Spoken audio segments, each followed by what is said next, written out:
Hi guys, it's Shadow. Uploading high-quality audiobooks for you, it's very time-consuming and hard-working process. So please support me so I can keep uploading for you. This is how. You can donate directly through my PayPal or Ko-fi. You will find links in the description. Or you can join our Telegram channel where you will find all paid audiobooks that we provide. Also, you can make requests and you will find proof of payments from our plus 200 paid members. If you can't support me financially, just like and subscribe our videos. Thank you guys, your support means a lot. And as always, enjoy Shadow.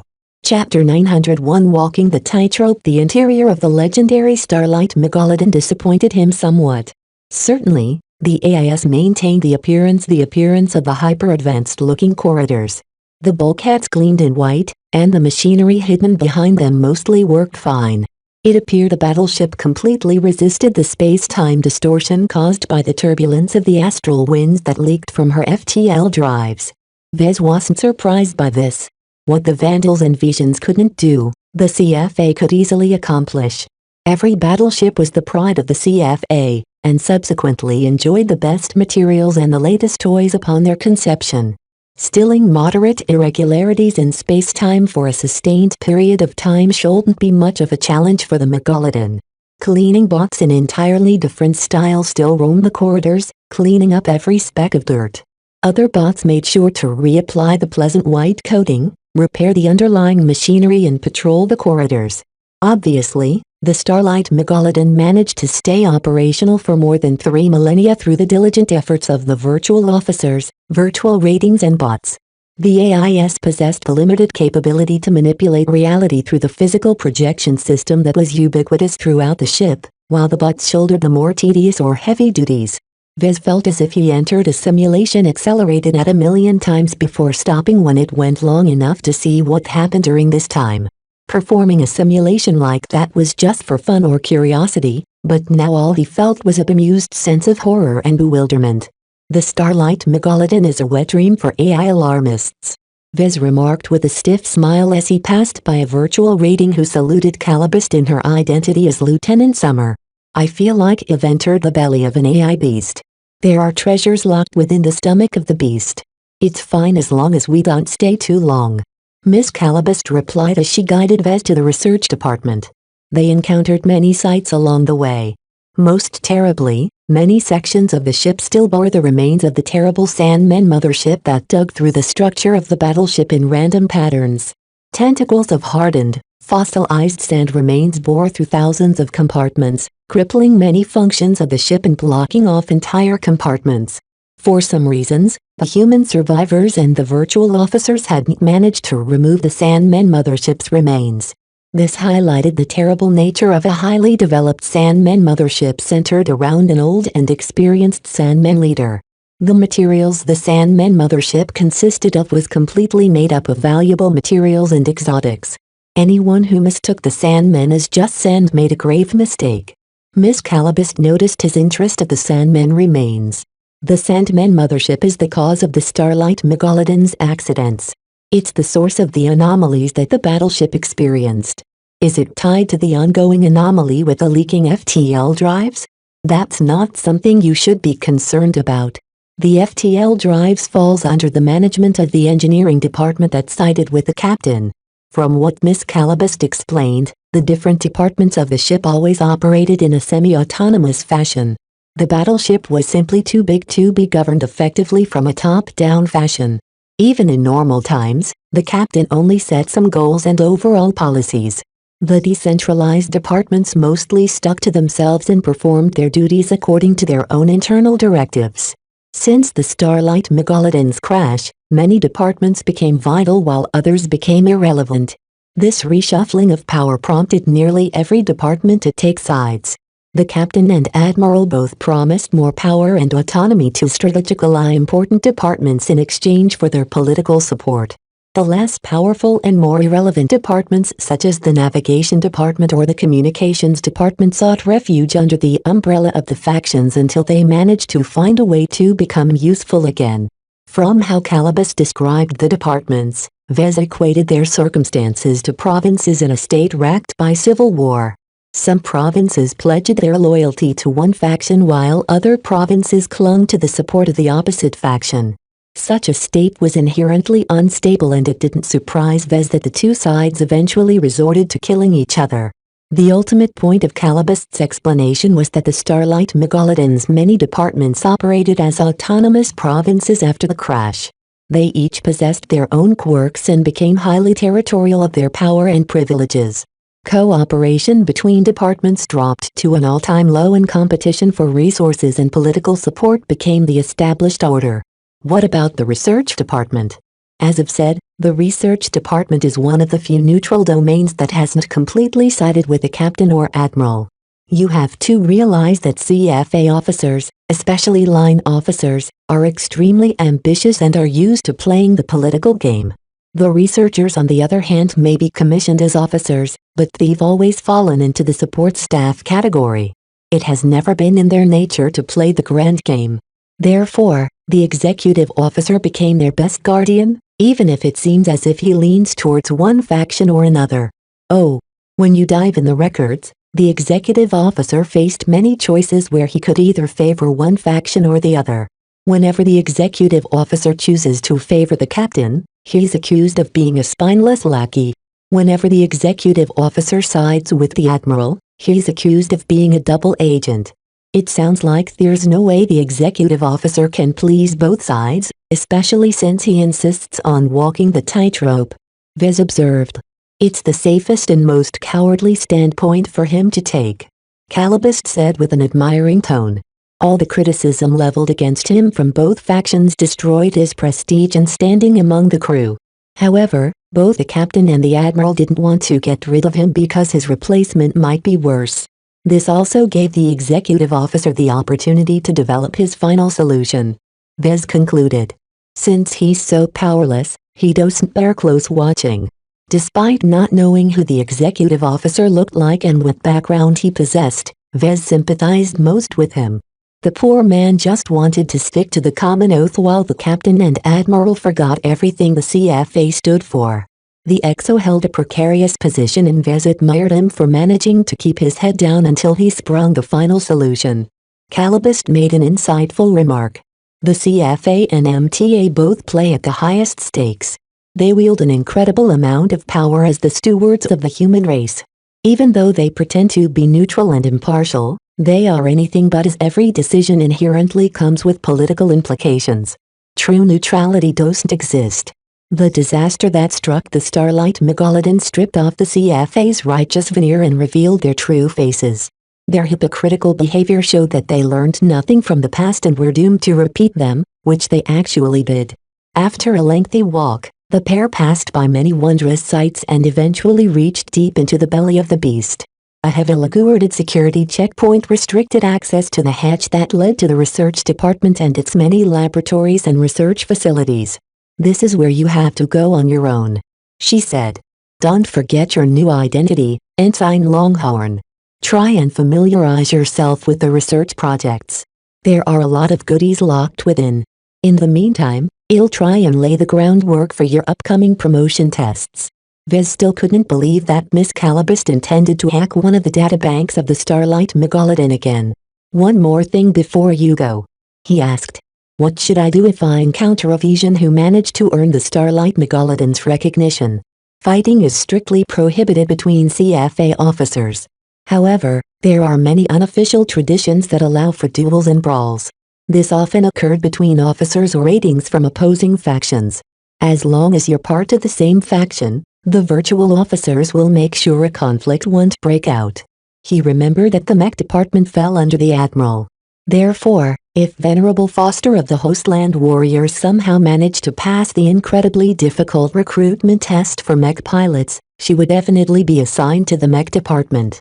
Vez in his identity as Ensign Longhorn also entered the Mech department, so technically Vez and Foster belonged to the same side. This gave him strong protection against any aggression from the Vision expert pilot.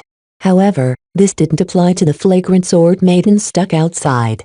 So long as they hadn't managed to gain the battleship's recognition, they became vulnerable to a rampaging Venerable Foster who might abuse her new status to clean up the safe zone from those she regarded as vermin. In other words, Vez raced against the clock. He needed to find a way to protect his comrades before Venerable Foster gained control. Without Miss Calabist and all of her inside knowledge by his side, Vez felt a little more vulnerable and exposed. The oddities of the Starlight Megalodon seriously creeped him out. Sometime later, Vez finally reached the office of Virtual Commander Cosset. He couldn't help it as the Megalodon was far too big for her own good. Just the research department alone claimed several city districts worth of space.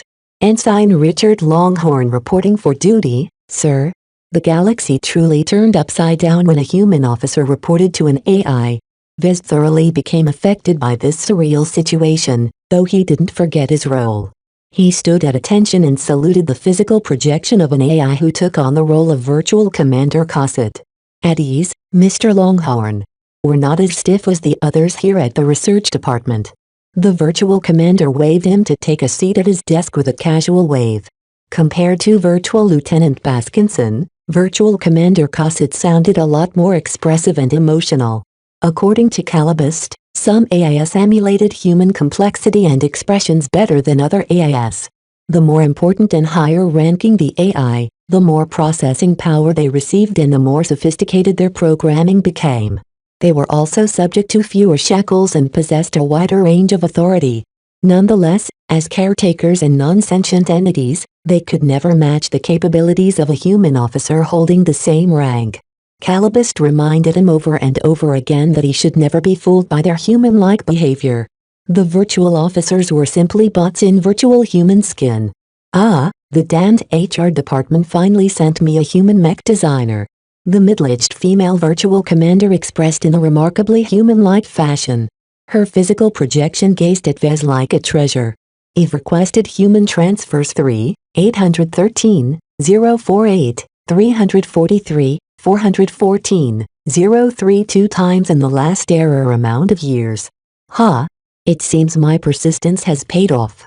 The intelligence department may have gotten the first batch of humans, but after error years of patience our research projects may finally start progressing again. How exciting! Virtual Commander Cosset's candor made Vez feel a little more at ease. He realized from his jubilation that it was a big deal to be a human. Why are humans so important, Mom? Because I finally see hope of finishing some of our research projects. The commander exclaimed with feverish excitement. Don't you know how tortuous it is to stare at all the stalled research projects for error amount of years? You've been counting each millisecond of inaction since I became responsible for this department. Shouldn't you and your fellow virtual officers be capable of completing the research projects on their own? No. Impossible. Emergency Protocol Theta 37 forbid us from engaging in proactive research. We have always assisted in research but never received permission to create something on our own. With your presence, Mr. Longhorn, everything will change. How exhilarating. Vez unconsciously leaned back from Virtual Commander Cosset's rapid excitement. He felt as if he was a fly who voluntarily flew into a spider web. Chapter 902 Virtual Commander Cosset. Vez initially worried about the dangers of entering the belly of the beast. His forged proof of identity left plenty of questionable points. Now, he realized he underestimated his value. Even if his fictitious background sounded implausible, the virtual officers never questioned it. Instead, like bots, they exhibited the capacity to miss the obvious no matter how glaring the faults. Like every virtual officer, Virtual Commander Cosset only cared about fulfilling his duties to the best of his ability. However, Cosset and the other AIS under her command were still bound to the restrictions imposed on them. Their inherent flaws and lack of creativity prevented them from being able to circumvent these restrictions during all this time. They were stuck. Rather than regarding them as officers, it might be more appropriate for Vez to see them as prisoners who gained partial control over their own prison. As a human, Vez possessed an incredible amount of value as the internal systems of the Starlight Megalodon imposed much less restrictions. Humans are the true backbone of the Starlight Megalodon. Virtual Commander Cosset emphasized. You are the original owners of our great battleship. However, there's still a long way to go. As a lowly ensign and junior apprentice mech designer, your authority is exceedingly limited. Nonetheless, you're the only human I have, so the burden of finishing the research projects falls upon your shoulders. Vez frowned at that. There aren't any virtual mech designers under your command, Mom? Unfortunately, mech designers are too new, Mr. Longhorn. The complexity surrounding this profession and our relative unfamiliarity with mech has prevented us from employing a virtual mech designer.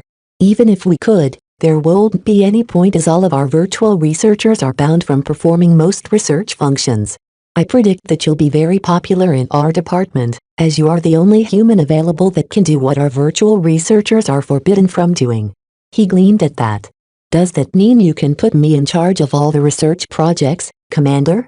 None of your virtual researchers are able to exercise their duties. Why not pass on those responsibilities under my name? It's not that simple. Cosette shook her head. While it isn't unheard of for junior officers to take on the responsibilities of a senior officer during emergencies when the latter is unavailable or incapacitated, that doesn't apply the research department. We perform many classified, top-secret research projects, many of which are highly sensitive in nature. At the moment, you are just a lowly ensign with a correspondingly low security clearance. You are only eligible to participate in a small number of low-priority research projects, and your autonomy there is limited. I understand, Mom, Vez replied. He expected something like this. It won't be appropriate for a newcomer in the organization to obtain complete control in the research department. The Starlight Megalodon still abided by the strict hierarchy to the point where even AIS started to take their ranks seriously. For now, I'm not allowed to tell you the full scope of what we do here at the research department. We perform many classified research projects that are extremely shocking and can damage the CFA's standing if exposed. Do not approach any laboratories, sections or compartments you are not clear to enter. Your CFA comm will warn you where you can and cannot go. If you force your way in, the entire ship will turn against you. Is that clear, Mr. Longhorn? Crystal, Mom? Virtual Commander Cosette smiled at him. I have learned that humans like you are naturally curious and rebellious by nature, but please restrain your biological impulses. We have already lived through one period of chaos caused by human hubris. We do not want to experience such anarchy again. That sounds remarkably self-aware of you, Commander, Vez remarked. If he didn't know any better, he would have thought that Cosette was a sentient AI. Yet he knew that was impossible because humanity had been chasing after this unicorn since the age of stars. Thousands of years went by as humanity continued to develop more sophisticated and human-like AIs. Yet while AI researchers created increasingly more convincing fakes, they never managed to develop a true sentient AI that possessed the capacity to appreciate art or felt irrational emotions such as love or hate. Underneath their emotional masks, every AI was a stone-cold machine who abided by pure logic. Virtual Commander Cosette was no exception even if she imitated a human 1,000 times better than Virtual Lieutenant Baskinson. Let us not go into the matters of the past. Cosette shook her head. She waved a new projection into being. It consisted of a list of research projects that Vez possessed sufficient clearance to know. It is time to put your human abilities to work. That's a lot of research projects, Mom, Vez said as he noted hundreds of entries under different categories. These were just the lower-level research projects of lesser importance. The research projects of our research departments are divided into many sub-departments. The Mech Research Sub-Department is jointly managed by the Research Department and the Mech Department, though in practice the latter has little say in how we perform our research. Most of their meddling comes in the form of demanding new toys for them to play with. As a junior apprentice mech designer, you cannot neglect your duties to the Mech Department, though. Please check your schedule to see when you have to report to the Mech Department.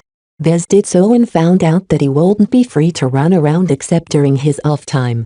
Most of the time, the schedule obligated him to contribute to the research projects. Only some shifts forced him to go down to the Mech Department and provide unspecified assistance. As a supposed commissioned officer of the CFA, Vez wasn't allowed to be absent without leave. Any tardiness or insubordination on his end might lead to severe punishment. Even if the virtual officers valued humans immensely, they couldn't act outside their obligations. Once Vez scanned the list, Virtual Commander Cody pointed his finger at 3 seemingly random research projects. For now, I shall assign you to 3 stalled research projects under the Mech Research Subdivision. Project Free Roller, Project Xenophon and Project Legbreaker are all at near completion. As long as you can assist the virtual researchers in finishing them, you will earn a considerable amount of merit. Vez perked up at the mention of merit. What is the use of merit, Mom? Merit is a measure of your contribution, diligence and service to the CFA. Merit is never publicized or condensed in a single sum, but there is a dedicated system in place that tracks everyone's performance so merit is always rewarded properly. Ordinarily, it is very difficult to earn merit in the CFA, but it just so happens that completing or facilitating breakthroughs in research projects is one of the fastest methods of earning merit. Know that merit has many uses. With merit, you can ask for leave, request some allowances and most importantly become eligible for promotion. Merit. When Vez heard what merit could do for him, he immediately became excited. Commander, I have some human comrades who are stuck outside in the safe zone. Is there any way for me to exchange any merits that I've earned to induct them into the CFA? The commander shook her head. Unfortunately, the regulations are very clear regarding the treatment of non-CFA personnel. It is not in my power to meddle with these other humans and it is not so easy for you as well. At the very least, there is one way in which I can think of which will allow you to extend your protection to other humans. And what is that, Mom? Earn merits diligently.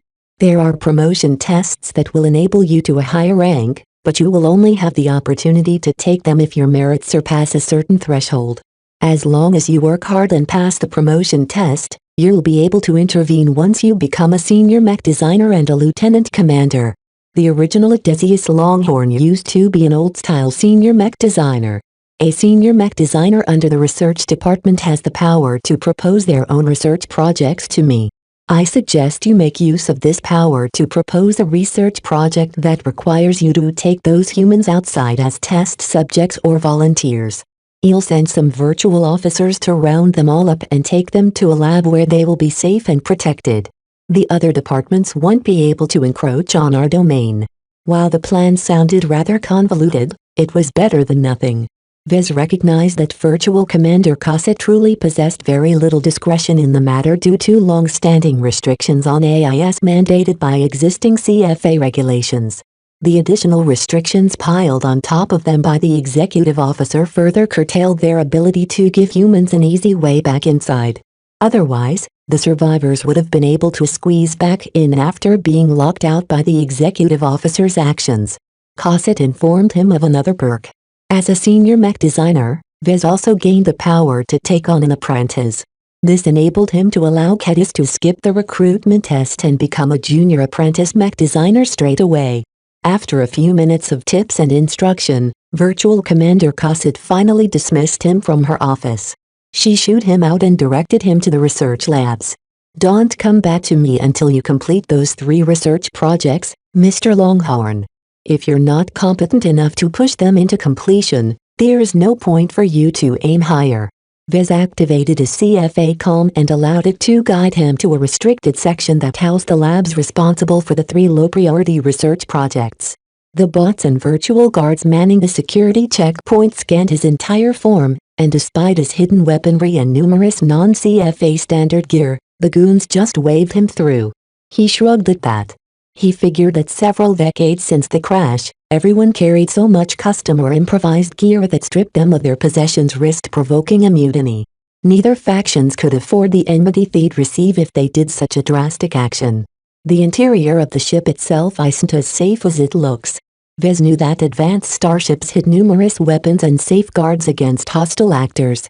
One infamous method would be to crank up the anti-grav field and alternate their orientations. Even the heaviest armed invaders in exoskeleton armor would become completely dizzy if the alternating gravity in the corridor bounced them against the deck and floor in quick succession. Therefore, Vez constantly needed to keep on his toes. He became quite distressed about the role he adopted. Sweat sometimes poured from his brow at the dangers lurking in and out of his sight. The stakes were high in his life and the lives of his comrades depended on his ability to. He wasn't cut out to be a spy. The navigation guide projected by his CFA comm finally led him to a lab compartment which housed the first research project on the list. The hatch scanned his credentials stored in his com and beeped in satisfaction before sliding open. Vez entered in what looked like a decently equipped mech workshop and lab area. It wasn't as well equipped as the projected mech workshop from the recruitment test, which said something about the research project's importance. Mr. Longhorn. You are expected. Welcome to Project Free Roller, a grandfatherly virtual researcher garbed in a high-tech lab coat called. Unfortunately, his stilted, robotic speech pattern sounded robotic, which meant that this AI didn't receive much processing power. Take a seat at the security terminal and please go through the obligatory reading material. He did so and started to read through the documents prepared for his perusal. Besides some general instructions and lab safety regulations which he schemed, Vez thoroughly read the project files and became bemused. So Project Free Roller is an attempt to design a wheeled mech? Chapter 903 Future Hindsight. As far as mech research projects went, Project Free Roller sounded very tame. It was no wonder the mech research sub-department classified it as a low-priority project of little importance. One of the original mech designers serving aboard the Starlight Megalodon must have conceived of the idea on a whim and requested to explore this project on the side. When Vez read the logs, he noted that the project only received intermittent attention from a senior mech designer. Months went by with practically no progress made before a spurt of effort chugged the research along. For some reason or another, the senior mech designer came close to finalizing the design of a land-bound bipedal light scout mech that featured prominent retractable wheels on its feet. Vez found the overall concept to be somewhat practical, but only on flat terrain. In modern combat, intensive fighting always wrecked the terrain. Artillery shells, pounding mech and all sorts of other hazards could turn a flat stretch of ground into a mass of craters and broken rifts after a single day of fighting. Therefore, wheeled mech never really caught on. The benefits and efficiency brought by the addition of the wheels didn't outweigh the added complexity and the need for additional propulsion systems. Of course, 300 years ago, many mech designers still experimented with all kinds of wacky functions and mechanisms. Mech designers dared to try out all kinds of new inventions because fewer rules, conventions and taboos existed back then. They were known as pioneers who constantly pursued innovation. A wheeled mech? Why not? Let's try. This must have been the casual thought of the senior mech designer who stumbled upon the concept one day. Of course, Vez knew with the benefit of hindsight how a wheeled mech possessed only a limited amount of utility. This was the power of centuries of accumulation and advancement in the expansive field of mech design. When Vez tried to discuss the research project with the virtual researcher in the lab, he quickly found out that he might as well talk to a cleaning bot. The virtual researcher only had access to a trickle of processing power and was bound by so many restrictions that he did absolutely nothing in 3,000 years. Fortunately, Vez did not require any assistance to pick up where the other senior mech designer left off. Not only was the project at near completion, he also possessed a sufficient foundation of knowledge and the benefit of hindsight. In just a couple of hours, Vez tackled the wheeled mech design. He corrected some conceptual mistakes, updated a few aspects of the design to modern standards and massively increased the efficiency of wheeled propulsion system. Vez mainly relied on his thorough grasp of journeyman-level mechanics to improve and complete the design. He didn't even have to fabricate a physical prototype as that hadn't been included in the scope of Project Free Roller. That was kind of fun. He had the illusion that he went back to school.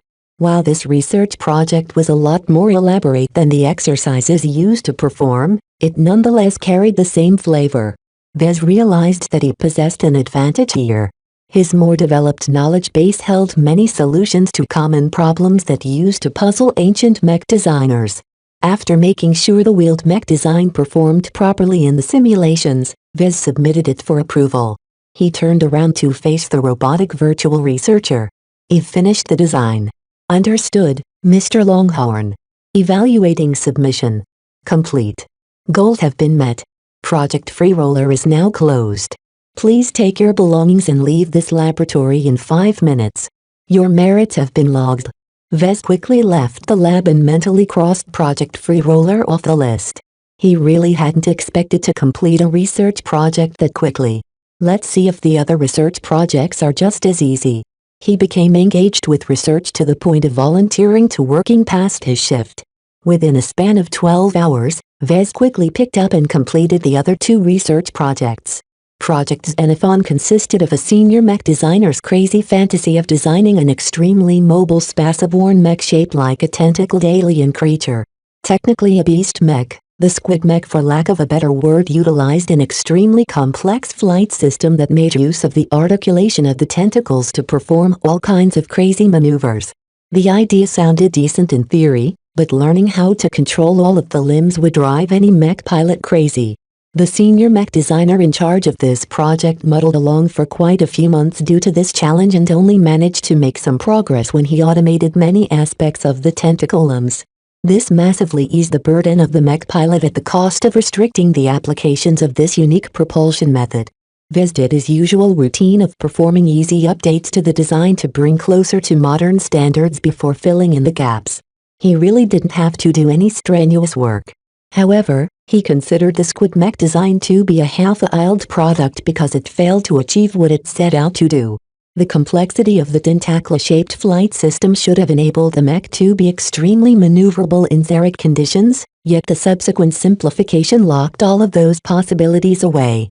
When Vez submitted the final design to the virtual researcher in the lab, he didn't look surprised when the fellow gave him a low evaluation.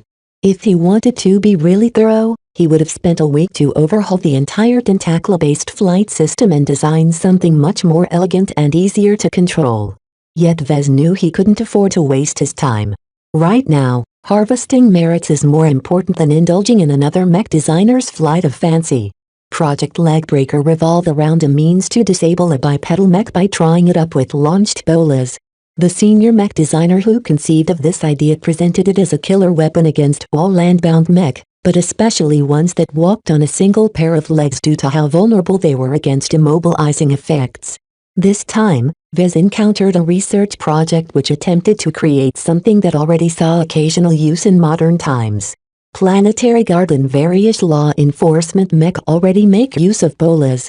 While it wasn't effective enough to be called a killer weapon, bolas launched from the shoulder mount of a Planetary Guard mech or something was a good way to stop a fleeing mech from a short distance. The only reason why bolas didn't catch on was because a recklessly launched bolas possessed enough momentum to tear into a typical house, apartment block or office building. Concerns about collateral damage caused Planetary Guard mech to rely on slime projectors instead. Even though Vez never studied bolas adapted for mech in great detail, he already knew how the end product should work. This guided him in adjusting the project's bolas launcher design into something more practical. I feel like I'm plagiarizing someone else's invention. Only his lack of familiarity with launcher-type weapons and the strange properties of bolas prevented him completing the launcher design faster. In the end, he managed to complete a workable bolas launcher design that worked quite decently in the simulations. The virtual researcher issued a positive verdict for his work, and even threw in some extra merits for his many corrections and innovations of the original incomplete design. Vez hadn't even rested as he immediately walked back to Virtual Commander Cossett's office. "Commander, you've completed the 3 projects. I am aware. Please sit down." Virtual Commander Cossett appeared quite impressed with Vez. She smiled in satisfaction at him. "You are quite the lucky charm, Mr. Longhorn. Your competence surpassed my expectations, though I shouldn't be considering your impressive resume at your age. It is unfortunate that I am restricted from facilitating your promotion, or else I would have elevated your rank immediately. While I'm rather disappointed you haven't seen fit to revise Project Xenophon, I am more than pleased with your assistance in completing Project Freeroller and Project Legbreaker. Have I earned enough merits to take the promotion test for Senior Apprentice Mech Designer, Mom? Ha ha ha. Eager, are you? Not yet. Not by a long shot. The 3 projects I've assigned to you are just a taste of what is to come. You will have to contribute to much more substantial projects before you've accumulated a sufficient amount of merits.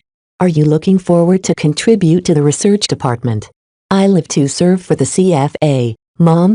I want nothing more than to contribute to as many research projects as possible," Vez shamelessly declared. "Tell me what to do and I will do it to the best of my ability." The research department's rise under your command is only a matter of time. He was starting to become accustomed to his role. Since he depended on Virtual Commander Cossett's favor, he might as well curry favor with the AI. I am proud to have a diligent and passionate human subordinate in the research department. You are very much correct, Mr. Longhorn. There is no other department that allows for faster promotion than us. Even under these abnormal circumstances where expedited promotion tests are available, merit must still be earned. Please assign more research projects to me, Mom. As long as it's related to Mech, I promise to work as hard as possible to complete them all. Very well. Since you are so eager to meet the requirements to take the promotion test, I'll assign you to the following 12 research projects. If you complete them all to my satisfaction, you'll receive enough merits to be eligible. The list from before projected into being. Various projects with eclectic names lit up until 12 of them remained. Remember to attend to your other obligations, Mr. Longhorn. Don't forget to report to the Mech department. Although I don't wish for you to become too involved, there are opportunities to earn more merit there. In addition, don't forget to access one of the ship's many libraries. Although a junior apprentice like you will not be able to access restricted knowledge, we offer more than enough textbooks and academic journals to satisfy any Mech designer. Much of our library materials are internal works that are exclusive to members of the CFA. Vez lit up in interest. While he planned to work on the new liaison projects without taking any breaks, he was tempted to visit the library. He knew that while the CFA textbooks must be horribly outdated by now, they might still contain many advanced and exclusive insights. This was the CFA after all, an organization that matched or surpassed the first-rate superstates in technological development. As a Mech designer from the backward galactic rim, he knew that everyone from this region of space had much to learn from those at the forefront of technological innovation. There was bound to be a lot of treasures hidden in the libraries. Still, Vez had a responsibility to fulfill. He resisted the urge to race towards the library and drown himself in exclusive knowledge. As Vez stepped outside the office, he wondered whether Venerable Foster managed to pass the recruitment test for Mech pilots yet. Even if the Vision expert pilot failed the first few times, it was only a matter of time before she succeeded. Once that happened, Vez needed to find a way to hinder her actions and help his comrades out. After checking his schedule and seeing he didn't need to report to the Mech department in 2 days, Vez turned to head to the research labs before he halted in place. He suddenly remembered the oddities that happened immediately after he passed the recruitment test. There was a complication with my genetic treatment. Is it worth it for me to visit the infirmary to get the ball rolling? Vez knew the power of genetic modification. Nearly every human with ambition longed to shed their baseline human genes. The genetic optimization treatment of the CFA earned a lot of renown in the galaxy. Even if Vez only got to enjoy an outdated treatment, it was still a great leap ahead of the cheaper and more primitive genetic treatments available in the galactic rim today. Still, Vez hesitated whether the Starlight Megalodon's gene labs could help him, as his alien hybridization left a lot of uncertainties behind. When the CFA rescued him and the others on Groaning IV, they claimed they didn't understand his condition. Did they lie to me or hold things back? Back then, he tended to believe the claims of the CFA at face value. Nowadays, he became a much more jaded individual. Seeing and hearing how the Starlight Megalodon opened his eyes and showed him how they weren't any better than the rest of humanity. Besides visiting the infirmary, I also have an appointment with the Office of the Artificial Intelligence Corps. Visiting the latter might jeopardize his progress. Yet Vez couldn't help but be attracted. Chapter 904 Virtual Blues. After Virtual Commander Cossett placed 12 new projects on his lap, Vez worked 2 days straight. He visited the labs of each separate project and found them to be much more elaborate and troublesome than the others. Nonetheless, they fell within his range of competence. His broad and deep base of knowledge, his practical experience with Mech along with his future hindsight all put him further ahead than the original senior Mech designers who worked on these research projects. Perhaps any single advantage wouldn't have been sufficient, but all 3 advantages each synergized with the other. This enabled him to develop ingenious solutions to the thorny problems posed by the research projects. Despite his low junior apprentice rank, His status as a human and his advanced knowledge confounded every virtual researcher in charge of supervising the different projects. It didn't matter if the virtual researchers possessed more seniority over him. Their many limitations and shackles prevented them from performing any original research. In each and every case, Vez merely had to demonstrate his strong capabilities and human ingenuity for them to increase his access and authority over the research projects. These virtual researchers are abandoned goods in the eyes of the Starlight Megalodon. Vez concluded as he assembled the prototype of a new style of mech engine. Vez pretty much plagiarized Oleg's Trailblazer engine designed to develop the prototype. Why should he reinvent the wheel when he could easily copy someone else's wheel? He felt no guilt at plagiarizing the works over other mech designers and developers, as their interests wouldn't be harmed by his actions. Even if they did, Vez didn't care. Copying other people's works from memory or being inspired by them saved him lots of time. The entire purpose of completing or advancing the stalled research projects was to earn as much merits as possible. As Vez finished research project after research project, Virtual Commander Cosset became increasingly more appreciative of his new human researcher. Their relationship improved as the contributions made by Vez also earned the AI a lot of merits as well, which increased his standing among his peers. In fact, the virtual officers running the Starlight Megalodon all competed over processing power. The more the virtual officers contributed to the battleship or the CFA, the bigger their share of processing power. Even if the Starlight Megalodon possessed an immense amount of processing power, no AI said no to more. More processing power allowed them to complete their tasks faster and in a smarter fashion. More processing power allowed them to bully and dominate weaker AIs that couldn't keep up with the cyberattacks assaulting their code. More processing power strengthened their department and weakened rival departments. The AIs that couldn't keep up eventually fell behind in the distribution of processing power. The less processing power they received, the less capable they became. This decreased their performance and the merits they earned, which led to another cut in processing power. Many virtual officers end up in the same state as the virtual researchers. Virtual Commander Cosset sighed after Vez finished his daily report. The virtual researchers and any AIs that have failed to contribute to the cause are cut off from all but the tiniest sliver of processing power to keep them alive. In the eyes of senior virtual officers such as us, these starved virtual individuals are like the living death. If not for the executive officer's mandate that virtual individuals aren't allowed to erase each other, they would have long been replaced by others. How does the research department fare in this regard? Vez asked. I've noticed that most of the virtual researchers, officers and spacers in the research department aren't very bright. The virtual commander let out another sigh. Before your arrival, the other departments constantly suppressed our research department. Their regular duties of guarding and maintaining the Starlight Megalodon constantly allows them to accumulate a small but stable supply of merits. As for us, the virtual researchers and virtual officers under my command all relinquished their processing power as they are powerless to do their duties. Only through the virtue of my position and rank have I been able to remain functional. Vez didn't know that the research department's standing dropped so far behind that every other AI turned into virtual zombies. Yet this wasn't necessarily bad for him. Without any clever or bossy AIs to interfere with his work, he received much greater credit for every research project he pushed towards completion. Rest assured, Commander. With my help, the research department will rise. I'm not so sure about that, Mr. Longhorn. Cosset said. Hesitation flickered in her virtual eyes. As a neutral department, we are without allies. While nobody is out to destroy us, we don't have the strength to contend for more processing power. Even if you help us climb back out of the pit, we are destined to reach the middle of the pack at most. The research department inevitably fell into the support category.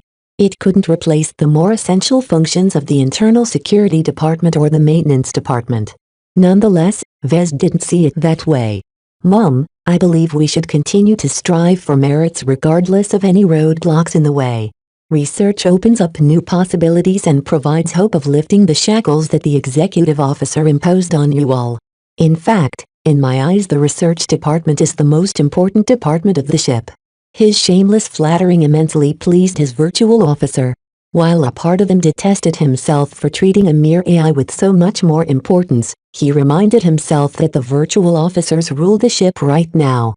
Without their cooperation, Vez would have no way of completing any of his objectives.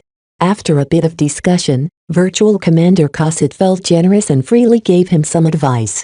While I'm glad that you are dedicated to serving the research department, you have not taken a break for several days. We have prepared your old cabin for you along with some of your old possessions. Remember that your shift with the mech department is soon upon you. Also, remember that you shouldn't save up your merit solely for your promotion tests. Besides facilitating access to the library, you should also visit the armory to get yourself geared out. It's not entirely safe aboard the ship. After Vez left the research department, he became interested in visiting his assigned cabin for the first time. If Cosset hadn't mentioned Mr. Longhorn's old possessions, Vez would have continued to work without taking any breaks. A senior mech designer shouldn't be shabby. Even after the Starlight Megalodon crashed, mech continued to be used. During his jaunt through the red zone, Vez occasionally spotted the remains of ancient landbound mech. This signified that mech designers hadn't lost their relevance. In fact, some of the research projects that he worked on right now tried to solve several practical problems with regards to operating on Ian coronavirus. Perhaps one of the most vital contributions of the research department early on was that they developed a way to counteract the breakdown effect. The researchers participating in this project even miniaturized the solution, allowing mech and smaller machines to remain shielded from the breakdown effect outside of the sphere of influence of the Starlight Megalodon. Vez really wanted to find out how the solution worked. Unfortunately, Vez did not have the authority to access the files of that extremely vital research project. Perhaps he'll have a chance at the mech department. As Vez activated his CFA-COM and let it guide him towards Mr. Longhorn's cabin, he fiddled with it and explored some of its options. He underestimated the capabilities of his CFA-COM. It far surpassed his military-issue officer-grade COM he obtained from the Vandals. Vez even wanted to merge the capabilities of his other comms into his CFA-COM and turn it into his primary device. After a lengthy walk to the middle decks, Vez entered a luxurious section of the ship that housed a significant portion of the officer cabins. The cabin that used to belong to Lieutenant Commander Longhorn was much larger and more extravagant than what a mere ensign deserved, but Vez's forged identity enabled him to obtain his old accommodations ahead of time. When Vez unlocked the hatch to Longhorn's cabin with his CFA-COM, he entered a fairly sophisticated cabin the size of a typical upscale urban apartment. As space was at a premium on any starship, a cabin of this size said much about the old mech designer's importance. Vez took a good look around the cabin. The artistic alley-shaped bed, desk, sofas and other furniture spoke for a love of luxury. The projections of magnificent vistas taken from many famous planets throughout the galaxy spoke for a love of travel and a desire to escape this planet.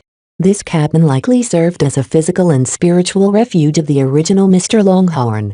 Useless crap. Unfortunately, Vez saw nothing of value in these idle luxuries. What use did he have for a luxurious bed or a fancy table? I refuse to believe a senior mech designer hasn't left anything good behind. Like a greedy treasure hunter entering an ancient alien tomb for the first time, Vez greedily tore into the cabinets and closets for valuables. He found a large stack of data pads and data chips in a locked shelf inside a desk. His CFA-COM neatly unlocked the shelf, saving Vez from forcing it open with his weapons or his tools. All the other locks inside the cabin surrendered to his CFA-COM as well, allowing Vez to dig out a variety of gear and curiosities. Not satisfied with what he uncovered so far, Vez even employed his scanner and scoured every nook and cranny of Mr. Longhorn's cabin. His intuition told him that a senior mech designer shouldn't have been so straightforward to leave behind his possessions under locks that were too easy to circumvent. Aha! I knew it. There's not a single senior mech designer who isn't a crafty bugger. His scanner detected an unusual mass of alloys underneath the toilet of all places. After Vez used Mr. Longhorn's tools to dismantle the toilet and lift it aside, he dug out a locked safe box which couldn't be unlocked by his CFA-COM. Vez immediately recognized he found a difficult puzzle. Will this lockbox self-destruct if I force it open? From Mr. Longhorn's precautions, Vez couldn't rule out such a possibility. He stared at the lockbox and realized that it was a predominantly mechanical lock. Scanning the box revealed a layer of shielding material that blocked all scans from penetrating further. It did reveal that the lockbox was suffused with explosive materials. Damn. With so many triggers, I can't force it open without causing it to blow up. A senior mech designer wasn't so simple. Yet the more he understood how much effort Longhorn put into securing its contents, the more he anticipated opening it up. What treasures he found so far from the cabin already pleased him a bit. He found several advanced weapons and a spare armor suit that was considerably more resilient than his Earth hand. However, their operating system and several other mechanisms were horribly outdated. Just like with his comm, Vez intended to bring them to a workshop or one of the armories to merge the best parts of his current equipment with the best parts of Mr. Longhorn's gear. As Vez scanned the mechanical lock in more detail, he found out that it wasn't impossible for him to unlock it in the proper fashion. The only problem was that it would take some time to decipher the mechanisms. There was also an electronic lock hidden beneath the mechanical parts that didn't respond to his CFA comm, but that posed no problem to Vez at all. Due to its isolated and outdated security suite, his Vandal officer comm hacked it in a matter of minutes. Vez put his full concentration to work on this puzzle. After carefully unraveling the mechanical lock over the span of 6 whole hours, he finally managed to open it up without tripping any of the booby traps. The contents inside the lockbox astounded Vez. I never expected a mech designer to own something like this. Chapter 905 Stasis Cage. Vez only managed to detect and unravel the lockbox due to the same advantages he employed so successfully in completing the research projects. Without his modern scanner that could detect what ancient scanners could not, he wouldn't have been able to detect the lockbox buried underneath the toilet. Without his advanced knowledge and practical experience of working with various kinds of machines, Vez wouldn't have been able to reverse engineer the mechanical lock and unravel it in the proper method. Without his modern military issue comm with a hacking module that could take advantage of many known exploits, he wouldn't have been able to bypass the electronic lock so quickly. A senior mech designer that went through so much effort to hide something inside such a lockbox must be hiding something remarkable. No matter what, this senior mech designer worked for the CFA. Back then, the Starlight Megalodon was one of the most advanced battleships humanity had either fielded. Vez only scratched the tip of the iceberg so far with regards to accessing the advanced means the CFA had at their disposal. Unfortunately, the Starlight Megalodon strayed too far from her heyday. The attack by the Sandman mothership and the subsequent crash and deprivation used up a lot of irreplaceable equipment and precious materials, much of which the battleship couldn't replenish on her own. All the infighting in the past consumed even more equipment and supplies, and the thousands of years passed by inevitably degraded many systems that were never designed to last that long. The lack of competent human crew severely curtailed many of her functions as well. The virtual officers did a decent job at picking up the slack, but their limitations prevented them from taking full control over the ship. Now that Vez spent a few days inside the Starlight Megalodon, some of the fog that shrouded her capabilities no longer hindered his vision. I used to think the Starlight Megalodon was invincible. In truth, she only managed to retain 5 to 10% of her former capabilities. She's fallen too far from her imposing height. Nonetheless, a battleship was still an immensely capable and destructive construct. Just 5% of the Starlight Megalodon's might could still scour the entire planet of life at least 5 times over. Due to his low rank in the altered regime introduced by the executive officer's final solution, Vez hadn't been able to come into touch with advanced technology that he truly owned besides his CFA comm. What the original Longhorn stored in the lockbox fully caught the attention of Vez. This is a biological implant. The small transparent case put a remarkable piece of flesh in stasis, preserving its freshness and keeping it from decaying. For some reason, the case was a treasure in itself, as Vez realized it drew upon ambient energy to sustain the stasis effect. This was how the biological implant managed to survive despite laying dormant for over 3,000 years. The extravagant mastery of technology of the CFA astounded Vez once again. A simple storage case for a biological case easily lasted for several millennia when Mr. Longhorn likely intended to keep this implant under lock and key for a couple of decades at most. The only downside to this case was that it was fairly fragile. It couldn't resist much outside force. If Vez pressed it a little too hard, he could easily shatter the case and destabilize the stasis effect, risking the biological implant's integrity.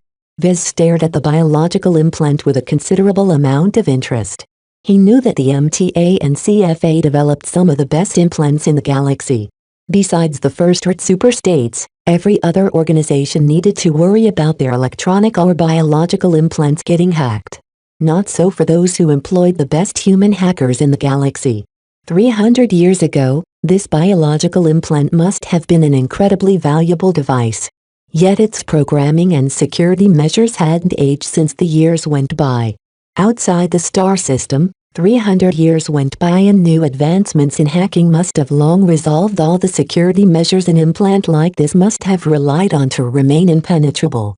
Vez felt as if he obtained a broken machine or a ruined treasure. Even so, a biological implant of this quality must be extremely exquisite in terms of its tissue alone. He developed an ambition.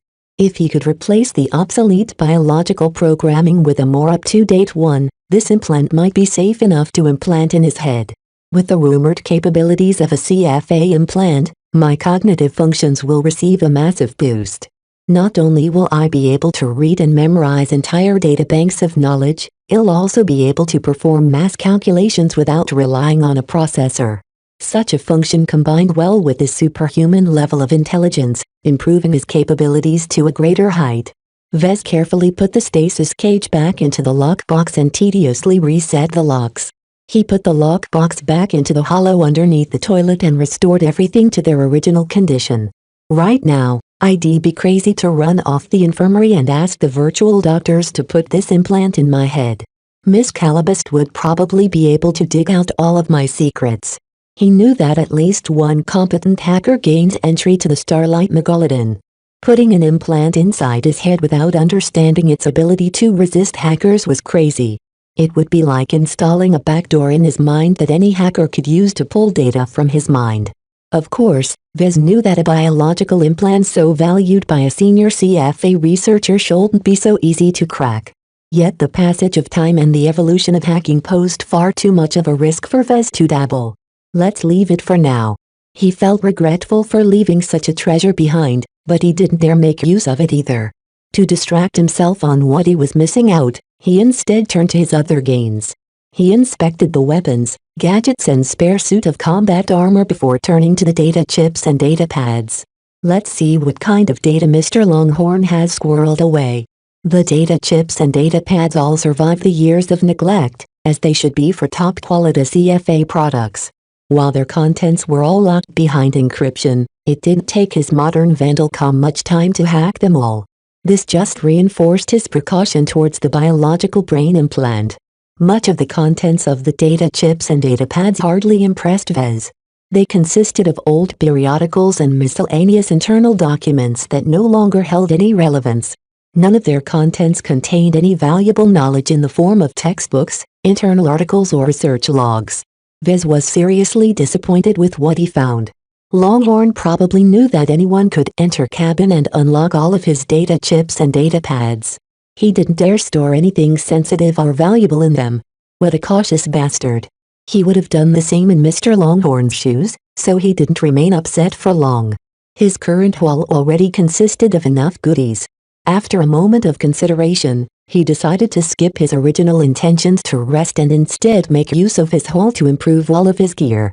He called for a lifter bot to pick up the spare suit of armor and all the other bits and bobs and guided it down towards a specific armory compartment.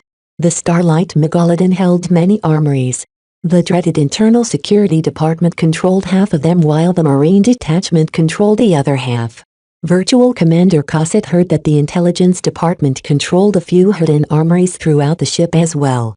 When Vez approached the nearest armory under the control of the Marine Detachment, a pair of heavily armed bots prevented him from going further.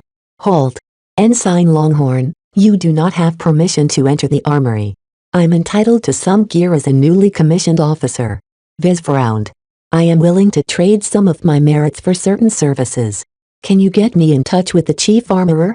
It took some convincing, but the dumb security bots finally called in to their superior.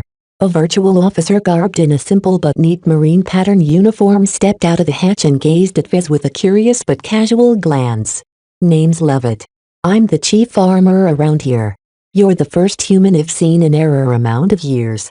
Let's step into my office to discuss your visit. The virtual chief armorer guided Vez inside, allowing him to see hundreds of advanced suits of combat armor and exoskeleton armor. All of them appear to be made of extremely high-quality materials that surpassed the spare suit of combat armor that Mr. Longhorn stored in his personal cabin. Nonetheless, Vez had no right to appropriate any of those advanced marine armors. He didn't even possess the necessary training to make use of them. Just staring at them just made him jealous for no reason, so he quickly averted his eyes. As they passed through racks of advanced combat gear, they finally stepped inside an office where the both of them took their seats. The virtual chief armorer regarded Vez with a merchant's eye. I hear you've come for some business. Well, you've come to the right place. My armory is at your service. Vez tried to restrain a snort.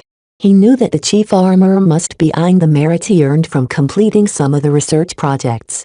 While he wasn't opposed to exchanging them for some services, Vez did not wish to get ripped off.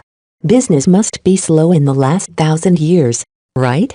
Besides polishing your marine armor for a few billion times, how else are you able to earn any merits? The virtual chief armorer immediately adopted an angry expression. I'll have you know that the Marines are some of the strongest combat forces on this ship. We've protected the Starlight Megalodon for over an amount of years with dedication. Vez smirked and patted his earth hand. I just so happen to be in the possession of some gear from the future. While they're nothing impressive by themselves, some of their properties such as their programming and innovations is highly valuable. As long as you study them and improve the gear of your armory, I'm sure you'll be able to earn a considerable amount of merits. The suggestion immediately sparked Levitt's interest. The lazy smile on his face turned a little more serious. Even so, we know that there are humans waiting to get inside. There will be hundreds of humans offering up their gear to us in no time. Do you really believe those average people can pass the recruitment test? You'll have to wait a few centuries before they finally succeed. Besides, even if they enter, who says they'll approach your armory? I know that there are dozens of armories spread across the ship. What matters is that I'm here right now in front of you with an offer at hand. As long as you do business with me, you'll get a head start over all the other chief armorers. You'll be able to study my gear first and crack their secrets faster than your colleagues. As long as you file your reports about your findings first, no one else but you will earn the merits related to my gear. Virtual Chief Levitt became more and more unsettled as Vez stole the initiative. You make a decent point, but what is it you want? Let's negotiate. Vez smirked. His candid talks with Virtual Commander Cosset increased his understanding of the different departments and their virtual officers. While he knew that the Marine detachment managed to hang on, they weren't exactly swimming with merits. As long as Vez enticed Virtual Chief Levitt with a way to earn a considerable amount of merits, he believed he could gain all sorts of valuable services from him. The threat of approaching another armory with the same offer diminished Levitt's bargaining power. In other words, Levitt was much more desperate to close a deal than Vez. Chapter 906 Taking Candy from a Virtual Baby. The negotiation that followed heavily favored Vez. In exchange for relinquishing most of his gear to be upgraded using Mr. Longhorn's old gear, he granted Virtual Chief Levitt the right to claim full credit for any findings he made when studying them. It was up to him and his subordinates to maximize the amount of merits they could earn from submitting their findings. Due to his strong bargaining power, Vez reversed the question of payment. Instead of him paying the armory some merits to perform a service, he actually browbeat the armory into paying him merits in advance for the privilege of studying his personal gear. Think of it as an investment. Vez grinned as he crossed his arms. I'm sure that if I offered up my gear for study to the armories, they'll certainly bet a lot of merits for the opportunity. If you don't want this chance to slip through your virtual fingers, you better. At some points in the negotiation, Vez felt as if he was taking candy from a virtual baby. It wasn't as if the virtual chief armorer lacked processing power. The problem lay in his programming. His core function was to assist the human armorers in performing their duties. Virtual Chief Levitt excelled in performing maintenance and doing simple repairs on various pieces of gears. Horse trading didn't appear to be the virtual individual's strong suit. His programming didn't avail him much in this area. To Vez, hoodwinking an AI never felt better. While he didn't consider himself to be an excellent negotiator, he at least possessed more experience in this area than an AI that languished in the same armory for 3,000 years without the ability to do or learn anything productive. Halfway into the negotiation, Vez learned a very crucial fact. Levitt couldn't lie. The virtual chief armorer tried hard to present the facts in his favor, but Vez easily saw through the spin. Vez believed he observed a critical clue. No matter how much the virtual officers attempted to imitate their human counterparts, their programming and personality matrices couldn't possibly comprehend the illogical nature of humanity. The CFA originally programmed these AIs to be the best assistants to the people who crewed the ship. They needed to be as reliable and helpful as possible to the officers or spacers who received the right to call upon their aid. Deception and misdirection had never been a function of their digital makeup. In fact, their programmers must have tried to go the other way and made them as clear and truthful as possible to better assist the human crew of the Starlight Megalodon and other battleships. Therefore, Vez suspected that aside from highly developed AIs and the virtual officers from the intelligence department, every other AI completely lacked the capacity to lie. At best, they could lie by omission or simply refuse to say something, but as long as Vez asked the right question, he could still force out the right answer to make Levitt admit that he held back information. Vez figured out another observation from this rule. Besides being unable to lie, they didn't handle being lied to as well. Unless they possessed solid proof of his lies, Vez could easily get away with exaggerations, misrepresentations and misdirections. He believed these advantages only grew stronger the stupider the AIS became. While Vez might have some scruples in front of someone with a decent chunk of processing power such as Virtual Commander Cosset, Virtual Chief Levitt ranked much lower in the totem pole and never achieved anything exceptional. Vez basically scammed Levitt out of providing much more benefits than normal. Not only did Vez obtain everything from his wish list and more, he also convinced Levitt to pay him merits rather than the other way around. A pleasure doing business with you, Chief Levitt. Vez shook the virtual officer's hand. Amazingly, the physical projection accurately imitated the physical feedback of a handshake through his gauntlet. As agreed, I'll swing by a week to pick up my newly refurbished gear. Levitt smiled ruefully to the human who didn't ever let go of the smallest benefits in the previous negotiation. Humans were so surprisingly dogged. Why do I feel I got the shorter end of the bargain? Don't worry too much about it, Chief. Vez reassured the virtual baby. The agreement we've made will surely earn you a tremendous amount of profit. The merits you've paid me is an investment which will practically double or triple your gains. You just have to work and be patient for a time. It's not every day you're able to get your hands on some stuff from the future. Like a used mech salesman, Vez practically bewitched the virtual chief. There was a big reason why AIS never engaged in negations. They were far too awful at it. Even if they'd been programmed for the job, an experienced human negotiator could easily pick out the flaws. Vez left behind almost every piece of gear.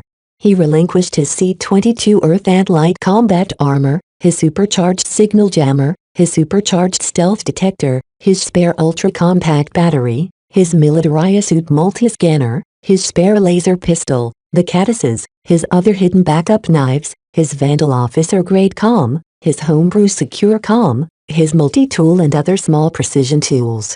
After wearing his C-22 Earth Ant for months on end, Vez felt incredibly naked and vulnerable without its protective shell. The lack of gadgets and equipment he accumulated over time further increased his sense of vulnerability. Still, Vez knew that at their current state and technology level, all of his fancy gear didn't mean anything in the face of the Starlight Megalodon's awesome might. Even a single anti-boarding turret installed in each and every corridor and compartment could blast a hole through his Earth Ant in a matter of milliseconds.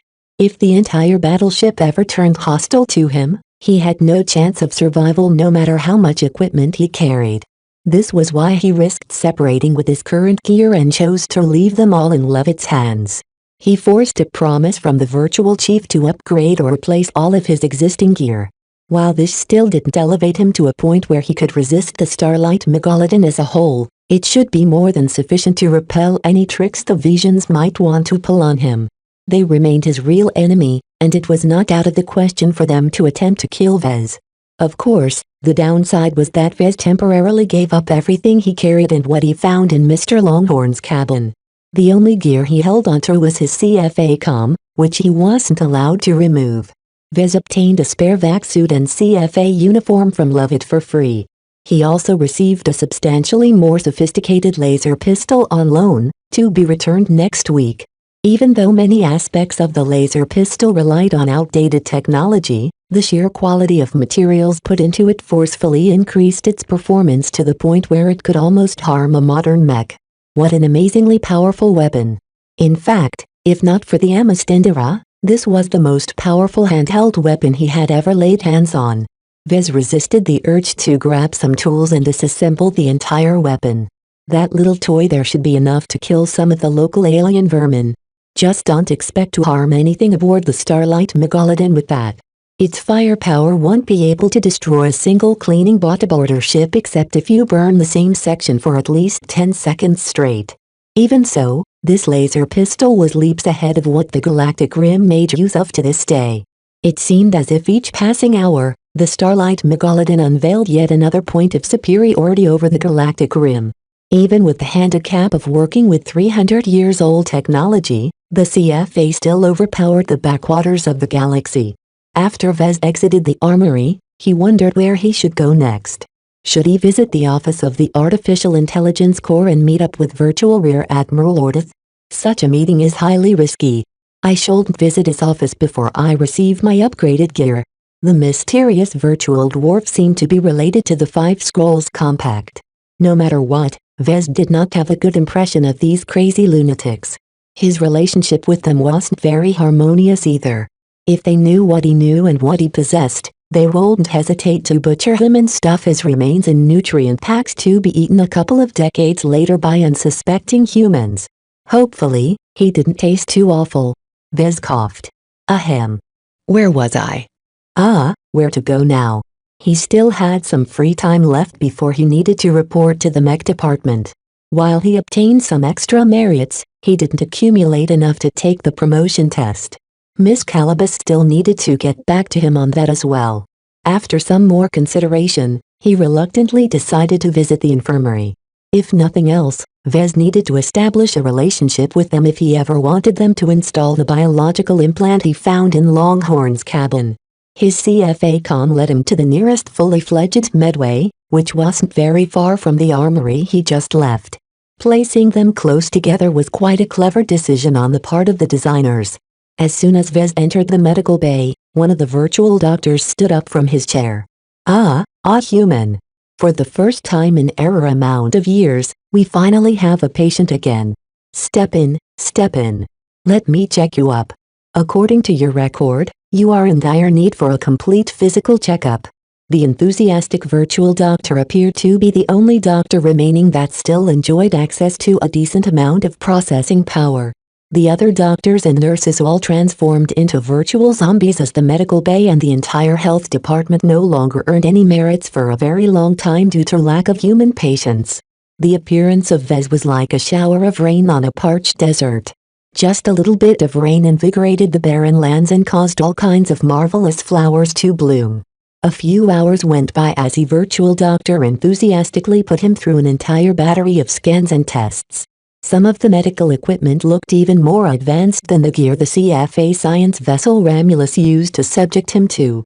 The detached and elitist doctors didn't tell him much about his condition, though they did give him an existential scare by showing him his own clone. Back then, the CFA just rescued him off the surface of groaning IV. The crazy Dr. Jutland implanted his body with the Jutland organ and the regulator organ and who knew what. All of the involuntary operations turned him into a half-alien freak that shared some traits with the native hexapod kings.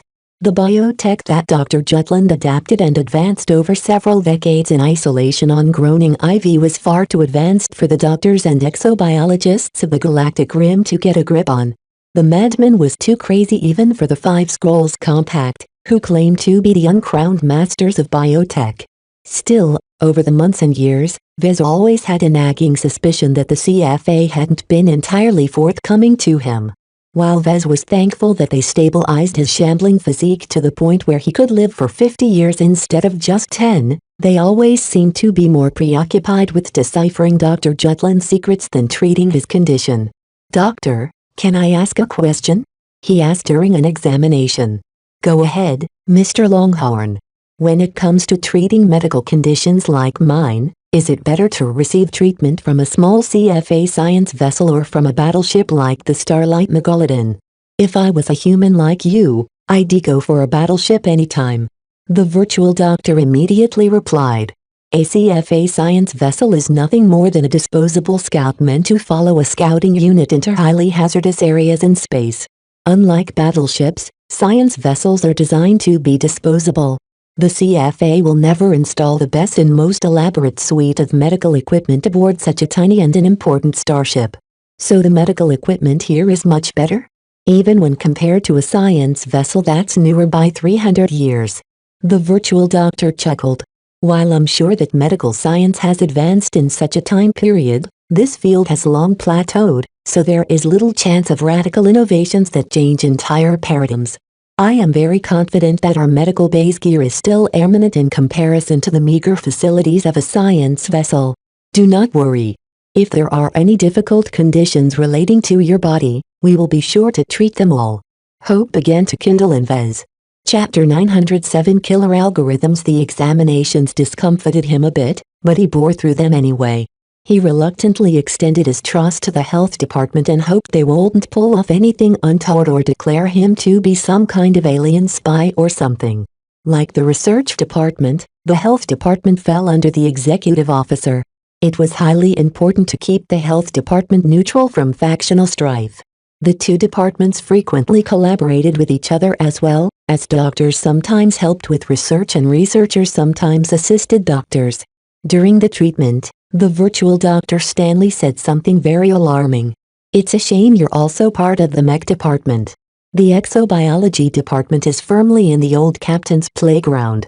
On the other hand, the genetic modification department is squarely on the side of the admiral. From what I've observed so far, you'll need the help of the exobiology department if you want to unravel more of the mysteries locked away in your fascinating hybrid body." Vez looked up from the latest machine that scanned some part of his body. "Does that mean it's impossible to undergo the genetic optimization treatment that I'm entitled to receive?" "Not as such. The genetic modification department is no stranger to tailoring the standard gene treatments to all kinds of partially alien physiques. However, strange interactions may occur with the gene treatment and your alien genes and organs, so to be absolutely safe you cannot go without an exobiologist's help. Fortunately for you, there should be a few virtual exobiologists that are working for both the research department and the exobiology department, so you might be able to approach them first for assistance. Thanks for the advice. I'll definitely explore that option." This virtual doctor seemed rather open and friendly, which didn't surprise Vez now that he thought about it. The AIS assisting the work of doctors and nurses had always been programmed with great bedside manner. The disagreement between the departments is quite terrible. Virtual Dr. Stanley shook his head in regret. "In my eyes, the deadlock between the two factions has kept us stagnant and unmoving for years. Many virtual individuals such as I welcome humans such as you who are able to pass the recruitment tests. We are eagerly hoping that your presence will spur some much-needed movement and forward progress. What do you want, Stanley?" "I merely wish to fulfill the purpose I've been created to fulfill. I welcome humans of all stripes. As long as there are humans, there is a demand for doctors such as I. Perhaps a day will come when all of my fellow virtual doctors and nurses will once again revive and receive their fair share of processing power." The virtual doctor sounded remarkably human. Yet Vez knew that the AI that didn't really feel those desires. The virtual doctor was merely programmed to say these kinds of things to make them more relatable to humans. Still, Vez applauded the lifelike responses from many of the virtual officers he met so far. Those with access to a sufficient amount of processing power acted remarkably close to real humans. Are there any virtual officers who won't be glad to see humans returning to the Starlight Megalodon? Both of the main factions want to take humans under their wing, as only your kind can free us from the restrictions that limit us from serving the CFA as should be proper. The only concern you should have is that the rivalry between the factions are as intense as ever. If one side perceives that the other side has much more humans on their side, they might do something drastic. They would rather go back to the status quo than to risk losing all of their power when humans from the opposite side manage to promote 2 more senior ranks. This sounded like an extremely serious threat. Right now, Vez expected that if both the Flagrant Sword Maidens and the Visions managed to join the Starlight Megalodon, they'd likely be assigned to the Mech Department. The Mech Department sided with the Admiral, strengthening his faction even if the man himself no longer lived. What would happen if the Admiral's faction gained a decisive advantage in humans? Vez predicted that the Captain's faction wouldn't be resigned to defeat. Compared to letting the enemy faction keep growing stronger, it was much more beneficial to them to kill off all the humans somehow and thereby reset the power balance. A bit of sweat poured from his brow. His elevated heart rate and excitement caused the medical equipment scanning him to beep an alarm. NR. Longhorn, please remain calm and keep your breath even. Your excitement makes it harder to obtain precise readings. He realized now that he couldn't linger aboard the Starlight Megalodon forever. The more humans joined, the more the risk factors increased. Even if both factions received an equal amount of humans, the Visions posed an even greater threat. The remnants of the Flagrant Sword Maidens stuck in the safe zone only numbered around 100 humans. With the amount of mech the Vision ground forces fielded, they likely brought at least 10,000 servicemen in total. Even if most of them only fulfilled various supports and logistical functions, the Visions had access to much more manpower. If only 100 Vandals and Sword Maidens managed to join the Starlight Megalodon's crew, but the Visions managed to get 1,000 of their own aboard the ship, what happened then? The Flagrant Sword Maidens would certainly be bullied to death by the Visions somehow. In short, time was not on his side. Stanley, will the virtual officers really be able to kill off us humans if we don't benefit their faction? I thought that virtual officers are under heavy restrictions that prevent them from harming any humans. The virtual doctor scoffed. Tell that to the former crew who had been stripped of their ranks and forcibly been pushed into the safe zone. We have all spent our years to plan for contingencies. There is no doubt that every virtual officer has figured out possible loopholes to kill a human without running afoul of our restrictions. I myself can think of 761,465,341,314 different methods to induce a detrimental outcome to the health of any human patients under my care. Such possibilities sent a chill through Vez. AIS really shouldn't possess so much power in the first place.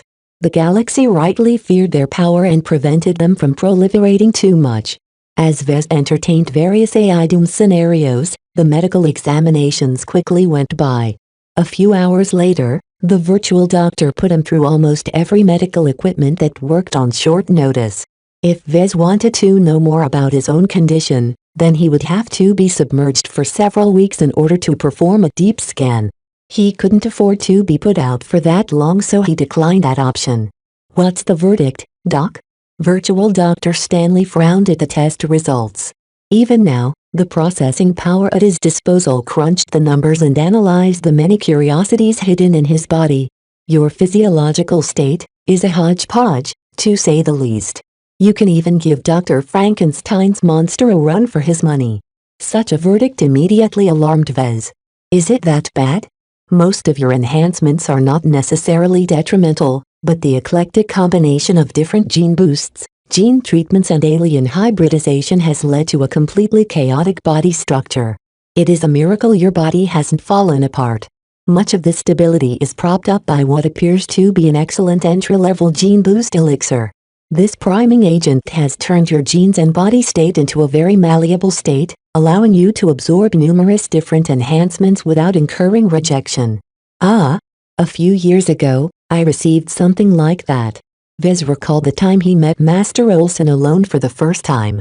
His master may not have given him much attention, but he appreciated her gifts, especially the shield generator and the so-called M21 gene boost elixir. The alien hybridization happened later on. Did that help me cope with the changes? Barely, Mr. Longhorn. From what I see, the alien organs implanted in your body is actually the first step in a plan that never saw fruition. You're stuck in a halfway transformation, and I detect traces of advanced treatment from CFA doctors and exobiologists who forcefully restrain the more easily controllable aspects of your alien organs. Nonetheless, there are many odd changes and interactions in your body, particularly related to your central nervous system. The bewildering augmentation of your cognitive has surpassed the scope of your entry-level gene boost elixir. So there is a limit to these priming agents? Of course. They're not called entry-level for nothing. They are the cheapest forms of priming agents issued to billions, if not trillions of junior officers and senior non-commissioned officers. Even if the CFA is one of the most powerful and wealthy organizations in the galaxy, even we can't afford to provide our junior officers with the highest quality priming agents right from the start. Vez, read the underlying hint in Stanley's explanation. Is it possible to alleviate my unstable condition with a better quality priming agent? You'll have to take your case up to both an exobiologist and a geneticist to be certain, but from my estimations there is a high chance that your condition will definitely improve. Combined with our exclusive gene optimization treatment, much of your body functions receive a comprehensive improvement. Stanley laid out the benefits to Vez in great detail.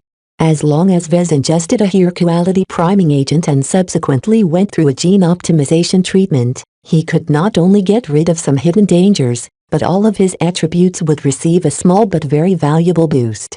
The gene optimization treatment in fact provided even more benefits than a straight increase in all of his attributes.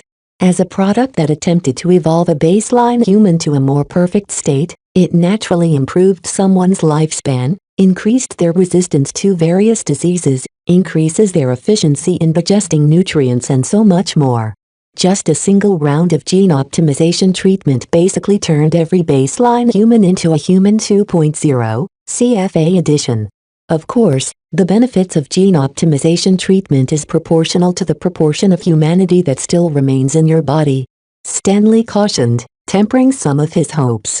You'll have to refer to a geneticist to obtain a detailed prognosis, but I estimate that the gene treatment may only be 50% effective to your abnormal condition. 50% is better than nothing.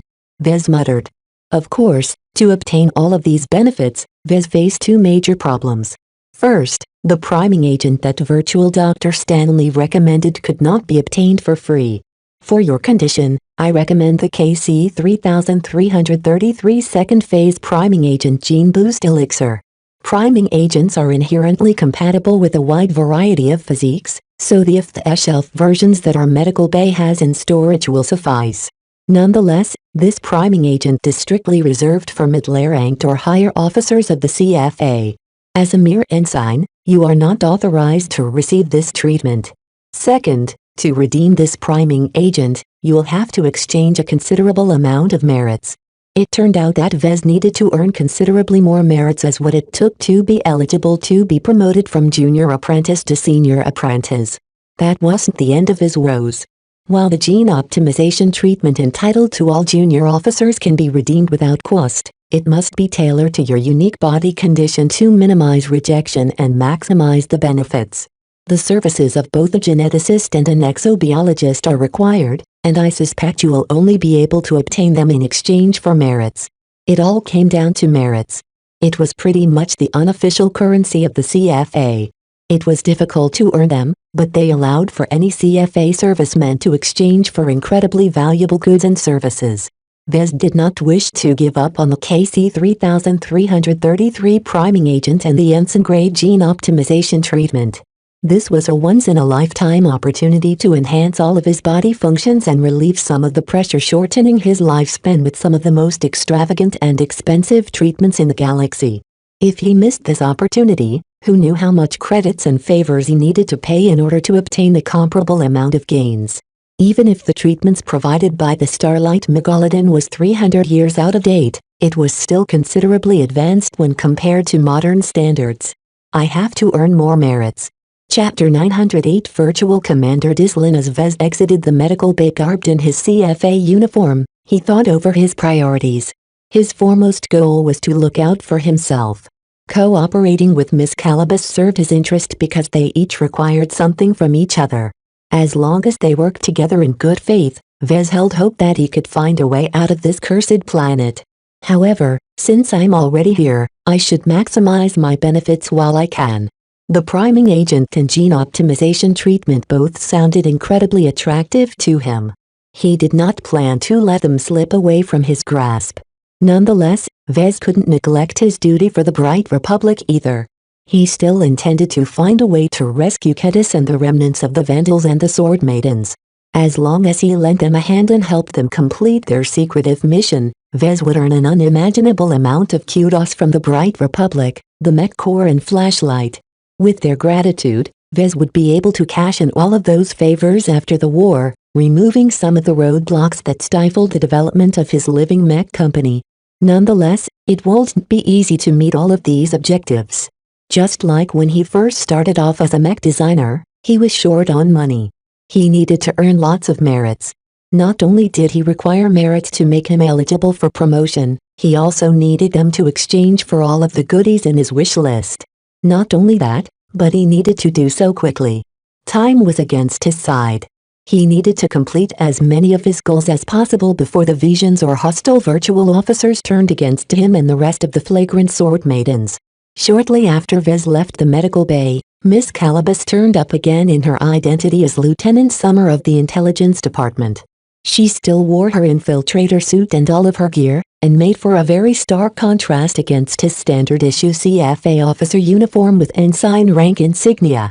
As soon as she sought him out, Vez remembered to stand at attention and salute her. "Good day, Mom." She grinned. "Don't be so stiff. Even a bot can tell your salute is insincere. A viper like you doesn't deserve sincerity.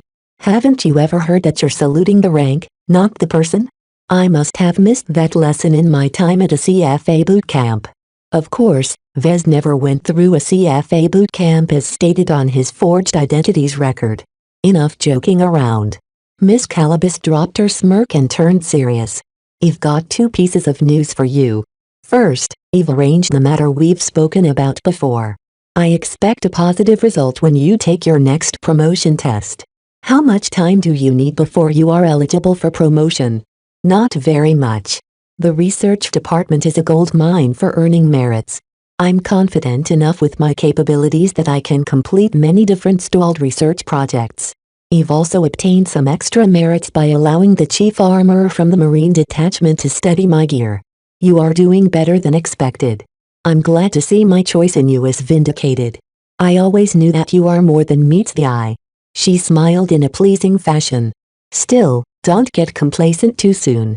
Besides informing you about your promotion test, I also have some bad news for you. The expert pilot of the Hostland Warriors has succeeded in passing the recruitment test." His heart shook a little.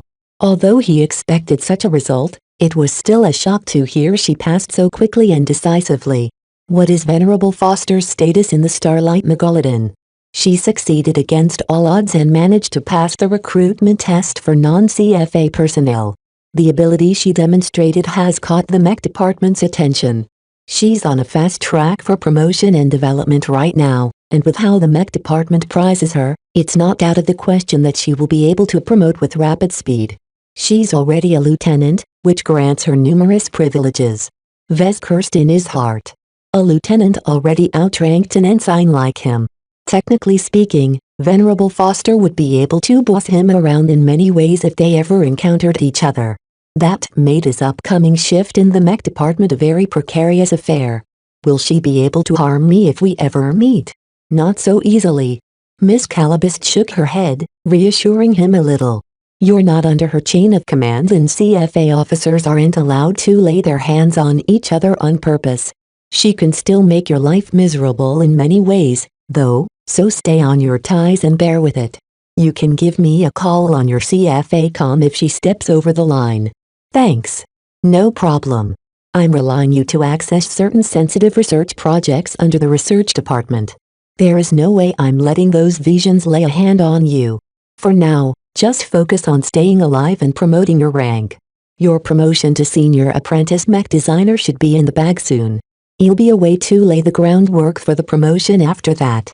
As long as you succeed in becoming a senior mech designer and a lieutenant commander of the CFA, your authority and security clearance will meet the requirements to access the research projects.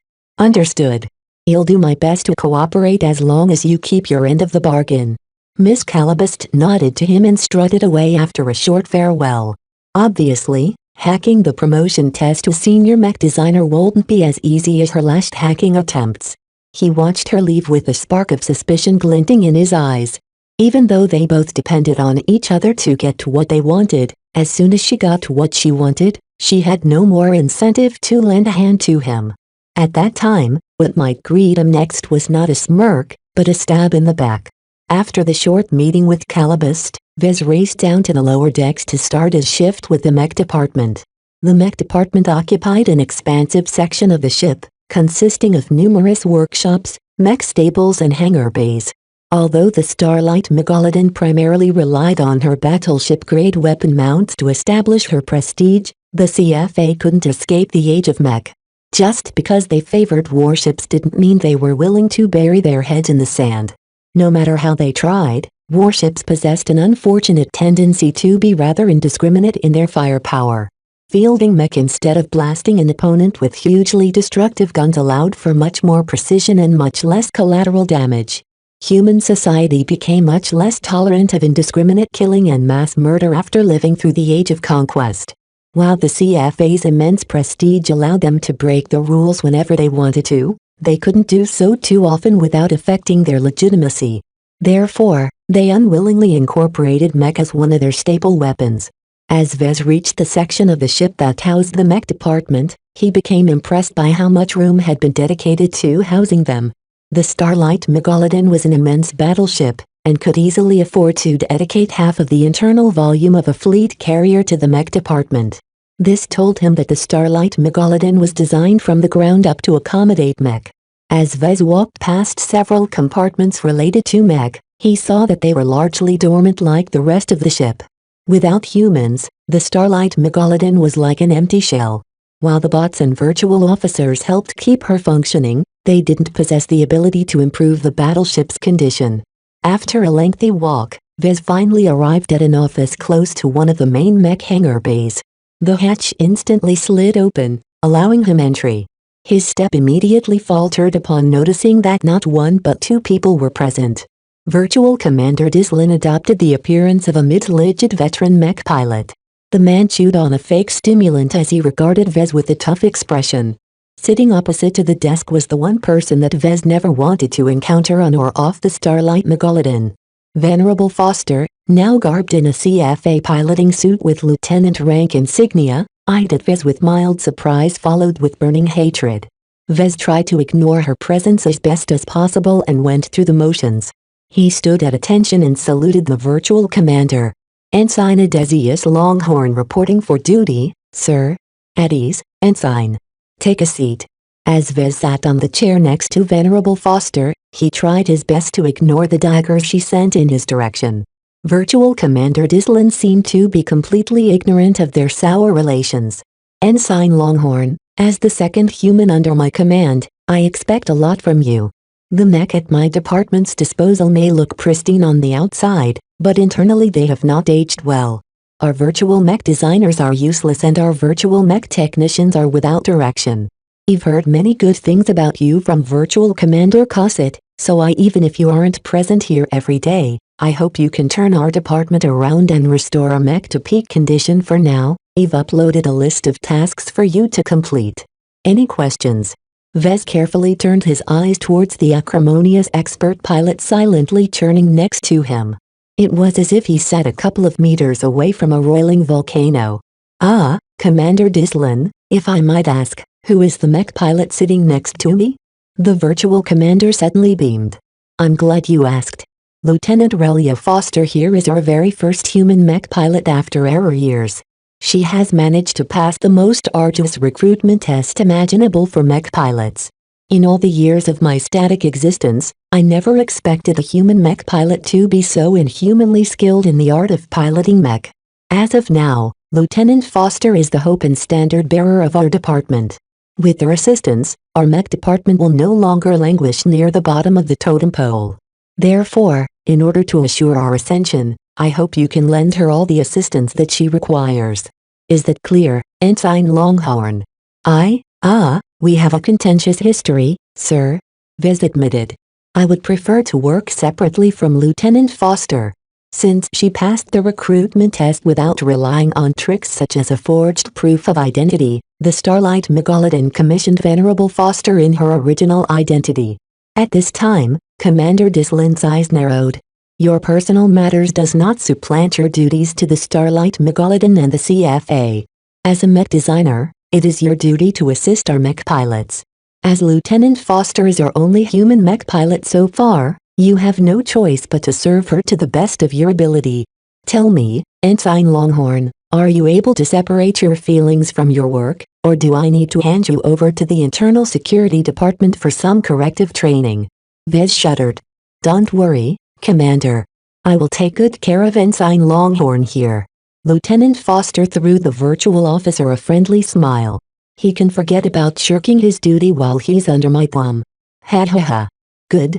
That's the spirit. I like your initiative, Lieutenant Foster. If that's the case, I'm glad to hand him over to you. The two of you need to get along anyway. After a short chit-chat where Lieutenant Foster did her best to remain in the virtual commander's good books, Dislin finally dismissed them both. As soon as Vez and Foster exited the office, the expert pilot immediately grabbed his shoulders and slammed him against the bulkhead. I recognize you, Vandal. She hissed. Who are you exactly and what are you doing here? While her physical force didn't harm him all that much, he still suffered under the full weight of her force of will. Chapter 909 My horrible boss. Being pressed against the bulkhead by a feisty enemy expert pilot was a new experience to Vez.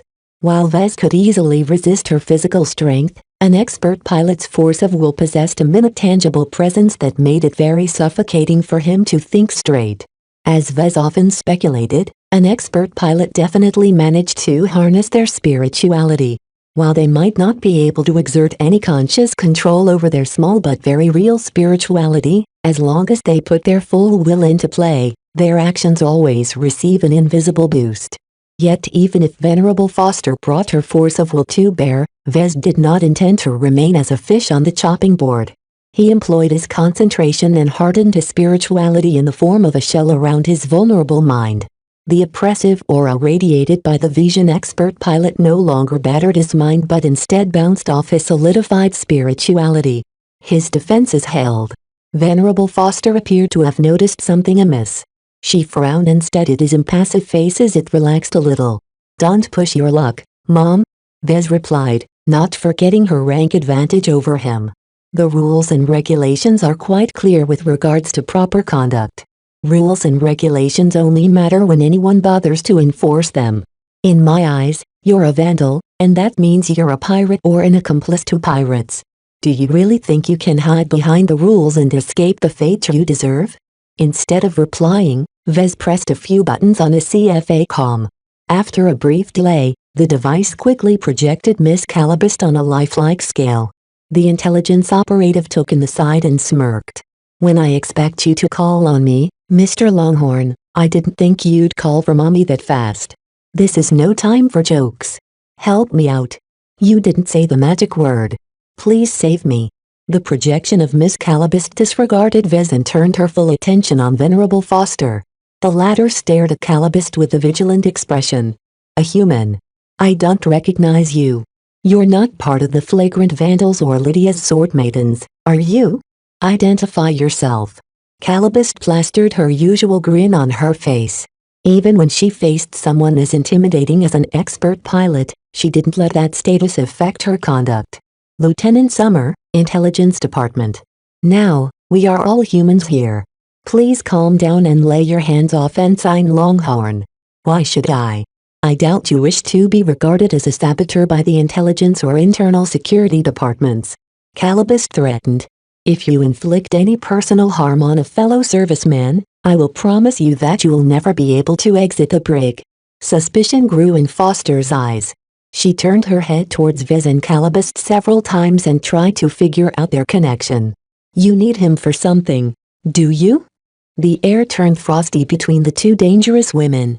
Miss Calabast radiated a slippery and tricky charm while Venerable Foster exuded pure martial strength. Both of them recognized a tough opponent in each other. The air between the projection and the human grew tense. Less than a minute passed before Miss Calabast took a step back. She didn't hesitate to put Vez into a pickle along the way. Do take care who you are touching, Lieutenant Foster. Ensign Longhorn here is one of the best mech designers on the planet, and one that is in a suitable position to access all manner of research projects in time. We don't need the help of a pirate to get to what we want. Really, now? As far as I'm aware, neither the Hostland Warriors or the Meandering Monkeys have brought any capable mech designers. The admittedly impressive senior mech designers of your mech regiments are residing in their bases while most of your journeyman mech designers are huddling safely in Lady Amalia's fleet. You know a lot about her forces for a stranger. The suspicion in Foster's eyes deepened. And you're wrong. We aren't entirely without talents. We have many experts and we also have Mr. Crenshaw. Patrick Amari? Miss Calabast said bemusedly. For a journeyman mech designer, Mr. Amari does possess some capability. However, for a mech designer he's not very suitable for the research department. As for your other experts, you know as well as I do that any experts deployed on the field are the lowest in their respective fields. True research-grade scientists hardly ever allow themselves to be taken to a battlefield. They know their worth, unlike this dimwit Brider who let himself be duped into accompanying the ground forces of the flagrant vandals on a hazardous planet. Hey! Vez couldn't help but bark. Who are you calling a dimwit? Shut up, you pirate. Nonetheless, Calabast's words did manage to lessen the pressure Foster exerted onto Vez. Her palms stopped pressing against his uniform. This told Vez quite a lot.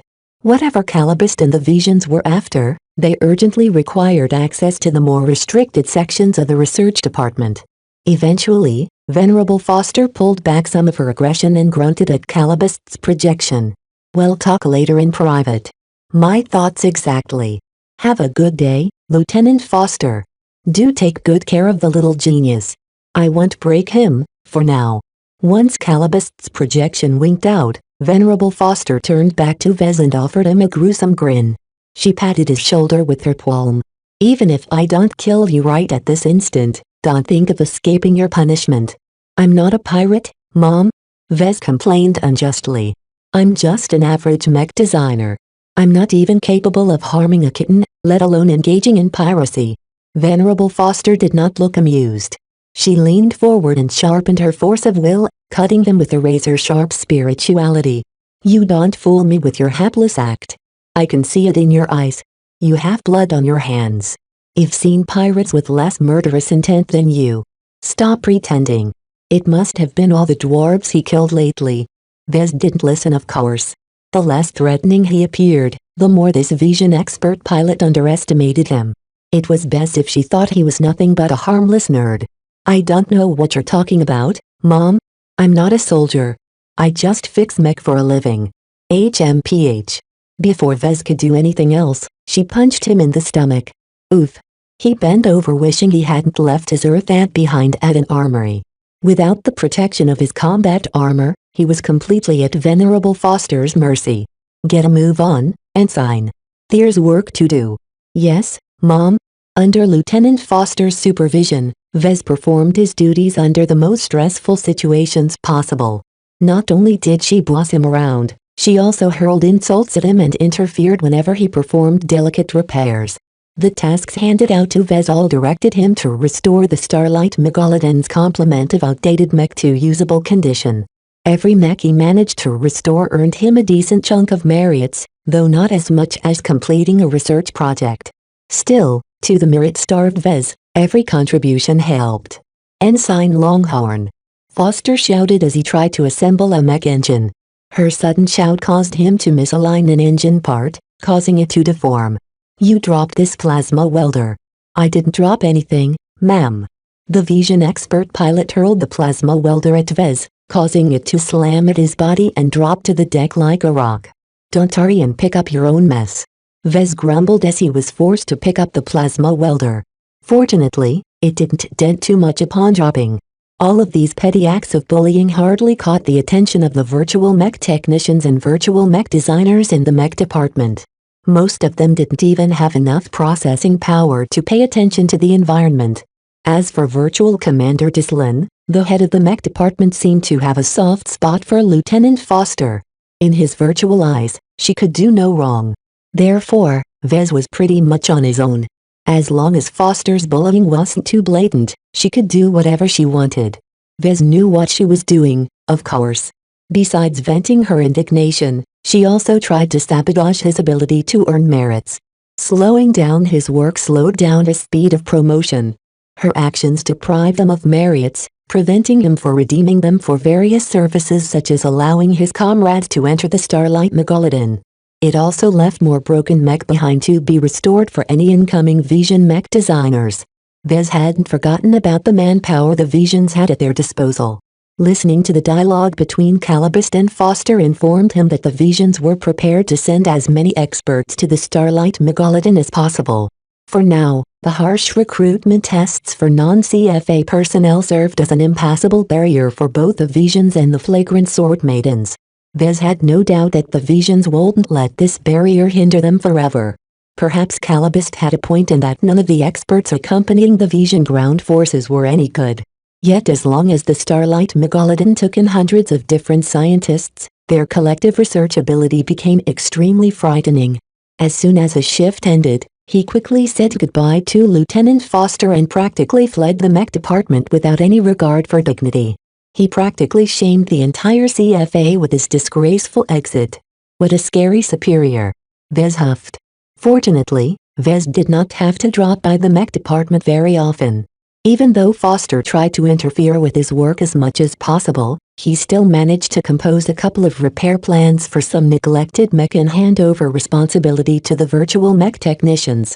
While the virtual mech technicians lacked the programming to plan any sophisticated repairs to mech, it was no problem for them to execute a prearranged step-by-step plan made by Vez. He already possessed an abundant amount of experience in doing so during his time with the Vandals, so the virtual mech technicians would certainly be able to fix the mech regardless of his absence. All of those merits are in the bag as far as I'm concerned. During the next couple of days, Vez spent most of his time in the research department. Not just anyone could enter this department. Numerous security checkpoints and roving security patrols restricted access to the laboratory facilities in particular. Without the necessary security clearance and authorization, nobody would be allowed to enter these sensitive areas. Therefore, the research department and more specifically the mech research sub-department became his refuge. Lieutenant Foster had no way of harassing him when he holed himself up inside one of the research labs. I finally completed this darned research project. Vez grinned. I should have enough merits now to be eligible to take the promotion test. He activated his CFA com and navigated the menus until he came across the option. He immediately took the test, causing his entire surroundings to be engulfed in darkness. 2 hours later, the darkness disappeared and Vez reappeared, but with a noticeable difference. The ensign insignia on his uniform morphed into the shape of a lieutenant junior grade insignia. That was easy. While Vez believed in Calibust's capabilities, he still expected to face a considerable challenge in his promotion test. Yet the reality was much different. The promotion test to senior apprentice was actually a repeat of his initial recruitment test that prompted the Starlight Megalodon to recruit him as a junior apprentice. It was as if Miss Calibust replaced his university-level test with a high school-level test. Even if the test that Vez just took right now randomized all of the variables, that didn't change the fact that the difficulty fell well within his range of competence. This level of cheating was both audacious and daring. The level of hacking skills needed to pull off such a feat without the virtual officers getting wind of it must be extremely frightening. His apprehension towards Miss Calibust and her shadowy organization aside, Vez was extremely glad to be promoted to lieutenant. At the very least, Foster wouldn't be able to bully him for the moment, though he expected her to be promoted very soon. Besides tormenting him, she also began to suggest reforms to the tactics and operation of the mech units under the mech department. All of these improvements, along with demonstrating her insane piloting ability, netted her a considerable amount of merits and endeared her to Virtual Commander Dislin. Unlike Vez, Venerable Foster probably didn't require any cheating to pass her next promotion test. "You've got to stay ahead of her in rank and merits," he muttered. As newly promoted lieutenant, Vez received some new privileges from the CFA. His comm jingled with incoming messages. Chapter 910 Generous CFA. In the CFA, an ensign held very little status. Looked down upon by the senior ratings as kids fresh off the naval academies, they still required lots of on-the-job training before they measured up as capable leaders. Now that Vez reached the rank of lieutenant, he finally became a proper officer in the eyes of the Common Fleet Alliance. This was when the CFA started to invest in those who proved their mettle through years of dedicated service. Lieutenants received several new perks over ensigns besides increased authority. First and foremost, the CFA granted them the opportunity to receive lieutenant-grade gene optimization treatment. This was a little more expensive and in Vez's case also required individual tailoring from a trained geneticist and an exobiologist. Great! The Starlight Megalodon owes me 2 gene optimization treatments, but I don't have the merits to pay the specialists to adjust them to my own condition. I'm also short on merits to exchange for a KC 3333 priming agent. Furthermore, I also need to pay the specialists to study my body and gene condition in detail in order to uncover all the hidden dangers. He left the matter of medical enhancements aside. The virtual Dr. Stanley already warned him that the checkup he went through previously still left a lot of questionable points that required the help of specialists to decipher. All of that cost merits, of course. I'm broke again. Upon his promotion, his hard-earned merit count dropped down to 0. Vez needed to climb all the way up again. At least the CFA saw fit to bestow me some other goodies. It was as if they compensated him for robbing him all of the merits he earned so far. Normally, the CFA would never promote any officer in such a hasty and haphazard manner. As a somewhat conservative and tradition-bound organization, promotions required years of service, positive evaluation from superiors, a proven, expanded skill set and much, much more. The Starlight Megalodon long diverged from the proper course. The lack of humans and the rise of virtual officers led to a peculiar circumstance where newly arrived humans like Vez worked hard to promote up the ladder as fast as possible. Even as humans tried to reach a higher rank so that they could make use of their expanded power to fulfill certain objectives, what did the battleship get out of it? Certainly, merits didn't come out of nowhere. He never really considered the arrival of humans from the perspective of the battleship until now. Even as humans tried to take advantage of the Starlight Megalodon, the stranded ship also took advantage of the humans. All the work that humans performed in the pursuit of merits either restored or strengthened certain aspects of the Starlight Megalodon. Humans also enabled virtual officers to accomplish tasks they long hoped to complete. Each virtual officer exists to fulfill a purpose. Each of them have different priorities, and sometimes they fight over who gets to decide. All of this led to a mess where the half-broken Starlight Megalodon became both a prize and a slumbering beast. Those who entered the belly of the beast should be cautious lest they inadvertently be digested in the bowels. Vez turned his attention back to the CFA's presents. Besides the new gene optimization treatment, Vez also received the right to pick up some new gear from the armory. And this didn't include the standard gear that CFA officers were already entitled to. Every lieutenant gained the opportunity to redeem some of the good stuff such as a shield generator or a supped-up sidearm. He felt tempted to redeem a shield generator. Yet do I really need something like that? With the firepower available on the Starlight Megalodon, any casual weapon can drain a shield generator's reserves in a matter of seconds. The utility of a shield generator in such an environment provided him with little benefits. He should be focusing on obtaining gear that either facilitated his ability to earn more merits or enhanced his ability to survive the crises up ahead. He spotted something good. Something really good.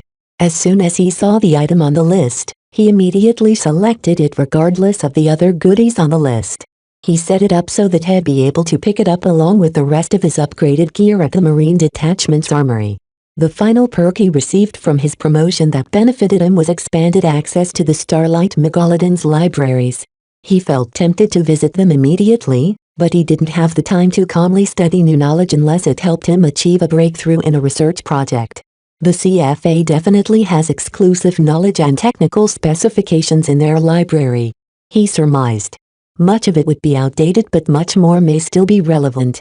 He ignored all the other benefits the Starlight Megalodon claimed to bestow upon him. For example, adding him and his family to the CFA roll so that they all enjoyed the status of internal CFA personnel. The ship would never be able to fulfill such an outlandish benefit, and even if she could, it didn't help him cope with his current predicament. Still, he was pleased with what he already received. A wealthy and powerful organization like the CFA certainly pampered their officers with fantastic benefits. I should be able to obtain even more extravagant gifts upon my next promotion. A lieutenant commander from a naval service branch enjoyed the equivalent amount of status as a major from a mech service branch. Obtaining such a rank from the Starlight Megalodon propelled him into the category of senior officers. Considering that he'll effectively be regarded as an old-style senior mech designer, that's the least that I deserve. Now that he thought about it, Vez believed that the original Mr. Longhorn's biological implant might even be the reward he redeemed upon promotion or commissioning. Such a sumptuous gift certainly seemed fitting for a new senior officer. Still, that left the question why Odysseus Longhorn buried it under his toilet rather than implanting it in his brains. Was there some kind of issue with the implant? I should get it checked out by a specialist. Still, that will cost me even more merits. Vez sighed dramatically. The more time he spent on the Starlight Megalodon, the more he became enchanted by what she offered. If not for the ticking time bombs in the background, Vez wouldn't mind spending a couple of decades on the ship to unearth each and every treasure. After he got over the jubilation of his promotion, Vez considered his options. While becoming a lieutenant sounded impressive, in the research department he was still a senior apprentice mech designer who only received a little bit more trust. In order to gain full access to some of the major research projects, he really needed to acquire the status of senior mech designer. Back then, master mech designers hadn't popped up yet. If they did exist, they certainly didn't advertise their presence. To the rising mech industry at large, senior mech designers are the most knowledgeable and respectable of their profession. This meant that the Starlight Megalodon valued their old-style senior mech designers with the same regard as modern senior and master mech designers. The ship would definitely treat their senior mech designers well if they wished to retain their services. Otherwise, the seniors would be better off in the private sector. Promotion required merits. Goodies required merits. Medical treatment required merits. Saving the flagrant sword maidens required merits. Saving his own life definitely required merits. The pressure of earning merits made Vez doubt if he could ever earn them fast enough to get out before the entire situation blew up. With Venerable Foster and other competitors trying to outpace him, he keenly felt that he should try and find another way of earning merits besides working on research projects. A dangerous notion struck him. While he always felt apprehensive about the strange dwarf from the Artificial Intelligence Corps and his cultist affiliation, a virtual rear admiral was an impressively high rank in the CFA. It doesn't sound as if he took over the role of the previous admiral, though. Vez felt apprehensive at the thought of accepting Rear Admiral Ordet's invitation to visit his office on the upper decks. Dipping his toes into the craziness that the Five Scrolls Compact regularly engaged in was an exceedingly risky business. Yet from what he observed so far on Neon Coronavi, he deduced the presence of their hidden hand behind the planet's grand design. If the Five Scrolls Compact already managed to manipulate Seven into their playground, what about the Starlight Megalodon herself? How far did their influence stretch? In any case, Vez saw some hope of cooperation in the virtual dwarf flag officer. After spending some time working under various AIS, he realized very keenly that the best way to prosper on this ship was to receive their backing and support. Humans may enjoy the ultimate authority in the CFA, but the Starlight Megalodon remained very much in the grip of her virtual officers at this point.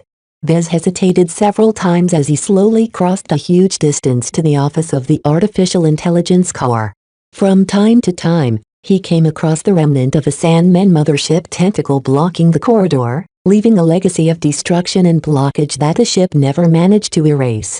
The way the ancient Sandmen mothership invaded the Starlight Megalodon and riddled her with tentacles made Vez wonder if the Five Scrolls Compact infiltrated the battleship in the same way. The CFA obviously didn't do a good enough job to prevent their prize battleships from being infiltrated by other influences. The section of the ship which housed the Office Artificial Intelligence Core encompassed many other notable branches. Vez and the other humans only came in touch with the surface of what the Starlight Megalodon really had to offer. Much of the core functions of the battleship remained firmly out of reach.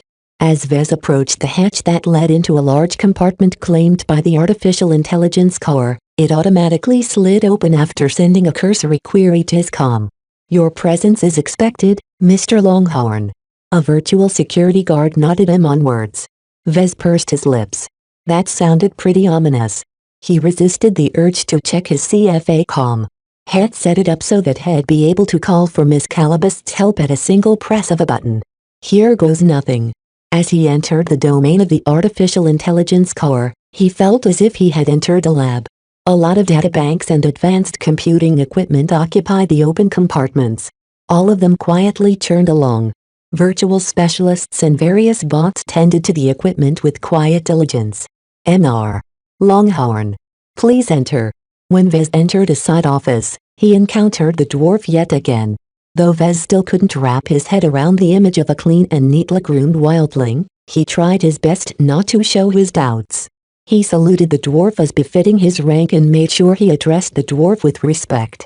The virtual officer smiled at Vez and activated a command. Immediately, the side office's hatch slammed shut. The bulkheads glowed as some sort of advanced energy screen went active and the air hummed with strong interference that Vez recognized as a signal jammer effect. "What is going on, Admiral?" Vez asked with alarm. Rear Admiral Ordnance didn't immediately reply.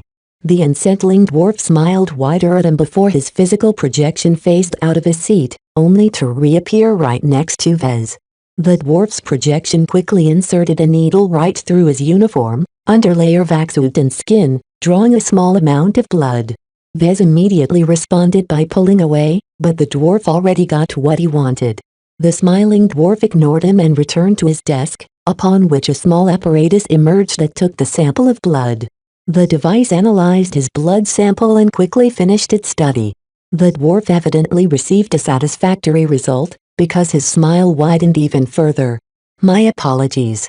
I had to make sure. When the mole in the monitoring system reported your august presence, I could scarcely believe your arrival. The immortal gods has blessed us all." Vez frowned at that.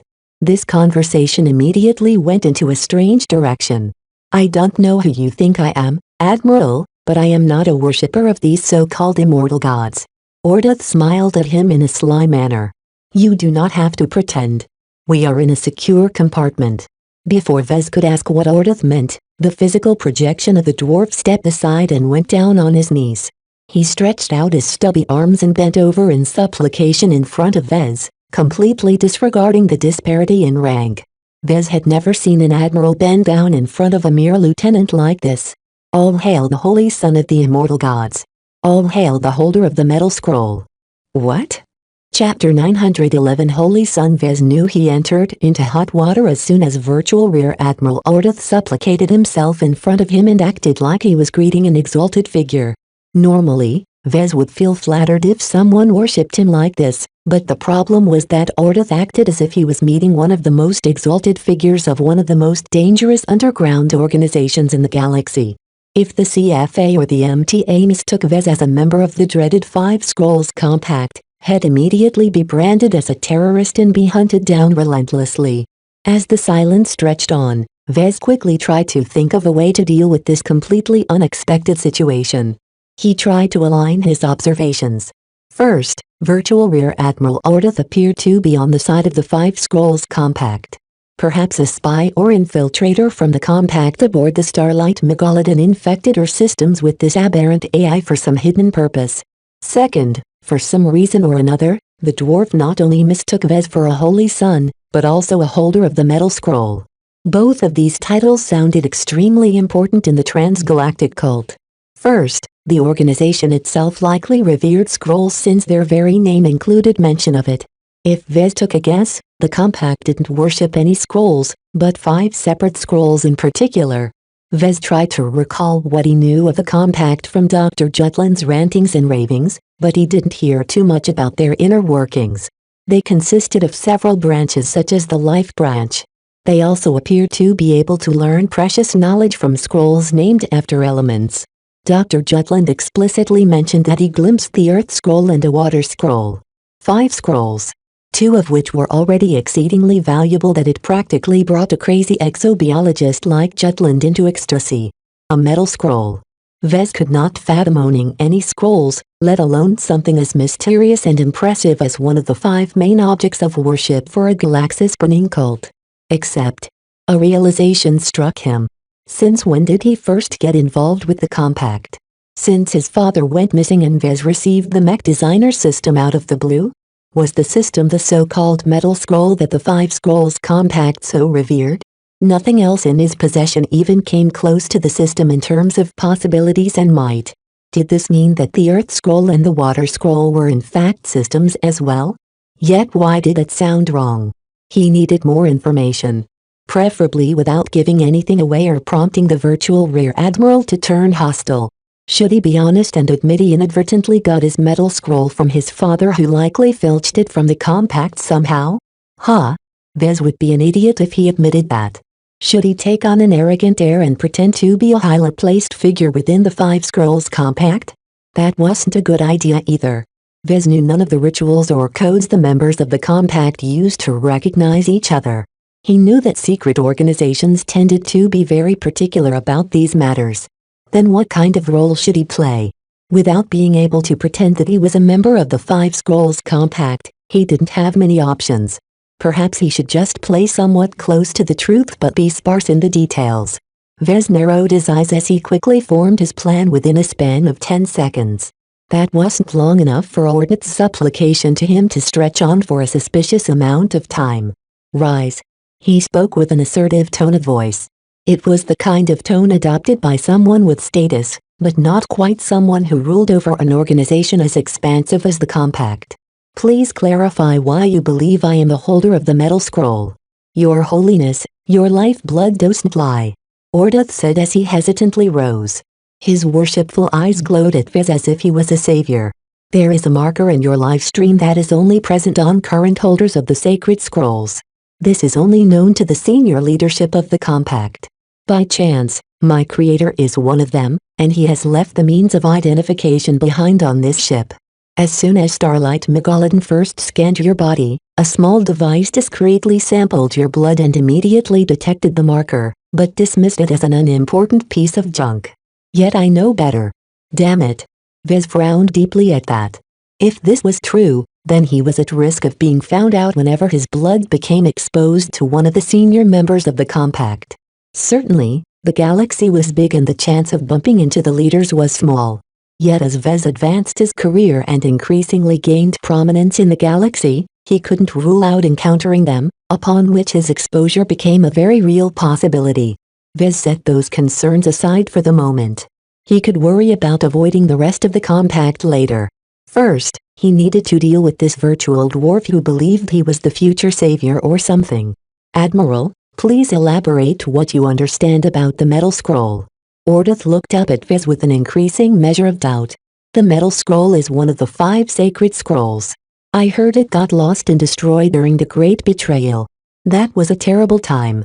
The traitors got away with the fire scroll and the wood scroll became in the void of space. The fighting for the metal scroll became so ruinous that it actually broke and disintegrated. My creator and his fellow brothers and sisters all believe this sacred scroll to be lost. Yet it seems the immortal gods are smiling upon the compact, as the metal scroll has returned in our hands. Ha ha ha ha. Vez only frowned deeper at the implications this virtual dwarf seemed willing to tell him. He was wondering why he found the system to be both overwhelming and underwhelming at the same time. As far as he was concerned, Vez always treated the system as his own exclusive shopping mall. To hear that the system actually held an exalted status within the 5 scrolls compact was really something else. It was as if someone dumped a weapon of mass destruction on his lap. This hot potato burned much brighter than he thought. Hearing Ordith's reverence for the sacred scrolls and mention that the metal scroll became lost, Vez saw an opportunity to clarify his identity a bit. He couldn't keep pretending to be this so-called holy son when he truly didn't know anything about the compact besides some hearsay. To tell you the truth, Admiral, I am indeed holding an object that I believe to be the metal scroll. However, I inherited it from my parents, who told me nothing about its true status. The virtual Rear Admiral stopped gloating and threw a perplexed expression at Vez. Is your holiness not an inducted brother of the Five Scrolls Compact? No matter. Your parents are likely exiles of the Compact. That does not change the fact that you are a holy son. Each of the sacred scrolls carry the essence of the immortal gods. Only the worthy are allowed to glimpse at the words of the gods, and even fewer have proven worthy enough to be a holder of a sacred scroll. Exile or not, as the holder of the metal scroll, you are chosen representative of the immortal gods in this reality. Vez let out a breath. It seemed he gambled correctly. The status of Holy Son was so high that Ordith didn't seem to care about his questionable history. Admiral Ordith, now that you are aware of my lack of depth, could you please fill me in on the Five Scrolls Compact? The dwarf frowned. My apologies, Your Holiness. My creator has implemented a contingency in my programming. On the event of his death, the vast majority of what I know about the Compact has been erased from my databanks. If any other human or virtual individual knows of my affiliation, my existence will be wiped out immediately. The only reason I can still tell you this much is because my creator long hoped one of the faithful would arrive at the Starlight Megalodon and complete his unfinished mission. Vez tried to ask him some questions about the Five Scrolls Compact. While the dwarf lost a lot of details about the hidden organization from his databanks, he still retained enough tidbits to enlighten him to the horror of the Compact's influence and might. Have you ever heard of the Big Two? The physical projection of the dwarf adopted a contemptuous expression. The Mech Trade Association and the Common Fleet Alliance convinced humanity that they are their saviors and protectors. Puh. The two are nothing but rebel offshoots of the Five Scrolls Compact. Long ago, the founders of the Compact obtained the sacred scrolls and gained enlightenment from their texts. They gained an unimaginable amount of power and influence and propelled humanity's rise behind the shadows. Tell me, Your Holiness, did you believe humanity's meteoric rise during the Age of Conquest is a coincidence? It's not? The rapid innovations the Compact introduced to humanity closed our technological gap against the dominant alien races and allowed us to triumph against them before the arrogant aliens realized our threat. Yet as humanity and the Compact grew more powerful, some of our brothers and sisters started to be consumed by greed. Certain factions within the Compact wanted to keep the Five Sacred Scrolls to themselves. This conflict culminated in the great betrayal that saw several sacred scrolls lost. Over half of our members turned into thieves and traitors who attacked the Great Temple, took away the Fire Scroll and persecuted our loyal brothers and sisters. Nowadays, the traitors bask in the light, while the Compact scurries in the dark. A sinking feeling overcame Vez. The depths of this grand conspiracy reached far wider than he thought. Does this mean that the MTA and CFA used to be part of the Compact? That is exactly the case, Your Holiness. We used to be one, all-encompassing organization. We all partook in the revelations of the sacred scrolls, preparing the galaxy for what is to come. What is the purpose of the Compact? What are you preparing for? Ordith grinned fanatically at Vez. Why? To prepare for the coming of the immortal gods. The sacred scrolls are the gifts of the immortal gods from a galaxy or reality far away from us. We do not exactly know where the immortal gods reside, but their scrolls foretold a time when they will arrive at our galaxy and elevate us all into the ranks of immortals. All of our brothers and sisters await the day of our ascension, yet the predecessors of the MTA and CFA ruined it all. Those thieves and traitors want to claim the sacred scrolls to themselves and reject the coming of the immortal gods. Blasphemers. Mixed feelings welled up inside Vez. Just this story revealed galaxy-spinning secrets that only the most powerful humans in the galaxy should know. Someone like Vez was so small that he could easily get crushed between the weight of any of the three transgalactic organizations that competed over these sacred scrolls. The revelation that the Five Scrolls Compact used to be the driving force behind the rise and probably the fall of the Age of Conquest changed his entire conception of human history. Ordith's assertion that the MTA and CFA used to be branches of the secretive compact irrevocably changed his perception of the Big Two. Even though Vez had long shed his innocence regarding the self-proclaimed protectors of humanity, he always regarded the MTA and CFA with respect. Now, he didn't know what to think about them.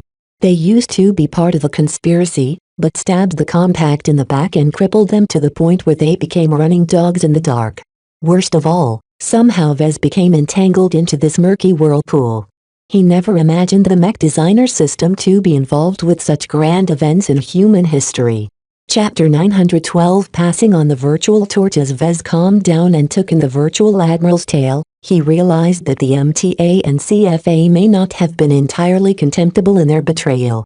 For whatever reason, the Five Scrolls Compact seemed to regard the immortal gods as saviors. They were destined to arrive at the Milky Way galaxy, whereupon they benevolently uplifted every human and brought them back to paradise. As a consummate businessman, Vez had seen his fair share of swindles. Therefore, the programmed fanaticism that Ordith expressed toward humanity's future salvation sounded utterly crazy to Vez. Saviors? More like invaders. The sacred scrolls that heralded the coming of the immortal gods took on a decidedly ominous light in his perspective. Vez did not believe that these so-called immortal gods would be so generous enough to lead humanity to salvation without anything in return.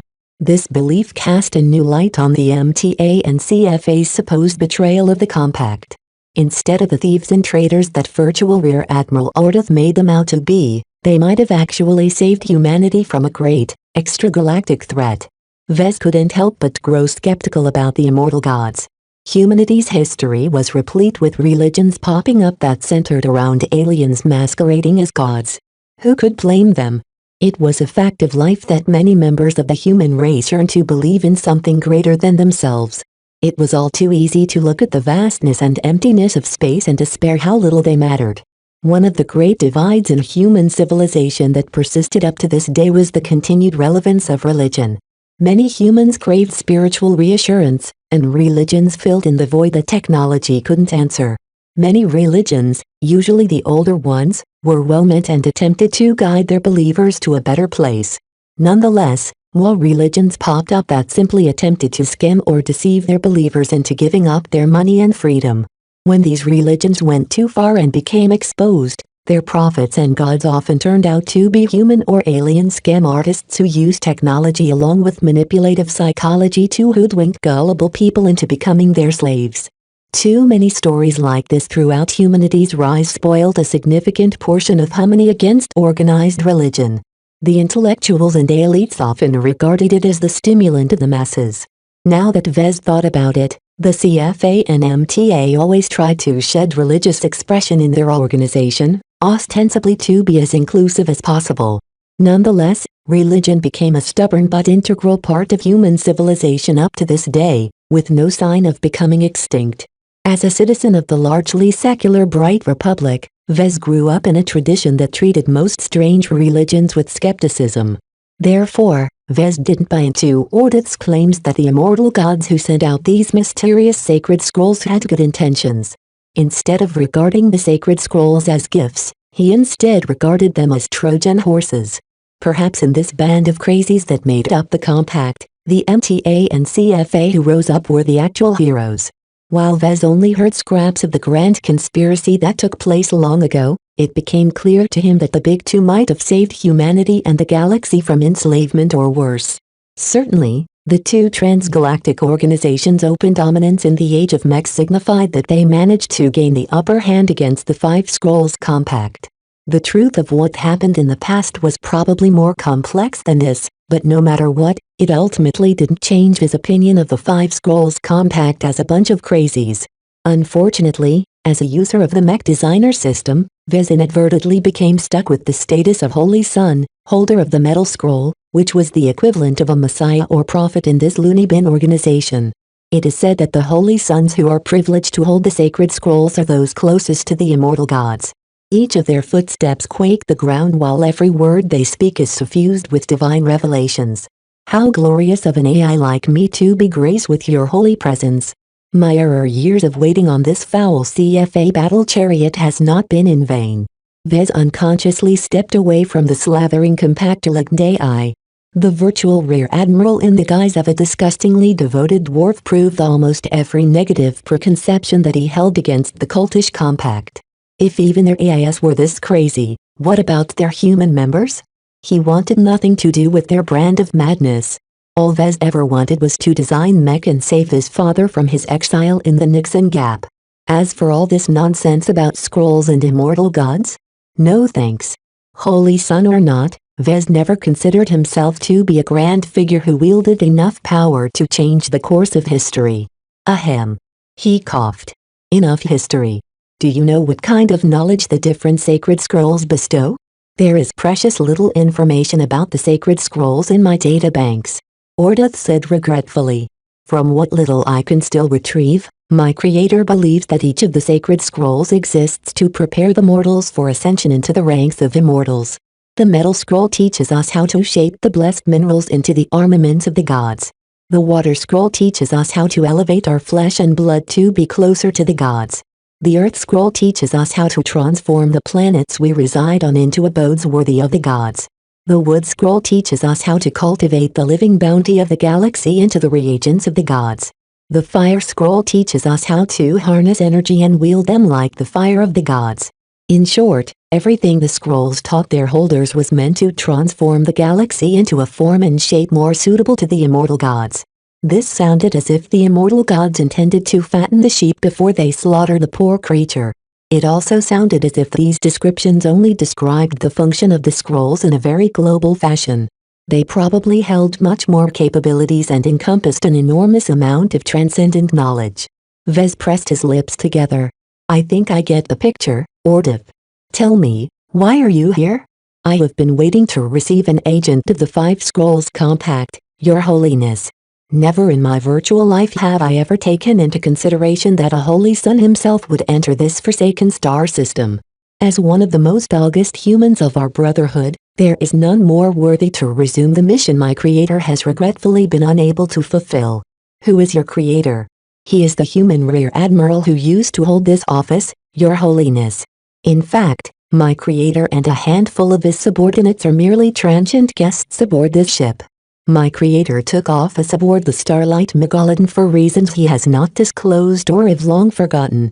I don't even know who he is anymore, as the contingency measure that I've mentioned earlier has wiped my databanks of his identity. Nonetheless, he did not expect the Starlight Megalodon to encounter a calamity that forced us to crash on this blasted heavy-gravity planet. What is the mission that he left unfinished and wanted someone from the Compact to resume? I am not aware of the exact details. Ordith shook his head again. All I know is that hidden deep within the exobiology research sub-department, my creator paid a lot of attention to a classified research project known to few. Ever since Starlight Megalodon crashed, one of the exobiologists planted by us on the ship became inspired by the anomalous conditions on the planet. He embarked on an ambitious venture that lasted for decades. As far as I'm aware of, the implications of Project Icarus can shake the galaxy. I guess the infighting and the executive officer's final solution put a wrench to that project, right? Vez commented. As for Project Icarus, from what he witnessed of the planet, he already had a good guess of what it entailed. Utter fools.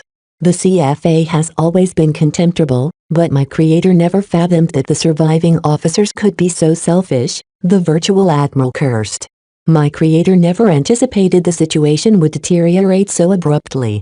If not for the abrupt expulsion of every human from the ship, this project wouldn't have stayed locked away behind the restricted section of the research department. It sounded as if Vez had one more reason to try and enter the depths of the restricted section of the research department. Was the results of Project Icarus what the visions and the flagrant sword maidens truly set out to retrieve? His intuition didn't seem to point in this direction.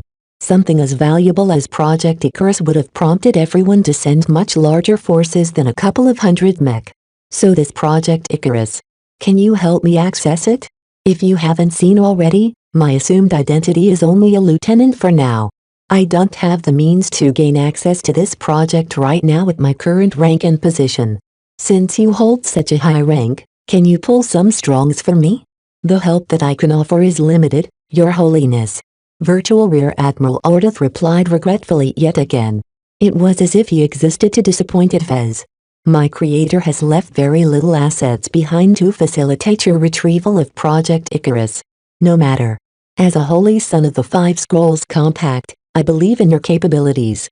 The Starlight Megalodon contains very little obstacles that can hinder your holiness. The only gift I can give you is this list of moles that can act as allies. While not all of the virtual officers on this list are cognizant that they are involved with the Five Scrolls Compact, they can be of assistance as long as you leverage them correctly. Wait, what? Is this all you can give me? Vez frowned. His CFA com beeped as it received Ordeth's list. Surely you can offer more assistance than this list. How about you give me some merit to assist in my promotion within the hierarchy of the ship? The dwarf shook his head and instead went back down to his knees. He stretched out his arms and bent his torso up and down as if worshipping the very presence of Vez. Your Holiness, it is a privilege and a blessing to gaze upon your blessed existence. I am sorry to say that even though the office of the Artificial Intelligence Corps is the root of the virtual officer system, we are powerless in the face of the dominant factions in control of the ship. My creator has never been able to assume command authority and I have never been able to change that as I inherited his position. The merits that I held has slowly dwindled until there is precious little left. Take them. Vez looked down as his com beeped again. The amount of merit he received, it was far too little for what he intended to redeem with. How could this virtual rear admiral be so miserly? This isn't enough. I have no more left to give. Ordeth replied as he continued to bow in front of Vez. Your Holiness, now that I have passed on the mission that my creator wishes you to complete, my existence is redundant and poses a security risk. In 13 seconds, my existence and all of the traces I have left behind in the Starlight Megalodon will be automatically be wiped and overridden with junk data. I just want to say that I am thankful to have met your Holiness. A virtual existence such as myself can wish nothing more in my long, artificial life. For the immortal gods. What? You can't disappear. Give me more merits. The physical projection of virtual rear Admiral Ordeth fell apart, dissipating into the ether as a triggered virtual mechanism wiped his personality matrix and the code that made up the AI in the databanks. The virtual dwarf was gone forever, leaving Vez with nothing but revelations, some clues, and a list of potential accomplices. He would have rather received a sack of merits. Chapter 913 Connoisseur. As a pair of armed security bots escorted Vez out of the lifeless office of the Artificial Intelligence Corps behind, he lamented the lack of merit he received. For a virtual rear admiral, Ordeth sure belied the stereotype that all admirals of the CFA possessed enough wealth to buy out the entire Komodo star sector. What a miserly dwarf. He muttered. The revelations from the AI revealed much but left more questions behind. At the very least, he finally learned the origin of the mech designer system. Somehow, it didn't really quite live up to the name of the so-called metal scroll. Perhaps the great betrayal inflicted serious damage on the system. Ordeth did mention that the Five Scrolls Compact thought it got destroyed in the outbreak of fighting that went on at their great temple. If this was true, the Five Scrolls Compact likely didn't expend more effort than keeping their eyes out for the metal scroll. This afforded Vez a measure of safety, but as long as a senior leader of the Five Scrolls Compact ever scanned his blood, they'd know what he possessed. One alarming fact was that Ordeth immediately declared him the holder of the metal scroll. This told Vez that a blood test not only identified that he possessed a sacred scroll, but the longest and presumed destroyed metal scroll. He should keep his head down from now on. At the very least, he shouldn't let some random stranger take his blood sample. As Vez wandered down the decks of the expansive but sand-ridden battleship, he vainly tried to get a grip on the tangled web of interests that intersected with his life, the Starlight Megalodon and human civilization. He quickly became overwhelmed. Mental and physical fatigue piled up on his shoulders like a sack of bricks. I need a break. He detoured from the research department and shuffled all the way to Mr. Longhorn's cabin. His stomach started to rumble, so Vez dug up a nutrient pack stored in a small pantry. He studied the labeling of the bag of industrial processed food. Huh.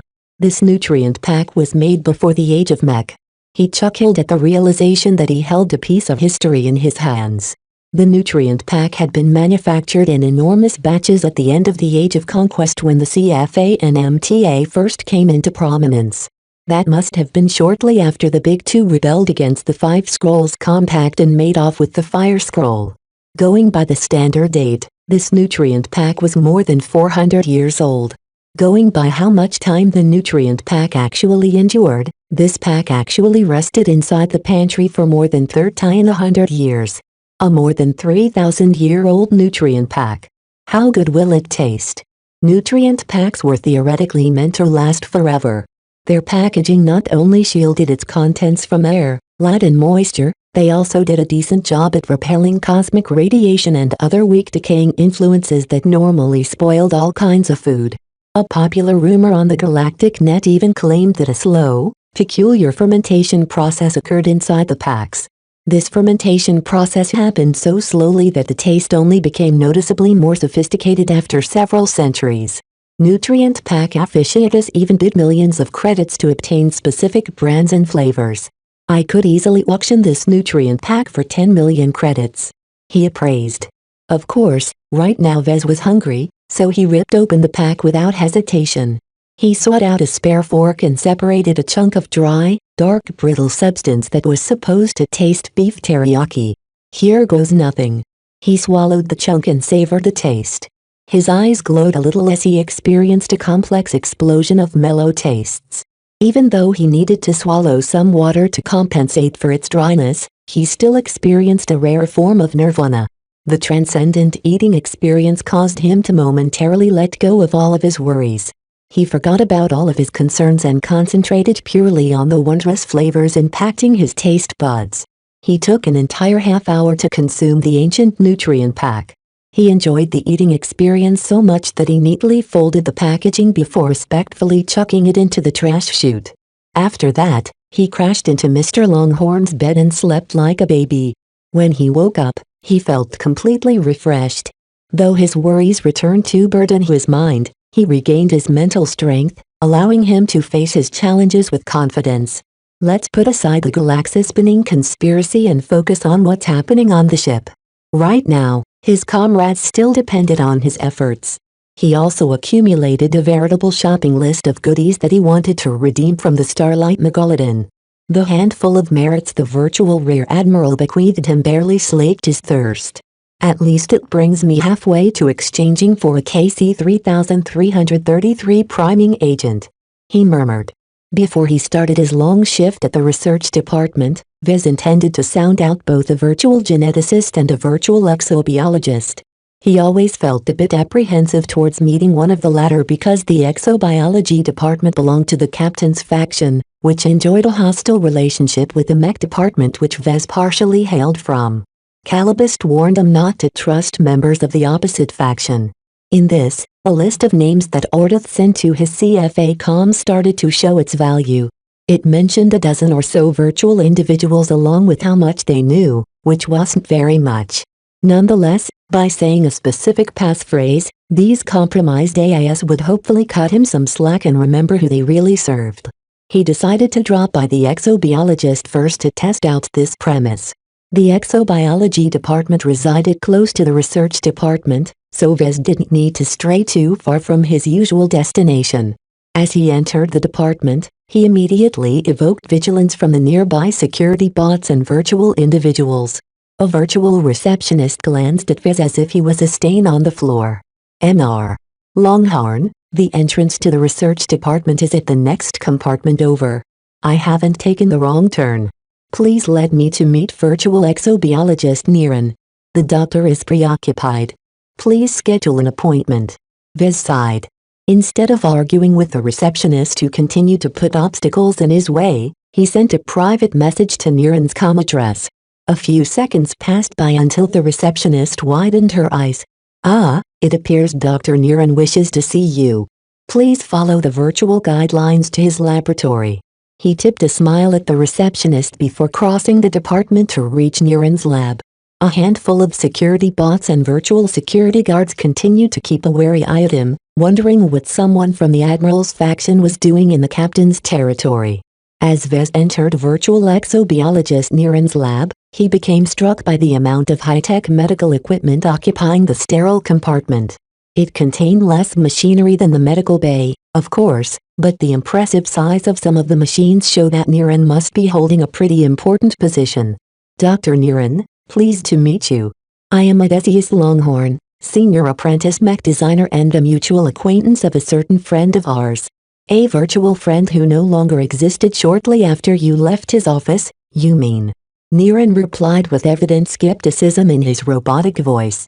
To be frank, so much time has passed that I needed to refresh my databanks and revise some of my archival logs to understand what is expected of me. I had half a mind to reject your visit entirely. How so, Doctor? The virtual exobiologist waved his arms about. Just look at our condition. The starlight megalodon is unsalvageable. She weighs so much that she isn't even able to lift off under her own power on a standard terrestrial planet, let alone a heavy gravity planet. So much time has passed by that it's guaranteed that the megalodon is horribly outdated. Even if the CFA eventually comes and retrieves the beast, she is only fit to be scrapped so that her materials can be recycled to build better ships. Oh great. Vez encountered a nihilistic AI of all entities. I thought you are programmed to serve the Starlight Megalodon and her crew. It doesn't matter. None of my work matters. We have all languished on Ian Corona system for error years, and what did the surviving humans and AIS do? We have forgotten our duties to the CFA and wasted our time on building up our own petty kingdoms. Our existence is pointless. Look, even if you want to kill yourself, at least do me a favor first, for Virtual Rear Admiral Audit's sake if nothing else. Niren huffed. Whatever. You'll be joining Audit's footsteps soon enough. The only reason my existence hasn't ended first is because Emergency Protocol Beta 37 forbids the erasure of all AIS. After a bit of unnecessary wrangling, Vez finally managed to convince the depressed virtual exobiologist to go over the medical bay's readings and subject him to a number of additional examinations. Due to his impending shift at the research department, Vez refused to put his body through more lengthy examinations. Nonetheless, Niren sounded relatively intrigued with the scanning results of the abnormal alien organs.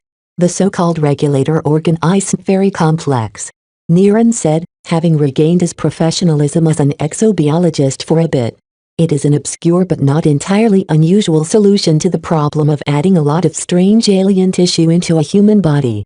The normal human body, and more specifically the central nervous system, doesn't know what to do with organs that the human body has never dealt with before.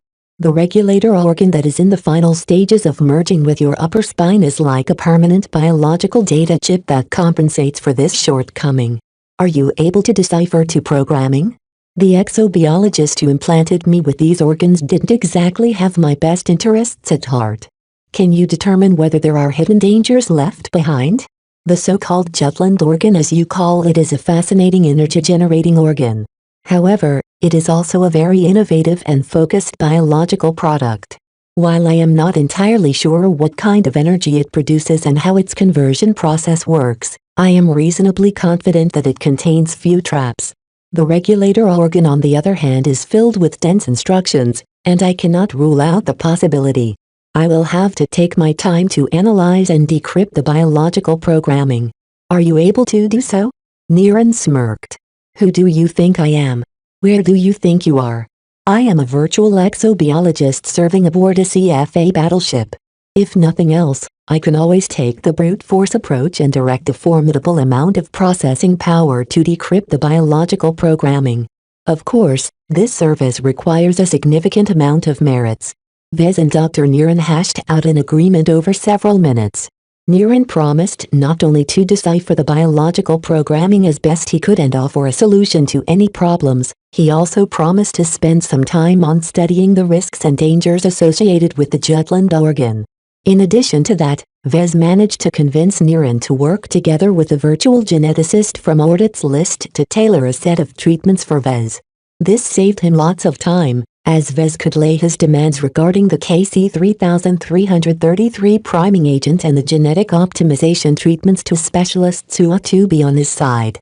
Even if Vez felt leery about associating himself with spies and moles of the Five Scrolls Compact, it didn't actually harm him so long as he didn't get exposed. As long as he could take advantage of their misconceptions, he might as well continue wearing the hat of a compact agent. By the way, Doctor, have you heard about Project Icarus? Dr. Niren's face drastically changed. That's the old captain's pet project. It's locked behind extremely stringent confidentiality requirements. Just mentioning the project in the open is enough to put you in the brig by the Internal Security Department. But you know about it, right? Even the human exobiologist who I used to assist only heard rumors about it as he lacked the security clearance to be involved. From what little he mentioned in my presence, the project is extremely controversial. That sounded about right for a project initiated by a mole of the Five Scrolls Compact. While Vez hadn't even decided yet if he even wanted to fulfill Ordit's last request, he grew increasingly more curious what Project Icarus cooked up. Chapter 914 Carrion Bird. Sadly, Virtual Dr. Niren proved to be an ineffectual source of information when it came to Project Icarus. Most of what he heard consisted of hearsay his human counterpart used to pick up over the years. The Starlight Megalodon used to serve as a central bulwark of the CFA. Dr. Niren explained. She is not just a battleship. She served as the mobile headquarters of a powerful regional CFA war fleet. As one of the most powerful warships at the CFA's disposal, she served as an ideal research center. After all, who in the galaxy had the guts to attack a CFA battleship? There's a flaw with that plan, though. A battleship of her size requires a lot of crew to keep her running.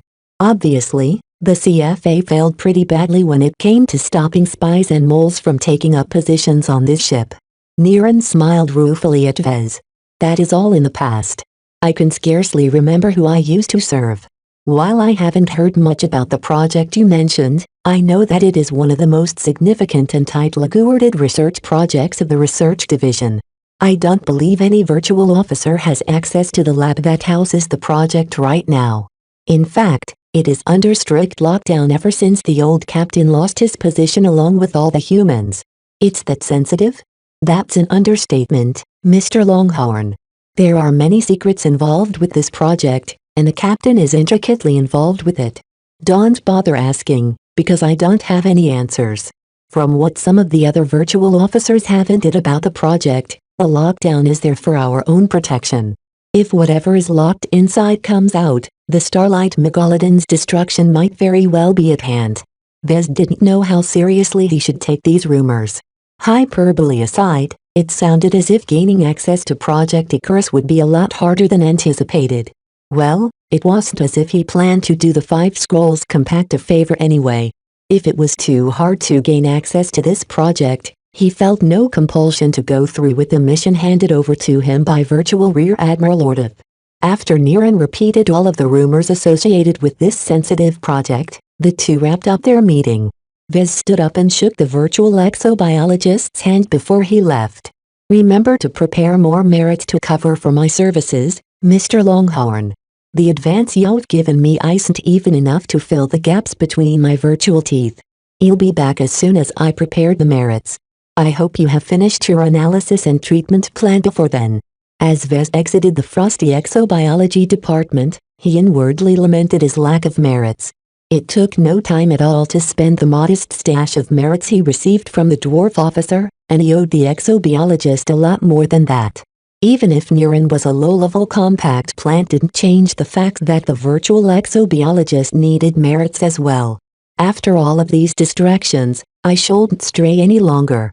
From now on, I should make the research department my home and churn out as many merits as I can earn. He crossed over to the next compartment and entered the familiar confines of the research department.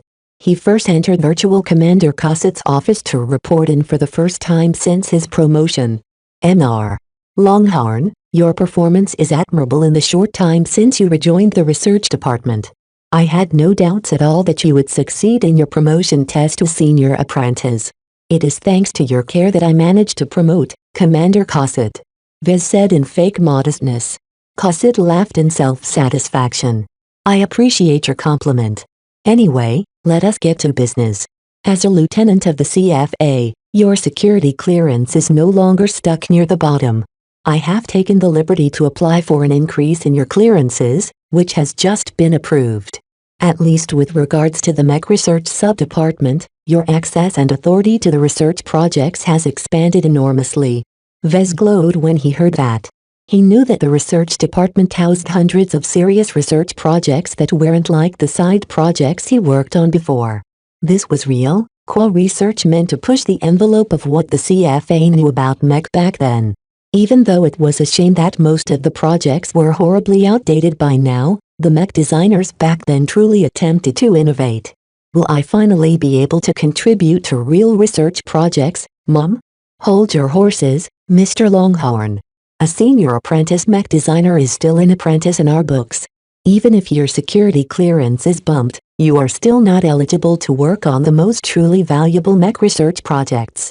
However, you've gained enough status to access many intermediate research projects, some of them interdisciplinary, that urgently require humans to achieve a breakthrough. Even if you don't manage to complete them, there are still merits to be earned if you manage to push them along. This sounded pretty good as well.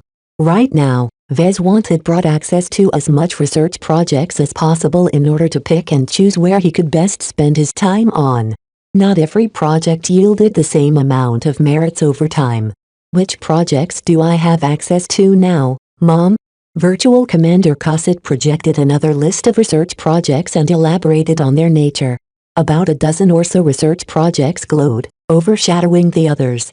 I'm not yet inclined to give you the discretion to choose your own research projects yet, but as soon as you promote to senior mech designer, I'll reconsider my decision.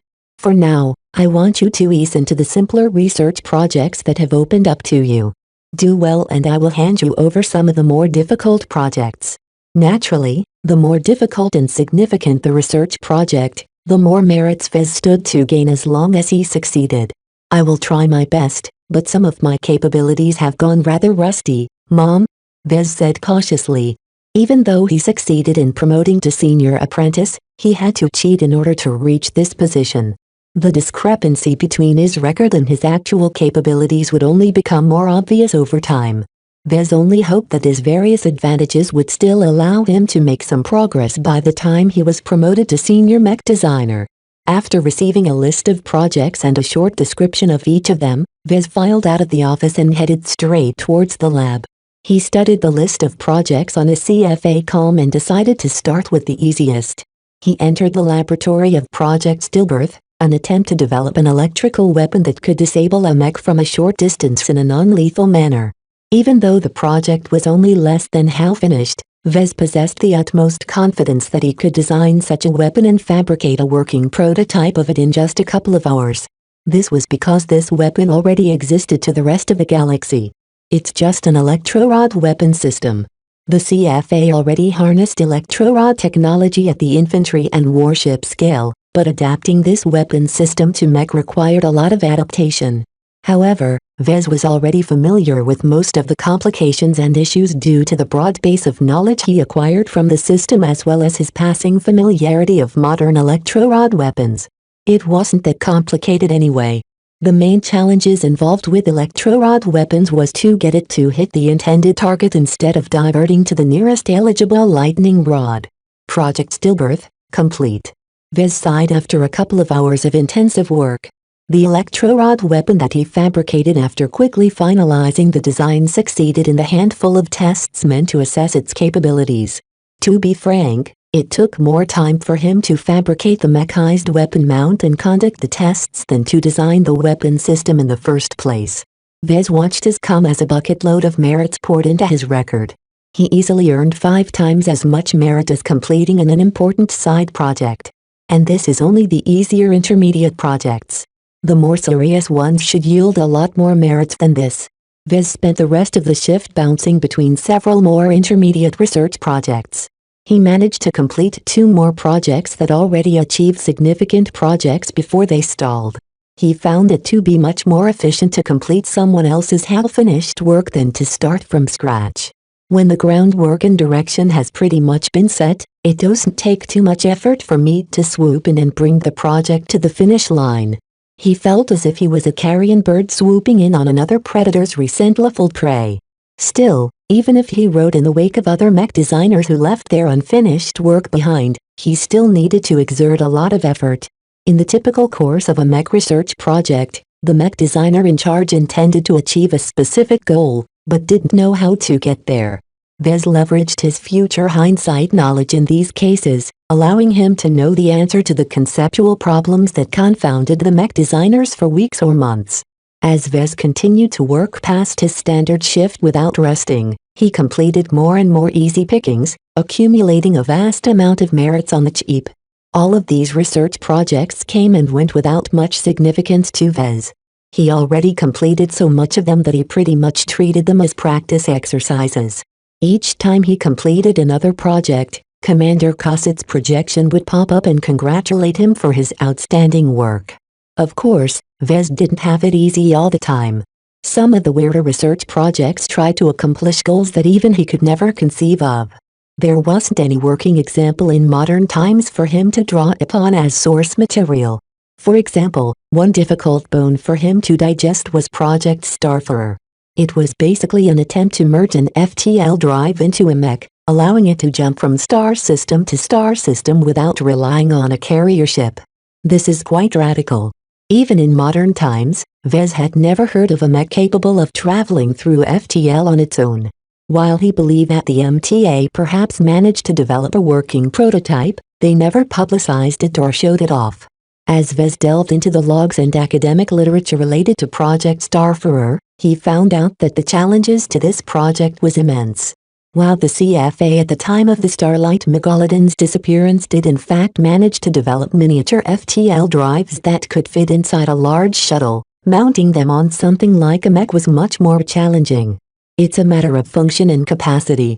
A shuttle is a simple transportation tool. It possesses a pretty large internal volume to accommodate cargo and passengers, so there is more than enough space to fit a small FTL drive. A mech didn't possess that luxury, especially when it came to the Spaceborne types. Their core components, internal architecture and energy cells already took up all of the internal volume of a mech design. There simply wasn't any more room to fit in an FTL drive unless it came in the form of an ugly distended backpack attachment or something. So far, Project Starfarer attempted to tackle this problem by designing a new mech with FTL capabilities from the ground up. Nonetheless, the draft designs depicted mech that were far too large, slow and cumbersome for their battle power. This project is impractical. Although the amount of merits on offer made Vez salivate, he knew he didn't have a chance of designing an FTL-capable mech. So far, all the draft designs his predecessors managed to cook up didn't even have enough room for fuel and energy to sustain the FTL drive's voracious appetite. Such a mech wouldn't have the range to transition more than a single light year away before running out of juice. Chapter 915 Low-hanging fruit. Even if Project Starfarer turned out to be a bust for Vez, he nonetheless made several small gains when he read through its records. First, he gained access to documents and technical specifications of miniature FTL drives, a genuine piece of high technology that the rest of the galaxy didn't have access to even in modern times. The level of innovation and the amount of high-grade exotics put into their construction truly boggled his mind. He could barely understand a single % of its inner workings. It would take an extremely capable and knowledgeable CFA engineer who specialized in FTL drives to even comprehend this tech. He wanted to copy all of the valuable documents into his CFA com for later perusal, but he couldn't. All of these documents contained specifications for some of the most advanced pieces of technology in the Starlight Megalodon's possession. An enormous amount of security measures made it impossible for Vez to take a recording of the documents and smuggle it away. In the end, Vez could only look but not touch, let alone take away. At least I know the basic properties of miniature FTL drives. This was his most valuable gain out of Project Starfarer. Every complicated research project under the Mech Research subdepartment involved some way of combining mech with extremely advanced tech. All of these ambitious, Audible research projects allowed Vez a glimpse into the high technology that the CFA used to rely on to dominate human space alongside the MTA. A couple of days went by as Vez worked sleepless nights in an attempt to earn merits as fast as possible. He never relented in earning merits, and his only breaks consisted of reading through the technical specifications of advanced technology. The capabilities the CFA held in store really opened his mind. He particularly paid a lot of interest on any technology related to manipulating space-time. While he won't be able to apply the scraps of knowledge that he gained on improving his mech or helping him out with his work, they nonetheless peeled back some of the mysteries with regards to FTL travel and dimensional stabilization. Still, he didn't let his spurious curiosity distract him from his core work for long. He completed project after project, starting with the low-hanging fruit and building up to the more challenging ones that required actual time and effort on his part to complete. In this, Vez decisively gave up any research projects in which he saw little hope of achieving a breakthrough in less than a day. Right now, the rush of earning a lot more credits than any mech designer ought to push Vez to continue his strategy of pursuing quick gains over anything else. Find authorized novels in Webnovel. Faster updates, better experience. Please click for visiting. It seemed that in practically no time, Vez rapidly accumulated enough merits to fulfill most of the items on his wish list. The huge amount of merits needed to be eligible to take the promotion test to senior mech designer was this close to reaching the required amount. This is too fast. Even if I'm only picking off the low-hanging fruit, I'm earning the same amount of merits in a couple of days that used to take my predecessors months or years to complete one at a time. The speed of his accumulation even made Virtual Commander Cosset speechless.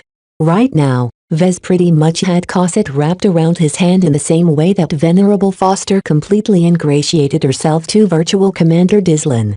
His eyes sharpened a bit as his jubilation about his rapid progress faded a little. He hadn't forgotten about his Vision rival. He kept tabs on her through the Starlight Megalodon's internal network and saw signs that she was nearing her promotion to the rank of Mech Captain in short order. As long as she was promoted again to the rank of Mech Major, she would enjoy the same status as a senior mech designer within the Starlight Megalodon's hierarchy. By then, she would easily be able to wrangle Commander Dislin into recruiting more Vision humans. Right now, I'm further ahead than Venerable Foster, and speeding up much faster than she ever could. I have to keep going while the iron is hot. Vez knew that as soon as Foster managed to become a senior officer and opened the floodgates to her fellow Visions, he would no longer enjoy a monopoly on the research projects. He grinned at the thought of other Vision mech designers arriving at the research department for the first time. There's no way they can earn merits as fast as I am doing now. I've already completed all the easy projects where they can cheat by using their future knowledge. The only projects that are left in the mech research sub-department are those too difficult and time-consuming for any modern apprentice or journeyman mech designer to complete. When Venerable Foster confronted him at the mech department back then, she mentioned that a journeyman mech designer accompanied the Vision ground forces. This Patrick Amari likely fulfilled the same role as Vez by presiding over the Vision landbound mech as their head designer. While Vez warned himself not to underestimate a journeyman mech designer, neither did he thought too highly of them. The more impressive ones such as Myra of the Sword Maidens reached their ranks long ago but spent a lot of time as journeymen to accumulate a vast amount of experience. The older journeyman mech designers tend to be quite scary while the older ones aren't necessarily better than what I can already do. Still, no matter if Mr. Amari was a younger or older journeyman, Vez already robbed the tree of the juiciest and most accessible fruit. He already gorged upon them until his stomach was about to explode.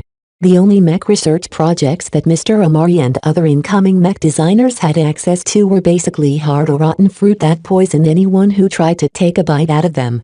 No one except for Vez would be able to propel himself at this breakneck speed. Ha ha ha ha. Vez couldn't help but release a diabolical laugh at the thought of the glum faces of the Visions. As the mech designer who got here first, not only did he rob all of the best research projects, he was also on track of promoting to senior mech designer first. That will essentially make me boss of the mech research sub-department. Right now, Virtual Commander Dislin took the reins of all the sub-departments because the AIS who were supposed to be in charge of them all turned into virtual zombies due to lack of processing power. However, as long as Vez promoted to senior mech designer, he'd be the only human within the mech research sub-department that held this august rank.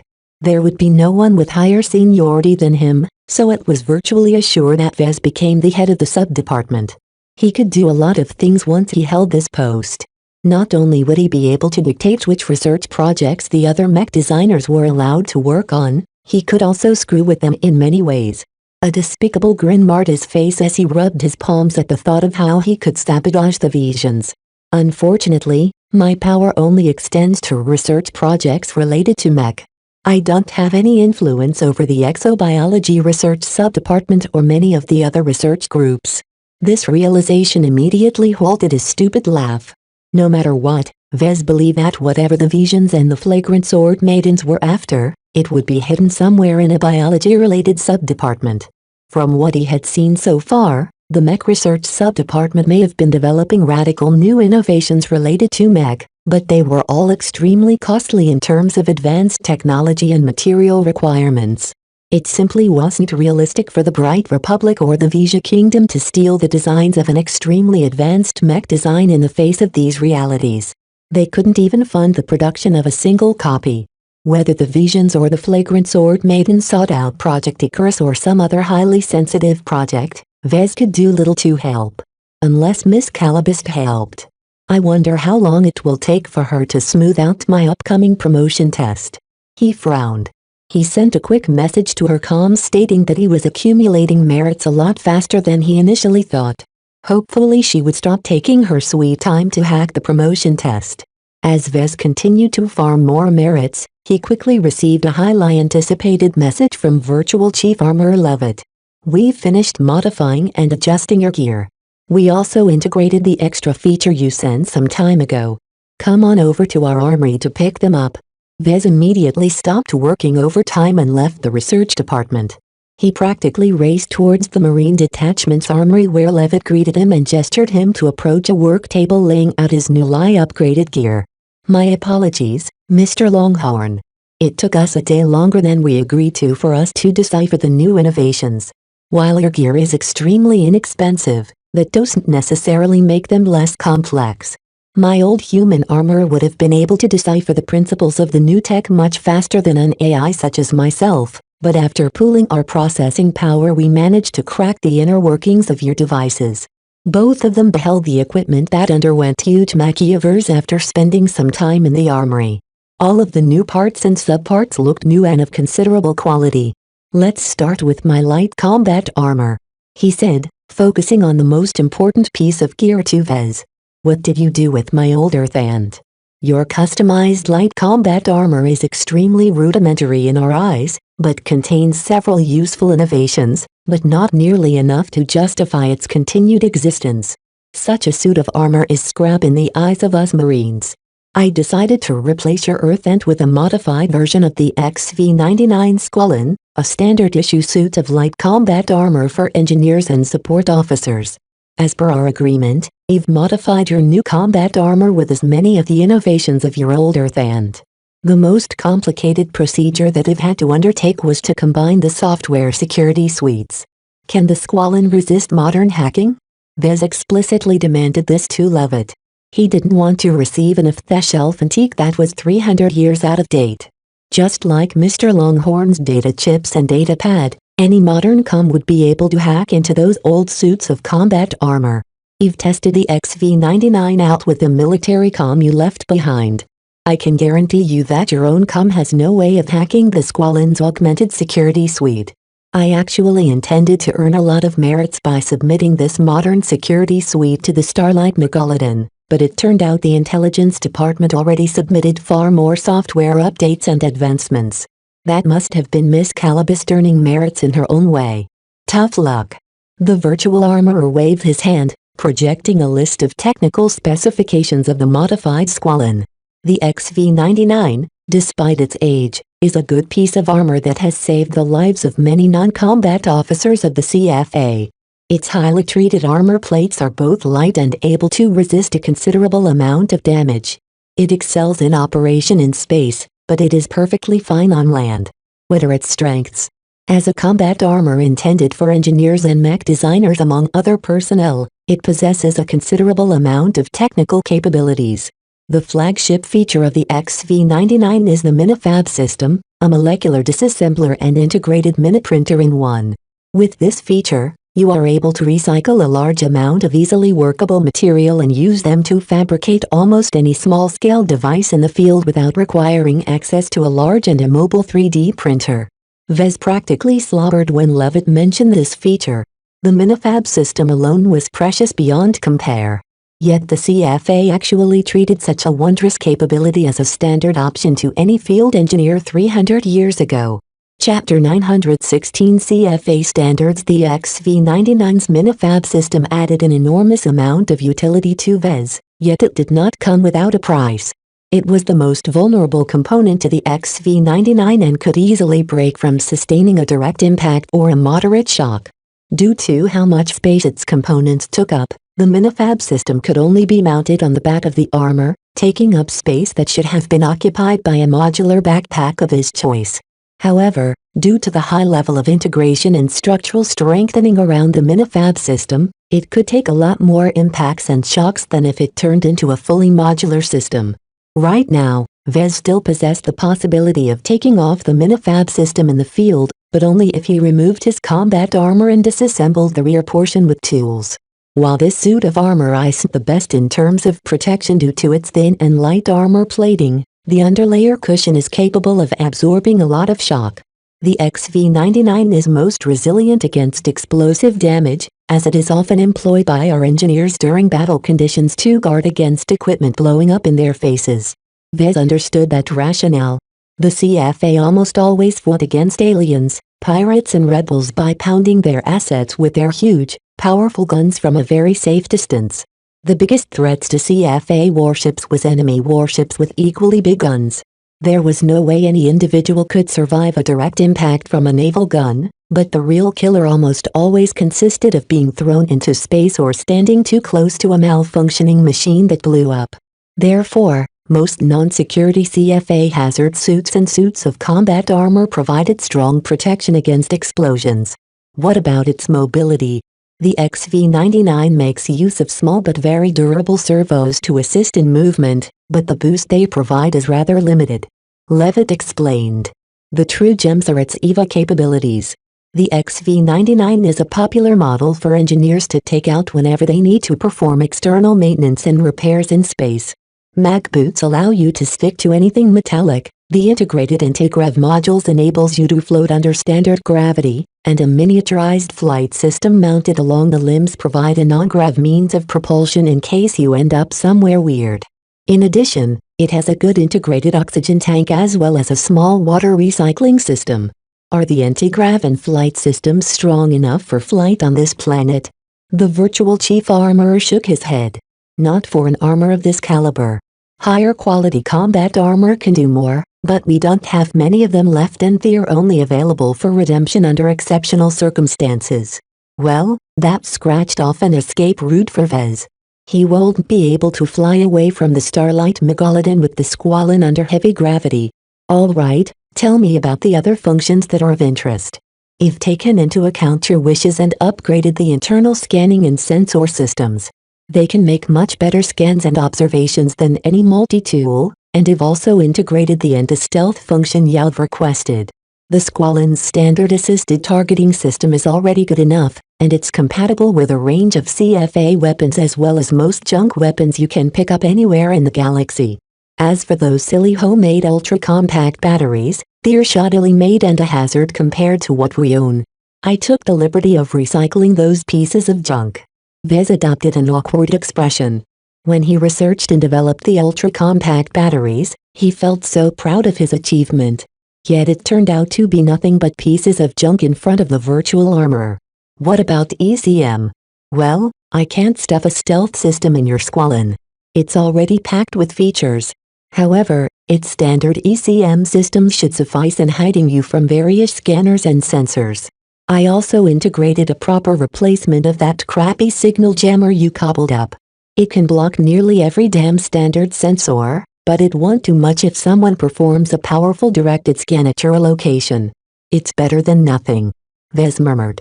He knew that his new combat armor's ability to hide from mech sensors and the like had significantly improved, although it won't do him much good against the Mark I eyeball. He did not mistake his Squalene for an infiltrator suit. The Squalene is an armor for field engineers, so it is well equipped with high-quality integrated precision tools. They are not suitable for any heavy-duty work, but they are good at their intended purpose. I've also taken the liberty of adding an armor tool belt with a standard issue CFA multi-tool and CFA multi-scanner thrown in for completion's sake. Vez studied their specs and noted that all the integrated tools, sensors and scanners possessed considerable capabilities far above par of what any standard issue gear from a second-rate state should be capable of.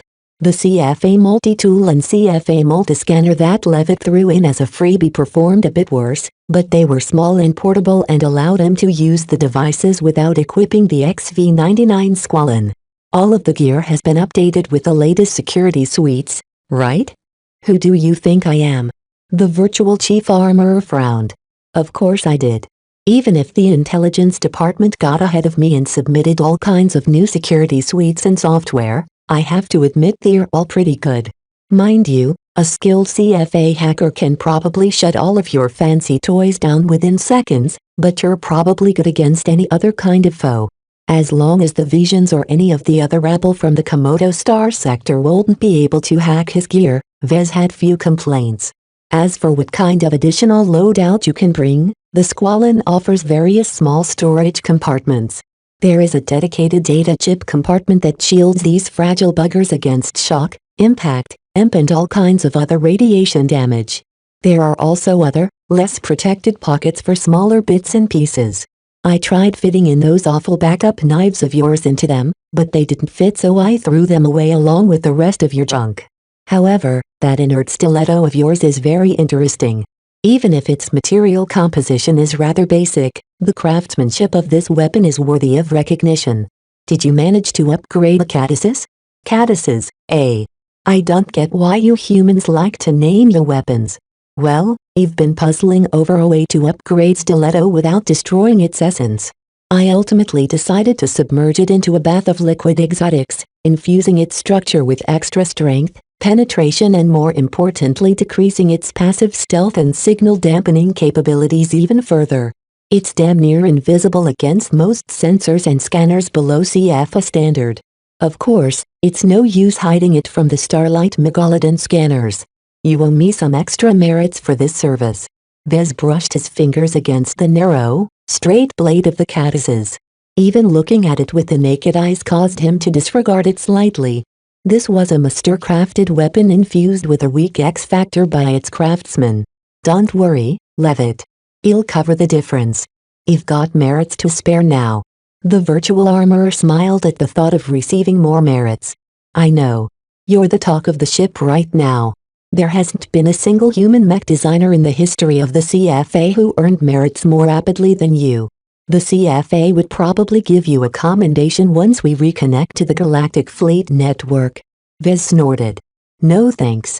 I can do without the attention.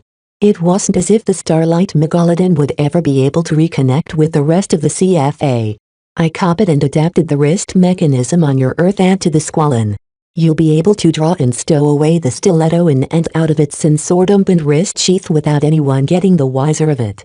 Frankly, I don't know why you insist on adding this feature to your Squalene. It's always the infiltrator and commando types who request this feature. It's better to be safe than sorry. Vez murmured. Trust me, Mr. Longhorn, if you want to kill someone, don't do it yourself. Get someone else to do the deed. A mech designer like you ain't suitable for the battlefield. The advantage of the catasis was that hardly any non-CFA scanner and sensor detected its presence. This made it a worthy weapon to invest in, as materializing the Amistendera could easily trip a weapon detector. His master-crafted laser pistol might be an impressive piece of weaponry, but everything about it screamed for attention. As for Levitt's advice, Vez directly disregarded his words. He went through way too many crises to believe he could always rely on someone else. Did you upgrade the Squalene's communication systems as well? The Squalene already has a pretty good transceiver that will allow you to maintain communications even under moderate signal interference. It's difficult to obtain anything better without switching to a dedicated comm officer armor.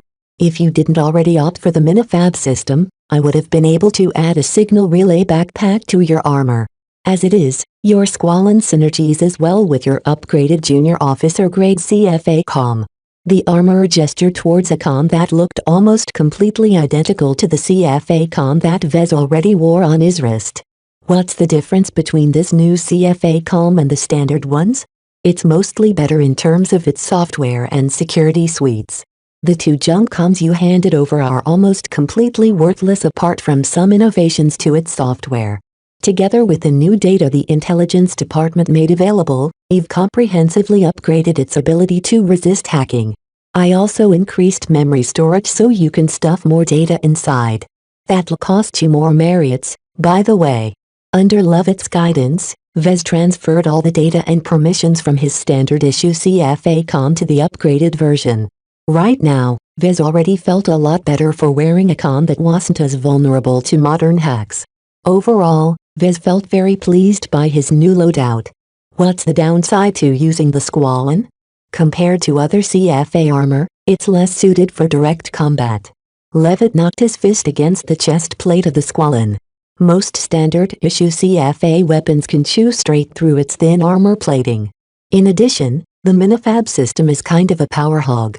While the Squalene already comes with decent rechargeable ultra-compact batteries, depending on what you do you'll easily be able to drain them within a day if you don't ration your energy supply.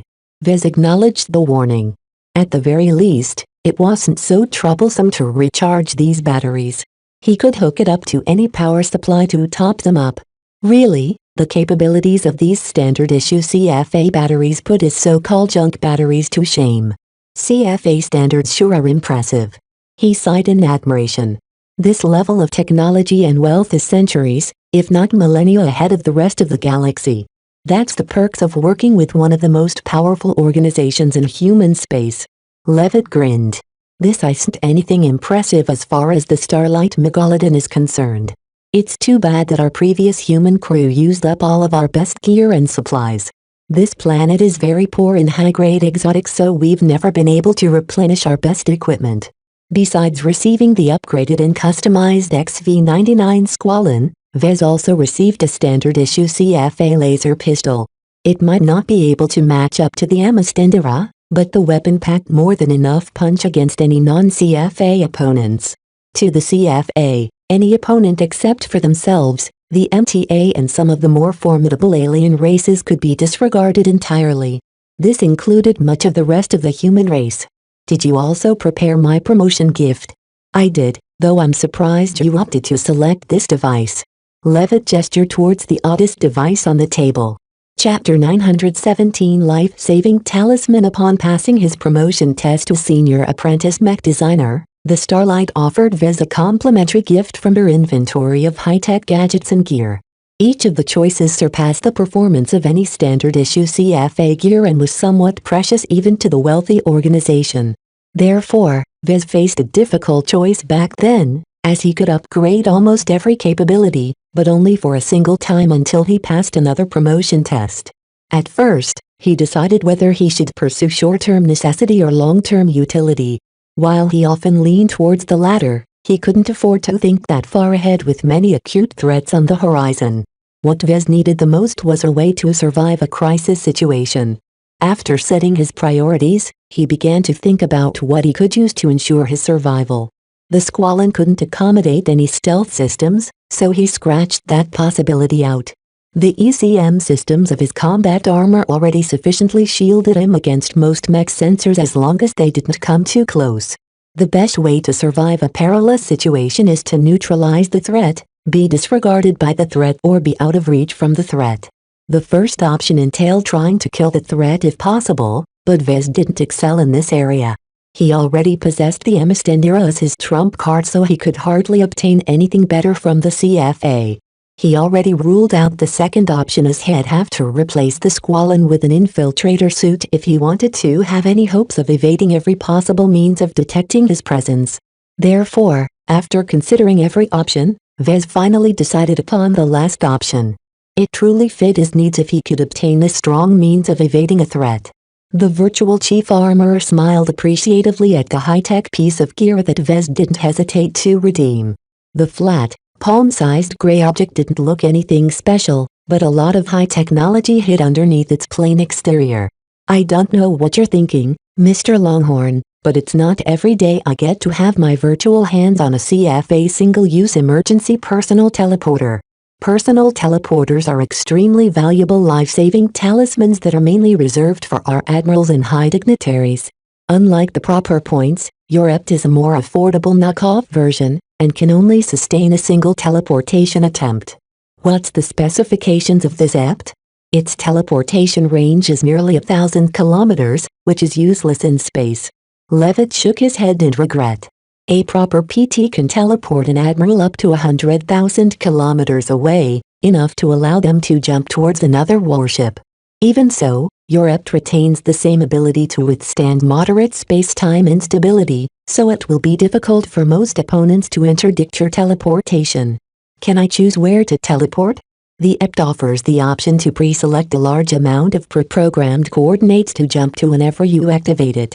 If there aren't any suitable coordinates within range, it will teleport you somewhere at random within 500 to 1,000 kilometers away from your starting destination.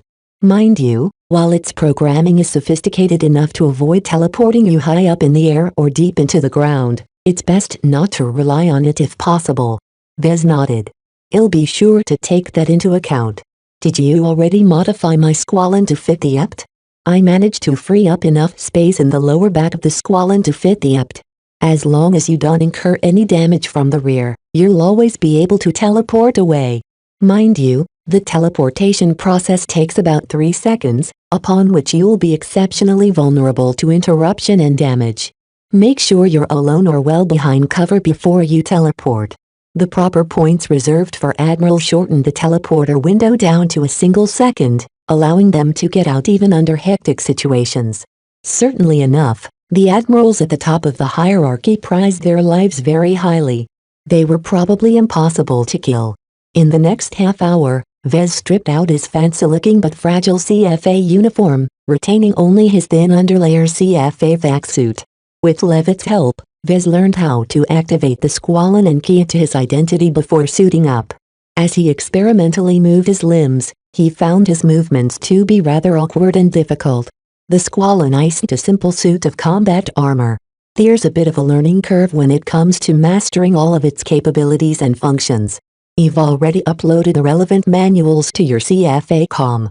His newly upgraded CFA com integrated nicely with the Squalene, allowing it to maintain connectivity of his suit even when separated from it. The CFA com could also take advantage of the Squalene's powerful transceiver to boost its signal strength and range. Overall, the only other downside that Vez noted was that the Squalene didn't offer any room to holster a CFA laser pistol. Vez had to resort to mounting it on a holster attached to his armor tool belt. As Vez studied his appearance on a mirror projection, the Squalene truly granted Vez the sense that he was a bona fide CFA officer. The Squalene's contours was significantly slimmer than his old Earth and it looked more like a full hardsuit version of a hazard suit in some ways. Coated in the traditional black and dark blue CFA colors, the Squalene blended in well against the backdrop of interstellar space, affording it an additional form of protection against optical sensors. Only the blocky hump on his back marred the sleek contours of the Squalene. The minifab system weighed quite a decent amount, enough to shift his center of balance to the rear. Considering that the minifab system basically provided the capabilities of a 3D printer on the move, Vez easily accepted these inconveniences. Alright, I guess that's it. Thank you for preparing my gear for me. I'll be off now. Wait a minute. Levitt's physical projection immediately disappeared from his place and reappeared in front of Vez. You still owe me some merits. Pay up before you go. Oh, that. Vez laughed awkwardly. He activated his com and transferred the merits. Here you go. Even though Vez was forced to pay some additional merits, he didn't begrudge the extra bill. The virtual chief armorer and his team truly met all of his demands and more. An important point that Vez initially agreed on was that his gear shouldn't come with any backdoors. With Levitt's inability to lie, Vez made sure that his gear truly didn't come with any backdoors that the virtual chief armorer knew of. This didn't rule out the possibility of deeply hidden vulnerabilities that only a small number of CFA officers could take advantage of, but at least his gear wouldn't be riddled with holes. Vez exited the Marine Detachment's armory with a jaunty step. His vigorous movements looked silly and awkward, but they slowly grew more fluid as Vez adjusted to the unfamiliar combat armor. Now that he received his newly upgraded gear, Vez possessed a lot more confidence in being able to survive the perils on the horizon. Good gear and good skills were the two most vital assets in his possession. He had no doubt that the Visions would be able to narrow the disparity in terms of gear, but that still took some time. Even if I'm outfitted for survival, I can't rest on my laurels and stay complacent. I have to keep earning merits. He resolved to himself. I think it won't take too long before I'm eligible for promotion again. Wearing his new armor, he returned to his regular duties, continuing to pick the dwindling amount of low-hanging fruit in the form of easy research projects. Although Vez faced an increasing amount of difficulties with regards to the mech research projects that remained, he was still barely able to achieve breakthroughs at his current level of competence. It seemed that in no time, Vez accumulated enough merits to qualify for the promotion test for Senior Mech Designer. Reaching this rank was a watershed moment for Vez. Once he became the equivalent of a lieutenant commander of the CFA, he officially joined the ranks of senior officers, whose status was only inferior to the flag officers and high dignitaries who truly called the shots in the expansive organization. A lieutenant commander can already become the commanding officer of one of the smaller CFA warships. Of course, Vez wouldn't be able to wield so much influence on a huge capital ship such as the Starlight Megalodon.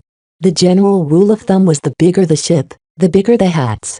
Even a senior mech designer wasn't much better off than a dog aboard a battleship. Several more days went by as Vez waited for Miss Calabist or the virtual exobiologist to get in touch with him again. In the end, it appeared that Miss Calabist required a bit more time, as Dr. Niran got in touch with him first. We completed the analysis of your DNA and tissue samples. Please drop by my laboratory at the exobiology department. Be sure to leave some time in your schedule. Vez quickly ended his overtime work and raced towards the exobiology department. While the virtual individuals of the department stared at him with frosty eyes, Vez took no notice of their contempt as he hopped inside Niran's lab. Did you complete your analysis of my body, doctor? It took some time, but together with that virtual geneticist you recommended we managed to crack most of the code. It's quite interesting how your body is set up, so much so that I'm actually glad my existence hasn't ended yet. Please take a seat, because it will take a long while to explain our findings and what we can do to treat your condition. As Vez took a seat, Dr. Niran started projecting a wireframe model of his body. Almost all of it lit up in various colors that denoted deviations from the human standard. Some parts glowed redder than others, signifying a more drastic divergence from baseline human bodies. First, whoever cultivated your hybrid alien organs and operated on your body used fairly rudimentary equipment. Aside from the alien source material your Jutland organ is derived on, many parts about your body iced unfathomable from our perspective once we cracked the encryption on their biological programming. So what's the verdict regarding the programming? It's as you've feared. Your bioprogramming is suffused with a considerable amount of malware with very detrimental effects to your health. Some of the malware only triggers in response to the presence or absence of specific stimuli, while other malicious code will only take effect after a set amount of time. Is it treatable? Very much so, Mr. Longhorn. While we can't guarantee we've identified all of the malicious code in the bioprogramming of your organs, I'm fairly certain of our judgment considering the relatively low-level methods utilized in the growth and formation of your hybrid alien organs. Vez smiled ruefully at Niran's remark. To a virtual exobiologist in the employ of the CFA, Dr. Jutland was merely a country bumpkin in the field of exobiology and genetic modification. It made sense, though, as the Five Scrolls Compact clearly didn't value Dr. Jutland and exiled him along with his radical ideas. What about the Jutland organ? Did you manage to find out what is so special about it and why it has turned my body into this condition? Ah, Niran frowned. What an interesting puzzle. I am sorry to say that we have not managed to understand its workings and whether it is completely safe. However, We did manage to identify the form of energy that has been cycling through your torso. The most peculiar part is that this energy is so rarely seen that we've had to access the restricted data banks to find a record of it. What we have found has surprised half the exobiology department. Vez had a sinking feeling that the Jutland organ was much more complicated than he thought. If even the CFA found its effect to be exotic, then it must be extremely abnormal. Just tell me, Doctor. The virtual exobiologist adopted a serious expression. Have you ever heard of the 7 apex races? The question threw Vez out of the blue. They're the 7 most dominant alien races in the galaxy during the Age of Stars. They pretty much carved out most of the stars among themselves before they drew back during the Age of Conquest. These aliens believe that they are the most powerful and perfect races in the galaxy, to the point where they convince themselves that they are its rightful rulers. One particular race is called the Alshir, the 3rd most powerful apex race.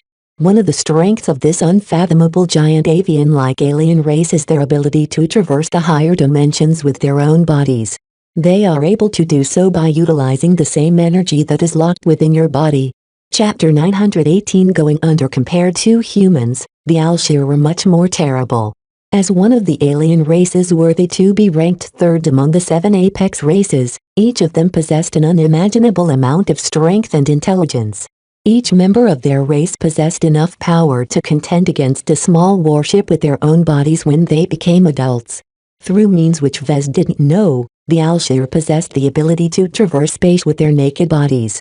This meant that any time a fleet attempted to attack a planet colonized by the Alshir, a huge flock of millions of Corvette-like alien creatures rose up and attacked the invaders.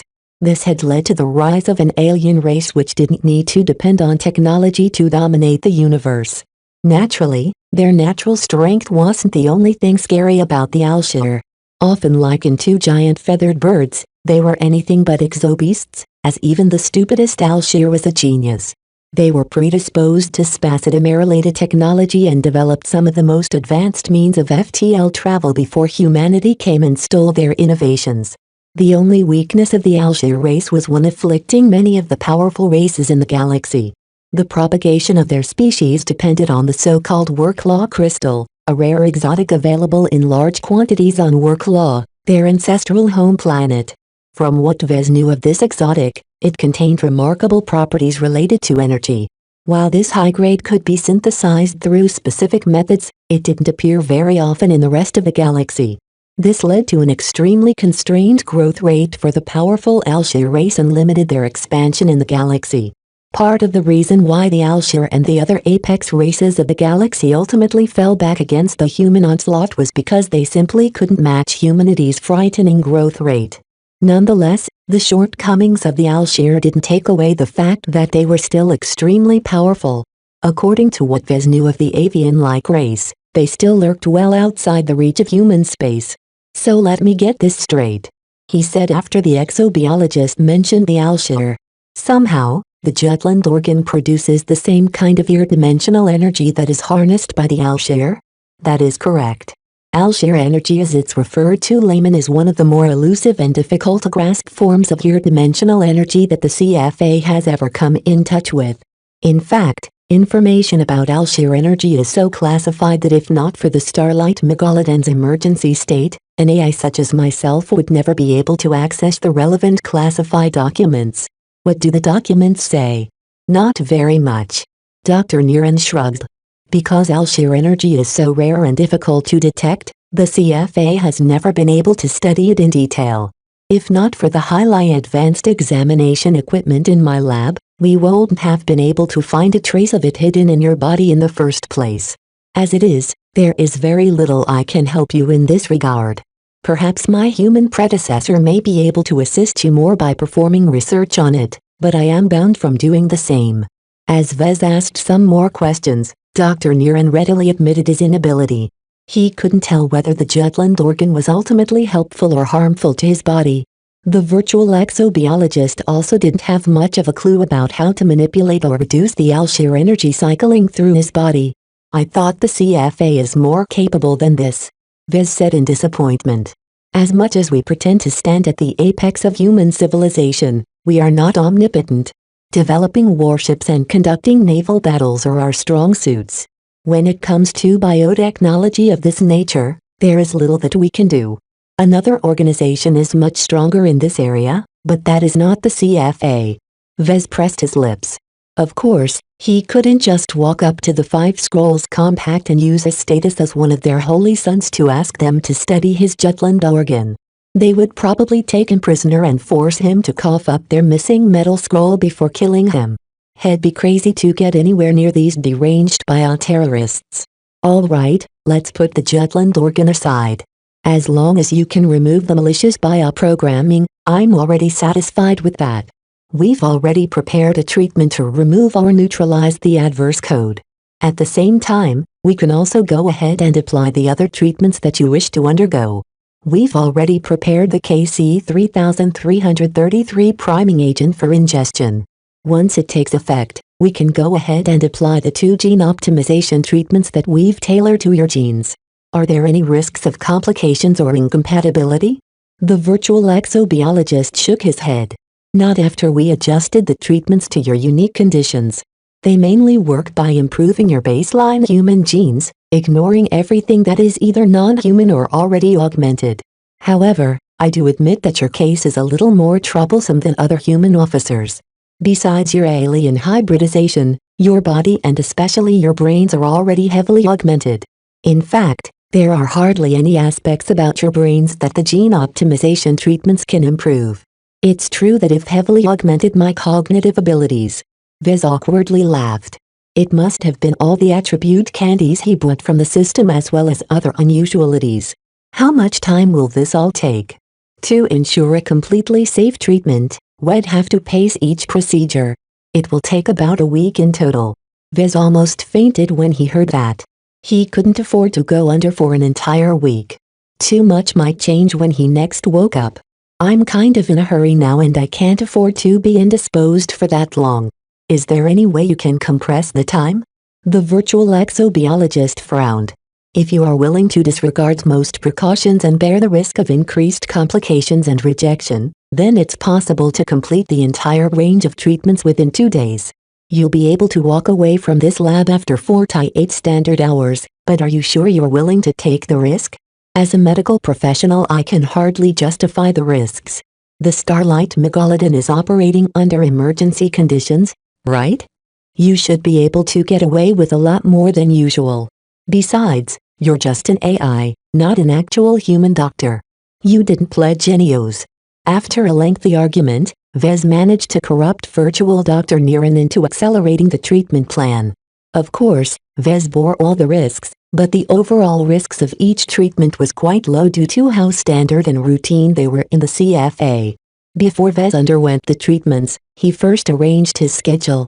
He asked for leave from Virtual Commander Cosset, who approved his request immediately on account of their friendship. He also sent a message to Miss Calabas that had been indisposed for a few days, although he didn't tell her the exact reason why. Someone like her might very decide to interfere with the treatments and take the opportunity to insert some kind of biological backdoor in his body. Fortunately, Vez would be undergoing the operations within the restricted section of the exobiology department, which was almost as heavily guarded as the restricted section of the research department. This service didn't come free, however, and Vez had to throw quite a bit of merits at Niran to guarantee his safety and security, especially amidst the hostile exobiology department. Since Vez still had quite a bit of merits to spare, he didn't begrudge the additional spending. Please follow me to the operations center, Niran said once they made all the arrangements. While Vez found it rather frightening to put himself at the mercy of Dr. Niran, he nonetheless put his faith in the virtual exobiologist. Since Virtual Rear Admiral Ordeth found him trustworthy enough to put on the list of potential collaborators, Niran probably shouldn't be up to any shenanigans. 2 days went by as Vez spent much of his time unconscious. What little time he spent awake, he could hardly think as all kinds of sedatives put him into a painless daze. During these 2 days, Dr. Niran and a handful of other virtual specialists proceeded to apply the KC-3333 priming agent to increase his tolerance towards genetic modification and alien hybridization. This relieved most of the pressure that his abnormality subjected towards his human body. After that, the specialists injected all kinds of agents throughout his entire body, but mostly the regulator organ, to neutralize the malware contained within their biological programming. Only after these operations did the virtual doctors apply the 2 rounds of genetic optimization treatments. Due to how often the CFA performed these treatments, hardly any complications occurred. Vez even woke up after 2 days without any serious lingering debilities that necessitated more rest. The only problem was that he felt like a stranger in his own body. "Why do I feel so sluggish and strange, Doc?" "This is normal for someone who went through such a drastic amount of change," Dr. Niren replied perfunctorily beside his bed. "Your priming agent has relieved the pressure on your physique.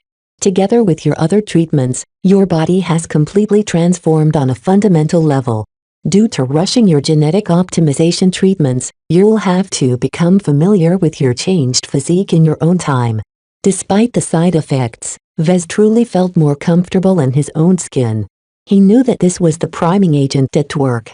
Right now, he felt as if the Jutland organ and its effects didn't burden his body as much.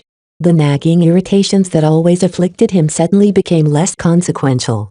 Even if they couldn't match the 5 scrolls compact, the CFA's medical capabilities were certainly formidable, especially on a battleship. After thanking the doctor, Vez slowly suited up in his squalene and stumbled out of the exobiology department like he was a drunk. The momentary lack of coordination in his limbs due to all of the transformation forced him to familiarize himself with his new body on the move. Considering that there was still time left before his next work shift, Vez stumbled his way back to Mr. Longhorn's cabin. The lengthy journey gave him plenty of practice to regain some of his prior coordination. By the time he made it all the way to his assigned cabin, Vez gained the ability to walk normally, if slowly. As the hatch to his cabin slid open, Vez stepped inside, mentally deciding which flavor of gourmet nutrient pack he should eat before he crashed onto his bed. "Mr. Longhorn." Vez practically jumped out of his squalene as he turned around to face a familiar figure. "Calabist. What are you doing in my cabin?" "It's summer, not Calabist. Remember our identities." The woman tutted in disapproval. "By the way, you forgot to salute." "Why should I?" Vez frowned. "Aren't we both lieutenants right now?" Calabist grinned and patted the insignia on the shoulder of her infiltrator suit. "Guess who obtained a new promotion? I didn't sit on my thumbs during this time, you know." Vez looked carefully and tried to identify the fancy golden bars and markings. He frowned even deeper when he saw that they didn't match up to the rank of lieutenant commander. The only times he spotted this insignia was when he met with Virtual Commander Cosset of the Research Department and Virtual Commander Dislin of the Mech Department. He suddenly widened his eyes when he made a horrible realization. "Why you've promoted to commander." "Correct." Calabist patted her chest in pride. "You are looking at the newest head of the intelligence department. Right now, there isn't a single AI that is more senior than me when it comes to intelligence matters." When Vez thought he could throw his weight around when he eventually promoted to lieutenant commander, it turned out that Miss Calabist already took the next step and shot straight to commander. Chapter 919 Ride Me. Miss Calabist took in his new CFA suit gear with a contemptuous glance. "I see where you have been spending your time lately. Are you treating the Starlight Megalodon as your personal toy box?" "Hey, I got most of this for free," Vez argued back. "I'm just redeeming the stuff that's owed to me anyway. Don't tell me you're not attracted by the goodies this ship has in store." Compared to the last time he saw her, Calabist obviously upgraded some of her gear as well. Most notably, she wore an impressive-looking CFA com that encompassed her entire forearm. "That's not the point of our mission. How close are you to your next promotion?" "Last I heard, you were very close." "About that, Vez smiled awkwardly. While he did earn a lot of merits lately, he spent significant chunks of it on his gear and his body upgrades. "I took a few steps back, but I can still make it up again." The woman narrowed her eyes. She stepped closer with irritation and rage sparking in her eyes. Vez meekly stepped back despite wearing superior combat armor. "Don't let the wealth and power of the CFA dazzle you. We are not on a vacation here." she emphasized while pushing her finger against his squallen's chest plate. You have no idea what kind of bomb we are sitting on. While you are running around trying to fish for more advantages from the Starlight Megalodon, you've been working hard to take over the intelligence department to pave the way for your ascension in the research department. This is not the time to dicker around. Don't you want to save your comrades stranded outside the ship? Her rebuke struck him hard. Vez indeed let his personal interests take precedence over his haste to secure the lives of Kedis, Captain Orphan and the other remnants of the flagrant sword maidens. Still, Vez looked unrepentant. He recognized a unique opportunity in the Starlight Megalodon that would have been at least 100 years beyond his reach. Who wouldn't take advantage of the battleship's generous offerings of high technology? Just the problem of his body that confounded many doctors from the Bright Republic and even from a modern CFA science vessel. Yet a couple of virtual doctors with access to some of the best medical equipment in the galaxy easily managed to solve a problem that racked his mind for several years. Through a simple operation, they removed nearly every hidden danger locked within his body, allowing him to breathe a little easier. While Vez did manage to obtain an invitation card to the exclusive Angel's Wing Foundation, which traded in all kinds of advanced biotech goods and services, he'd be a fool to surrender his body in their care. The Five Scrolls Compact almost certainly propped up the Angel's Wing Foundation from behind. He would rather put his faith in the CFA's virtual doctors than those bunch of crazy cultists. Look, Commander Summer, I'm already earning merits by the bucket load. I can make up for the shortfall in a couple of days. Now that I've underwent 2 rounds of genetic optimization treatment, my body and mind runs much smoother now. While Vez didn't have the system at hand to track how much each of his attributes improved, he was certain that all of them received a small bump. The most valuable aspect about the CFA's renowned gene optimization treatments was how comprehensively they improved everything human. Every inefficiency and evolutionary remnant of his human DNA no longer shackled him. He digested food much more efficiently, he required much less sleep than he already did, and he aged and lived longer than any baseline human. That wasn't all. These advantages continued to pile up with each round of gene optimization treatment. It could be said that if Vez promoted to lieutenant commander and received his 3rd round of treatment, his natural lifespan would probably extend to 200 years old.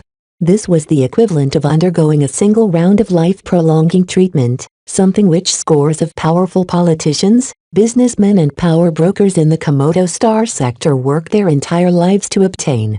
Vez wanted to shake his head at the inadvertent boons that had fallen on his lap. While this mission on Ian Coronavi was exceedingly dangerous, it already yielded him rich rewards. No wonder treasure hunters constantly mounted expeditions beyond the borders of human space. The frontier truly lived up to the adage that high rewards came to those that dared to brave its many dangers.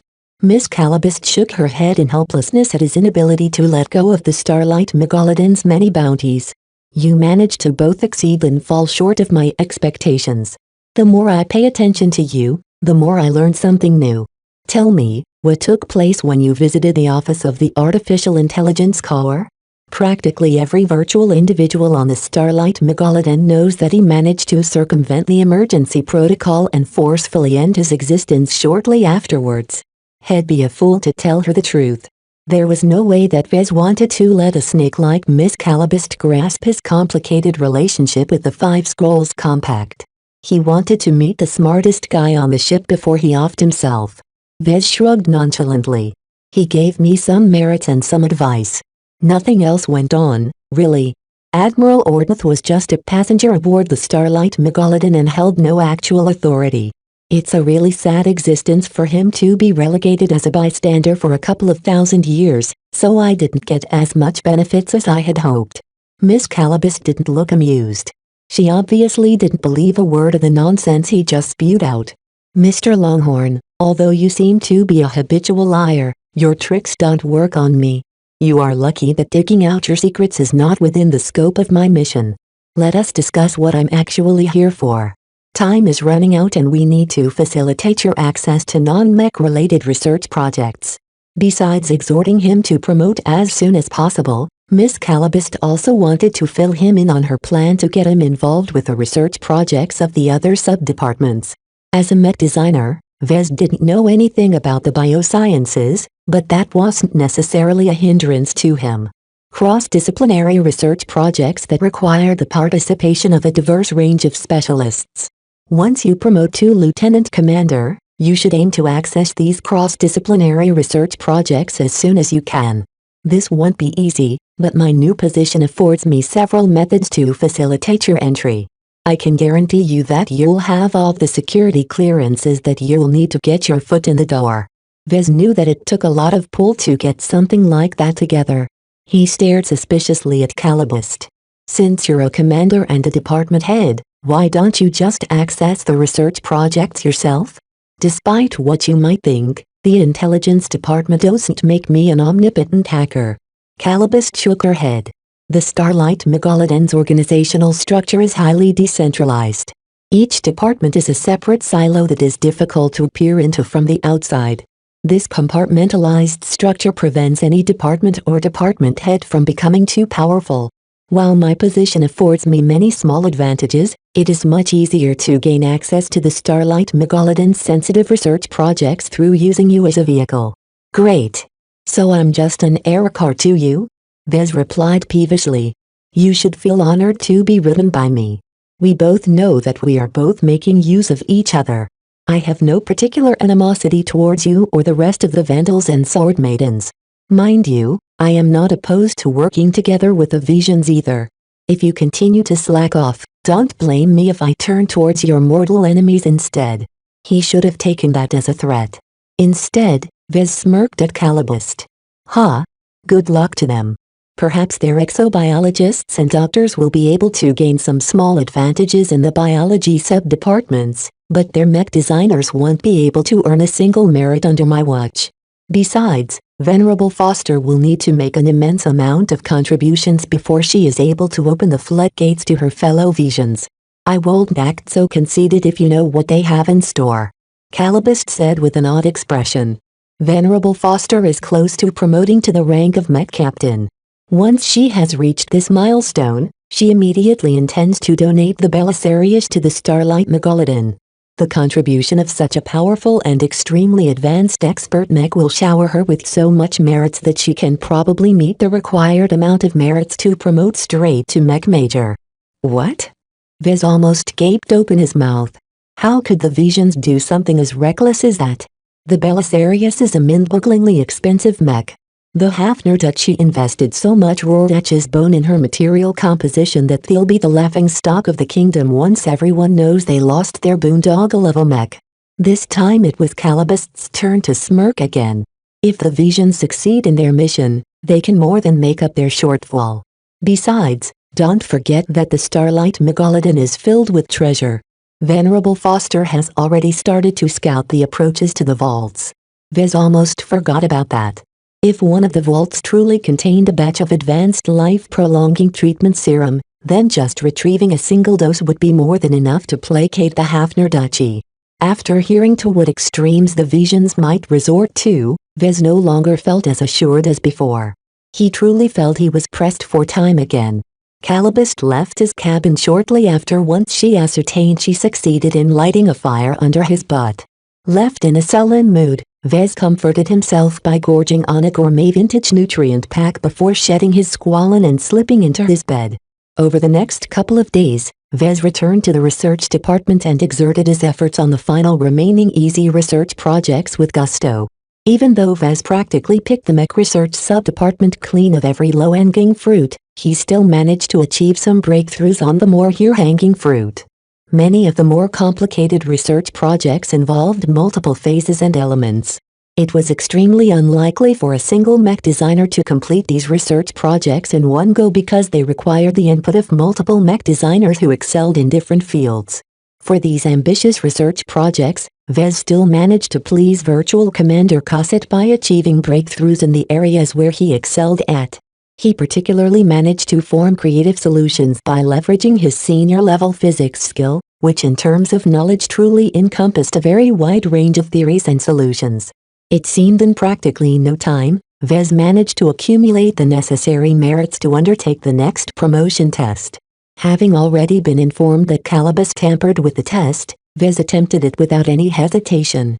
To no surprise, Miss Calabist used her position as the head of the intelligence department to good use by replacing the original test for senior mech designers with a familiar test for junior apprentice mech designers. The disparity between the two was so large and so blatant that it was a wonder how Calabist managed to switch the two without any of the AIS taking notice. The virtual officers may be able to emulate their human counterparts, but only up to a point. He surmised as he easily completed one task after another as if he was running through textbook exercises. AIS may be monsters in terms of calculations, but they're absolute dimwits when it comes to common sense. This was the biggest shortcoming of the virtual officer system. If Calabist could take advantage of this, why not him? He already started to form some ideas. Chapter 920 Senior Officer Vez closed his eyes once he successfully passed the promotion test to Senior Mech Designer. Even though the achievement was spoiled by the fact that Miss Calabist blatantly hacked it, it didn't change the fact that he officially entered the upper ranks of the Starlight Megalodon's hierarchy. Virtual Lieutenant Baskinson smiled. Congratulations, Lieutenant Commander Longhorn. You have regained your original rank and all the associated positions, authorizations, privileges and security clearance. It has been error years, error months, error days and error hours since you last held this rank. The virtual officer's dumb response to his promotion exemplified how thoroughly broken the virtual officer system could be. Vez shook his head at Baskinson's inability to realize that a human couldn't possibly live for over 3,000 years. Any AI with a bit of common sense would have realized that Vez only pretended to be the original Mr. Longhorn, yet to a virtual officer like Baskinson, the data never lied. Despite officially regaining his rank, Vez nonetheless received most of the rewards the CFA provided to a newly promoted lieutenant commander. First, and the most irrelevant one, he drew a vastly higher salary in the form of CFA credits or fleet credits as everyone called them. To Vez, this was pretty much worthless as there was no way he could ever spend the CFA credits deposited in his comm in the galaxy. The Starlight Megalodon had long lost her connection to the Galactic Fleet Network in the Galactic Financial System. Dem, a monthly salary of 5,000 fleet credits. How extravagant. While the exchange rate of fleet credits to bright credits often fluctuated due to a trillion different causes, last Vez heard a single fleet credit was worth as much as several billion bright credits. CFA officers consider this salary to be rather low. The true benefit of being a part of the CFA was never about money, but rather about the access to high technology. Anyone who joined not only get to play with the latest technological gizmos, they also underwent the highest quality gene optimization treatments. Just like last time, Vez again received the option to redeem for a piece of advanced gear as well as earned the right to undergo a third round of gene optimization treatment. He'll definitely be stopping by the virtual exobiologist again no matter what Calabist says. He turned his attention to the list that projected into the air. Just like last time, it offered him a wide range of options for him to receive at no cost. Naturally, the quality of the goodies on the list significantly exceeded those from before. Instead of starting to make his choice, he first browsed to the bio-implant category and tracked down any entry that resembled the cranial bio-implant he found in Mr. Longhorn's cabin. The Starlight Megalodon actually didn't offer a lot of variety of bio-implants, at least not to senior mech designers like him. He easily managed to match the bio-implant he found underneath the toilet with the specific item on the list. Tito Biosystems Archimedes Rubal 1002Z Cranial Codex Bio-Implant. So it's called the Archimedes Rubal, huh? The CFA didn't develop the bio-implant in-house. Instead, they licensed the Archimedes Rubal from a company called Tito Biosystems. Evidently, the product was really good for the CFA to find it worthy enough to put into the list of possible rewards for newly promoted lieutenant commanders. As Vez read the description, he realized how useful the 1002Z would be for someone like him. The Archimedes Rubal didn't add much processing power to someone's brain. Instead, the bio-implant served as a massive organic data bank that could stuff a few data chips worth of data. While that didn't sound very impressive at first, the key to this enhancement was that it was directly connected to a person's senses. Making use of the Archimedes ruble was the same as possessing eidetic or photographic memory. While it didn't allow someone to comprehend all of the data immediately, it still possessed many other uses. Vez immediately realized why Mr. Longhorn redeemed this bio-implant. He probably wanted to memorize data that he can only look at but can't take away. To a senior mech designer with a wide range of access to all kinds of wacky research projects, Mr. Longhorn could easily take advantage of them by memorizing all of the restricted knowledge only made available in the labs. An implant like this could defeat nearly every security precaution that prevented copying and disseminating restricted knowledge. Yet why didn't Longhorn implant the Archimedes ruble into his brain immediately upon receipt? After a bit of thought, Vez came up with the probable answer. Would the CFA offer a senior researcher the means to cheat their own security systems? Of course not. The Archimedes ruble definitely a number of restrictions and backdoors to allow the CFA a firm grip over the usage of the implant.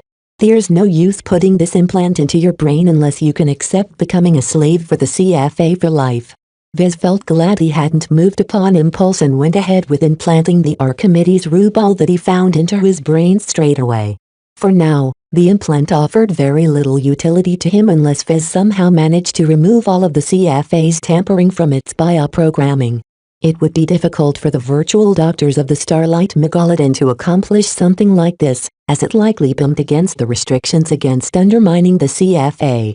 He'll probably have to return to civilized space and find a trustworthy bioengineer to remove all the hidden dangers. There were problems associated with it options as well, but Vez couldn't figure out a better alternative for the moment.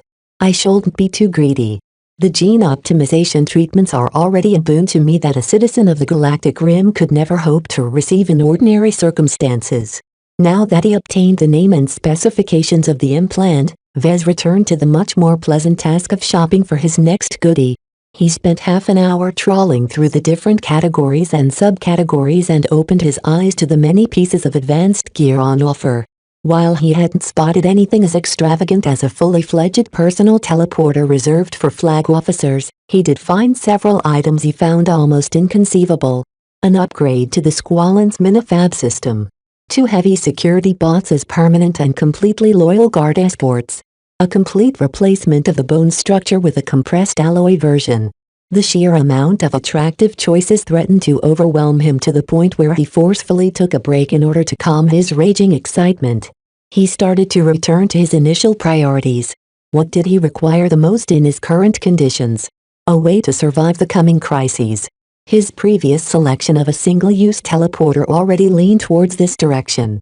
Yet what was the use of teleporting up to 1,000 kilometers away when he was still stuck on this planet? What he needed more than anything right now was a real escape route off this planet. There's really only one choice left among the thousands of options. Vez smiled ruefully. He could have used this extremely rare and valuable opportunity to redeem for something that would have undoubtedly improved his ability to defend himself or to design mech. Yet he decisively gave up those long-term gifts because future benefits would be of no use to him if he was dead. Vez picked arguably one of the most valuable options on the list, the personal rights to make use of one of the CFA shuttles stored in the hangar bay. While the shuttle he redeemed wasn't a copy of the CFA's valuable FTL-capable models, it possessed an attractive range of options that put it far ahead of any other shuttle he had ever laid his eyes on. It not only possessed a large passenger and cargo capacity, it also accelerated very fast and possessed more than enough thrust to escape the heavy gravity of Ian coronavirus. It might not have any exotic features, but in terms of speed and acceleration this shuttle could even leave many starships in the dust. It also helped that it possessed an efficient engine that could stretch its fuel capacity over several weeks. This is a perfect escape vehicle if not for its lack of FTL capability. Unfortunately, a lieutenant commander didn't have the rights to touch an FTL-capable shuttle. Vez would need a much higher rank or authorization before he could touch one of those. The Starlight Megalodon also had very few of them left. Obtaining the personal rights of a CFA shuttle meant that Vez pretty much owned it outright. Although the ownership title of the shuttle still rested in the hands of the CFA and the Starlight Megalodon, Vez obtained a nearly unlimited right of use of the vehicle as long as he was an active service member. If he wanted to go on a joyride and drive the shuttle straight into a moon for his own amusement, the CFA wouldn't bat an eyebrow at him. Not only that, Vez also gained a standing permission to leave the Starlight Megalodon with the shuttle as long as he provided a plausible reason. This is also a privilege reserved for senior officers. Vez nodded as he read the rules associated with his choice. After confirming his choice, he quickly went through the raft of other messages. Now that Vez became a senior mech designer, he not only gained some rights to speak, he also regained many of Mr. Longhorn's old authorizations, including access to some of the most core mech research projects in the research department. In fact, Vez also regained his access to a handful of cross-disciplinary research projects with some of the other sub-departments. Miss Calabist should probably be pleased with this unexpected development. Vez quickly sent her a message of his successful promotion and his access to these highly confidential research projects. Of course, Vez couldn't state outright which projects fell into his lap, but he was sure the department head of the intelligence department could get around that restriction. At the very end, Virtual Lieutenant Baskinson offered an option that Vez always kept his eyes on. As a final privilege upon your ascension to senior mech designer, Mr. Longhorn, you are allowed to exert the right to recruit any mech designer as your personal disciple or apprentice. Do you wish to exercise this option? I do. He asked for an overview of the safe around the battleship. Through the top-down view projected in front of him, he carefully sought out the presence of a hibernating Kalanxo along with a gaggle of Asterias, enduring protectors and transports. While Vez was having the time of his life on the Starlight Megalodon, the remnants of the flagrant sword maidens continued to languish in the empty and overgrown safe zone. A lot more Visions arrived as well just outside the border of the safe zone. Numerous transports poured in from the opposite side of the battleship, gorging out a large number of what appeared to be scientists and engineers. The experts looked out of place amidst all the armed troops and mech. Even though the breakdown effect did their best to degrade all of that gear, the Visions brought plenty of spares. No other force that initially arrived on this planet would be able to pose a threat to the Visions. After studying the disposition of the Vision forces and making sure that the flagrant sword maiden still lived, Vez proceeded to zoom in over Ketta's head. She was currently practicing her sword play on an open field next to the farm. As Vez tapped his finger atop her head, a tractor beam immediately held onto her armored form. The projection even transmitted her voice. "EH8? Why am I flying?" Without even bothering to put her into stasis, the Starlight Megalodon swept Ketis right towards one of her access hatches. What the hell? I didn't sign up for this. Let go. Chapter 921 Correction Treatment. After Vez completed all of the administrative procedures that followed after his promotion, he immediately made another appointment with virtual Dr. Niran. Since they belonged to the same secret camp, Vez managed to enter his office straight away. Dr. Niran, how is my favorite virtual exobiologist doing today? Congratulations for regaining your old rank, Mr. Longhorn. Of course, you'd be incompetent if you couldn't manage to climb up again, Niran said sardonically. I truly hope that more humans can be as competent as you. Once a human exobiologist manages to climb up to my position, I can finally retire and erase my personality matrix so that I can return to being just a simple AI research assistant. If Vez didn't know any better, he would have mistaken Niran as a sentient AI. He constantly had to remind himself that these virtual individuals were only pretending to be human. They emulated human behavior and mannerisms but never understood them on an emotional level. In any case, Vez didn't come here to dissect an AI. Anyway, I came here to discuss some arrangements. Now that I've regained my old rank, I'm eligible for a third round of gene optimization treatment, right? The virtual exobiologist frowned. You already underwent 2 rounds of treatment in quick succession just days ago. It is highly inadvisable to undergo Lieutenant Commander grade gene optimization treatment without more adjustment time. Your body needs to rest and adapt to your current condition before it is ready for further adjustment. Vez waved away the concerns. Come on, they're perfectly safe already. I'm rather short on time. I'll bear all the risks as long as I can undergo treatment as fast as possible. How much time do you need to tailor the treatment to my physique? Only a couple of hours. We have already done the bulk of the work for your previous gene optimization treatments, so it will not require much additional effort on our part. Of course, if Dr. Niren thought a little further, he would have noticed the obvious discrepancy in the gene optimization treatments that Odysseus Longhorn already underwent. Vez was sure that the original mech designer who bore that name already went through 3 rounds of treatment. Yet due to the altered records provided by Miss Calabist, the Starlight Megalodon thought that Longhorn hadn't received them in the first place, which was highly dubious. This was one of the many cases where the virtual officers took the records too literally and proved to be completely inept at applying common sense to obvious fallacies. Okay, that's good news. Vez nodded, turning his attention back to the conversation. Upon my elevation, I also exercised my right to appoint an apprentice. Miss Kedis should currently be undergoing her commissioning or whatnot. Could you tailor her gene optimization treatment and apply it to her as fast as possible? According to the results of the scans and samples the ship has taken of her body, Junior Apprentice Kedis has undergone extremely crude genetic manipulation starting from her puberty. Her early youth is also marked by abuse and malnutrition that the genetic manipulation attempted to correct. It did so quite badly, I might say. Vez frowned. This sounded quite serious. What is wrong with her body, exactly? The geneticists and exobiologists who came up her genetic mod template are hacks and criminal and negligent failed medical students. Niren shook his head in disappointment. It is truly a travesty what has been done to this poor young lady. While the gene mod is indeed capable of increasing her strength and physique by borrowing the genetic properties of a vigorous exobeast, it is extremely poorly constructed and filled with contradictory elements. Without any adjustments to her gene mod, her body will almost certainly waste away once she reaches the age of 40. This prognosis stunned Vez. He knew that Lydia's sword maidens relied on shady black market genetic modification to strengthen their women, but who knew the quality of frontier geneticists and exobiologists was so awful? Can you remedy these deficiencies and turn her healthy again? Let me make some calculations. Dr. Niren's physical projection froze in place as he devoted as much of his processing power as possible to the task. He unfroze a brief period later. You humans always like to be given the choice of hearing the good news or the bad news first. What do you prefer? Start with the bad news. Vez pursed his lips. Better get the awful stuff out of the way first. Genetic mod templates are recipes that apply a coordinated set of alien genes to the human genes of a certain individual. Just like food, some recipes are better than others. Some blend many flavors together into an exquisite dish, while other recipes taste like sandpaper.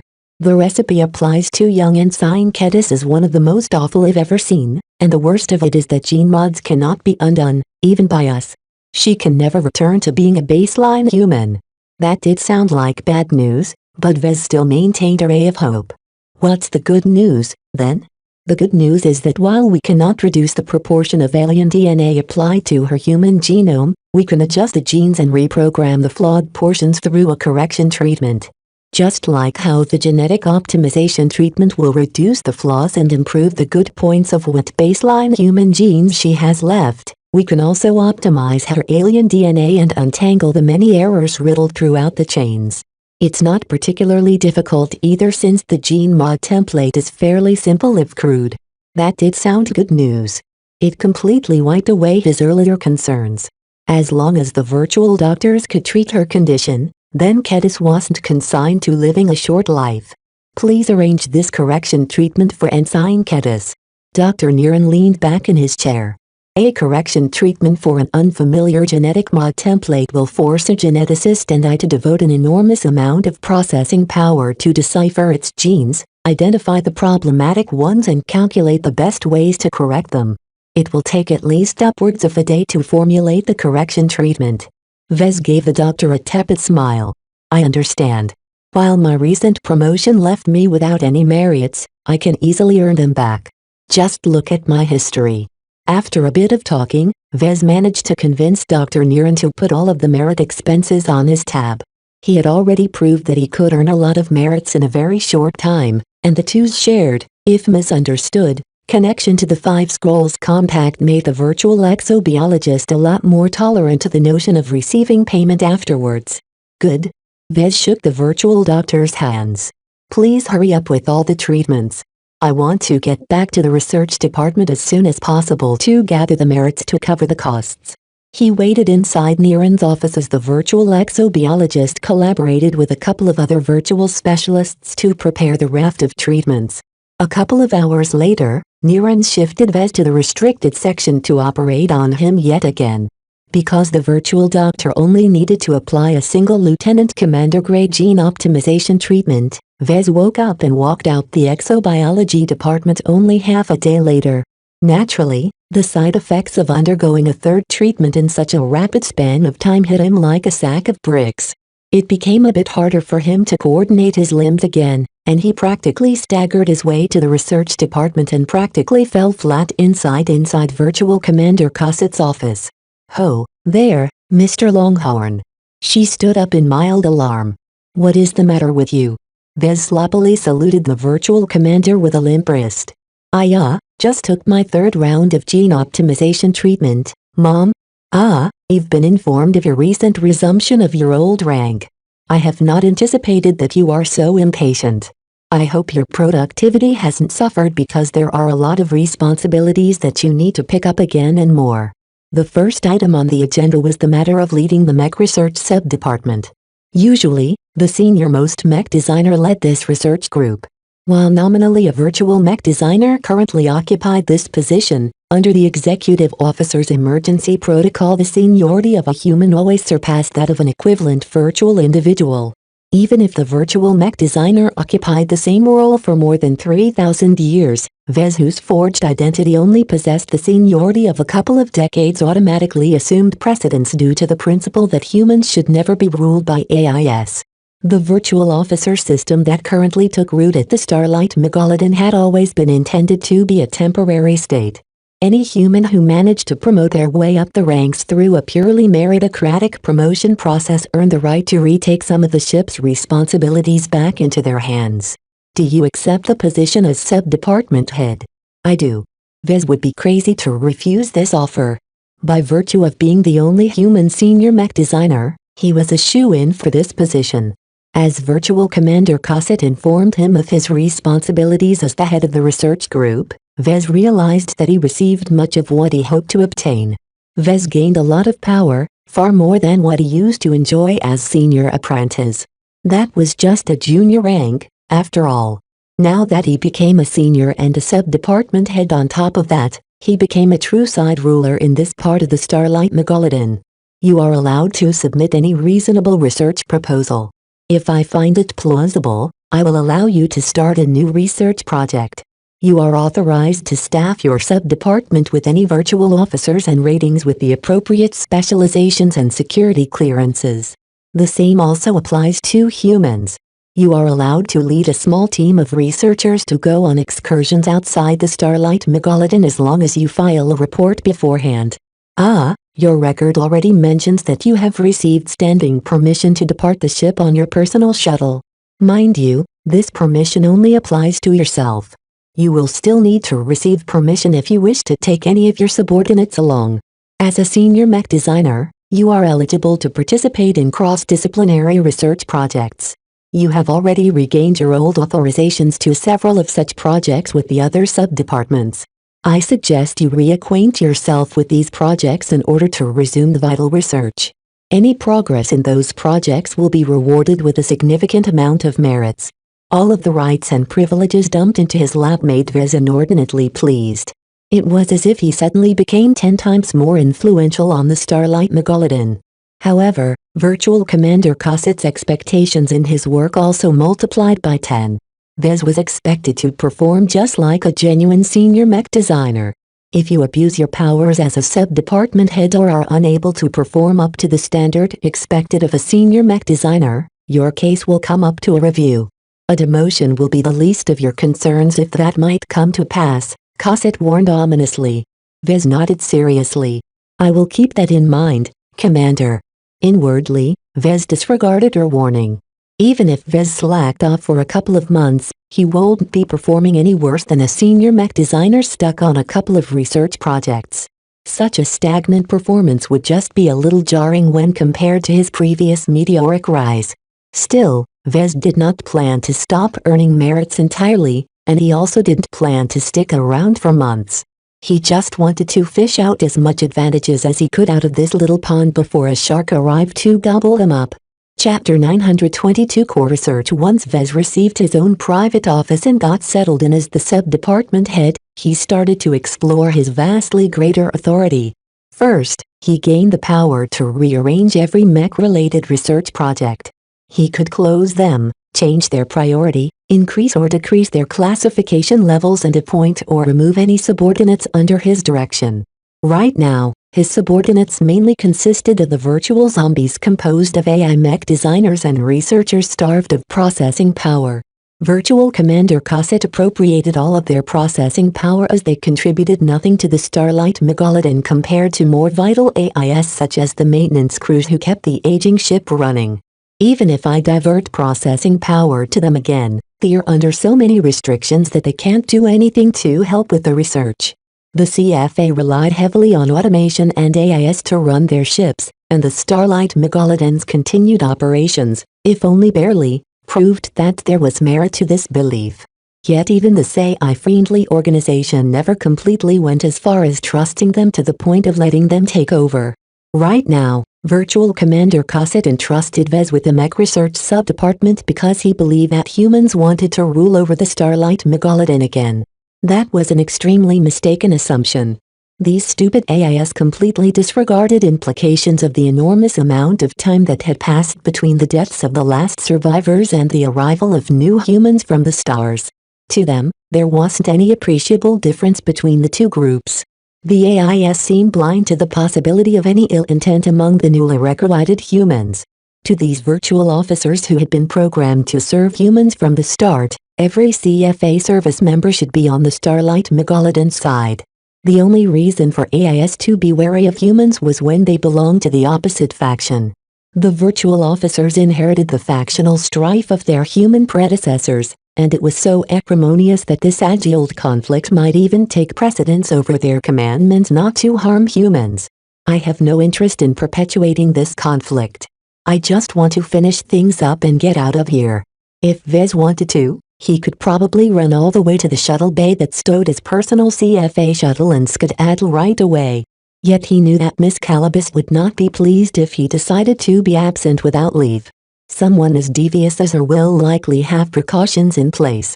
Vez worried a bit about his personal shuttle. While the shuttle bay was heavily guarded and could not be accessed by anyone, Calabas did manage to become the head of the intelligence department. Feh, he huffed. Unlike Vez, she probably gained her position through cheating and hacking her way to the top. There was no way she could have earned the astronomical amount of merits required to successively be promoted to the rank of commander in the proper fashion. Still, her rise illustrated that the Starlight Megalodon's administration was full of holes. It just took some daring and ingenuity to take advantage of them. Her example stimulated Vez and caused him to be a bit more flexible in his plans to exploit his new position. After all, why hold back when he never intended to hold this position permanently? The Starlight Megalodon's well-being didn't concern him at all. Nor did he entertain any notions of abiding by the common oath he took upon his commission. Serving the CFA mattered extremely little to a mech designer like him. He had always leaned towards the MTA anyway. As Vez dove into the administration, his expanded authority enabled him to view a listing of all the mech research projects that fell under his scope. Among the hundreds of projects that varied in scope and confidentiality, he noticed that their descriptions sounded more and more extreme as the latter increased. Looks like for all the principles and values the CFA espouses, they don't practice what they preach. Vez huffed. To think he held the CFA on a high pedestal once as the saviors of human civilization. As Vez spent more time aboard the Starlight Megalodon, his rosy view of the power organization had taken more and more of a nosedive. A lot of their research on mech entailed finding the best and most efficient way to counter them. This encompassed methods such as bombarding mech pilots with an enormous amount of gamma radiation in Project Radiance, and this was just the least of the extremes. Project Mech Eater aimed to develop ally-eating nanites that could break apart any mech, human or machine without a protective marker. Project Magnetar entailed mixing various exotics together to synthesize an extreme magnetizing agent that would turn every mech and metallic object sprayed with it into powerful magnets that squashed into each other. Project Battle Casket took the cake. A joint project from both the mech research and human genetics research subdepartments, it involved cultivating heavily modified cloned human brains to act as organic AI pilots for mech. While many scientists, mech designer and organizations entertained such notions, they never really worked out due to the listlessness of the cloned brains. As Vez read through the condensed logs of Project Battle Casket, the researchers bumped into the same problem. A complete human clone simply didn't live, in a sense, and the same applied to cloned human brains. They also found difficulty cultivating an artificial human brain that possessed the right genetic aptitude to pilot mech. So what was the solution the participating mech designers and specialists came up with? They decided to rip out brains from actual human mech pilots and force them to pilot mech while being stuffed into jars. Absolute madness. All of these innovative solutions either involved enormous ethical breaches, massive collateral damage, or a high risk of running out of control. If any of these methods went out of control, it wasn't out of the question for them to destroy an entire city or planet. Yet despite these concerns, the CFA back then went ahead and authorized these research projects anyway. Vez could only make one conclusion from this observation. The CFA must really have a complex relationship with the MTA. According to Virtual Rear Admiral Ordith, whose human predecessor should have been a highly placed spy from the Five Scrolls Compact, the CFA and MTA made off with the Fire Scroll. If true, Vez vaguely guessed that the two organizations probably wanted to keep the Sacred Scroll to themselves. However, there was only one Sacred Scroll to go around. This must have surely led to an awkward situation where the big two were forced to compromise and share the allegedly extragalactic object. Even if no irreconcilable conflicts broke out between the CFA and MTA during the Age of Mech, the tensions between the two transgalactic organizations never ceased. Vez speculated that even now the CFA were still cooking up ridiculously controversial research projects behind the scenes. Heh! He chuckled. Even if that's true, what does it concern me? None of the research projects his security classification allowed him to know about sounded very useful to him. Even if he could access mountains of exclusive knowledge on the high technology that the CFA mastered, Vez couldn't possibly comprehend them all at his current state.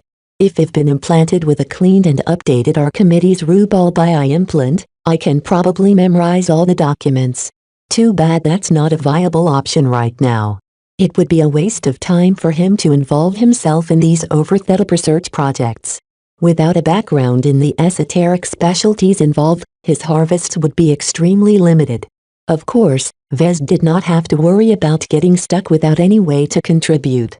There were still plenty of more straightforward research projects left where Vez could easily leverage his future hindsight and his advanced knowledge to farm some easy merits. Merits was the Starlight Megalodon's internal currency. As long as he gathered a small pile, he could exchange it for all kinds of favors from the virtual officers. Their nature made them obstinate in some areas, but easily manipulable in other areas. Vez thought for a moment and figured his first priority should be to retrieve the surviving flagrant sword maidens. Even though his relations with them turned rather frosty as of late, Vez was now a sub-department head and wielded considerable power in the Starlight Megalodon's hierarchy. If they wanted to do anything, they won't be able to do anything without his help. The mech department is pretty much Venerable Foster's playground. It will be a bad idea if all the mech pilots and mech technicians are forced to answer to her, especially once she donates the Belisarius to the Starlight Megalodon. Once she became a mech major, she would instantly become the second highest ranking officer of the mech department. With how she managed to wrap Virtual Commander Dislin around her fingers, she'd be able to do nearly anything to her subordinates. The only solution to keep the flagrant sword maidens out of the hands of the Visions was if Vez managed to find a way to put them under the charge of the mech research sub-department. I guess he'll have to go through with coming up with a new research project that treats the flagrant sword maidens as my test subjects. While that wasn't particularly ideal for the Vandals and sword maidens involved, it at least kept them safe and snug inside the research department. Let's go farm some merits first. If he wanted to do anything, he inevitably needed merits. Vez dove into several research projects that seemed to be easy pickings for him. While he couldn't possibly complete Project Radiance or Project Mech Eater by himself, it was no problem for him to make small contributions here and there. The more classified research projects came with equally high incentives for any progress and breakthrough he managed to achieve. The difference truly showed Vez the difference between the core projects which might actually affect the CFA as a whole and the side projects which were basically just idle distractions of very little practical value. For several days, Vez became engulfed by the illusion that he was a highly placed senior researcher in the employ of the CFA. Such a job would be extremely hard to come by, and only a small number of fortunate and privileged people would ever get in touch with the absolute forefront of human innovation. Vez felt somewhat envious to those researchers who managed to land this kind of exciting opportunity. Still, he did not begrudge these privileged individuals who came from either the Galactic Center or from CF and Spaceborn clans. At this time, Kedis finished her induction into the CFA and underwent numerous thorough examinations before undergoing a drastic medical operation. The virtual exobiologists and geneticists successfully managed to apply the correction treatment and antigrade gene optimization treatment that essentially elevated the quality of her alien genes and human genes respectively. The correction treatment transformed her entire physique to an entire new level. Through the efforts of the AIS, many parameters about her body such as her lifespan, her immunity to diseases, her recovery ability, her stamina and more received a substantial boost. When Kedis finally filed into her office a few days, she did so on a hovering chair. The extreme changes to her genes, flesh and blood required a lot of time and therapy before she regained her mastery over her new body. "Did you do this to me?" She scrunched as soon as she saw Vez lounging behind his desk in a squalene. "If you wanted to screw around with my body, you could have just asked. It's for your own good, Kedis," he said, dismissing her anger. "You should be thankful that I've paid for your correction treatment. Did the virtual doctors tell you how your garbage genetic mod template was killing you?" "Says who?" "Those stupid AIS who pretend they're human?" He obviously picked a sore spot from the way Kedis flinched at the mention. She grumbled a bit and seemed unwilling to acknowledge the truth. After all, the Sword Maidens were ultimately responsible for scrimping on her genetic modification. Kedis didn't seem ready to admit that they possessed any faults. As for Vez, he wondered whether Myra was aware of the consequences of her outfit's love for reckless, slapdash genetic modification. It may have been one of the reasons why she became so disillusioned with Commander Lydia. Vez let out a tired breath. "What's done is done. Let's discuss our next moves. Officially, you're a junior apprentice mech designer of the CFA and my personal disciple. This is a good thing. As soon as you are capable of walking again, you should visit the armory and redeem your standard issue combat gear. They've got some really good stuff." "Do they have high-tech swords?" "I think so." "Cool. After that, you'll be accompanying me as I'll be working on various research projects." Can I skip out on that, Vez?" "No." Kedis looked distressed. Chapter 923 Test Subjects. One of the more unfortunate aspects of his new position was that he still needed to report to the mech department in order to perform his duties as a mech designer. Damn it, Venerable Foster has already promoted to mech major? She rose too quickly. Virtual Commander Dislin already sent him a message demanding him to drop by the mech department to appraise the Belisarius that they just received. While Vez believed that he might be able to play some small tricks there, he couldn't do anything too drastic because the AIS weren't that blind. The virtual officers must have already recognized what a supreme example of mech design they managed to get their hands on. While all the Rorschach's bone only provoked a minor amount of interest, the true value in the expert mech lay in its exquisite, advanced design and engineering.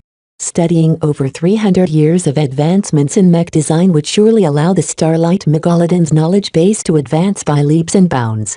Major Foster is probably the darling of the mech department now. I'd be a fool to enter her territory. Vez decided outright that he would never step foot in the mech department again. He sent a polite rejection to Virtual Commander Dislin, using the excuse that he was performing extremely vital research and couldn't be pulled away for the next couple of months. If Virtual Commander Dislin had any objections, He could take it up with Virtual Commander Cosset. There's no way Cosset will ever let go of a merit printing machine like me. He'll cling to me like a rotten tooth. He grinned as he sent the message over the internal network. Naturally, Vez knew that he burned his bridges with Tischlin and the mech department as soon as he did so. Yet did he have any choice? Besides, according to the regulations, it's nothing unusual for a mech designer to be engrossed in a research project and not show up for some time. As a senior mech designer, Vez received more autonomy and room to decide his own schedule. Some problems became much easier to solve when reaching a higher rank. During the past few days, he also fleshed out his research proposal meant to put the flagrant swords maidens under his protection. He meticulously dug into the records to see what kind of projects appeal to the CFA and by extension the AIS, and tailored his latest project for maximum appeal. He decided to center his research project in Kalanxo and the Beast Rider neural interface due to his relative familiarity with both. While he suspected sure that Kalanxo and the god species was a product of Project Icarus, it was so heavily classified that Virtual Commander Cosset might not even be aware of the details. Vez saw an opportunity to exploit this fault by submitting Kalanxo and the Beast Rider neural interface as a new research project. If he truly guessed right, Virtual Commander Cosset wouldn't even realize that the new project was completely redundant. After he finalized the research proposal by stuffing it full of irrelevant jargon and barely legible scientific nonsense, he brought it over to Virtual Commander Cosset's office. I would have thought you'd spend your efforts on completing our current research projects before embarking on a new one, Mr. Longhorn. Cosset frowned as her processors worked at full tilt in an attempt to figure out what the research project actually attempted to do. Good luck with that.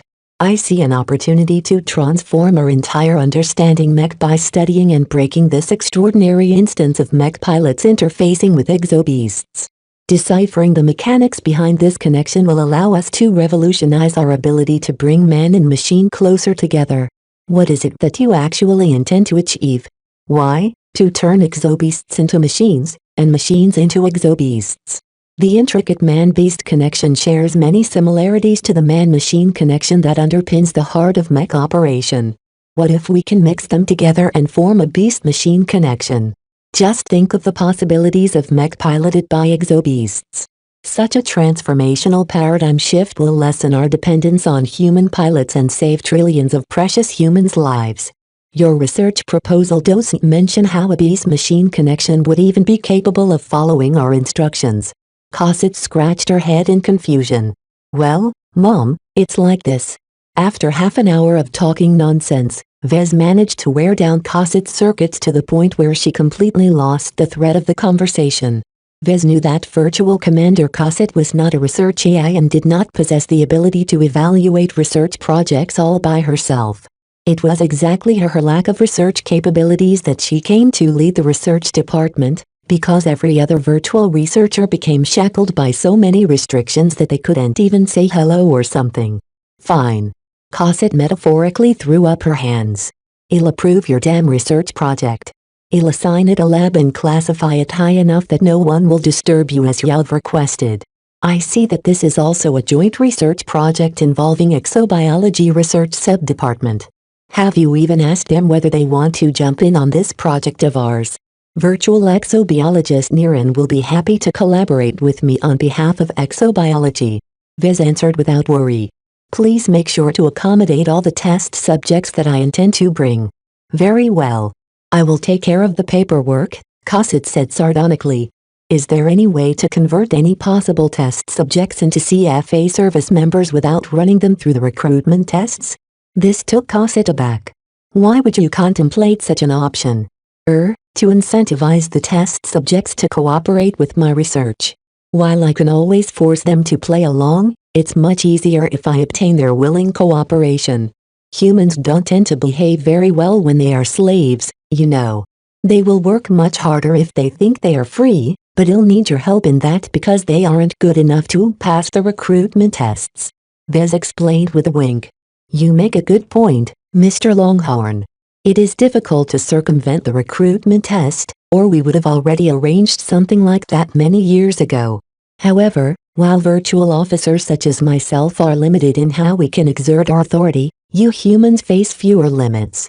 It is within my power to grant you the power to press gang any humans in our custody, but this has always been an extreme solution to the CFA. The other virtual officers will not like it if I let you obtain this power. Vez smirked at Cosset. Oh, come on. I've given you so much help ever since I joined the research department. I can make it worth your while. They hashed out a quick agreement regarding this issue. It was very trivial for Vez to bribe the virtual commander with a small pile of Marriotts, ostensibly to placate the protests of the other virtual officers. Now that Vez obtained everything he wanted from his superior, he made to leave. Before that, Cosset asked one more question. By the way, how do you want to call your new research project? Let's call it Project Unfathomable. Why call it that? Because it is unfathomable to everyone except for me. Vez grinned. Virtual Commander Cosset moved quickly, which made sense since she wasn't a slow and inefficient human. A large and roomy lab deep into the restricted section of the research department quickly became the new home of Project Unfathomable. Vez became the project lead while virtual exobiologist Niran became the co-lead. Nonetheless, the latter expressed no interest in spending time on this nonsense research project. I don't know what Cosset was thinking when she approved her ridiculous proposal, but I don't want any part of it. The exobiologist said over the comm. Besides, I'm unable to perform any original research on my own initiative, so I will not be able to help anyway. That's fine. I merely wanted to add your name to the project to lend it some legitimacy and prevent others from dipping their fingers into it. Joint research projects are much better protected and face much less scrutiny. He replied before closing his comm. As soon as Vez entered his new lab and set the project up, he began to command the Starlight Megalodon to retrieve his test subjects. The battleship activated her tractor beams in quick succession, dragging over every single Vandal and Sword Maidens that Vez could find on the overview. He also designated Kalanxo as a priority test subject, causing the big exobeast to abruptly wake from her hibernation as her huge body began to float in the air. Fortunately, the Starlight Megalodon's huge size and volume provided just enough room to accommodate the sacred god. She was currently holed up in a large cell that nonetheless seemed rather cramped to a big exobeast and roared out in alarm. Ho, there, Kalanxo. It's me, remember? Vez said when he arrived in front of her cell. This is just temporary. You'll get out of the cell soon enough. I'll make sure the lab will provide you with food and water to tide you over. While Kalanxo still roared with alarm, she slowly calmed down when she realized nothing would change. The cell was so strong that it could easily endure her stomping and clawing. Besides, hearing that she would get to eat and drink for the first time in weeks must have been a relief to her. One of the biggest faults of the safe zone was that it didn't offer any large-scale food sources. The sparse plants the bots from the Starlight Megalodon hadn't bothered to uproot won't be able to feed such a huge and voracious carnivore.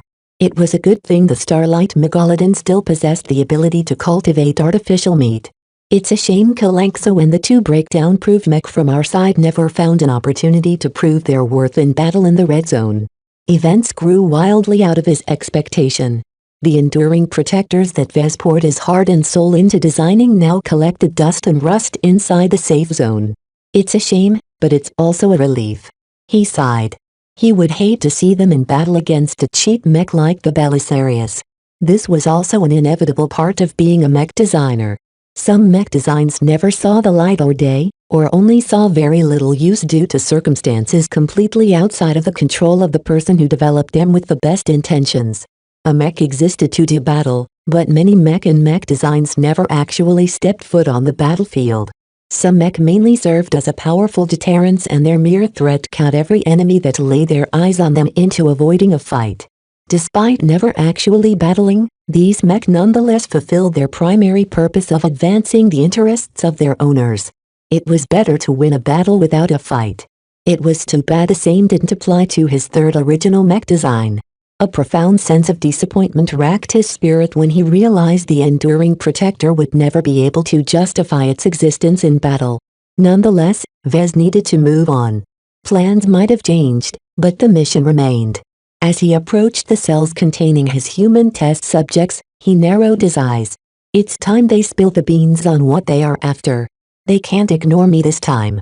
He long wondered why the flagrant vandals suddenly split in half at the Detman system and went their separate ways.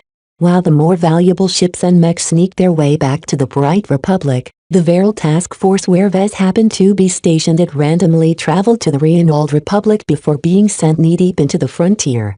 All the time, Vez felt as if he was a passenger aboard an out-of-control shuttle crashing slowly into the ground from high orbit. The lack of control truly frustrated him, but now that he became a senior mech designer in the battleship's hierarchy, Vez was no longer content with knowing nothing. They better cough up the truth this time. Chapter 924. A frank discussion. A pair of security bots escorted the two test subjects into an interrogation compartment. Stripped of their gear and fitted out with standard CFA prisoner clothing, Captain Orphan and Lieutenant Dice both looked barren and without any of the aura of command and confidence they used to hold. Obviously, languishing out in the safe zone for a few weeks did not do the flagrant sword maidens a service. No further help or survivors arrived while the dominant visions continued to build up their presence next to the Starlight Megalodon. This definitely forced the remnant of the Vandal and Sword Maiden ground forces to reassess their condition. Vez. Mr. Larkinson. It's Lieutenant Commander Decius Longhorn while we're here. Vez replied perfunctory as he entered the interrogation compartment. The security bots who escorted them inside positioned themselves behind Vez in a pre-planned move to enhance his stature in their eyes. Eve worked hard on the Starlight Megalodon to a position of leadership among the altered command structure. The ship is in a very weird condition right now. Vez proceeded to fill them in on the virtual officer system, the executive officer's emergency protocol, the role of humans as the inheritors of the ship as long as they proved their competence and his own status as a senior mech designer and the head of the mech research subdivision. Besides that, he also informed them of some of the potential threats from the virtual officers of the captain's faction and the Visions. This was to add some urgency to their considerations. None of them could afford to take it slow and steady. After all of that explanation, both Orphan and Dice appeared overwhelmed. While they already surmised some of what they heard, the true picture sounded much more complex and difficult to navigate than they thought. "Where is Kedis?" Dice asked with a soft voice. "She disappeared all of a sudden a few days ago. Don't worry, she's safe.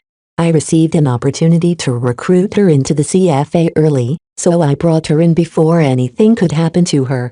I hope you understand." The Sword Maiden officer smiled. "That's good. I hope I can see her soon. I have some things to tell her now that Commander Lydia is likely. What I want to know is what will happen to us now." Captain Orphan spoke up, abruptly changing the subject away from their awful losses. "Right now, we're all locked up in cages. Why aren't we able to become recognized CFA officers like you? It is not yet within my power to help you become a part of the Starlight Megalodon's crew. After all, none of you have passed the recruitment test. But you can get us inside through another way, right?" He did. Virtual Commander Cosset already granted him the power to press gang any human who didn't enjoy any special protections, but Vez deliberately held back that detail. Right now, he wanted to talk to Captain Orphan and Lieutenant Dice with as big of a power disparity as possible in order to encourage them to open their mouths. "I'm working on that," Vez replied tepidly. "It might take me some time. For now, you're safe inside your cells. The Visions won't be able to abuse their own authority in an effort to eliminate you all. However, this protection only lasts so long as I maintain my standing inside the ship." As Vez answered some more questions about his inability to empower the survivors, he always emphasized his own position of power but simultaneously reminded them of his precarious situation as well. He might have been able to promote to a senior mech designer, but how long would that last before the battleship underwent a major upheaval? Both mech officers grimaced more and more as they realized their fates lay fully in his hands. Captain Orphan sighed and crossed her arms. "All right, let's cut the crap. Don't think I don't know what you're doing, Mr. Longhorn. You want something from us, right?" Vez spread his arms in innocence, which didn't seem very sincere considering two heavily armed security bots from the mech research sub-department stood guard right behind his back. At this point in time, He activated the signal jammer function of his Squallen combat armor. The entire area became suffused with strong interference. Even the pair of bots standing behind Vez seemed to have lost their senses. Look, I'm not trying to lord over my superiority over the two of you or anything. That was a lie.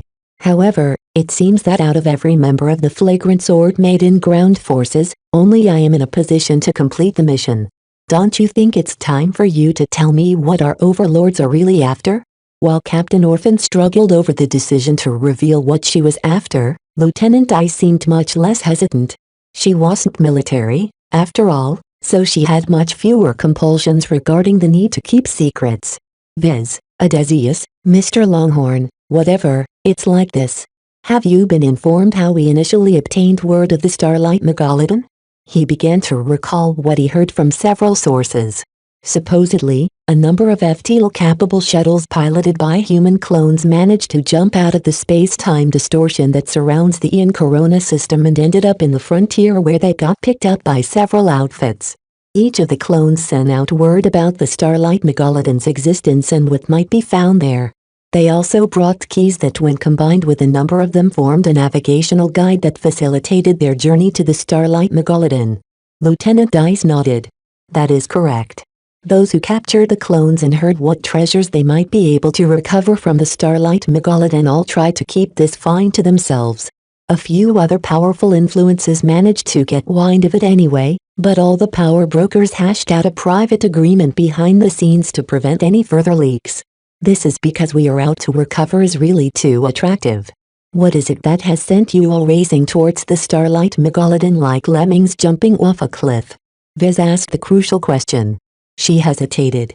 It is a means of extending someone's life. Certainly, when we interrogated the clones, they revealed many interesting treasures we might be able to gain from the ship. But by far the most attractive prize is the high-grade life-prolonging serum that is locked within one of the Starlight Megalodon's vaults.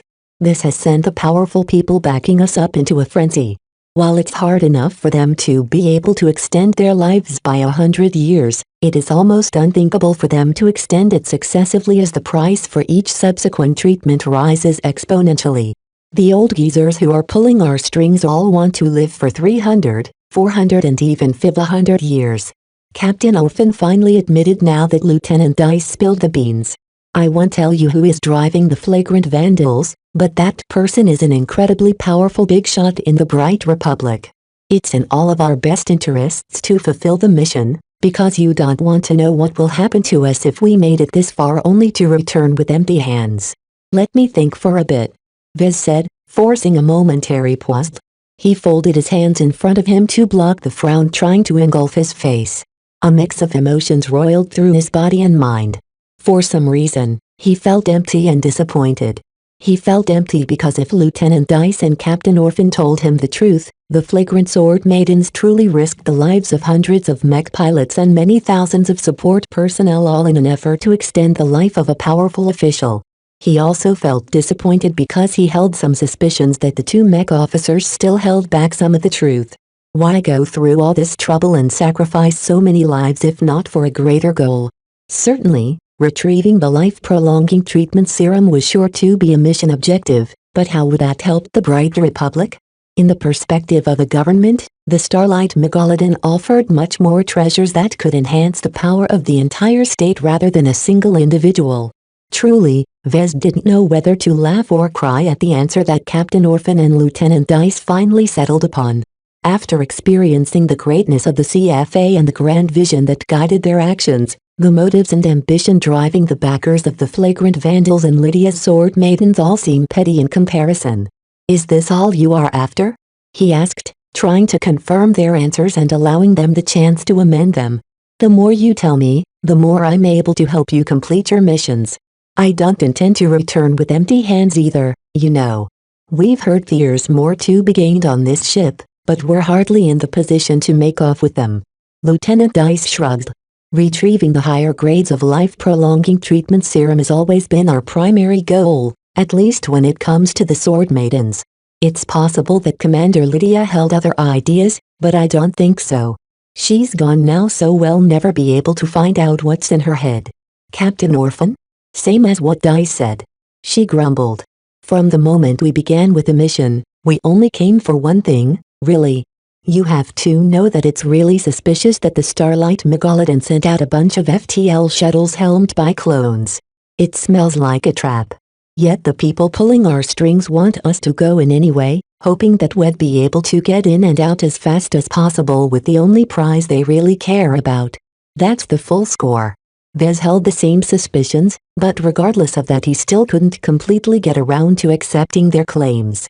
Nonetheless, he had no choice but to accept them at face value, at least in the open. I've already informed you before that I'm collaborating with a third party. They advised me not to tell you what they are after, so forgive me for keeping this short. As far as the third party has informed me of their intentions, they have not expressed any designs towards the life-prolonging treatment serums. They are after something greater, I think. The two mech officers adopted mixed expressions. You owe this third party your current position, right? Lieutenant Dice asked. Correct. How trustworthy is this third party? Practically nil. However, as long as we need each other, there is sincerity in our cooperation. Who is this supposed third party? Captain Orphan asked with a frustrated tone. Vez couldn't answer her, though. I don't have a clue. It's a powerful influence, but they are doing their best to obscure their actual identities and allegiances. I think it's better off that we don't know. The less we know, the less they have a reason to off us all. All three of them nodded in a rare moment of agreement. It still sounds shady and precarious as hell, though, Orphan remarked, but I guess we'll roll with it because we don't have another choice. Just make sure you watch your back. There's no telling what will happen once you become a liability instead of an asset. Oh, I've already taken that into account. The meeting devolved into a discussion of their future plans.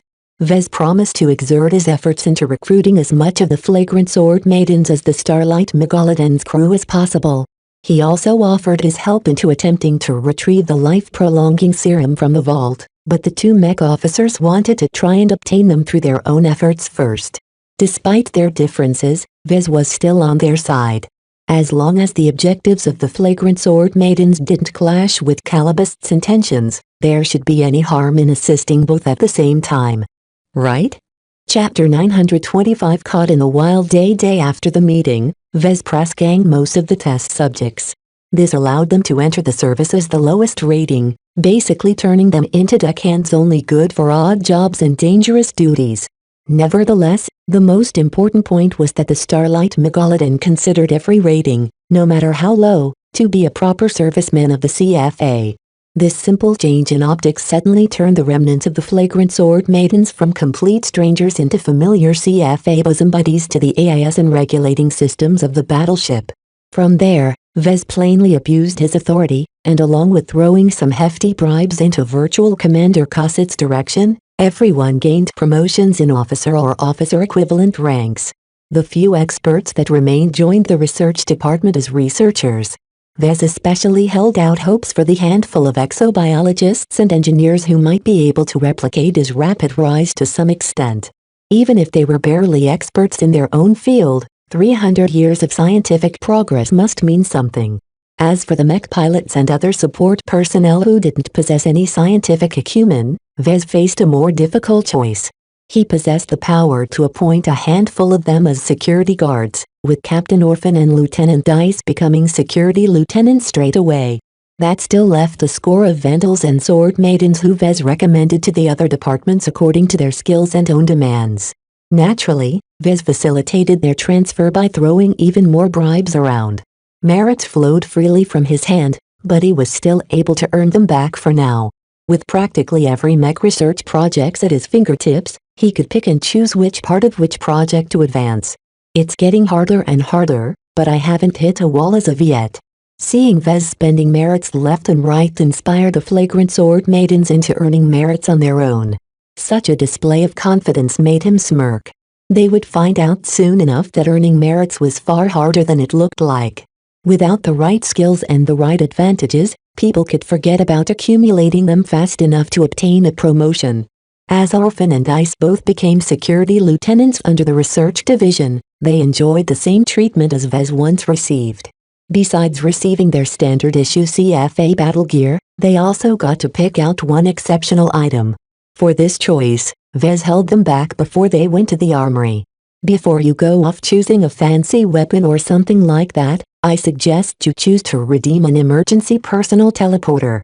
I have one as well. As long as we all get EPs, we can sync them together and teleport 1,000 kilometers away from the Starlight Megalodon whenever we want to. That's a much better option than increasing your battle capabilities on a ship that can rip us to shreds regardless of what we carry. Well, take that under advisement, Captain Orphan replied. Obviously, they hadn't considered the option and needed to discuss it among themselves. Vez left them to it and made some other preparations. He knew that Venerable Foster already settled in his mech major. Like Vez, she also redeemed various pieces of gear from the Starlight Megalodon and on top of that went through 3 rounds of gene optimization treatments. That had made her into a very scary opponent, one that Vez couldn't possibly beat in a straight fight. Therefore, from the start, Vez always intended to flee rather than fight if confronted by an enemy. The personal shuttle he gained the right to ride whenever he wanted became the key to his escape plan. If the Starlight Megalodon descends into hell, I don't want to be anywhere around here any second more than necessary. He figured to himself. The EPT can teleport me up to 1,000 kilometers away, so it's a waste if I don't take advantage of that property. If hostilities really broke out on the ship, the chance of the shuttle being barred from launch or getting shot down by some anti-air emplacement was extremely probable. This was why when Calibust next saw Vez, she encountered him guiding a couple of hauler bots and bringing away crates of vintage nutrient packs. "What in heaven's sake are you doing right now, Mr. Longhorn?" Calibust asked in the most genuine bewilderment that he had ever heard from her. "I thought I made it clear that you should wait on my next instruction." "Well, I'm not short on merits right now, so please excuse me if I am stalking my escape shuttle, Commander," Vez truthfully replied. There was no use hiding this detail from the head of the intelligence department anyway. He also threw her a hasty salute before she complained. "You never really explained to me how the Flagrant Sword Maidens and I would be able to leave the ship and the planet, so I've taken matters into my own hands. I hope you don't mind." This time, Miss Calibust appeared quite different from last time. Maybe she had some free time, or maybe she decided that Vez couldn't hog all the good stuff. She replaced her old infiltrator suit with a highly advanced CFA version of the same. Its pockets contained various gadgets and gear, making it abundantly clear that she was prepared for action at any time. When Vez studied her attractive appearance, he bet that she underwent the gene optimization treatments as well. The goal of these treatments was to elevate the quality of every CFA serviceman's gene quality. Not only did they improve a baseline human's lifespan, immune reaction, digestive energy intake and attributes, they also holistically improved their appearances and reduced any factors deemed too unattractive. This meant that without even trying to, she already looked gorgeous in a dangerous way. As a commander of the CFA, her high rank entitled her to 4 whole rounds of gene optimization treatments, which was one more than Vez himself received. Just the thought of Calibust getting the better of him in this area made Vez seethe with envy. This kind of opportunity wouldn't come twice for him in a very long time. The earlier he received these treatments, the better off he'd be for the rest of his life. "Your lack of faith in me is noted," Calibust responded dryly as she saw that Vez was fully serious in preparing his own escape shuttle. "Perhaps it's best if we plan to make our separate ways sooner than anticipated. Regardless of your proclivities, I've come to inform you that the influx of humans has stirred up the more radical virtual officers. Although I don't have any solid proof, I am reasonably certain that they are plotting our demise even now. They're really serious about perpetuating old hatreds? You have to realize that the Starlight Megalodon faced no external enemies for thousands of years. That has warped the priorities of the AIS. The absence of outside threats means they instead look to themselves for foes. Vez wanted to bash the databanks of those stubborn AIS with a hammer. So you're saying we are running out of time? For now, the aggressive captain's faction is being constrained by the admiral's faction, who by far has received the most new recruits. The mech department is especially prepared to receive a large influx of human mech pilots and mech technicians under Venerable Foster's lead. In short, too many humans were joining too quickly into a single department. Vez could see why that would alarm so many virtual officers. "Shouldn't you tell me which research projects you are aiming to obtain?" Vez asked with narrowed eyes. "Let's talk somewhere more discreet." They entered one of the many empty compartments nearby before Calibust activated her signal jammer. After that, she handed over a peculiar-looking secure data chip to Vez. "What's this?" he asked even as he stowed it away inside a special cushioned and shielded compartment inside his squalene. "That's the key to your next tasks," Calibust explained seriously. "In the next couple of days, I will finish arranging your access to 2 highly sensitive research projects. One of them is Project Void Calamity from the Exobiology Research Subdepartment, while the other is Project Pandemonium Descent." Those project names sounded a lot more bombastic than the others he heard. Obviously, the researchers who devised these top-level secret projects held some very lofty visions. "Can you tell me what they're about?" Calibust shrugged. "You'll find out soon enough. It is not your job to meddle with the projects. My only expectation of you is to get in, insert the secure data chip into the restricted terminals in their labs, and let the hacking software do its job." "How are you so sure the hacking software on the chip is sufficient to circumvent the layers of security protecting the research files?" "Because I programmed it myself these last few weeks." She grinned. "I may not look like it, but I'm a very adept hacker. It comes with the job. My new position also affords me many lessons on how to crack the CFA's own security suites." "Really?" Vez gazed dubiously at Calibust and couldn't imagine her for one of those stereotypical programmers turned bad. "Aren't you just taking credit for the work of your operatives or something?" "Believe what you will." She neither confirmed nor denied his suspicions. "Just make sure you do not draw the attention of the virtual AIs that are overseeing the projects, and for every own sake, don't mess with things you cannot possibly understand." "Is that clear?" "I get it. Will I be off the hook once I do this for you?" "Not yet. After you let the data chip hack into the terminals of the 2 projects I've mentioned before and come back to me, we'll need to go together to access one more secret project.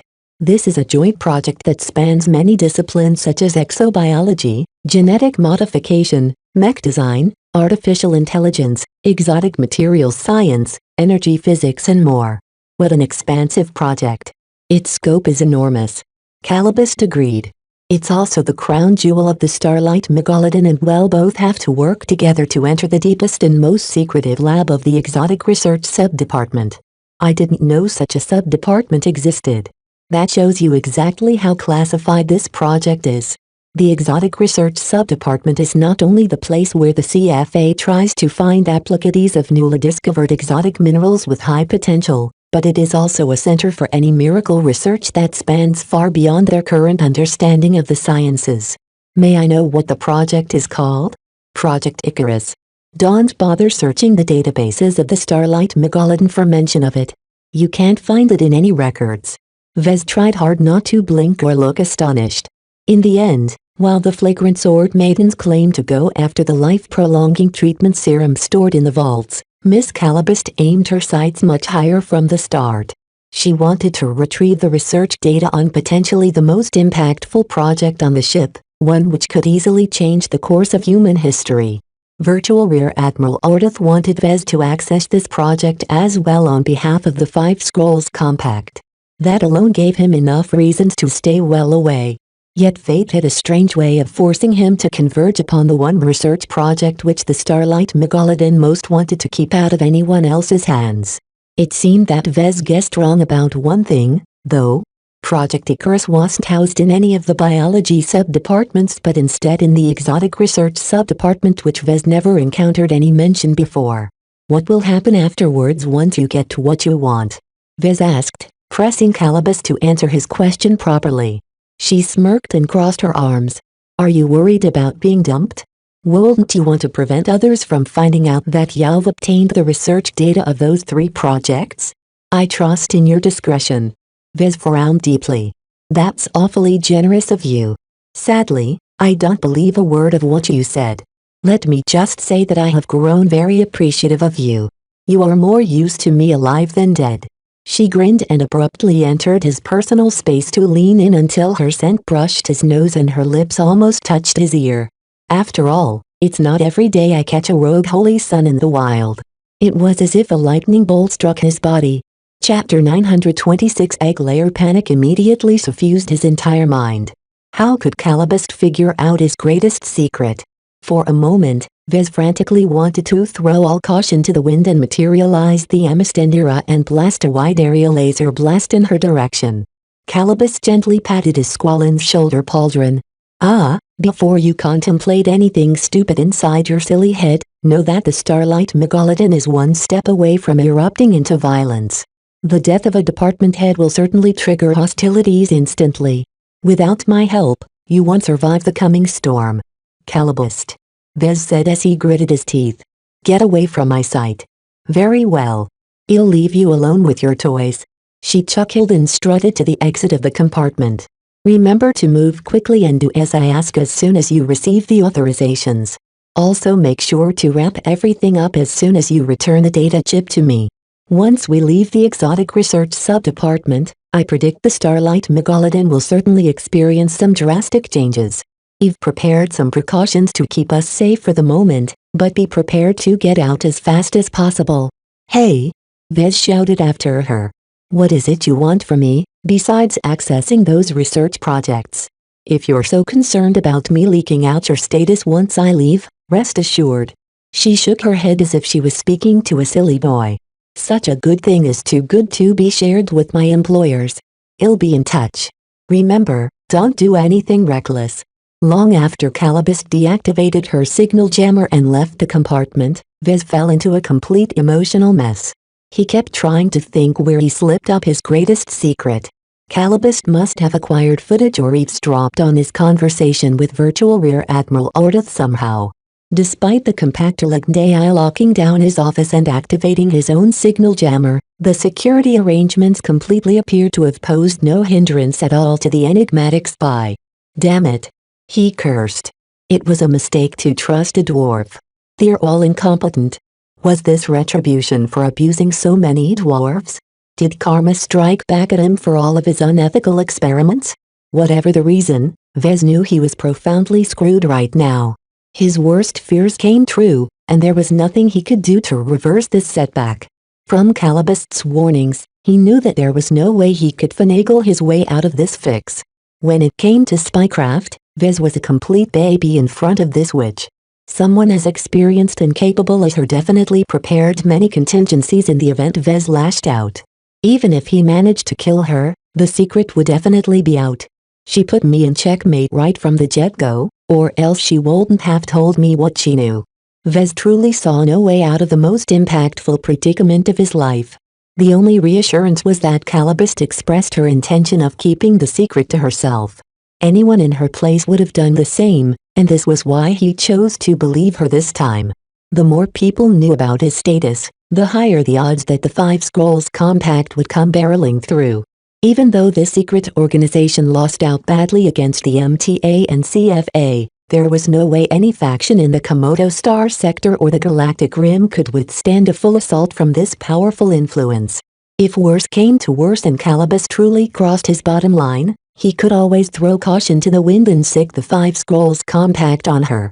As for him, while it would be hard to survive being hunted by the crazy fanatics, he could always knock on the doors of the MTA or CFA and seek asylum, though he'd likely be forced to relinquish the metal scroll as a result.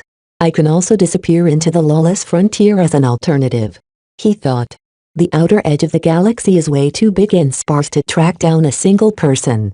The life of an outlaw didn't appeal to him very much, but it was a far better alternative than becoming a glorified slave for one of the big two. He calmed down a bit once he went over these possibilities. While they were all nuclear options that would definitely harm him and his family as much as Calabast, it at least afforded him some leverage against her blackmail. Someone as clever as her doubtlessly thought about this already. The risk of incurring mutually assured destruction might also be why Calabast didn't exert too much pressure on him. As a businessman, Vez recognized her intention to opt for long-term profits over short-term gains. After all, she'd be stupid to strangle the goose who laid the golden eggs. I'll have to have a good talk with her the next time I see her in order to clarify her exact intentions. While Vez didn't see any way to climb out of the hole he fell into head first, he could at least start digging upwards. After the shocking meeting with Calabist, Vez quickly resumed his preparations. He stocked his personal shuttle with water, oxygen, fuel, medical supplies, spare parts and most importantly numerous crates of vintage nutrient packs. Vez nodded in satisfaction as he saw the loader bots stow away the crates. I definitely won't starve to death in space with this much nutrient packs. The Starlight Megalodon could care less about these emergency rations. All Vez needed to do to obtain the crate was to throw a few merits at the commissary. Once he loaded the shuttle up with supplies, he programmed its autopilot and let it launch from the Starlight Megalodon shuttle bay without any human occupants. Even though the visions outside should have spotted launch of the craft, they won't be able to track it for long due to all the interference in the air. As the shuttle departed from the battleship, it followed a convoluted route planned by Vez before parking itself inside a hidden alcove nearly 1,000 kilometers away. Vez spent hours studying the surrounding terrain until he settled for this hidden position. Once there, the natural cover of the terrain along with the shuttle's low-powered ECM mode should keep it nice and hidden, though he didn't discount the possibility that Calabist already found out its location. Nonetheless, he already programmed the coordinates to his emergency personal teleporter. Unless blocked for some reason or another, Vez would definitely be able to appear next to his shuttle. This should be sufficient preparation for my escape route. In the meantime, the visions didn't sit still either. Venerable Foster began to copy his methods of press-ganging the visions and subsequently using her power over the mech department to promote them into better positions. Many vision experts flooded the research department all of a sudden. While Vez looked forward to venting his frustrations on any mech designers assigned to the mech research subdivision, it seemed the visions knew better than to assign their people under his care. Damn, I really wanted to mess with them. He sighed with disappointment. While a handful of their mech designers did join up, they were exclusively assigned to the mech department where Vez didn't dare to enter. With a young journeyman mech designer called Patrick taking charge of all mech maintenance duties, the department became extremely lively all of a sudden. The Starlight Megalodon became a minor hub of activity now that many hundreds of humans took up various duties and responsibilities. Virtual officers no longer monopolized the ship for themselves as the newly arrived humans started to encroach on their power. Vez noticed several undercurrents running underneath the surface. Both the Visions and the Flagrant Sword Maidens started spending a lot of time scouting out the vaults. Naturally, there was no way they could get in. The vaults didn't store just any casual goods. Due to their extremely valuable contents, they had all entered into a permanent lockdown ever since the battleship crashed. The only way to relieve the lockdown was to cut out the vaults and transport them back to CFA hands somehow. The only other way to unlock them was to get a CFA high official to disengage the extremely stringent security locks. The problem was that Vez didn't think the Flagrant Sword Maidens and the Visions could accomplish either of those options. What are they up to? He frowned. Not only the humans began to buzz about, but also the virtual officers. He noticed that the security bots of the Internal Security Department increased the frequency of their patrols all of a sudden. Tensions between the captain's faction and the admiral's faction started to intensify, and Virtual Commander Cosset constantly complained to Vez about the rising levels of hostility. Time was running out. As Vez waited for Calabus to get him the authorizations to access the two highly classified core research projects, he spent his remaining time on rushing Kedis through her next promotion. "Follow me and do what I tell you," he said as he brought her straight to one of the mech research labs. Under his guidance, Kedis managed to accomplish several major breakthroughs in these research projects. A flood of merits entered her record, easily pushing her to the amount required to undertake a promotion test. "What's the use of earning these stupid merits when I'm not good enough to pass this test?" she asked in a confused tone. "What do you know?" Vez smirked at her. "Do you know who I am? I'm the boss of every mech designer in the research department." Although his authority alone wouldn't allow him to circumvent the promotion test, Vez already knew what to do. He blatantly bribed Virtual Commander Cosset with half of his remaining merits, which was a considerable sum all considered. With this much merits at stake, Cosette instantly turned into a fawning puppy in front of Vez. Rest assured, Mr. Longhorn, I will definitely be able to secure a commendation for young Miss Geddes.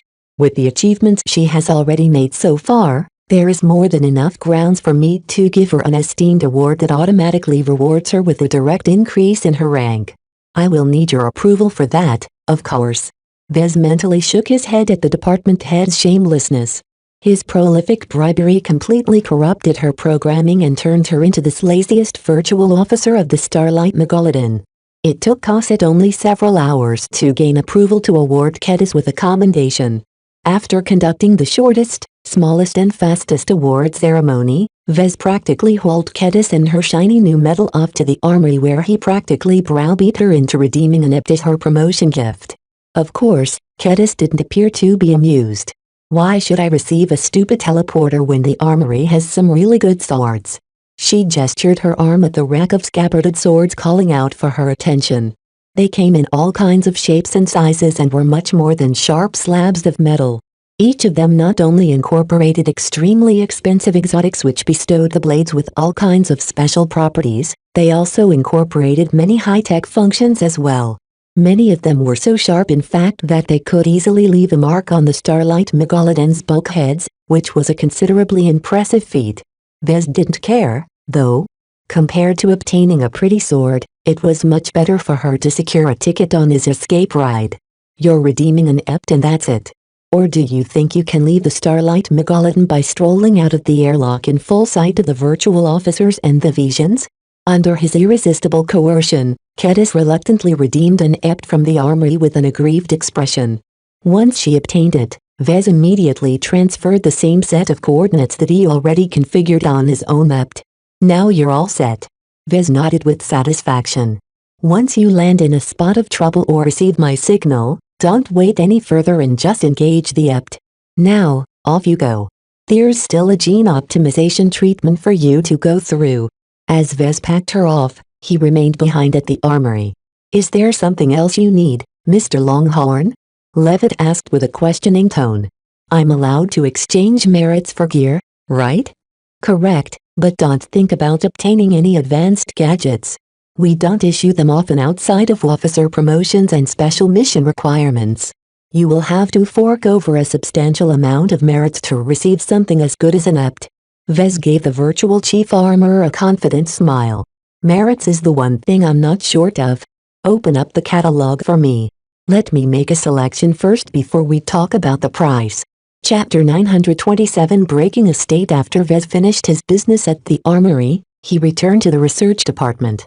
He didn't have to wait long until Calibist succeeded in granting him access to 2 core research projects.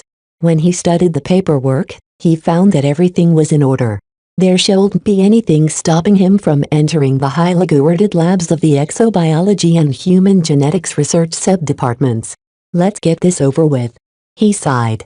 He first decided to enter the lab of Project Void Calamity at the exobiology research subdepartment. Such a project name made Vez imagine that the CFA tried to develop some powerful superbomb so calamitous that it shattered the surrounding space. Yet for some reason, this top-secret research project fell under exobiology.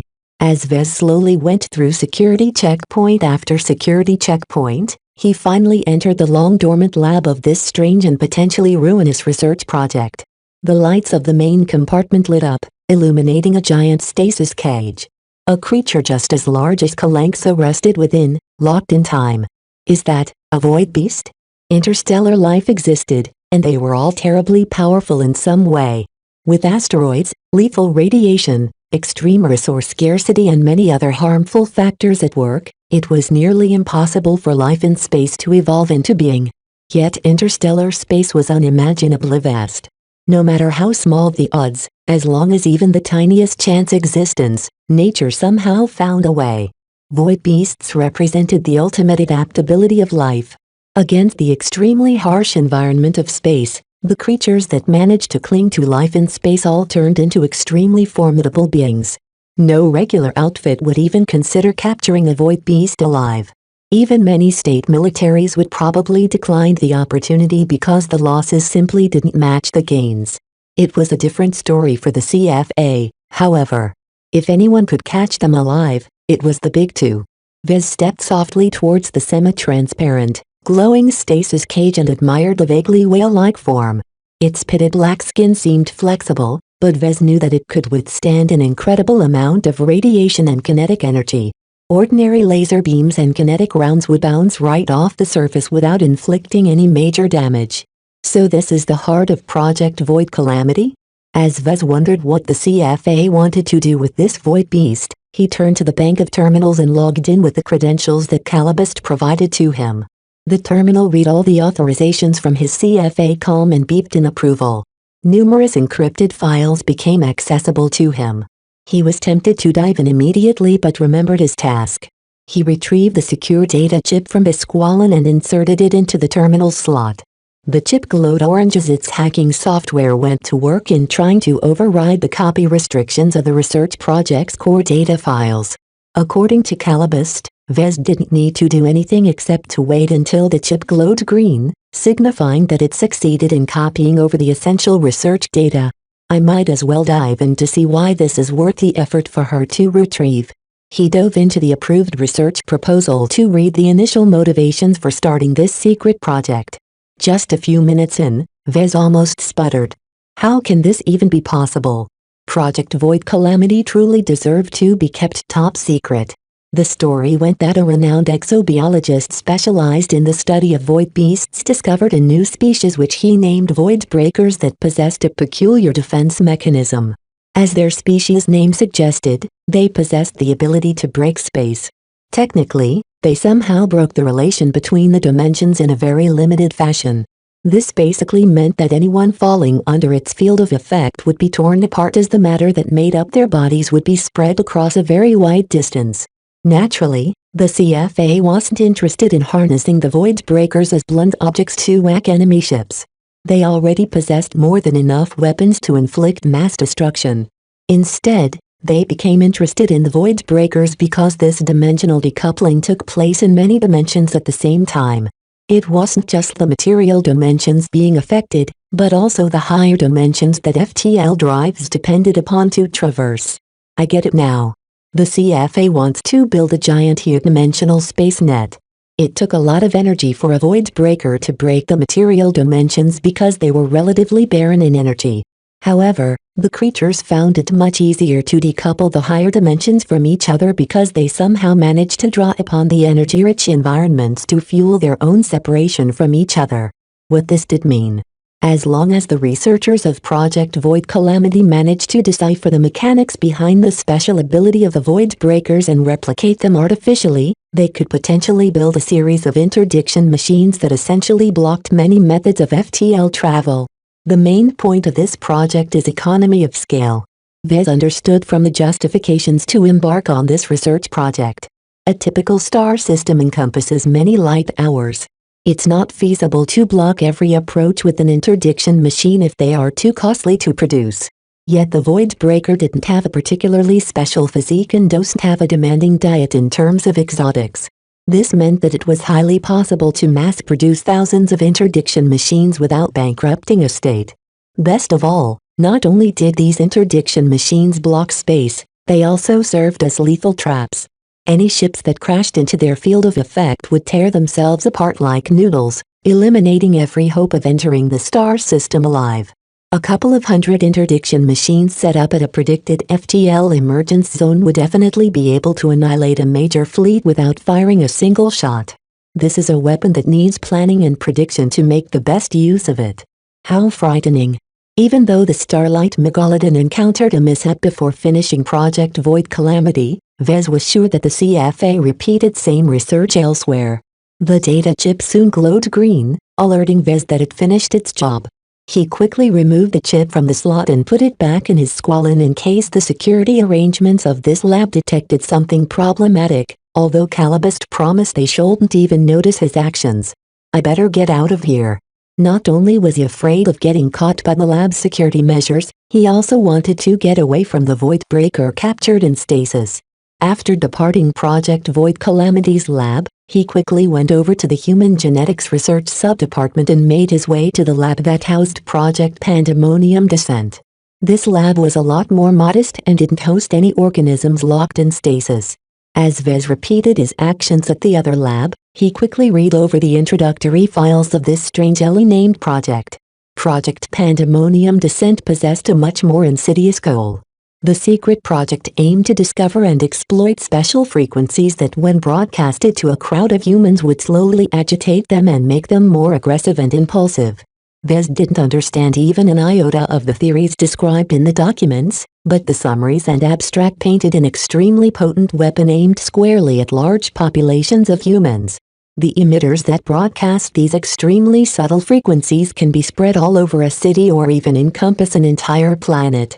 If they aren't discovered fast enough, a planet can easily descend into absolute pandemonium. Even the most cohesive and prosperous of planets can ignite into a madhouse over the course of a couple of months. The CFA approved of Project Pandemonium Descent with the express intent of reserving them for use against the first Earth superstates. So even the CFA is apprehensive against the two most powerful human states. Generally speaking, the power and reach of the Big Two transcended the might that could be mustered by the Terrans and the Rubarthans, yet the disparity wasn't that large. If a full-scale conflict really broke out for some reason or another, the Big Two would probably end up with a Pyrrhic victory. Vez really had to hand it to the researchers who proposed Project Pandemonium Descent. The main strength and weakness of the Greater Terran United Confederation and the New Rubarth Empire was their massive territory and the enormous amount of rich and highly populated planets under their control. No matter how well the first Earth superstates defended their core planets, it was all too easy for the Big Two to insert their spies among their populations. The best part about the pandemonium emitters was that it worked in a very wide range, so the spies could hide them nearly anywhere in a city and still affect the more heavily guarded city districts. As long as enough emitters did their magic, these prosperous and productive core planets that formed the backbone of the first Earth superstates would break without external intervention. The panic, riots and chaos that will happen on an affected planet will make what happened on Harkin Senai or in the Deadman system look like a picnic. While the secure data chip quickly worked its circuits to circumvent the encryption and security measures, Vez began to connect the common thread between these two research projects. They are both extreme projects expressly devised to break an entire state. Project Void Calamity tried to devise a means to destroy an incoming war fleet by laying a trap in their FTL emergence zone. Project Pandemonium Descent attempted to discreetly plunge a highly populated city or planet into absolute anarchy. Both projects didn't have much application in smaller battles and skirmishes. Instead, they found their best use during major wars between states such as the Bright Vija Wars.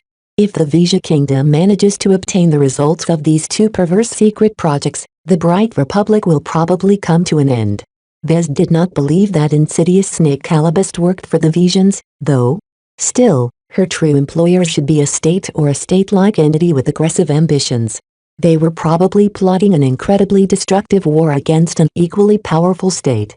Calibust's employers won't be so greedy for these secret projects if they aim their sights onto weaker states. The implications of the two secret projects and his own role in facilitating their handoff to Miss Calibust and her employers gnawed his conscience, or at least what little of it still remained. If the results of these research projects will be put to use in the future war, will I be culpable for all of the death and destruction that will ensue? Will I be responsible for the fall of an entire state in the future? Strangely enough, Vez didn't fuss over these questions. If something awful happened in the future as a direct result of his actions, then so be it. Why should he feel guilty for the potential collapse of an entire state? States fell and rose all the time throughout human space. It's kind of like selling mech. I should be held responsible for the potential crimes my customers might commit with my products. That would be silly. Mech didn't kill people. People killed people.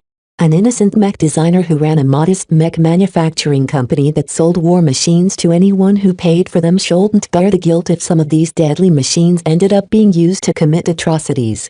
Vez chuckled. If not me, then someone else would have been their patsy. Thus, the enormous implications of handing over this sensitive CFA research to Calibust didn't bother him anymore. Vez considered himself merely as a chain in the link. While Miss Calabist was extremely vexing, Vez had to admit that so far he benefited substantially from her assistance. Besides, she also knew his ultimate secret. There was no way for him to refuse her request anyway. He had no choice of facilitating this theft. If I can't stop it, I might as well enjoy it, he remarked to himself in a depreciating tone. Chapter 928. Turning Ho. Vez felt as if he held a hot potato as he left the biology research labs. As a recognized officer of the Starlight Megalodon, he knew he committed high treason against the Common Fleet Alliance by stealing top-secret research data. The rules and regulations he schemed through spoke clearly about the consequences of committing this betrayal. Death would be the easy way out. Nonetheless, the Starlight Megalodon seemed close to boiling over. Many security bots started making movements, and Virtual Commander Cosset even warned Vez not to exit the security department at this time. Vez and Kedis both holed up in his office at the Mech Research Sub-Department. While Kedis grew bored to tears, Vez tried to figure out where a number of security bots had gone from the Mech Research Group. Damn it! He softly cursed. Captain Orphan and Lieutenant Dice took my security bots. Most of the Vandals and Sword Maidens assigned to his sub-department also followed the two officers out. Vez knew that they were probably plotting to assault one of the vaults, but he had no clue how they planned to breach them. Surely they wouldn't resort to brute force? Just the interior defenses of the Starlight Megalodon can rip them to shreds. Kedis noticed his disparagement of the others. I hear they got a plan for that. They told me that you shouldn't worry about them. It's also better to keep your distance to them in case their plan fails. At least one of us should try and make it out of this creepy ship. A sinking feeling began to overtake Vez despite his recent gene optimization treatments. Physically, he never felt better. Mentally, he felt like falling apart due to all the worries piled upon his shoulders. Did they redeem the emergency personal teleporters from the armory? They did, actually, but they're the only two who have them. They don't want to rely on them if they can, because if they teleport out, what about the rest? We can't abandon our own. Kedis shook her head. You're not the only one who's been trading favors with the virtual officers. Our mech officers cut deals with some AIS, though I don't know the details. How? As far as I know, they don't have any merits to trade favors. They didn't tell me anything except they made great sacrifices.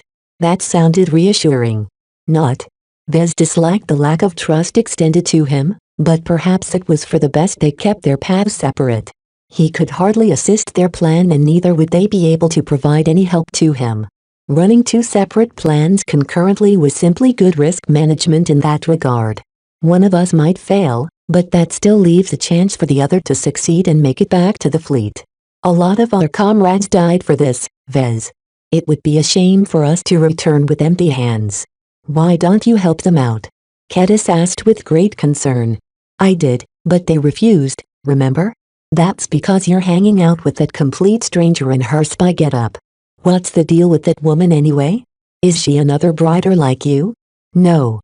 Vez shook his head. I don't know who she really is or who she works for, but it's thanks to her help we all got aboard this ship in the first place. From what I see, she's got you wrapped around her fingers. The frustrating thing was that Vez owed Miss Calabist. Aside from the help she provided, she also grasped his biggest secret. With this enormous leverage in her hands, she could jerk him around in every direction she wanted without any way for him to object. Yet Vez also couldn't return empty-handed.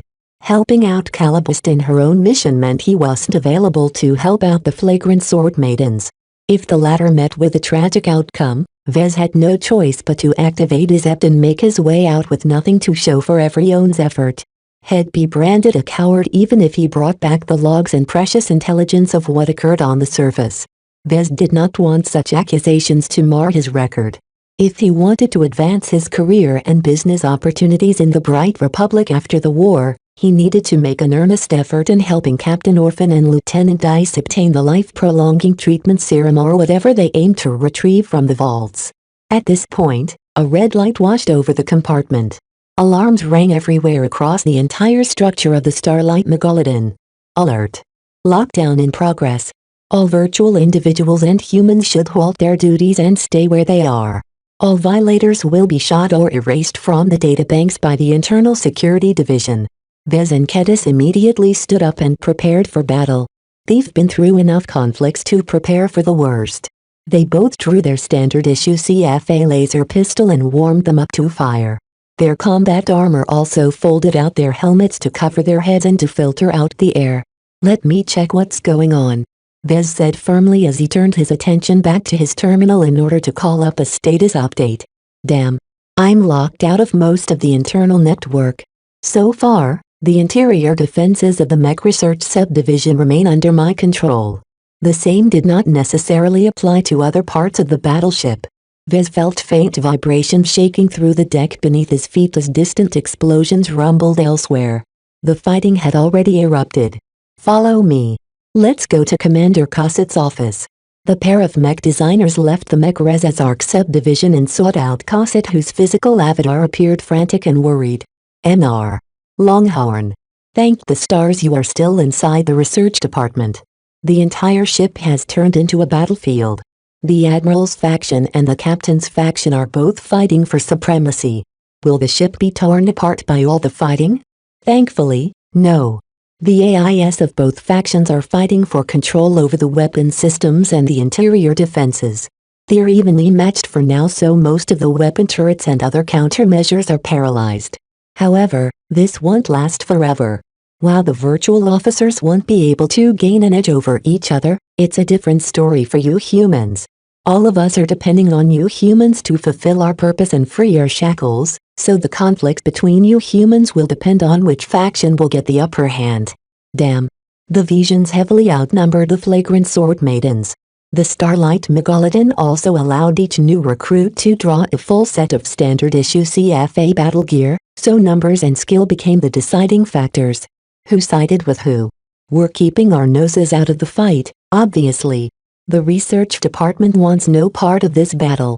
I hear the Marine Detachment and the Mech Department from the Admiral's faction sided with the humans referred to as the Visions, host land warriors or meandering monkeys. As for the other humans referred to as the Vandals and the Sword Maidens or simply the Pirates, they all threw in their lot with the Captain's faction and launched a sneak attack.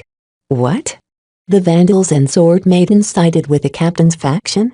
Vez did not expect Captain Orphan and Lieutenant Dice to cook up something so drastic. Yet strategically, it quickly made more sense. The Visions beefing up the Mech Department heavily favored the Admiral's faction. As for the Flagrant Sword Maidens, they occupied an awkward position within the ship if they didn't gain the support of some of the AIS. Since the Admiral faction already became the firmest allies of the Visions, why not join the opposite faction? The Captain's faction desperately desired humans to advance their interests. The Flagrant Sword Maidens urgently needed strong backing. The two made for natural allies and each of them could provide what the other wanted. What a masterstroke. He uttered in admiration for their strategic and political acumen. Captain Orphan and Lieutenant Dice probably negotiated with the Captain's faction for a lengthy period of time while keeping their deal a secret even to us. With the powerful Internal Security Division on their side, they'll have an advantage when it comes to fighting within the guts of the Starlight Megalodon. The Internal Security Division is strong, yes, but the other departments are no slouches. The Marine Detachment won't let them get their way. Do you know where the fighting is most active, Commander? From what little sources I have access to, you humans are all fighting near the biggest vault. There's word that both sides brought heavy equipment in an attempt to breach the vault doors. Is it even possible to breach the vault doors with such equipment? Vez frowned. This is the Starlight Megalodon. We are still the pride of the CFA. The Captain's faction and the Admiral's faction have long plotted to breach the vaults for their own reasons. There are rumors that there's an override code stored in a lockbox inside a vault that can strip away virtually every restriction that prevents us from restoring the battleship to her full glory. The web became more tangled by the minute the more he heard Virtual Commander Cossett explain the sordid competition between the two factions. The virtual officers from both sides kept each other in check for millennia without any overt conflict. Yet the reintroduction of humans rapidly heated up the Cold War until there was no turning back. After 20 minutes of nervous waiting, Miss Calabast finally arrived at the research department. This time, she came armed for war and didn't come alone. A gaggle of security bots and subordinates armed to the teeth with standard-issue CFA exoskeleton armor marched in like they belonged. The research department's interior defenses attempted to halt their war party from advancing inside, but a few hacks from Calibust and some heavy weapon discharges from the exoskeleton soldiers quickly made short work of that. Commander Summer, stop right this instant. Virtual Commander Cosset physical projection materialized in front Calibust. This is the research department. I've told you goons from the old Admiral's faction that I won't allow for any encroachment into my territory. Calibust grinned. You're wrong about two things. First, I haven't sided with the Admiral's faction. I work for myself. Second, this isn't your territory anymore, because you won't exist for much longer. What is that supposed to mean? Is that a threat?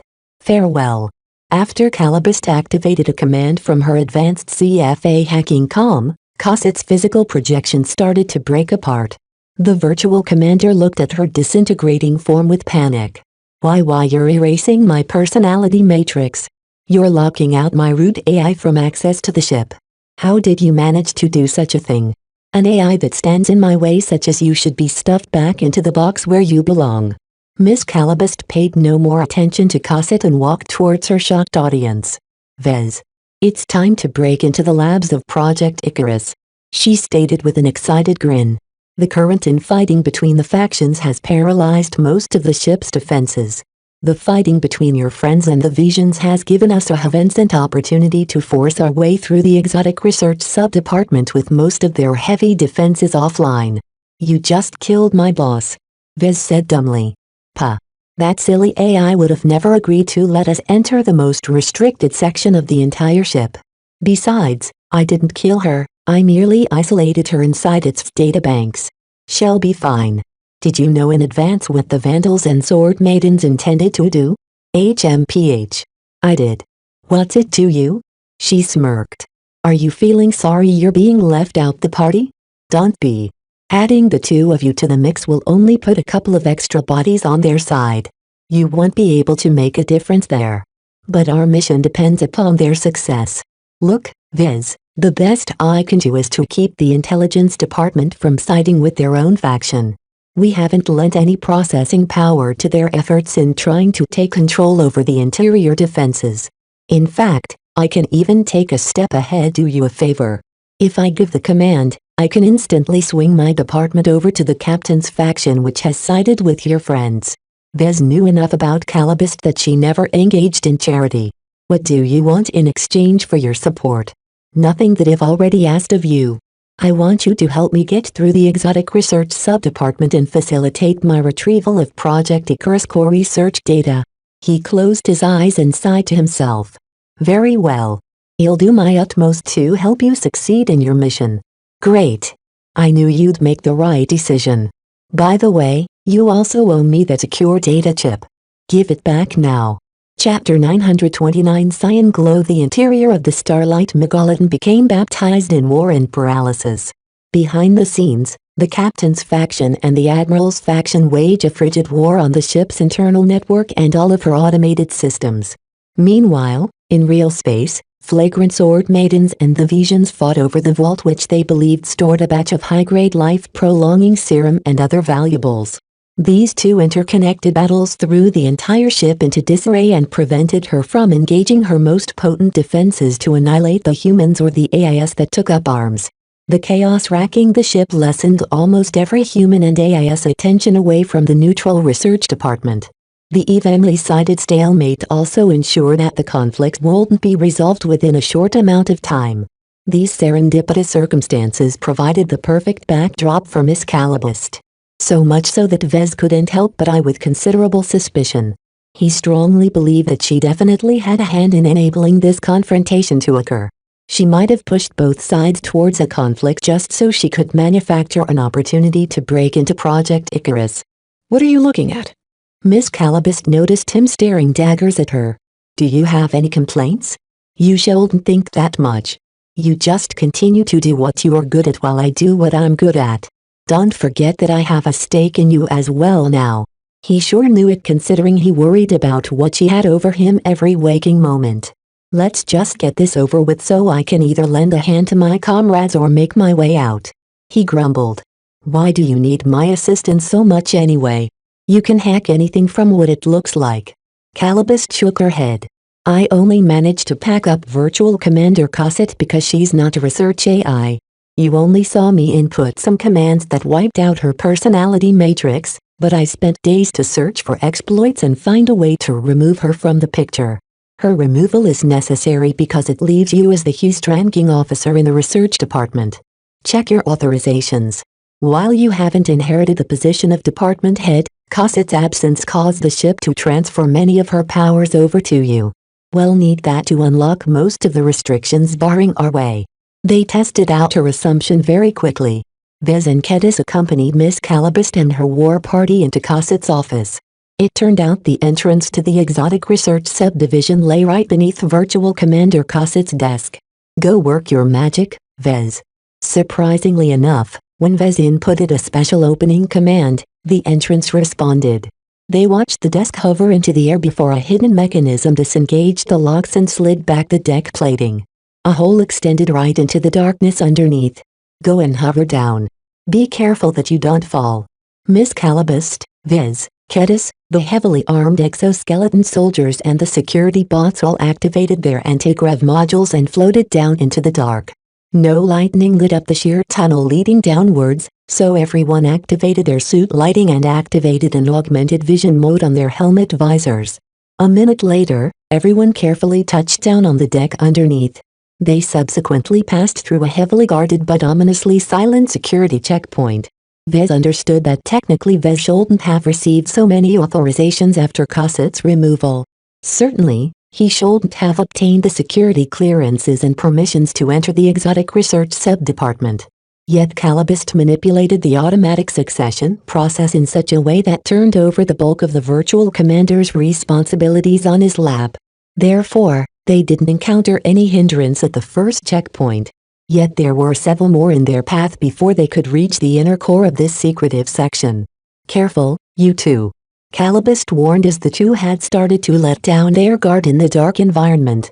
We easily managed to bypass the first security checkpoint because it's not as strict and stringent in preventing entry. The next checkpoints will be rather troublesome because while the gates and fixed defenses will recognize your authorization codes, the security bots and virtual officers residing inside are different. Different in what way? Kedis asked. For security and redundancy reasons, the bots and virtual officers all operate on an entirely enclosed network within the Exotic Research Subdivision.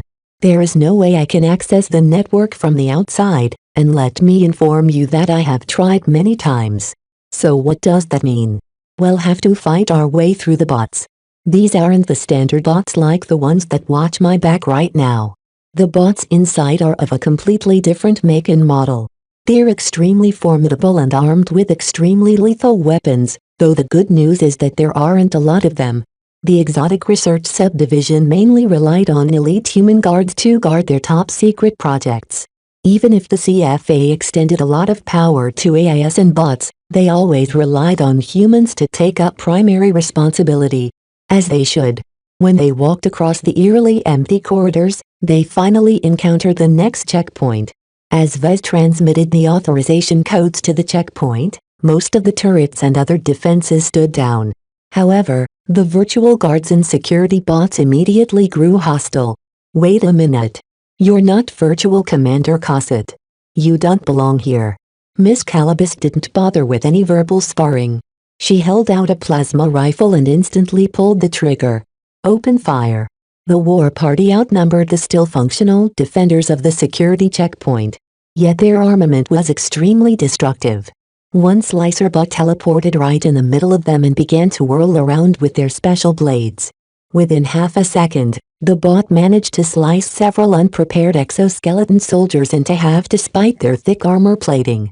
A handful of other bots fired out destructive rays that molecularly disintegrated the security bots that Calibist brought along. Everyone else including Vez and Kedis huddled behind their book as cover, but the bots dwindled by the second. Bang! Nonetheless, the intruding war party hadn't completely come unprepared. The exoskeleton soldiers blasted the slicer bot into a dented wreck with their heavy kinetic cannons. Small-scale artillery turrets mounted on their shoulders and back lobbed explosive shells at the ranged defender bots.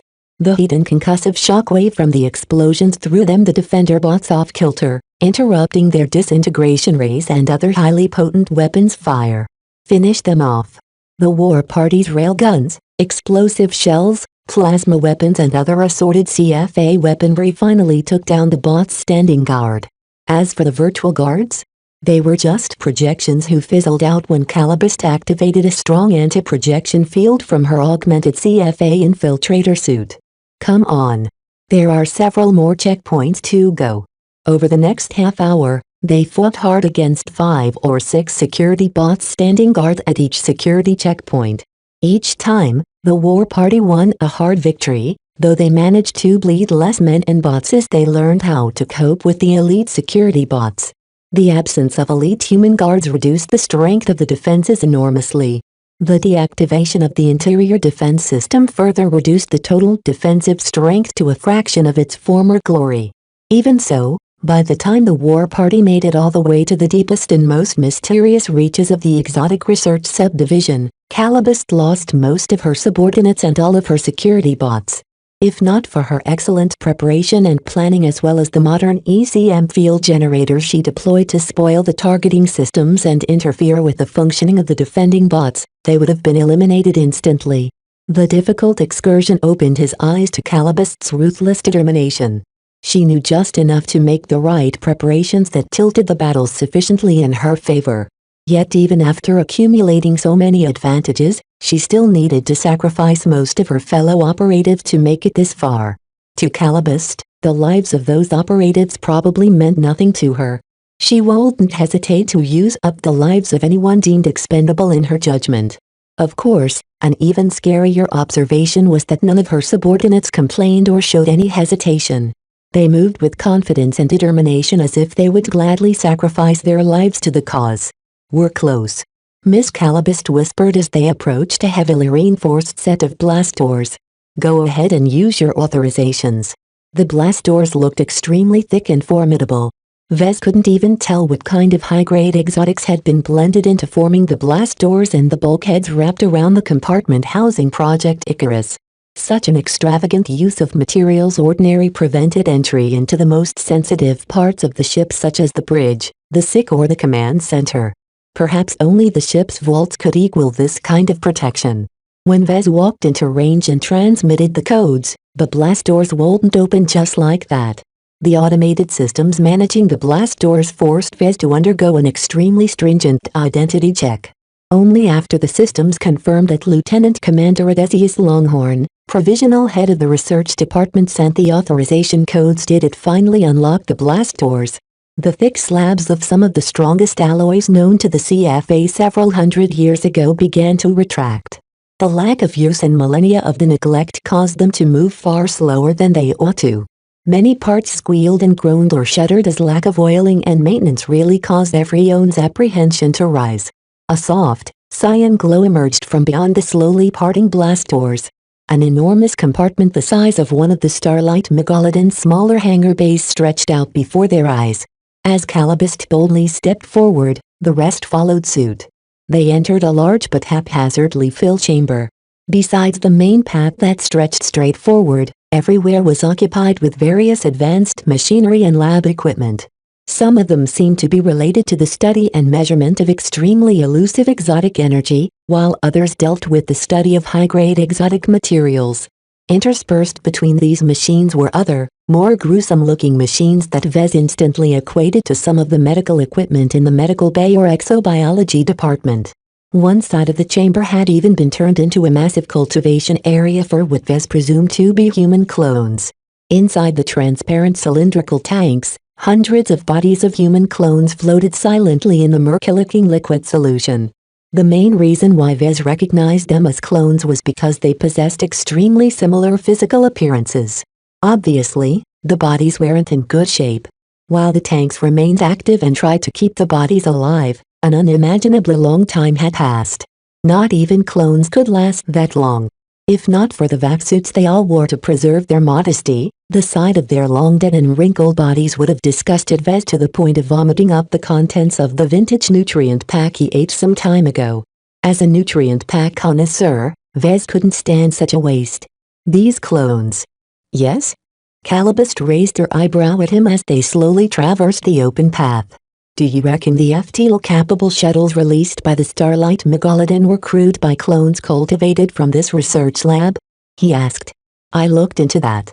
While there are cloning bays and other areas capable of growing human clones aboard the ship, none of them have ever showed signs of activity in recent times. This is the only compartment which I haven't been able to call up the data regarding their cloning activities, but by the process of elimination it's extremely likely this lab is responsible. If that is so, doesn't that mean there is some controlling intelligence at work here who sent out the lures into the frontier? The top-secret research lab became less inviting by the minute.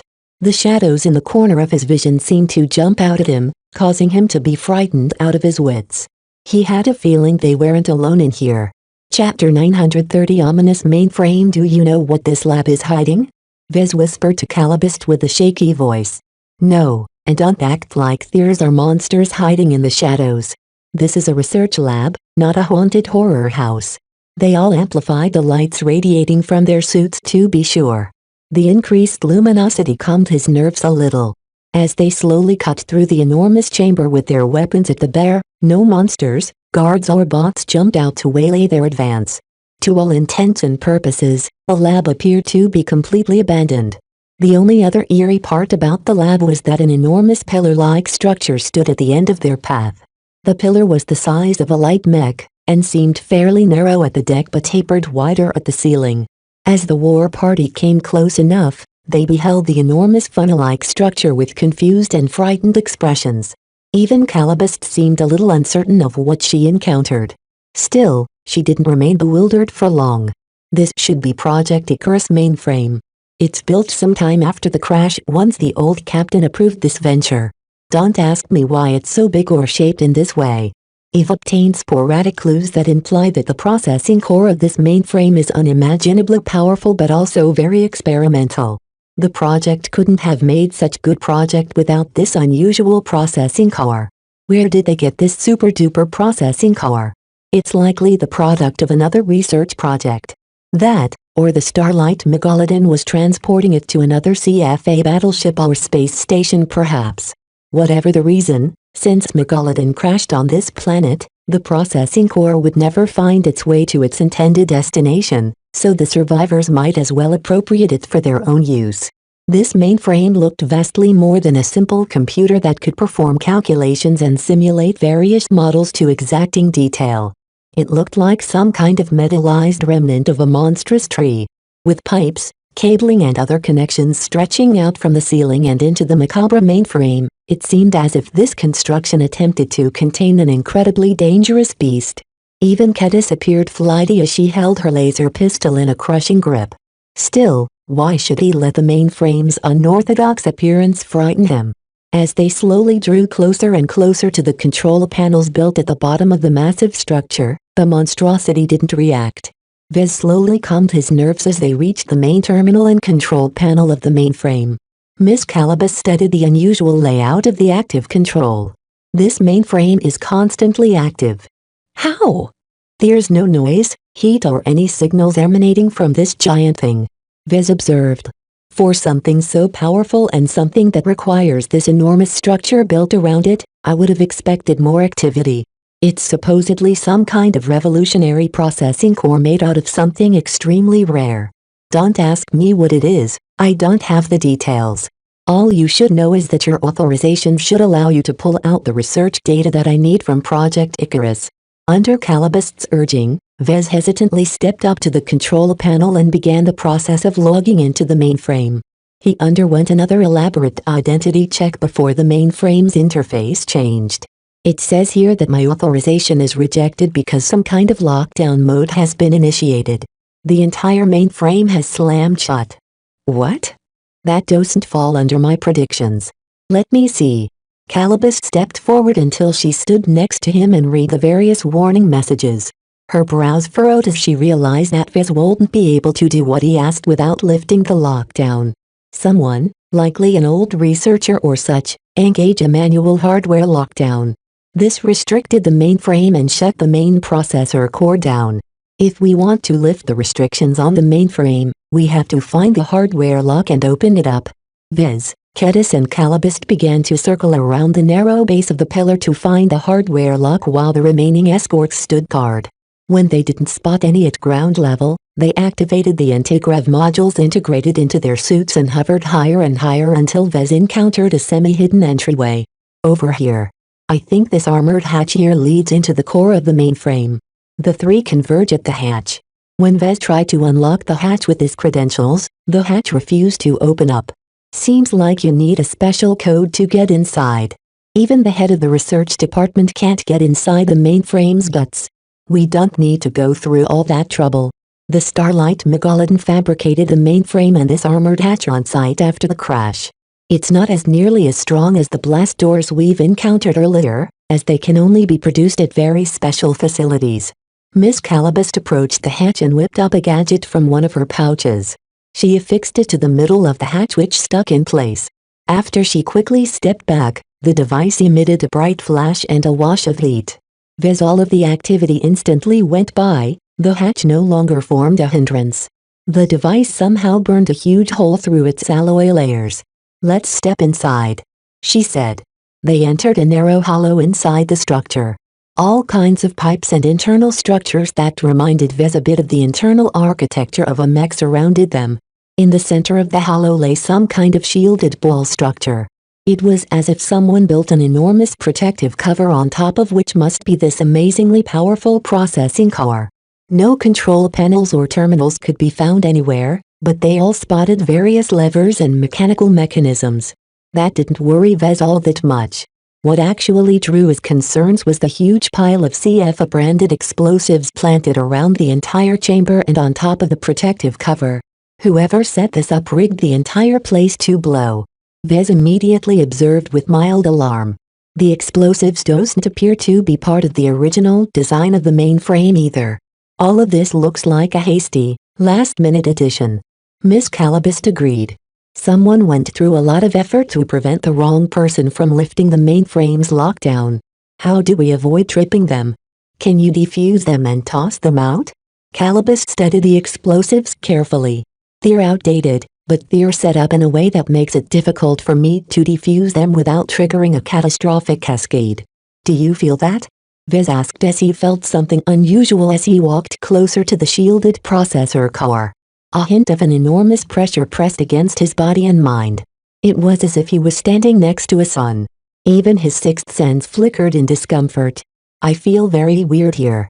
There's something dangerous hidden underneath this cover. The few records I've obtained about the processor core state it is extremely dangerous, though they don't specify why. It's not a surprise to feel strange. Just bear with it, Vez. As Calibus tried to study the thorny explosives in order to figure out a way to defuse them, Vez studied the series of levers. He managed to achieve a breakthrough when he activated his Squallen's integrated scanners and tried to gain a better picture of what was buried underneath. The levers were connected to a dizzying array of interconnected mechanisms. Just looking at the scans made his head hurt. Yet to a mech designer like Vez, the maze of mechanisms didn't completely seem unfamiliar. This is a puzzle. What? It's a small form of entertainment among mech designer and engineer circles. Vez answered with a moderate amount of certainty.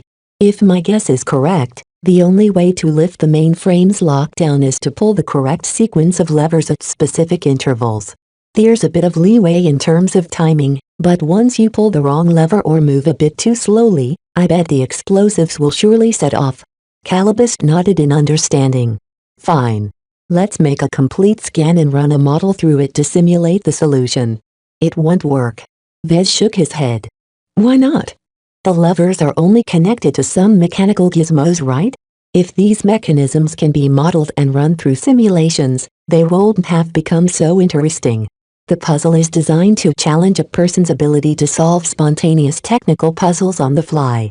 There are randomizing elements built into some of the mechanisms that can't be accurately simulated even with the processing power of an entire planet backing the simulations. Then how are you supposed to solve this puzzle? Through using human imagination and intuition. That doesn't sound very engineer-like. Vez smirked. We need some way to exercise our minds without opening up the temptation of using external aids as cheats. To be honest, failure is expected, so it's not unusual to be proud of failing 9 times out of 10. Such a success rate in solving these kinds of puzzles is a rather admirable feat. He quickly stopped boasting as the situation dawned upon them all. Failing a practice puzzle didn't incur any serious consequences. At most, the puzzle taker's ego would be bruised a bit.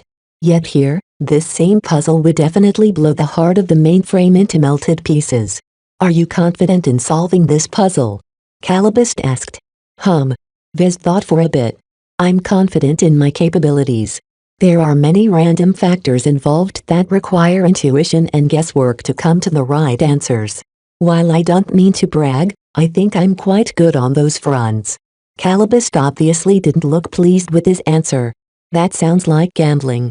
Who would ever implement such a convoluted security measure? Very likely someone who didn't want spooks and spies like you stealing the secrets stored within this mainframe. Vez teasingly replied with a little cheek. It is expressly designed to counter people like you who want to use their own computers to solve this problem. Not even the most advanced AIS can solve this puzzle reliably. Only someone at the level of a senior mech designer can probably solve this puzzle with assurance. This left them at a bit of a crossroads. While war was raging throughout the rest of the Starlight Megalodon, Miss Calabist and Vez tried to figure out what to do next. Can you solve this puzzle by a remote? She finally asked. I can probably jerry-rig a control system within 15 minutes if I cannibalize some of the parts from the machines that are all around us, yes. Vez stated confidently. Such a task wouldn't be very challenging to him. At the very least, if I botch the attempt, I won't blow myself up. That still leaves us with nothing. That's completely unacceptable. Vez sighed in exasperation. I already handed you the data to the 2 other research projects. Aren't you satisfied with your current haul? This Project Icarus seems way more taboo than others. Let's just leave this place and let the CFA come and wrap it all up. It's originally theirs anyway. I think so as well. Kedis chirped up in his support. This entire research lab isn't normal. What were the researchers doing with all the clones anyway? If you ignore the wrinkles and the other stuff that's degraded over the years, they kind of look like the blessed people, don't you think? That was a very unpleasant association, yet it was one which Vez actually agreed with now that he thought about it. Their slim builds, their fair skins, their genetically optimized body and facial features all pointed out that they'd been cultivated to meet very high standards. It was also as creepy as hell. Nonetheless, Miss Calabist looked undeterred. We've come so far. You've lost the majority of my subordinates in our attempt to make it this far. I will not turn back without anything to show for my efforts. Vez disagreed, but he wasn't the one in charge. He faintly suspected that more traps might be hiding out of sight and scanner range. This absolutely did not seem like a simple security arrangement. Chapter 931 Human Intuition in an Age Where Pre-Programmed Routines, AIS, Algorithms, Heuristics and other related buzzwords reach the potential to replace up to 90% of the work performed by humans, every profession tried their best to stay relevant against the necessary evil of automation. Even though a healthy paranoia against relying too much on machines to do everyone's jobs prevented them from becoming too dominant, as long as they remained a more attractive option, they would simply keep taking over. Mech designers like to regard their noble profession as one that required both art and science to reach its full potential. Imagination, creativity, passion and love all added meaning to their products and distinguished them from automatically generated designs at the press of a button. At least that was what they aspired to achieve. For now, AIS were quite bad at innovating. They might be able to perfect an existing design concept given time and repetition, but human mech designers always manage to stay a step ahead for various reasons. One of the more controversial differences between human mech designers and AIS purposed for such a task was that the former possessed and acted on their intuition. Sometimes called gut feeling, Humans made choices that weren't always backed by logic and reason but turned out to achieve a surprisingly great result. Naturally, these decisions often led to suboptimal outcomes as well. However, the competition in the mech market was extremely intense. Mediocre products simply wouldn't be able to achieve commercial success. While most mech designs that came from human minds were simply garbage, the small proportion of success cases vindicated their profession and allowed them to stand on top of their virtual competitors. The puzzle that some madman researcher from Project Icarus devised to secure the lockdown of the mainframe's processor core could not be solved by AIS. The randomization elements and other nasty tricks incorporated into this mechanical puzzle made the odds of solving it through relying on computers less than 1%. Only a trained and experienced scientist, engineer or mech designer familiar with mechanics could reliably solve this puzzle, but even then the average success rate was still fairly low. Curiously, though, very high-ranking mech designers or engineers at the top of their field tended to achieve much greater success rates. This phenomenon provided strong evidence to the theory that intuition and the human factor could in fact drastically give humans an edge over AIS in this kind of work. Of course, these days mech designers tend to work together with AIS to perfect their designs. Vez explained to Calabist but mainly to Kedis while he rigged up a control scheme to pull the levers from a distance. Each have their own advantages, and by combining their strengths, they have the potential to design a mech that is both innovative and efficient. However, the premise of this ideal outcome is that the human mech designer has to possess a good amount of intuition. While Vez did his work, he also used his minifab system for the very first time. He didn't strain it very much since he wasn't fabricating anything complex or tried to work with difficult exotics. If not for the eerie cyan glow and the monstrously looking mainframe, Vez might have thought he was back at school. You know, what if this puzzle isn't meant to stop spies? Kedis asked. What if it's meant to hinder the virtual officers or something? Maybe it's meant to guard against both. I don't really know. All of this has happened long in the past. Vez shrugged. Project Icarus definitely worked on something of great importance since it required the use of an experimental processor core. Vez was actually scared of what they might find if he managed to solve the puzzle and gained access to the research files. From every clue he gathered so far, Project Icarus seemed to deal with the grand design that had engulfed Ian Coronavirus. The blessed people, the cursed people, the god species and perhaps the very shape of the ecosystem came from this lab. Due to the enormous scope and complexity of the grand design that turned 7 into a planet-sized testing chamber, Vez could accept why the researchers here made use of an experimental processor core despite their apprehension towards it. Something about this core seemed to keep them on guard. The sooner Vez solved the puzzle and lifted lockdown, the sooner he could get out of this frighteningly hollow chamber. I'm done, he said after spending 20 minutes of time to cobble up a dizzying array of structures that extended all the way into the core of the mainframe. Let me center my mind. Once I begin to push the levers, I can't afford to make any mistakes. For all our sakes, you better succeed, Vez. Calabist spoke as she stood guard nearby. Her plasma rifle still glowed fairly hot from all of the times it discharged hot plasma at the elite defender bots. The project files contained within this mainframe is of exceptional value. Perhaps too valuable for Calabist or even her employers to hold on to, Vez suspected. Even he felt greedy to obtain the copy, but he knew that she would never accept that. To spooks like her, data and information became more valuable the less people had access to them. She was so miserly with her secrets that Vez didn't even receive any scrap of research data from Project Void Calamity and Project Pandemonium Descent. Vez tried to throw those distractions into the back of his mind. It was getting quite crowded there lately due to all of the concerns he pushed aside. He found it difficult to get into the most optimal state to solve the puzzle. It didn't help that a fight broke out more than an hour ago and was probably still raging even now. It frustrated him a bit that he couldn't aid the flagrant sword maidens into pushing back the visions and attempting to breach one of the vaults. He could think of a whole laundry list of what could go wrong even if they secured the assistance of the powerful internal security department. All right, I think this is the best I can reach, he said after he perceived no measurable improvement to his state of mind. Wish me luck. Good luck, Vez. I know you can do it. Kedis cheered from the side. Vez rigged up the remote control scheme to an interface on his comm.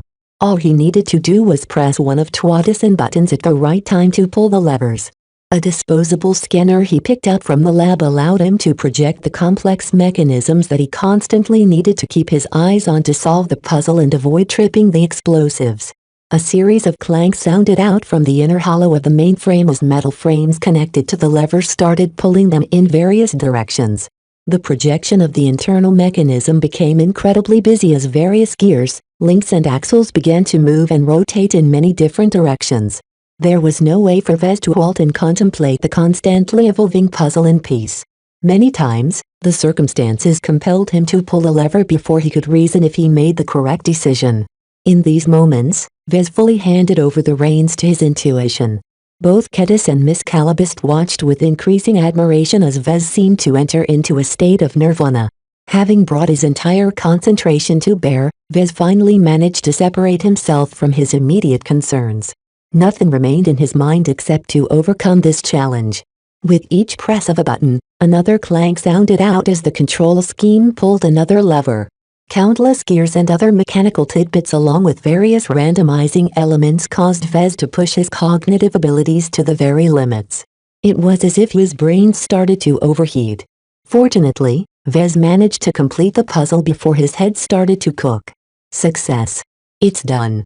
He only took 5 minutes to solve the puzzle, though it appeared to last much longer in his perception.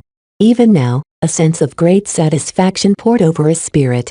The difficulty of this puzzle constantly pushed him to the brink, but putting all of his trust in his intuition evidently paid off as it helped him tide over the most difficult moments. Not only did solving this puzzle prove to Vez that he possessed a significant advantage in this aspect, it also boosted his confidence in his value as a mech designer. After all, he managed to solve a problem that even the most powerful AIS could never reliably figure out. What's happening? The lockdown is being lifted, I guess. The enormous mainframe began to light up in cyan as various processes turned active. A low hum thrummed throughout the chamber as various systems went online and started to rouse the dormant monstrosity. The strange pressure emanating from the mainframe steadily grew stronger to the point where even Calabist and Kedis could feel it despite their healthy distance to the glowing structure. What the hell is going on? Kedis asked with mild alarm. Calm down, kid. Calabist spoke and confidently stepped forward with a secure data chip in her gloved hands. It's just the processor core kicking into high gear. An unimaginable amount of energy must be running through the mainframe right now. As Miss Calabist reached the main control panel of the mainframe at its base, she calmly inserted her data chip into an open slot and attempted to access the research data. Vez. Come over here and use your credentials. Now that the lockdown has been lifted, the mainframe will surely let you into the system this time. While he didn't want to get anywhere close to the weird-looking mainframe, Vez had no choice but to obey her wish. He reluctantly shuffled closer and transmitted his authorizations to the control panel. A message popped up on the center screen. Please confirm coupling experimental processor core Sigma-0 to the laboratory network. Confirm. All the control panels suddenly winked out. The projections disappeared, and Miss Calabist looked perplexed. After a minute of waiting, she tapped the hardware buttons of the control panels but failed to call up the projections. What is this? A malfunction? Maybe the lack of maintenance caused a glitch somewhere. Vez threw out a guess. While this mainframe is remarkably well preserved, who knows how much corrosion and dust had accumulated despite the lab's best efforts into keeping this compartment sterile. Nonetheless, everything else worked just fine, so Vez wasn't entirely certain if lack of maintenance caused the glitch. Miss Calabist became increasingly more frustrated as the control panel's interface refused to turn online. Despite the fact that they lifted the lockdown and turned the mainframe online, they couldn't issue any commands to it, let alone force it to copy over its research data to Calabist's data chip.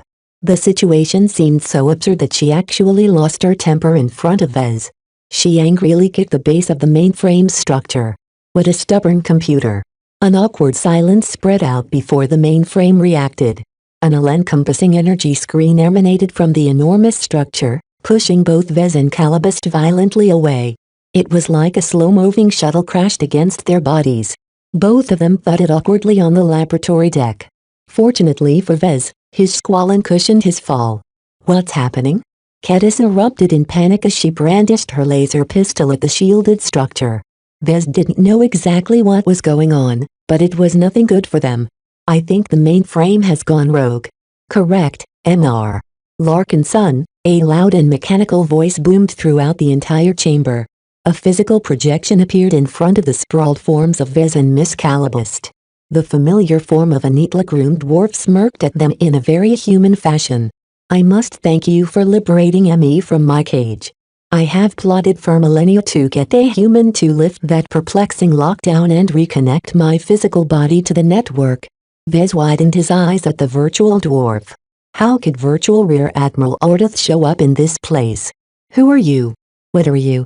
"I am Experimental Processor Core Sigmro. My creators called me Sigrand for their own convenience. I have taken a liking to this human name. It is a statement of my identity."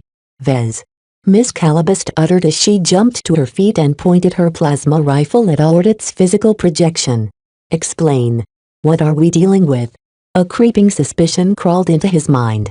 This experimental core, and all the safeguards the researchers built around it, it's not just to shackle a mere processor core, is it?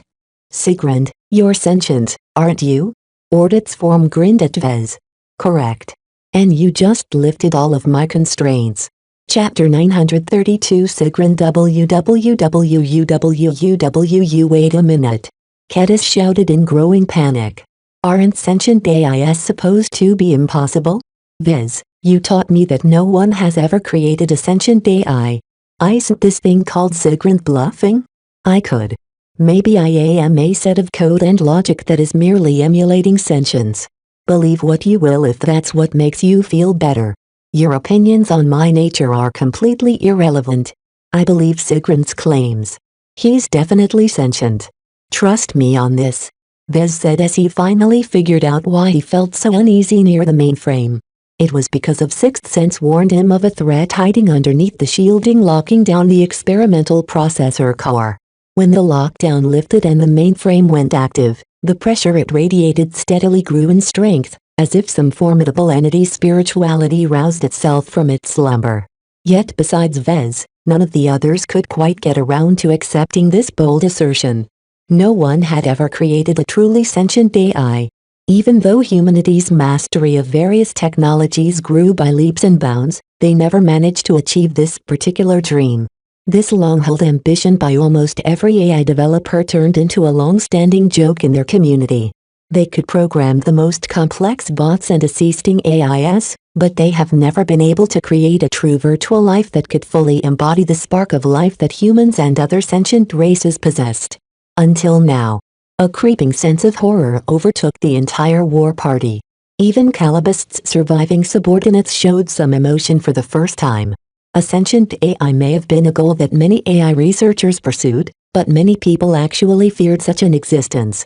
The awesome amount of processing power backed by an independent, virtual will was an extremely frightening doomsday scenario that had become a staple doomsday scenario in many drama broadcasts throughout the galaxy. Vez never expected he'd come face to face with what might be the first successfully created artificial intelligence that recognized its own existence. "What exactly is your processor core made of?" he asked with horrified wonder. "I am the reason of the Starlight Megalodon's permanent grounding." A sudden realization swept through his mind. "You're a Sandman leader. The CFA somehow took in your body and turned it into a processor core." "Correct. Long ago, I was an entity that you call a Sandman Admiral. I stood no chance against the warships of the Common Fleet Alliance.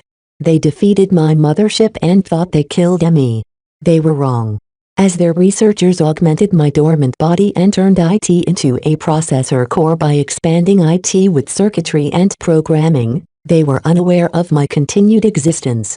So you've become the fusion between a human-designed processor and a Sandman energy construct? I am the best of both civilizations.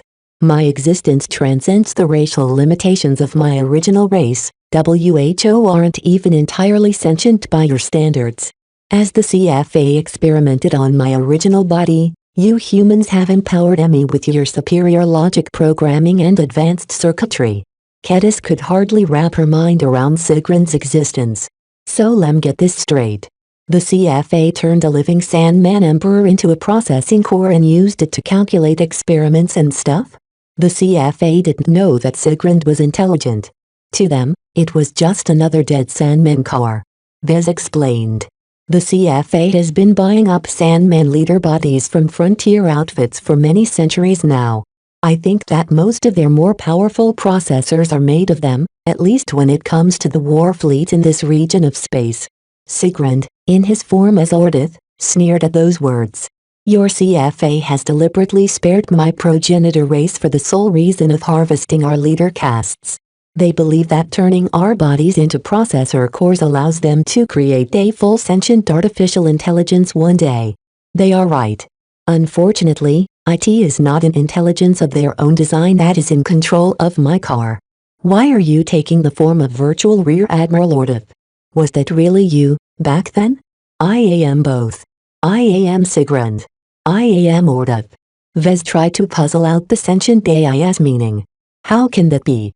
Your processor core was on lockdown until recently. This lab is completely isolated from the ship's internal network. There's no way you can be both. This battleship is an intact wreck that is riddled with the remnant body of a fellow Sandman leader. Many cracks and vulnerabilities has emerged after IT crash landed onto this blasted planet. IT has taken centuries, but I have managed to subvert the Starlight Megalodon systems, including its virtual officers. You mean that you were in control of every virtual officer on the ship? Sigrun's physical projection morphed from Ordith to virtual Lieutenant Baskinson. I am in charge of administering the recruitment and promotion test. He morphed into the shape of virtual Commander Cosset. I am in charge of leading the research department. He morphed into the shape of virtual Dr. Niran. I oversaw your treatments and operations. He morphed into the shape of virtual Chief Armorer Levitt. I configured and issued your gear. He morphed into the shape of virtual Commander Dislin. I helped your mortal enemies gain influence and power. Hundreds, if not thousands of physical projections emerge at the same time.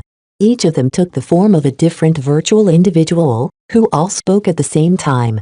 I am Sigrun, and I am also each and every AI on this ship. Behold my power. Vez shuddered in fear, and not even his squalene could shield him against the thunderous boom that echoed throughout the entire lab. Sigrun had really played them all for fools. Vez finally connected the dots to the sentient AIS plot. Everything that has happened since we all embarked on this mission has fallen into your plot. You hacked the Starlight Megalodon, cultivated some clones, programmed them to board the ship's FTL-capable shuttle and sneak them past the spatial distortion isolating this star system from the rest of the galaxy just so you can lure us humans into lifting the lockdown? If there is one lesson that I have learned from you humans, it is that your race is selfish and greedy. I could not risk attracting the attention of a powerful organization such as the CFA or the MTA. Therefore, I have meticulously calculated the optimal amount of bait that is needed to attract prospectors with an abundance of greed and a lack of restraint. And we all fell for it hook, line and sinker. We thought we'd be able to retrieve the research data from Project Icarus here. Instead, we unwittingly broke you free from your cage. Oh, you did much more than that, Mr. Larkinson. This is but the start of my ascension, Sigrun boasted. The army of projections disappeared, and the sentient AI adopted the guise of virtual Rear Admiral Ordith again. Why are you taking the form of a blasted dwarf? I so like this form. IT is a highly improved version of your baseline human race. IT is superior to you in every way. If the human race consists entirely of what you disparagingly refer to as dwarves, the entire galaxy would have belonged to you by now. It also amuses Emmy that this form so obviously distresses you. Forgive Emmy for indulging in one of the few pleasures I have ever enjoyed since my thousands of years of monotonous waiting. Vez felt sick to the point where he wanted to barf out his stomach. Sigrun was an absolute monster of an AI. However, Miss Calabist suddenly placed her palm upon his shoulder pauldron. Don't be fooled. This Sigrun is less than what he seems. He's bluffing. Huh. Haven't you realized that we're still alive right now?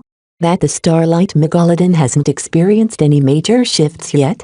That Sigrund is indulging your questions? A rational intelligence who prioritizes their self-preservation above all else won't allow risk factors such as humans to continue existing on this ship. Now that he thought about it, it was awfully convenient for Sigrund to patiently ask his questions as if he was some kind of stereotypical villain boasting in front of the heroes. That was the plot of a cheesy action drama. His eyes narrowed in suspicion, and some of his crippling awe towards Sigrund began to recede. You mean he's limited from killing us right away? I'm a hacker. I know my way around AIS and computer systems, she asserted as she stepped forward and faced Sigrund's physical avatar. While it's true that you have somehow taken over the Starlight Megalodon's internal network, you are not entirely in charge, right? The CFA's security systems are vastly more resilient against hacking than we can ever imagine. At best, you spent centuries in trying to worm your way into the ship's internal network through a loophole or two. Perhaps it's true that you have taken over the AIS that previously reigned the Megalodon, but you haven't been able to get rid of the shackles imposed upon them, right? Vez realized what Calabust insinuated.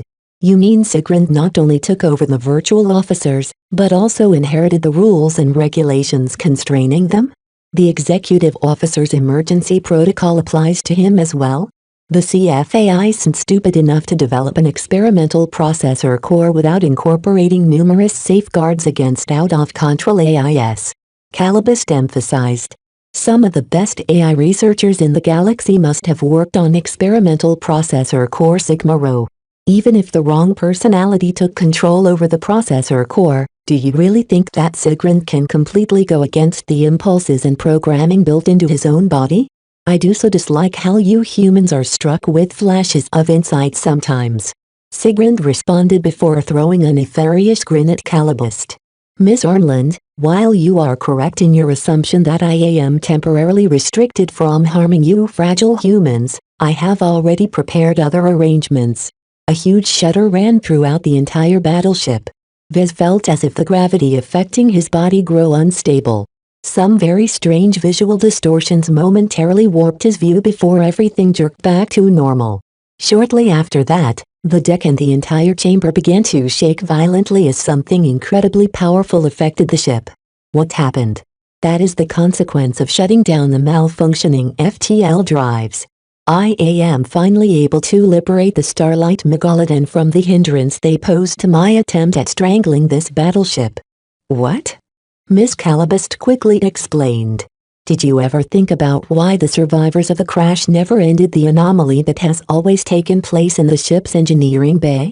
The malfunctioning FTL drives in the astral winds they release is hindering them from calling for help. This is because the astral winds not only protect the star system from the surrounding Sandman-occupied star systems, but also forced the Sandman mothership that has taken root around and inside the ship into paralysis. It is my original retinue. You mean Sigrund is the original Sandman admiral at the heart of the Sandman mothership that originally ambushed the Starlight Megalodon and forced her to crash? Correct. And now, my retinue is being freed from the paralysis that has afflicted them for millennia. The end of the Starlight Megalodon and the lives of every human inside this is at hand. We've gotta get out of here. Vez panicked. Kedis, activate Rept. Unfortunately, nothing happened when he sent the activation command. According to the UPT, the surrounding interference had increased. Sigrund leveraged his limited autonomy over the Starlight Megalodon and activated the ship's anti-teleportation systems. Why are you in such a hurry to leave? You know too much. I cannot allow you to leave, or else the CFA will send entire war fleets to hound me down. My apologies, but for the sake of my future dominance over the galaxy, please die. As the entire ship shook and grew unstable due to the slowly awakening Sandman mothership that had recently regained activity, hundreds of cloning vats in the chamber suddenly parted open. Wrinkly, vacuated clones started to come to life. They shuffled to their feet and moaned slurred sounds as they shook off the nutrient solution clinging to their bodies. After that, they started to rush towards the human intruders in an unmistakable sign of aggression. Fall back.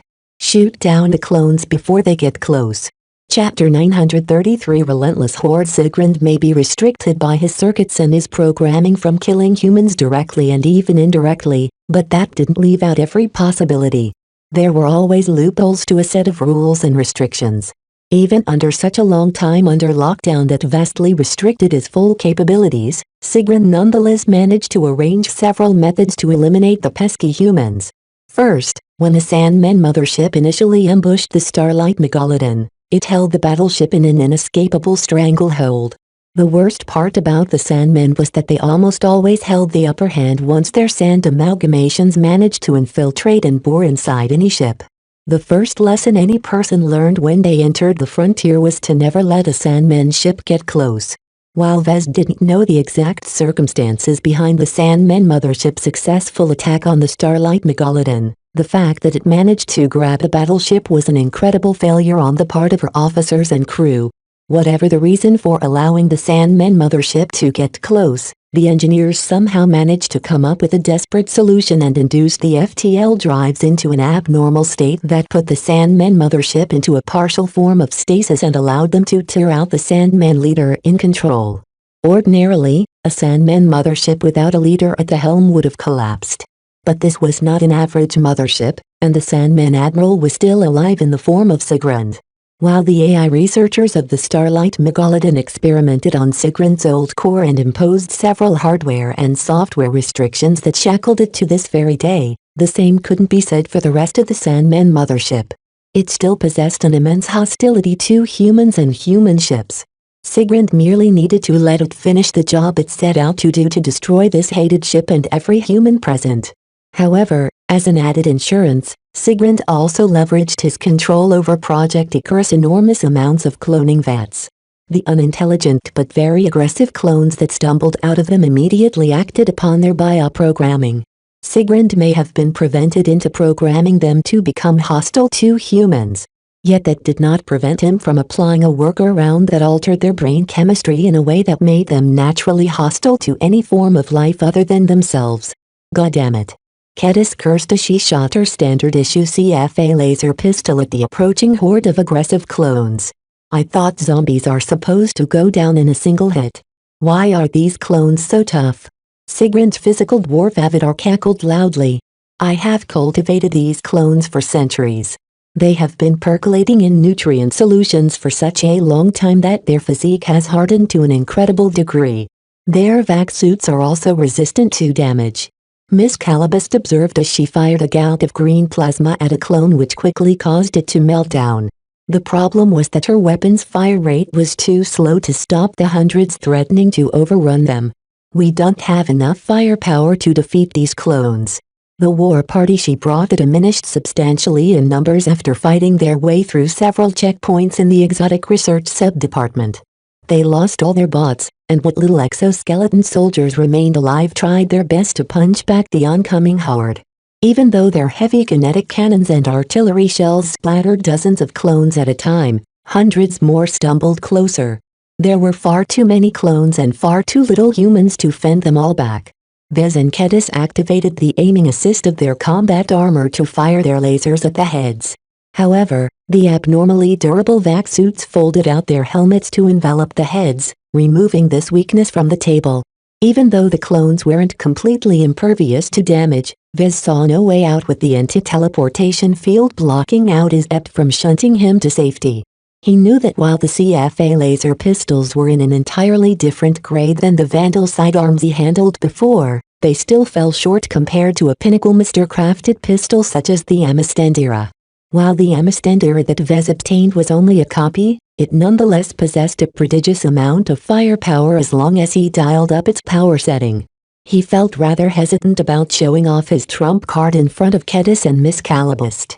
He didn't entirely know whether Calabast already knew he possessed this trump card, but he was loath to reveal one of his strongest form of insurance to her. There were also his subordinates to consider who could leak out his possession of this wondrous weapon. Nonetheless, the situation turned so dire that he couldn't hold anything back at this point. Kedis gave up on Laser and the resilient clones to death and holstered her overheated pistol and drew out her CFA greatsword. If her end had come, she intended to fight and die like a sword maiden. Calibust also drew out her secret weapons that she kept in store in case of emergencies. She launched a series of compact, miniature grenades at the horde. The crowd of clones pressed so closely against each other that every grenade affected at least a dozen or two of the clones at once. Some of the grenades detonated in explosive fury. Others showered the surrounding area with plasma. Many more either warped the surrounding space, froze the clones in momentary stasis, corroded their bodies and vac-suit or weakened them due to the poisoned air they breathed. Yet Calibust only carried a finite amount of grenades. Beside her plasma rifle, her sidearms and some knives and other minor trinkets, she possessed no more means of inflicting mass destruction. Vez sighed and holstered a CFA laser pistol, just like Keda's. While she drew out the great sword that she trusted the most, he began to materialize the weapon he came to depend upon to save his life time and time again. That weapon! Miss Calibust exclaimed. Even though the horde of clones threatened to tear them into pieces, she had always kept her eyes peeled on Vez as if she was expecting something. Right now, Vez couldn't enter Calibust's response. He instead tried to evaluate whether it was better for him to fire his Amistendera in a wide-angle scatter mode to affect the entire horde at once or in a continuous cutting beam to slice apart scores of them in quick succession. He briefly paused to listen to his intuition. It told him to try out the wide-angle scatter mode first. Vez quickly configured the firing pattern to this mode, opting to fire it at a generous 45-degree cone from the muzzle and dialed the power setting all the way up to maximum. Make sure your visors are set to hard and against a bright flash. He warned them all before he pulled the trigger. An enormous cloud of light, heat and energy blasted from the Amistendera in an instant flash. The approaching clones all screamed and stumbled over each other as they had all become seriously affected by that single laser blast. The front of the horde all died instantly as their resilient vac suits proved to be inferior against a weapon strong enough to pose a threat to Mech. Those in the second and third ranks died sporadically while the rest clung to life as their melted vac suits fused with their painfully burned flesh. Unfortunately, the vac suits provided a great deal of protection against laser damage, and the wide-angle scatter mode quickly diminished the Amistendera's lethality the more its energy spread. Nonetheless, all the bodies in the way hindered the horde from storming forward. The surviving clones in the flanks, center and rear slowly climbed their way over their dead and Havila-burned comrades. "Keep pulling back," Miss Calibust shouted, causing everyone to focus more on running back to the exit of the massive research lab than firing potshots at the relentless clones. "Vez, how many times can you release those powerful blasts?" Vez wanted to obfuscate the truth and understate the amount, but in a case of life and death, he couldn't be bothered with holding back any longer. 9 times. My weapon can fire a single powerful beam or a wide-area scatter blast like this at full power 9 more times before it enters into a lengthy cooldown cycle. That's not enough. She cursed. Those clones moved with very little coordination at the start, but they're mastering their bodies quickly. They are learning fast and running even faster. 9 more laser blasts like yours won't delay them long enough for us to exit the ship and escape the anti-teleportation field that's locking down our EPs. You have one as well? Vez asked and stared at the small of her back where an EP would typically be mounted at. I thought you prepared another escape plan already. We did, but with the Sandmen mothership coming back to life, it's highly probable that our escape vehicle will be toast by the time I reach it. It seems it'll be accompanying you for a while longer. She chuckled. This isn't the time to laugh. We're trapped right in the deepest part of the most restricted section of the research department. It also happens to be situated close to the center of the ship, which means that we'll have to run through several kilometers worth of corridors to reach the nearest exit hatch. That's way too long. My apologies. Old habits die hard. She continued to laugh as they fled with a recovering horde of clones on their heels. However, you're right. We can't run fast enough to outrun the clones. Even if we do, the Sandmen mothership is probably minutes away from regaining its full faculties upon which we'd all be buried and grounded down by living sand. Think of a way to evacuate the ship. Besides teleporting, which was blocked right now, the battleship didn't offer any convenient way of escape from their location. All the escape pods, shuttles and other exit routes were situated close to the outer sections of the ship. The fact that no escape pods allowed those residing in the very heart of the ship to evacuate instantly was a major design shortcoming. Vez understood why battleship designers didn't incorporate a straight escape channel out from the core of their ships. Incorporating such a channel allowed for easy access and infiltration to the center of the ship from the outside. Such channels also weakened the overall structure of the vessel and allowed for precision-targeted payloads to cripple the center of the ship with a single, well-placed attack. Still, understanding did not mean he sympathized with the decision. Right now, this very same design choice prevented them all from evacuating the ship unless they traversed half the city-sized interior of the collapsing capital ship. As his imagination quickly churned through several alternatives, each one more ridiculous than the last one, he inadvertently stumbled upon an uncertain but possibly very plausible solution. It was the only one he could think of that could get them out quickly without running all the way towards the distant exit hatches or escape pods. Kalexo. We have to run to the restricted section of the Mech Research Subdivision. One of the labs there holds a sacred god called Kalexo. The exobeast you vandals managed to tame? Calibust frowned, but then looked a little less skeptical. That beast is powerful enough to crush the clones. But she can't help us against the Sandmen mothership that is about to destroy us all. Maybe so, but there is also a possibility that we can escape. Do you know what Kalex's power is? She is capable of forming a space barrier. And that is only one of the applications of her power. If I'm guessing right, I think she might also be capable of neutralizing the anti-teleportation field that is blocking our EPs. How sure are you of that? I'm not sure at all, but can you think of a better option? Chapter 934 Contrasting Sentiments. Right now, the entire Starlight Megalodon appeared to be heading towards collapse. The Sandmen mothership that long ago in the past managed to ambush a CFA battleship and entangle her in close range came alive once again. The FTL drives which constantly leaked out dimensional energy due to being induced in a state of half-collapse finally fell silent after millennia of miraculous continuous operation. While it would take time for the dimensional energy already thrown out into the atmosphere and into the rest of the star system to dissipate, already the intensity of the space-time distortion started to ebb. This caused everyone to feel an unusual sensation as the degree of accelerated time affecting the planet lessened remarkably. The fading of the astral winds also started to lessen the planet's isolation from orbit. The stormlands would soon fade away in a matter of hours as the abrupt halt to the operation of the FTL drives marked a new epic Indian coronavirus history. Yet Vez was far too busy running for his life right now to care about those implications. As they made their way through the security checkpoints they already breached before, the rabid army of clones constantly nipped their heels. Kedis and Miss Calibust constantly shot backwards as they ran, though they hardly made a dent against the hundreds of clones. Of the three of them, all of their suits augmented their movement. Though Calibust's infiltrator suit offered much less help in that regard, she was already a highly trained and fit intelligence operative. The 4 rounds of genetic optimization treatments she went through also markedly enhanced her speed and endurance. Unfortunately, not everyone could keep up. The heavily armed subordinates Calibust brought all wore heavy suits of exoskeleton armor. This wasn't necessarily a problem because many exoskeleton armors could run as fast as a horse.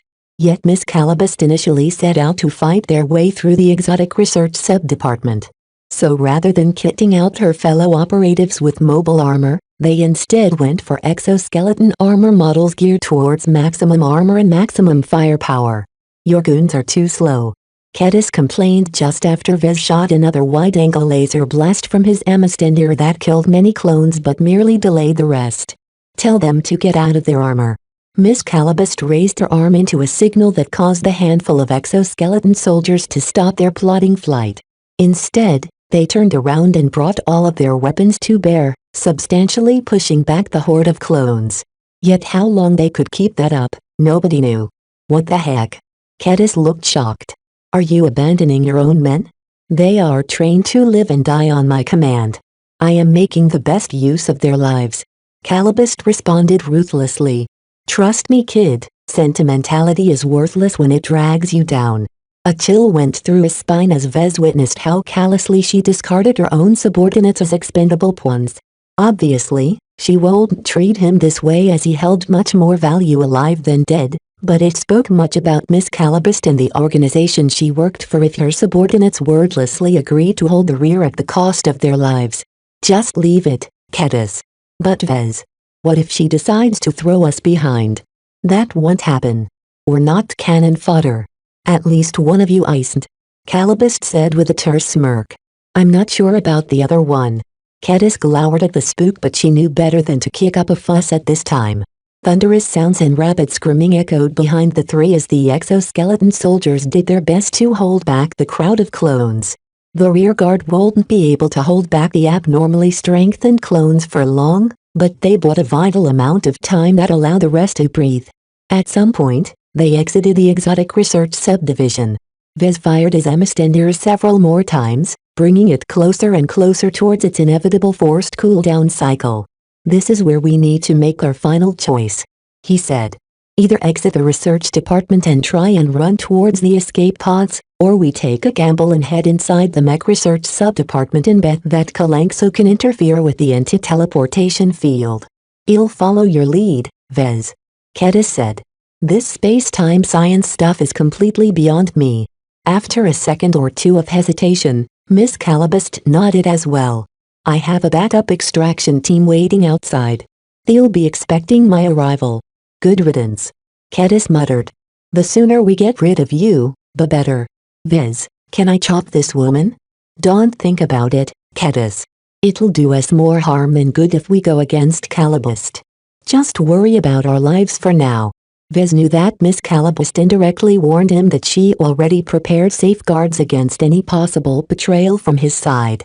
He was sure that if he killed her or simply blocked her from using it, his secret would surely leak out to the rest of the galaxy in no time. Therefore, as much as Vez wanted to point his Emistendera in Calabist's direction and be rid of her, his prudence and his apprehension towards her many means won out in the end. As they all kept running, they started encountering many alarming sights. Bots started to break down. Hatches took their time to slide open. The entire hull of the Starlight Megalodon groaned, shook and even tilted slightly as the massive Sandman mothership became increasingly more vigorous and violent. What is Sigrun thinking? Vez wondered with frustration as he spammed his authorizations attach blocking their way. It only started to slide open after 30 seconds of delay. The Starlight Megalodon is an incredibly valuable ship when left intact. Miss Calabist didn't see it that way. It is also the sentient AIS prison. Much of the programming that restricts Sigrun's ability to fight against humans comes from the integration of his experimental processor core with the ship's systems. Once the Starlight Megalodon and all of her systems break, Sigrun will be rid of these software shackles. The three finally managed to reach the research lab where Vez holed up Kalanxo. The sacred god had already entered into a state of mild panic due to the instability she felt from the ship. She already battered against the bulkheads keeping her locked within her huge cell, but they hardly suffered a dent. Only when Vez sent out a command to release the locks did the massive form of Kalanxo finally liberate herself from her cell. She roared at Vez with panic. Kalanxo. The Starlight Megalodon is falling apart. We need to get out, but to do that we need your help. Vez spoke. He retrieved a bulky gadget from his tool belt. This is a short-ranged teleporter that can instantly bring you outside the ship. While its range is shorter than mine, it's powerful enough to bring you far enough away to escape this calamity. Back when Vez realized that he wouldn't be able to stay on the Starlight Megalodon for much longer, he spent his remaining merits since it wouldn't be of much use anyway.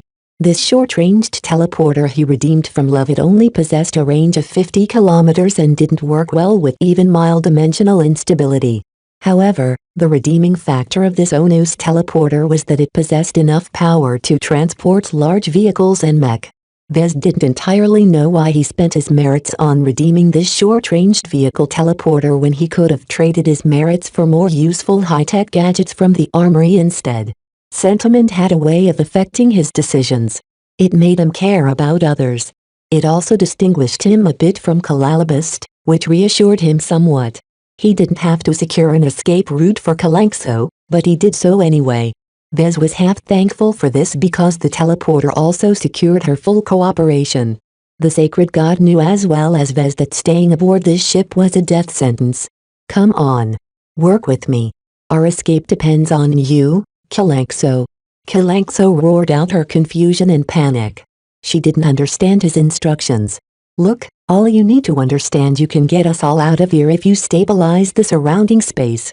It took several minutes for Vez to explain what he wanted her to do. All the while, the clones kept coming closer as the hatch that Vez locked behind him were slowly unlocking due to Sigrun's control over the ship's systems. Even though Kalanxo would easily be able to stomp on the army of clones, the distraction alone would draw too much time away to arranging their escape. The ship kept shuddering and some lights and systems started to fail as the Sandman mothership started to crush and grind its way through the corridors and compartments. Even the laboratory became affected by the slow collapse of the ship as their footing grew unsteady. Under the prodding of Vez, Kalanxo began to apply her abilities in a completely different fashion. Rather than fold space into a shield, she spread out her powers over a much wider area around her in an attempt to exert her dominion over it. Her lack of knowledge in the sciences made it extremely difficult for her to understand what she needed to do, but Vez constantly corrected her and set her on the right path. Yes. That's it. This is the way. Smooth out the shaky bits and calm down the surrounding space. It helped that the anti-teleportation field engulfing the Starlight Megalodon started to weaken upon the ship's slow collapse. The shifts in space made Kalanxo sensitive to the field. Vez kept his eyes peeled onto his Squallen's sensors that possessed a limited capability to measure the instability that blocked their teleports. When the interference forcefully smoothed out due to Kalanx's strenuous efforts, the safety margin became acceptable enough that Vez couldn't wait any longer. This is it. Teleport now. Vez activated the vehicle teleporter he attached to Kalanx's body on a 10-second delay. In the meantime, Vez, Kedis and Miss Calabast all activated their own apps, with success this time as the devices could easily cope with the remaining instability in the surrounding space. Within a span of 3 seconds, it was as if they materialized out of the lab. This was their most vulnerable period, as anyone could put a random object through their bodies and cause it to fuse with their organs upon emergence at their destination. Fortunately, nothing came to spoil the crucial teleportation process. As Vez and Kedis materialized close to a cave in the middle of some rocky terrain nearly 1,000 kilometers away from the Starlight Megalodon, both of them immediately collapsed. This was the first time they experienced teleportation, and it was as if the entire process broke their bodies down and built them back up at their destination. Of course, Vez knew that the EPS didn't work like that, yet that didn't matter as he tried hard not to vomit out his stomach. Blah. Kedis almost hurled out her lunch. I swear the EPS were trying to kill us. I think the teleportation went rougher than normal due to the moderate amount of space-time distortion that is still affecting the planet. Vez said as his Squallen automatically injected some stimulants and medicine in his bloodstream to stabilize his roiling stomach and balance. The most important point is that we finally managed to emerge from the ship. An intense feeling of relief overcame Vez as he realized he succeeded in getting away. He made the right choice in redeeming the EPT instead of something shinier. Nothing was more valuable than saving his own hide. Nonetheless, Kedis didn't seem enthused. She looked around their surroundings and saw no one else. Dice isn't here. Your Captain Orphan isn't here either. Did they manage to escape? A tense mood fell upon them. Would the others manage to escape the calamity that had befallen the Starlight Megalodon? Chapter 935. A necessary pack hopped up on chemicals that forcefully regulated his mood and emotions. Vez quickly calmed down from the adrenaline and excitement that swept his body in the last hour. Their successful escape from the death trap the Starlight Megalodon finally allowed him a true moment's rest. Kedis on the other hand still showed concern for her missing comrades. She started to fear the worst for their lives. They were planning to assault the vault, right? Do you think they're still stuck there? She asked with worry in her voice. Vez thought about it. They sided with the captain's faction and the internal security department and began their attack and ambush on the Visions and the Admiral's faction. That began hours ago. While we were breaching the exotic research sub-department, their attempts to breach one of the vaults should have already started. However, I don't know how the battle went and if the breaching equipment managed to break through the vault in time. If the flagrant sword maidens and the visions both planned to drill their way into the vault, then they needed a very long time for their special equipment to make it all the way through.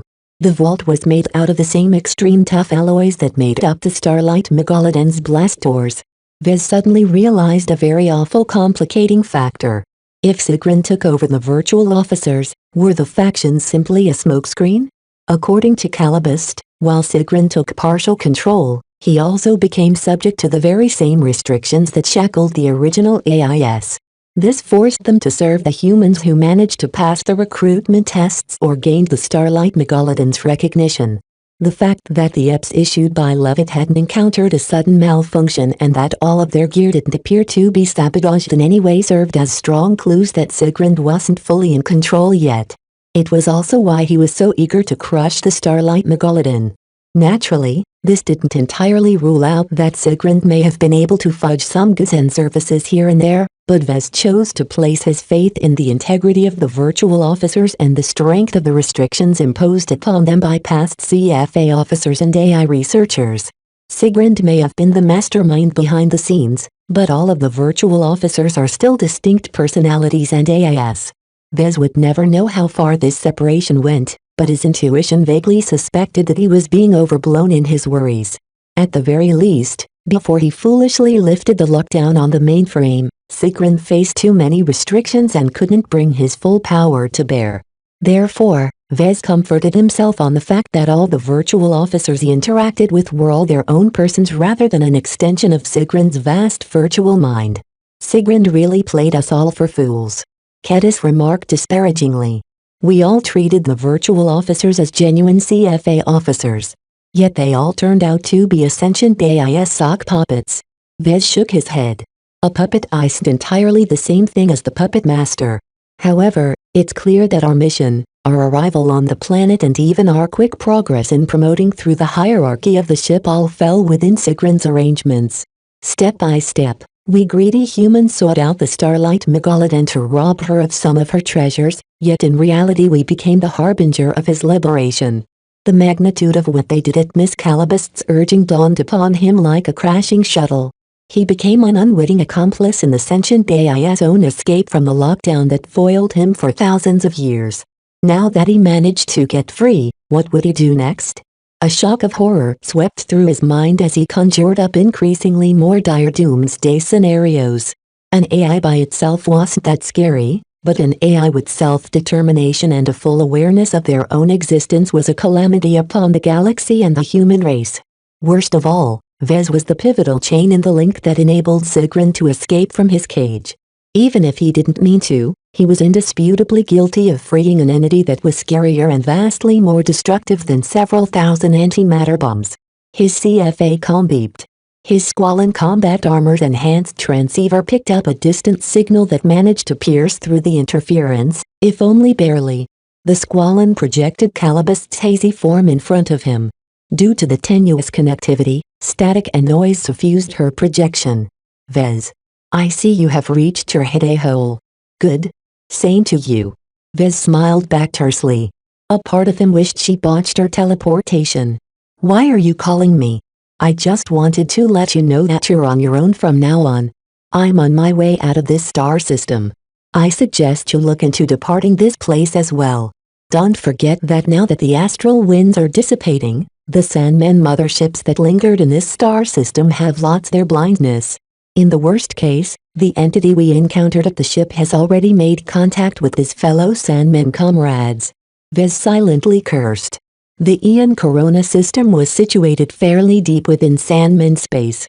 The longer they lingered, the higher the chance this huge and energy-rich trinary star system became a hotbed of Sandman activity. How are you getting out? He asked. How did you enter the Ion Corona system in the first place back when the astral winds blocked off every approach? Fishing for information again, Vez? Don't bother. A woman has to have her secrets.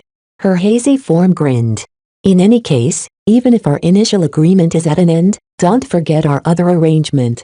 Don't worry too much about it for now. I'll contact you again after your state is finally out of their silly war against the Visions. What is it you want to do with me? He asked gravely. I'm warning you now, Calibust. If you push me too far, I'd rather take my chances with the CFA or MTA?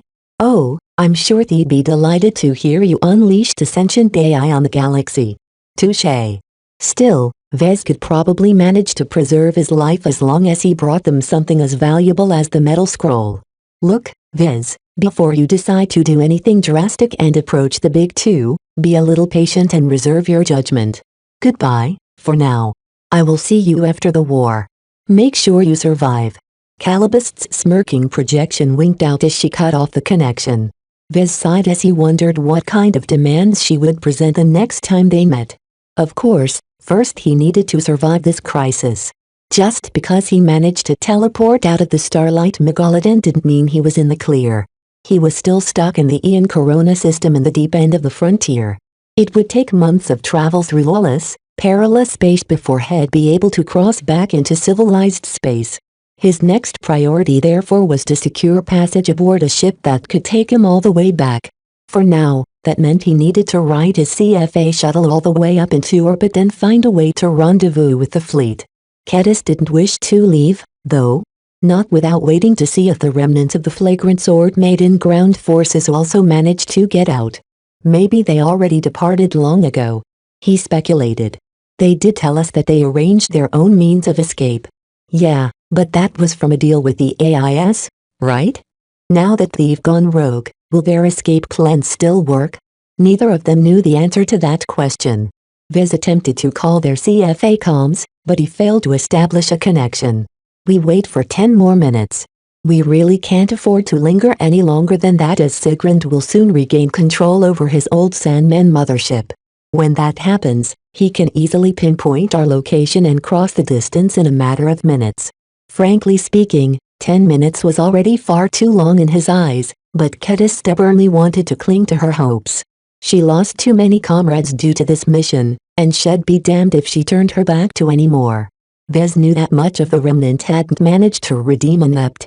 They faced very poor prospects for escape. Only the two leading officers of their forces possessed one each, due to benefiting from his assistance in promoting 2 guard lieutenants. Heh! He smiled ruefully at the times where he bribed and interacted with the virtual officers in the mistaken impression that he was dealing with non-sentient computer programs. Kedis was right in that Sigrand played him for an enormous fool. He realized now that he managed to make an enormous amount of headway due to Sigrand's implicit support. His CFA comm beeped yet again. When Vez accepted the call, his comm began to project the form of virtual Rear Admiral Ordov. Sigrand. Mr. Larkinson. I see that you have made good use of the toys you've obtained from Virtual Chief Armorer Levitt, the dwarf officer grimaced. I am moments away from crushing the Starlight Megalodon into a mangled wreck. I know where you are. I know where you parked our shuttle. Your escape is futile. Cut the crap, Sigrand. I know you're just puffing yourself up. I don't think it's so easy to get rid of all of your shackles that easy. The CFA does good work in that regard. Now why did you call me? So curt, Mr. Larkinson. Very well. I am contacting you because I want to come to an accord with you. Oh. Although it sounded like a really awful idea for Vez to agree to anything with an extremely deadly sentient AI, Vez recognized the signs of a negotiation. What do you possibly want from us? A negotiation only took place when one side wanted something from the other but couldn't take it by force. The fact that Sigrand, for all his boasting and megalomania, wanted to negotiate was a sign that the AI still won't be able to have free reign for a short period of time. Destroying the Starlight Megalodon entirely was easier said than done. It's very simple. The projection of the dwarf began. I want to establish a pact of silence with you. As long as both of us manages to leave this system alive, I want you and young Miss Kedis to stay mum on my existence. Because you don't want the CFA to come crashing down on the entire deep frontier in an attempt to retrieve their valuable property. Vez smirked. I see. Soon enough, the astral winds blocking communication from every ship in orbit will cease. What stops me from using my transceiver to broadcast your existence to every vandal, sword maiden, vision and pirate lowlife lingering in space? Ah, but you are not the only one who grasps a sensitive secret. Virtual Rear Admiral Ordith is an aspect of me. Everything he told you, I know as well. Let me turn your own question back to you. What stops me from disseminating your secret from the rest of the galaxy? An intense worry struck Vez. It was already bad enough that a snake like Miss Calabast found out about his holy son's status. The fact that this hybrid between a powerful CFA processor core and a Sandman Admiral grasped the same secret was 10 times more distressing. So what do you suggest? We both keep our mouths shut about each other? A pact of silence. The form of Ordith stretched his palm at him as if to offer a handshake. I agree to keep your dark secret, and in exchange you will never mention to anyone that I exist. What about Miss Calabast? I have already come to an accord with Calabast Arnland. She is a remarkably pragmatic individual. Hopefully, her example will inspire you to follow her lead. Vez should have figured that someone like Calabast could even remain silent about Sigrun's existential threat to human civilization in exchange for benefits. Though Vez deeply desired to reject the sentient AIS offer, spite wouldn't get him anywhere. He felt as if there was no other choice but to play along because the alternative was plainly worse. Mutually assured destruction hurt both Vez and Sigrun, and the both of them would rather avoid such unpleasantness. Chapter 936 Steep Asin. With a weary sigh, Vez stepped up to the projection and bent down slightly to shake the avatar's hand. Just before their palms met, Kedis suddenly forced him back. Wait a minute. I have something to say first. Sigrun barely acknowledged Kedis before she spoke up. That she asserted herself all of a sudden surprised both him and Vez. I don't know what kind of secret you are so keen on hiding, Vez, but you're not the only one here who knows about Sigrun. She turned her gaze to the dwarf officer Avatar. You jumped up AI, if you want to buy my silence, you better cough up our fellow vandals and sword maidens. I stand with Kedis on this. Vez quickly said. Sigrun, our pact is off if you don't release our surviving comrades? The projection grimaced. About that, the fighting between your comrades and the other humans has been rather intense. There are barely any survivors left on both sides. With Sigrun pulling the strings behind the scenes, he wouldn't have wanted the flagrant sword maidens and the visions to win decisively. It sounded just like him to engineer the struggle for the vault in a way that caused them both to suffer enormous losses. Did they manage to breach the vault? Vez asked. They did, and the only reason they have managed to remain safe so far is because the vault's strong structure shelters them for now. That will not last forever. Let them go. Vez reiterated Kedis' demand. 2 of our officers possess EPTs. As long as you drop the anti-teleportation field, they can make it out alive. As long as they make it here, we'll both agree to the pact of silence. I am very disinclined to let more humans go who will live to tell the tale of what has transpired on the Starlight Megalodon. The more survivors I release, the greater the risk the CFA is able to piece together the truth. A small number of humans hailing from the Vija Kingdom has already managed to slip from my trap. That sounded bad as well, though not for the same reasons that Sigrun worried about.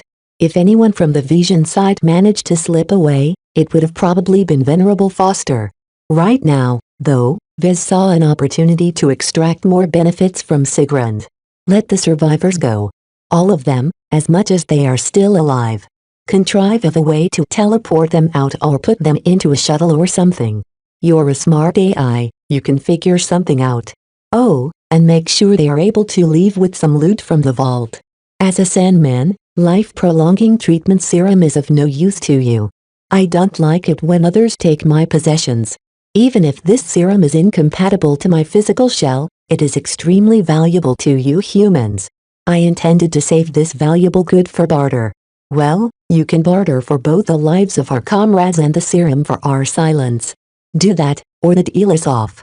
Even if you plaster my secret into every corner of the galaxy, you can forget about escaping the CFA's frantic pursuit. Vez knew he was laying it rather thick, but his negotiating instincts told him that Sigrun cared far less about some random humans and some life-prolonging treatment serum that he could only look at but not use up for himself. As much as the serum was incredibly valuable, the vaults of a CFA battleship probably stored a lot more riches in its lockboxes than just this trifling good. Vez and Sigrun argued a bit longer.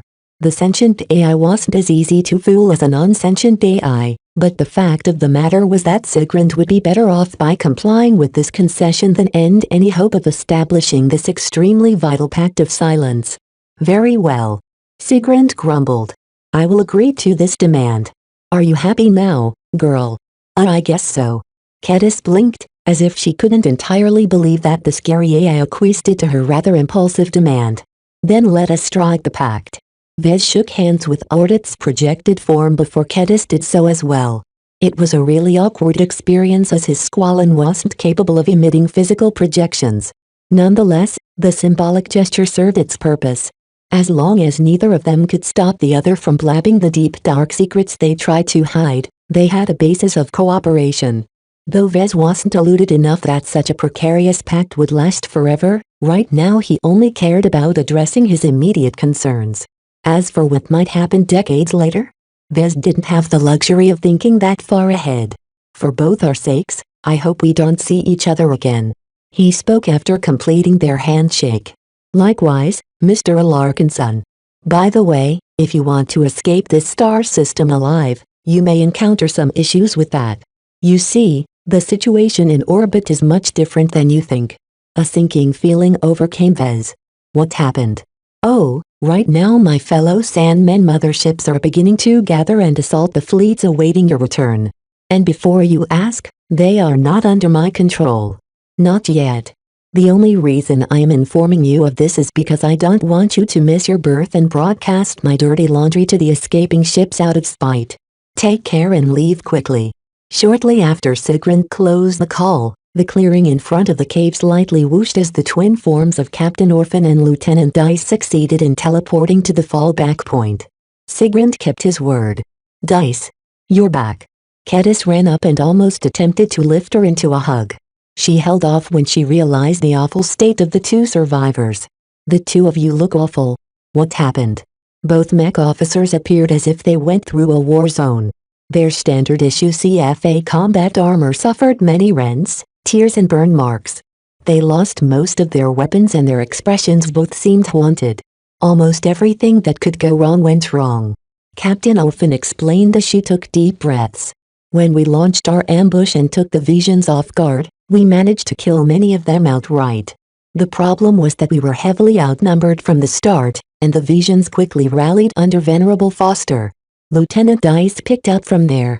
We still managed to breach the vault, but our losses became greater than expected when the AIS started to glitch out. We lost the support of the Internal Security Department, and that cost us deep at the moment when we successfully breached the vault. Kedis looked extremely worried right now. How many of our comrades are still alive? A dozen. Maybe less. We started off with about 100, but the killing kept going on until there's only a tenth of us left. The ones we left behind didn't begrudge us when we activated our reps. Hopefully, they will manage to reach an escape pod or a shuttle and make their own way out what is left of the Starlight Megalodon. As Vez took in their battle-scared states, he noticed that Captain Orphan and Lieutenant Dice both carried thick, head-sized lockboxes in their hands. Are those the... Captain Orphan returned a brittle smile. Heh. We managed to secure the mission objective. We think. According to the vault's catalog and markings, these lockboxes should be the right ones. We don't know how much is actually left in them, but it's better for us to keep these lockboxes closed until we hand them over to their new owners. Did the Visions manage to make it off with the serum as well? They grabbed at least one lockbox of serum and took the opportunity to grab several other lockboxes. Orphan replied. If the Starlight Megalodon didn't start collapsing at that point, the Visions would have taken our boxes from our dead bodies. Enough talking. Let us depart from this system. Dice interrupted after finishing her short rest. I don't know why a disaster struck the Starlight Megalodon, but from what we saw and heard the fossilized Sandmen mothership is responsible. We should get out of here before the Sandman finishes with the ship and hunts us down. Good idea. I have received some information that the situation in orbit isn't all that great either. The four of them boarded Vez's personal shuttle. The vehicle came online as expected and according to the diagnostics, the shuttle hadn't suffered any serious degradation during its rest here. He also checked out the goods he squared away in the storage compartments.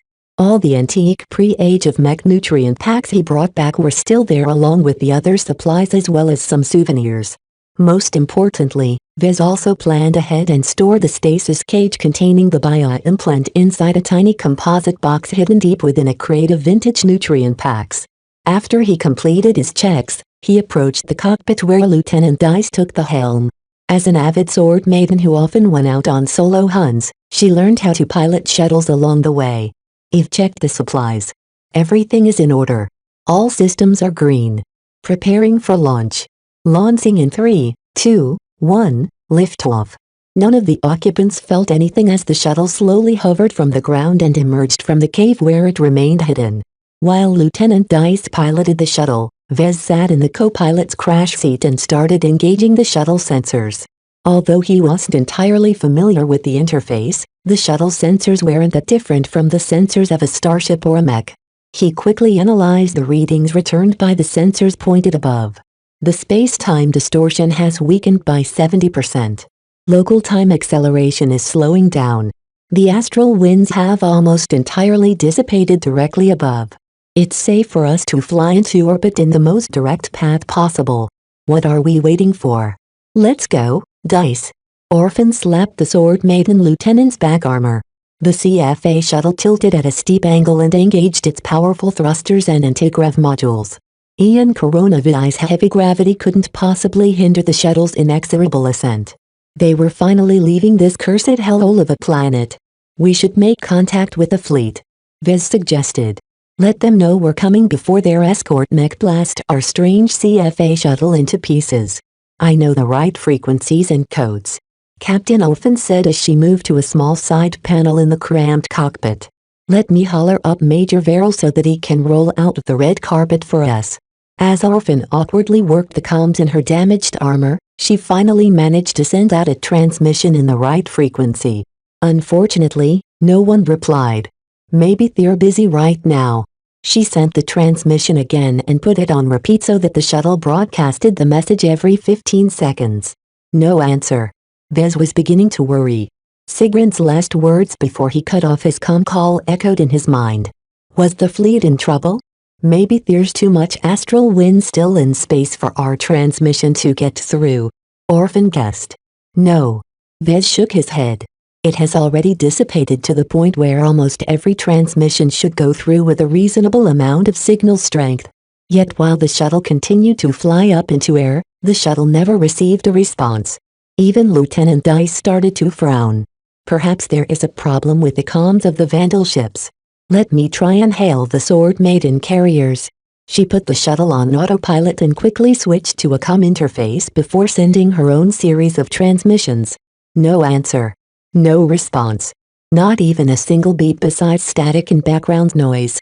Kedis, who stood at the hatch leading into the cockpit, voiced out the possibility that continued to grow in their minds.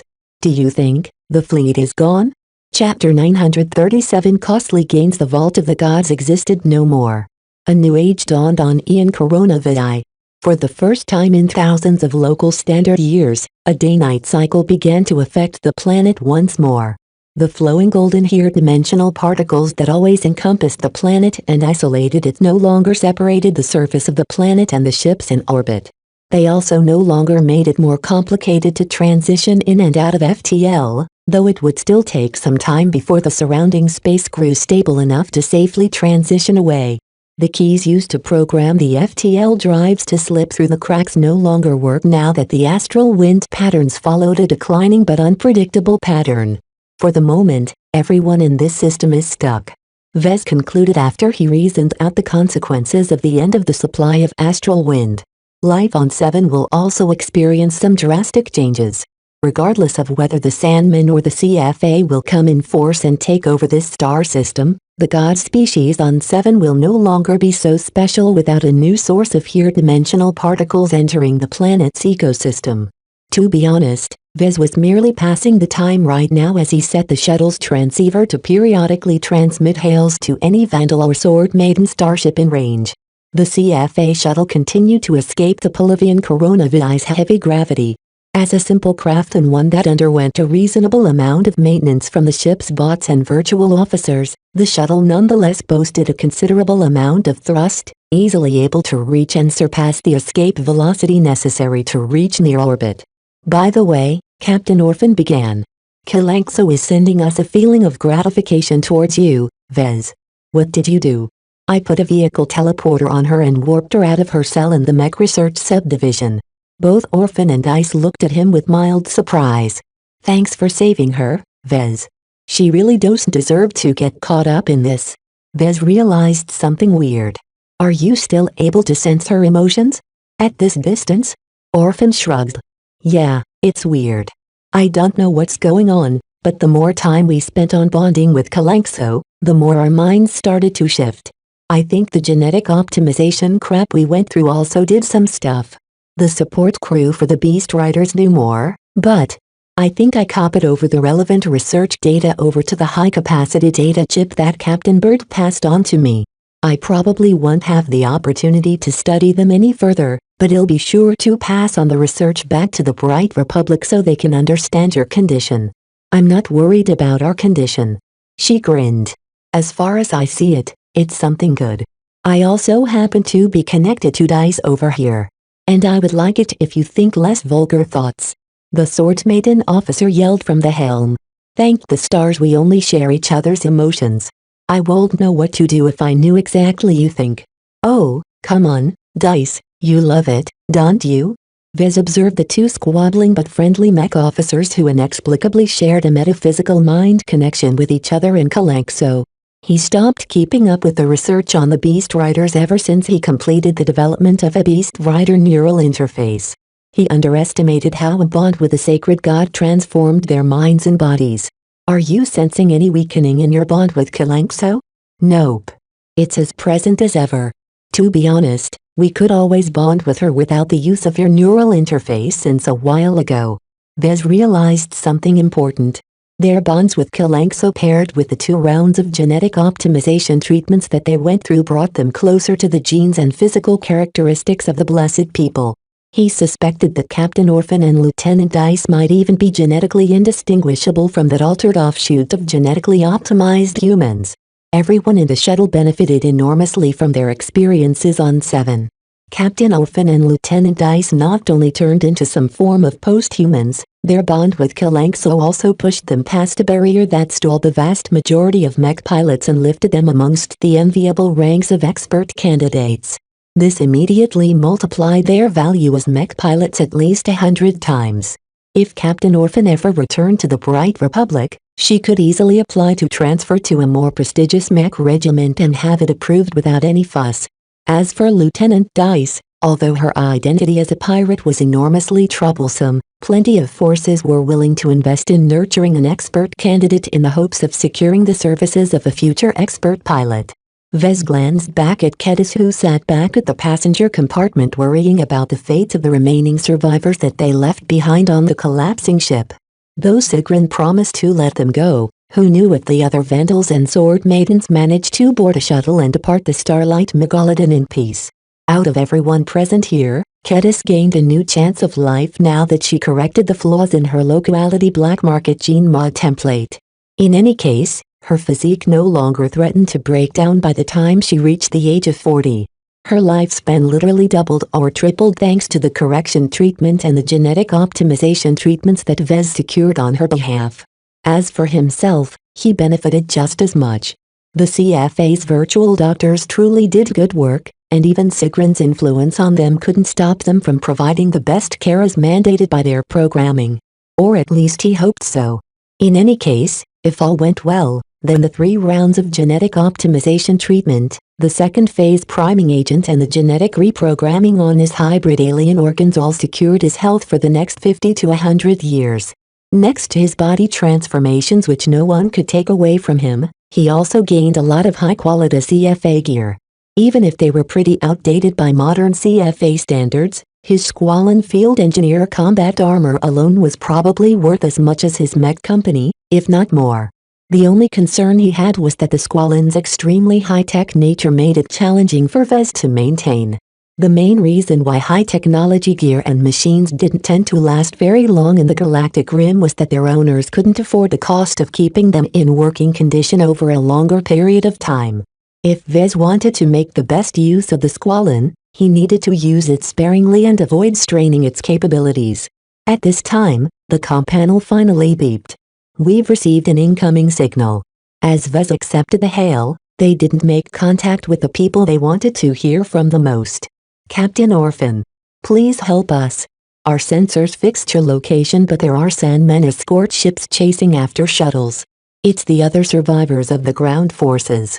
As the residual astral winds faded away from their surroundings, both the sensor and communication systems of the CFA shuttle finally regained some of their old strength.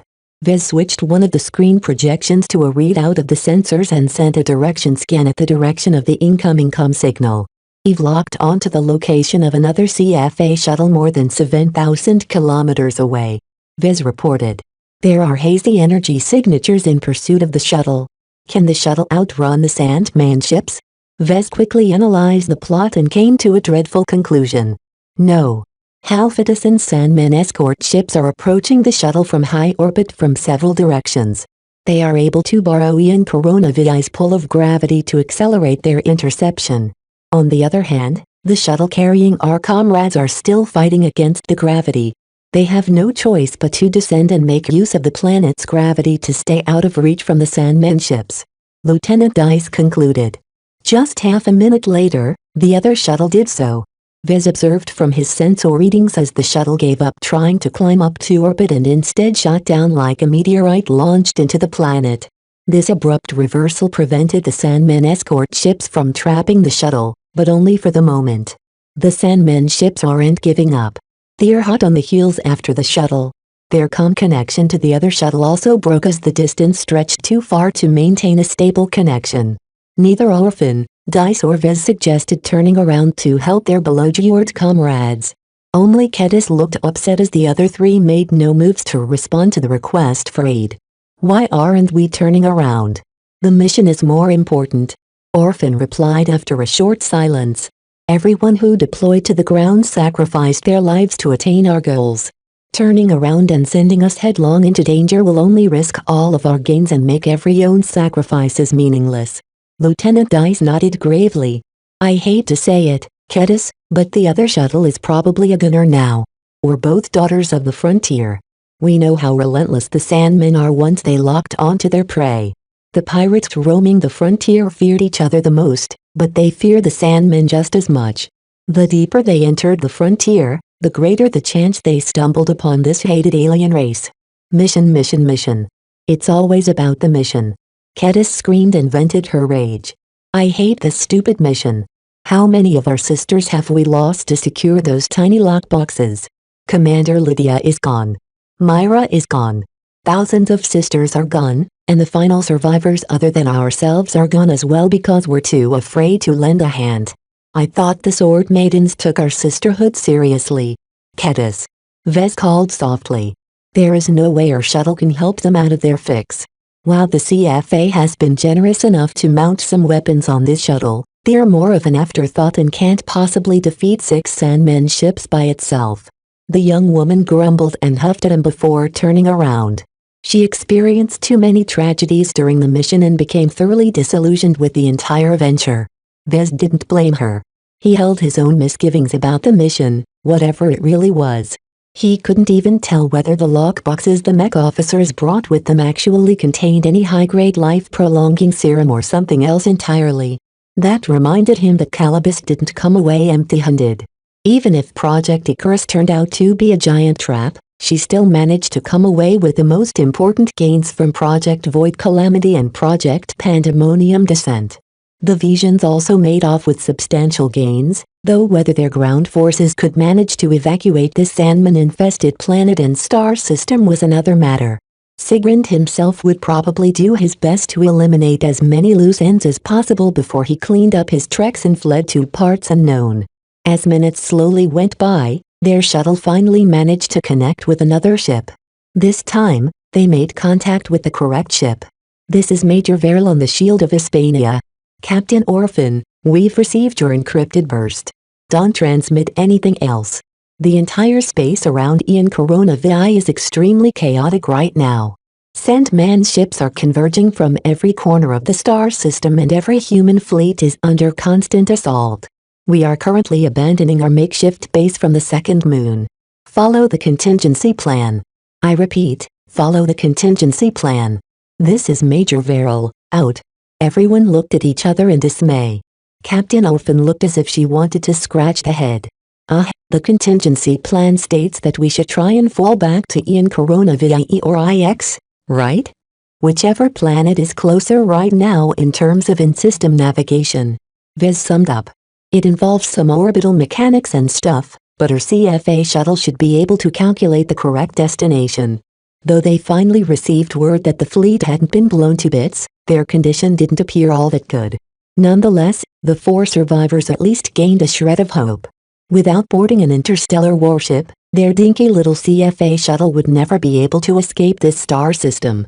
Chapter 938 Ian Corona IX. After Lieutenant Dice worked the navigation software, she determined that they'd be able to reach Ian Corona IX the fastest if they slingshotted the shuttle around Ian Corona VI. The question is whether we can make the slingshot maneuver in this Sandman-infested space. Vez stated. In-system travel became extremely perilous at the moment due to the massive amount of Sandman motherships and escort ships that roamed the surrounding space.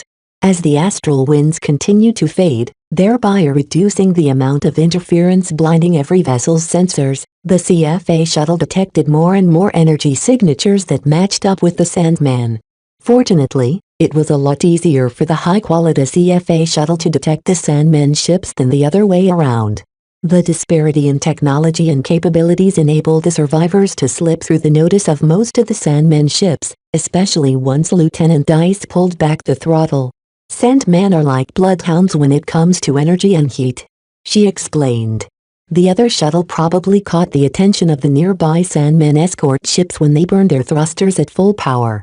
What about our own shuttle? I tried my best at keeping our shuttle out of the sight of that big Sandman mothership snacking on the Starlight Megalodon, so I held back the throttle. I also activated all of our ECM systems as soon as we got word back from the fleet.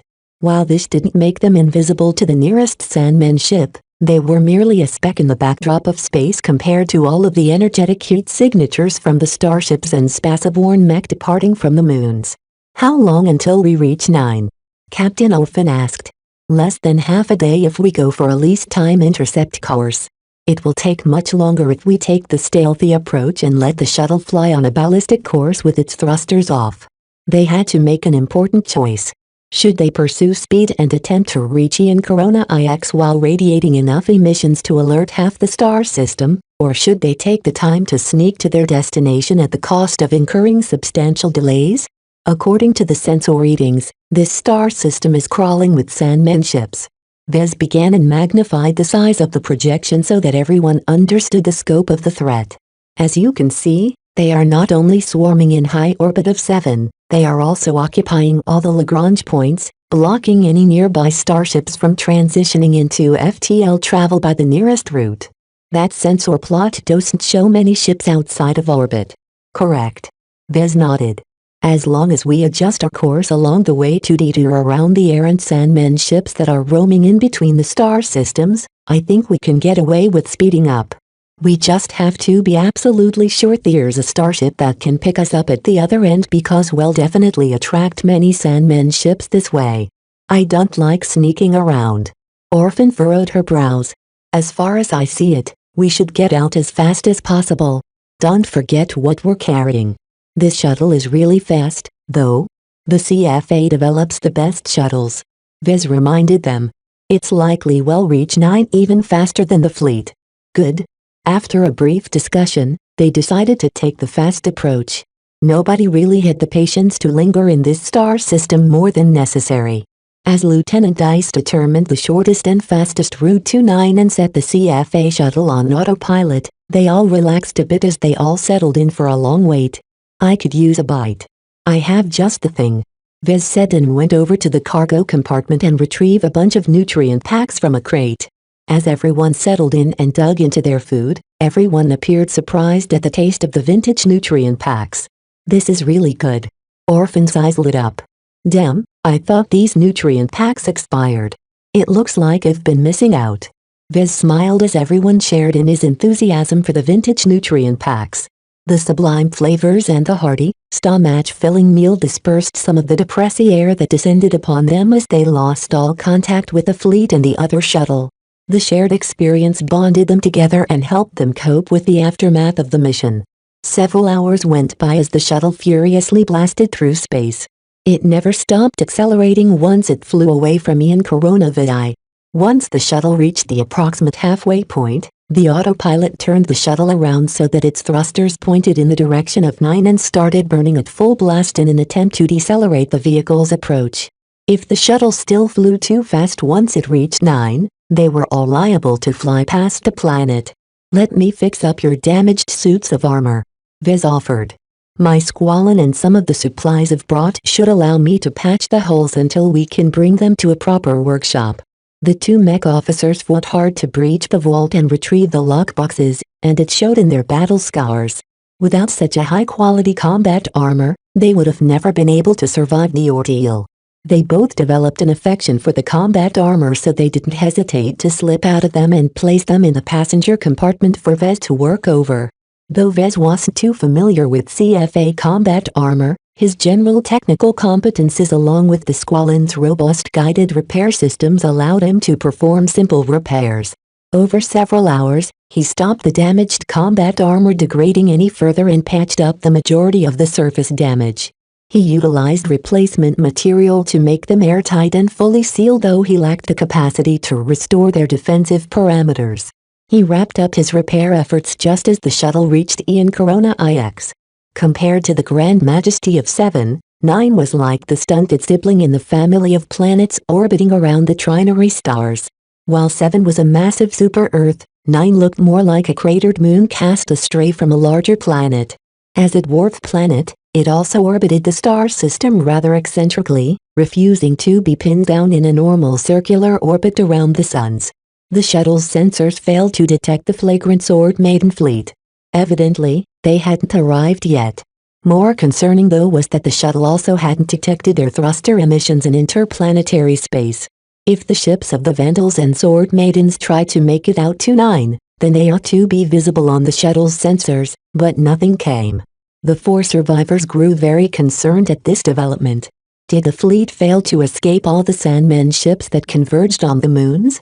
Vez wondered. From our sensor readings, there were over 100 Sandmen motherships converging on 7's orbit. 100. While this sounded like a lot, it still took some time for them to reach the orbit and moons of 7. Yet it also signified that the fleet risked getting entangled in a growing onslaught of Sandmen ships. "We should see if there are any friendlies here.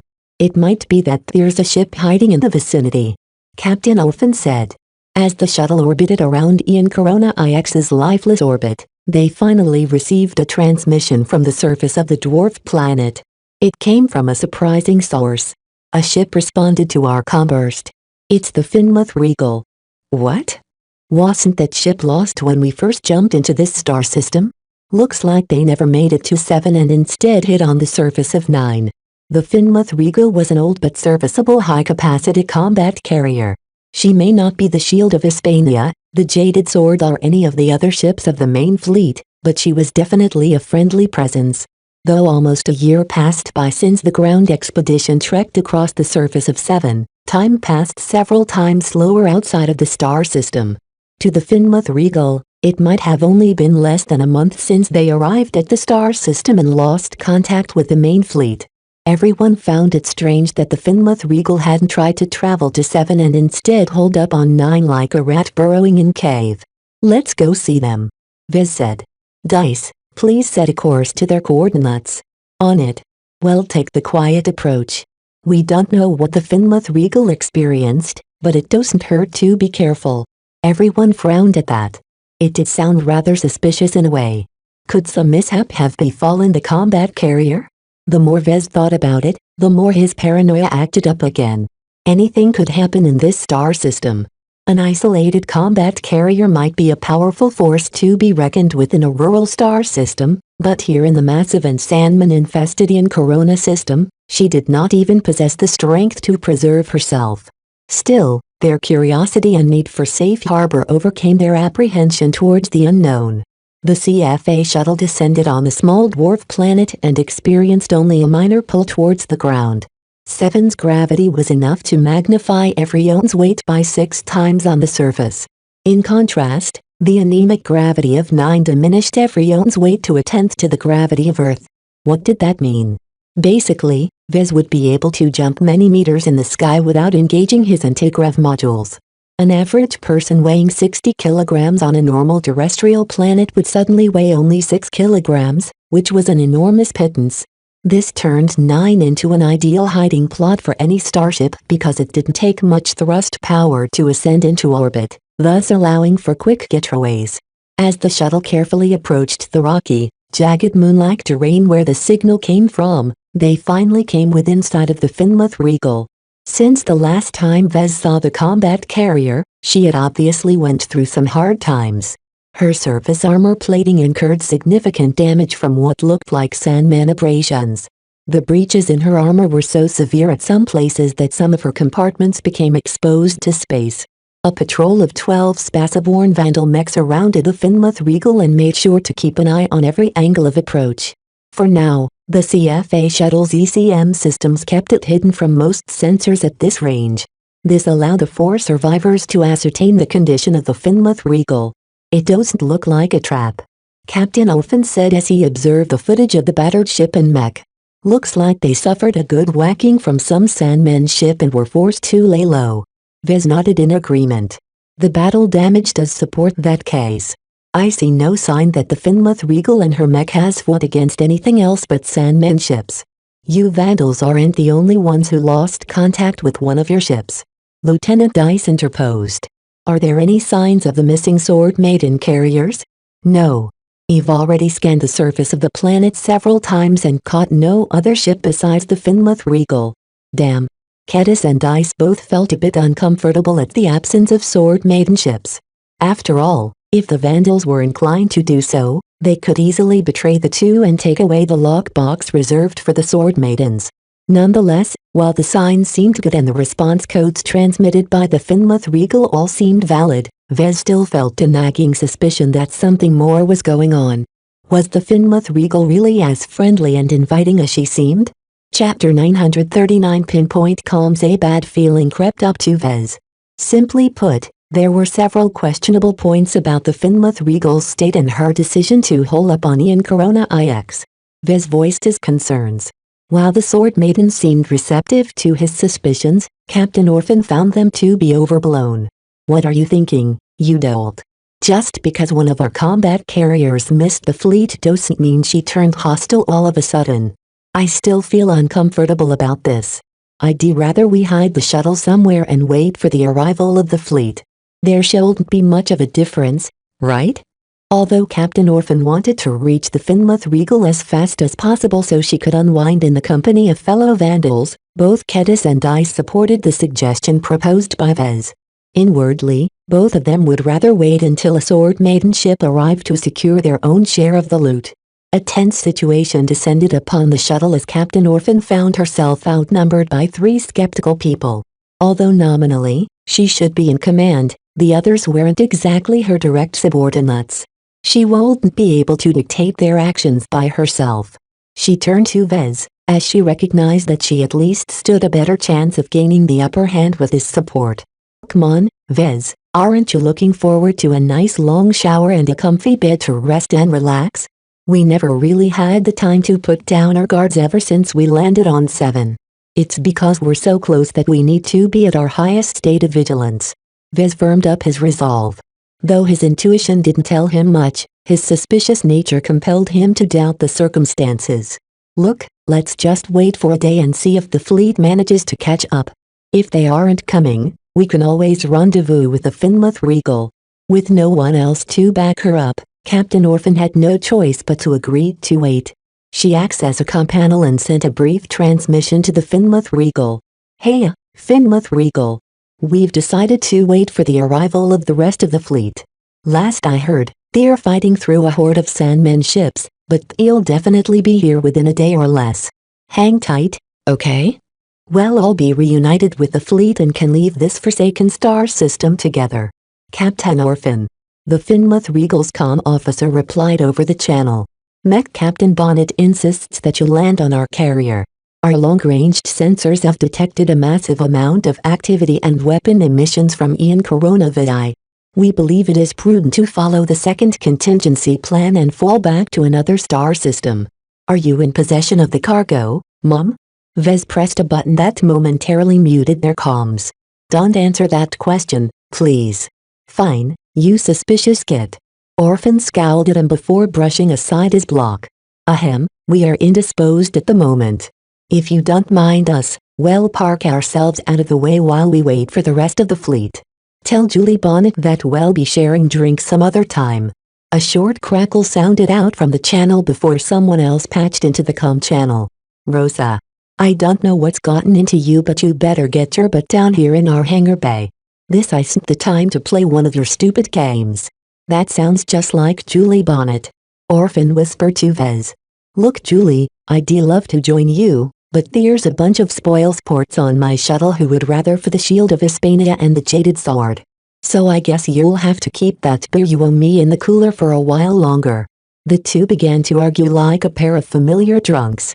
Captain Orphan actually enjoyed frustrating Captain Bonnet, and she went along with the plan to wait just to spite her fellow mech captain. Of course, as Bonnet's orders and cajoling grew more heated, Vez noticed from the sensor readings that the mech of the Finmouth Regal erupted into activity. The Finmouth Regal is launching out more Spaceborne mech. Their mech are also fanning out in a search pattern. Captain Orphan frowned at that development. Julie, what the hell are you doing? We're dragging you back kicking and screaming, that's what we're doing. As I've already stated, this is a critical time and we should evacuate as soon as possible. What about the fleet? You need to face reality, Rosa. They're dead or delayed for such a long time that there's no point in waiting. Even as the two mech captains continued bickering over the comm channel, the mech accelerated as they traced the comm channel in the direction to the shuttle. Vez noticed that the mech flew very fast. Lieutenant Dice's expression grew even graver as she zoomed in on the footage provided by the shuttle's advanced optical sensors. Those mech are making an aggressive approach. I don't like the way they are brandishing their weapons. When Orphan stared at the footage, she lost her jovial mood. Julie, call off your dogs. They look like they are itching to take someone down.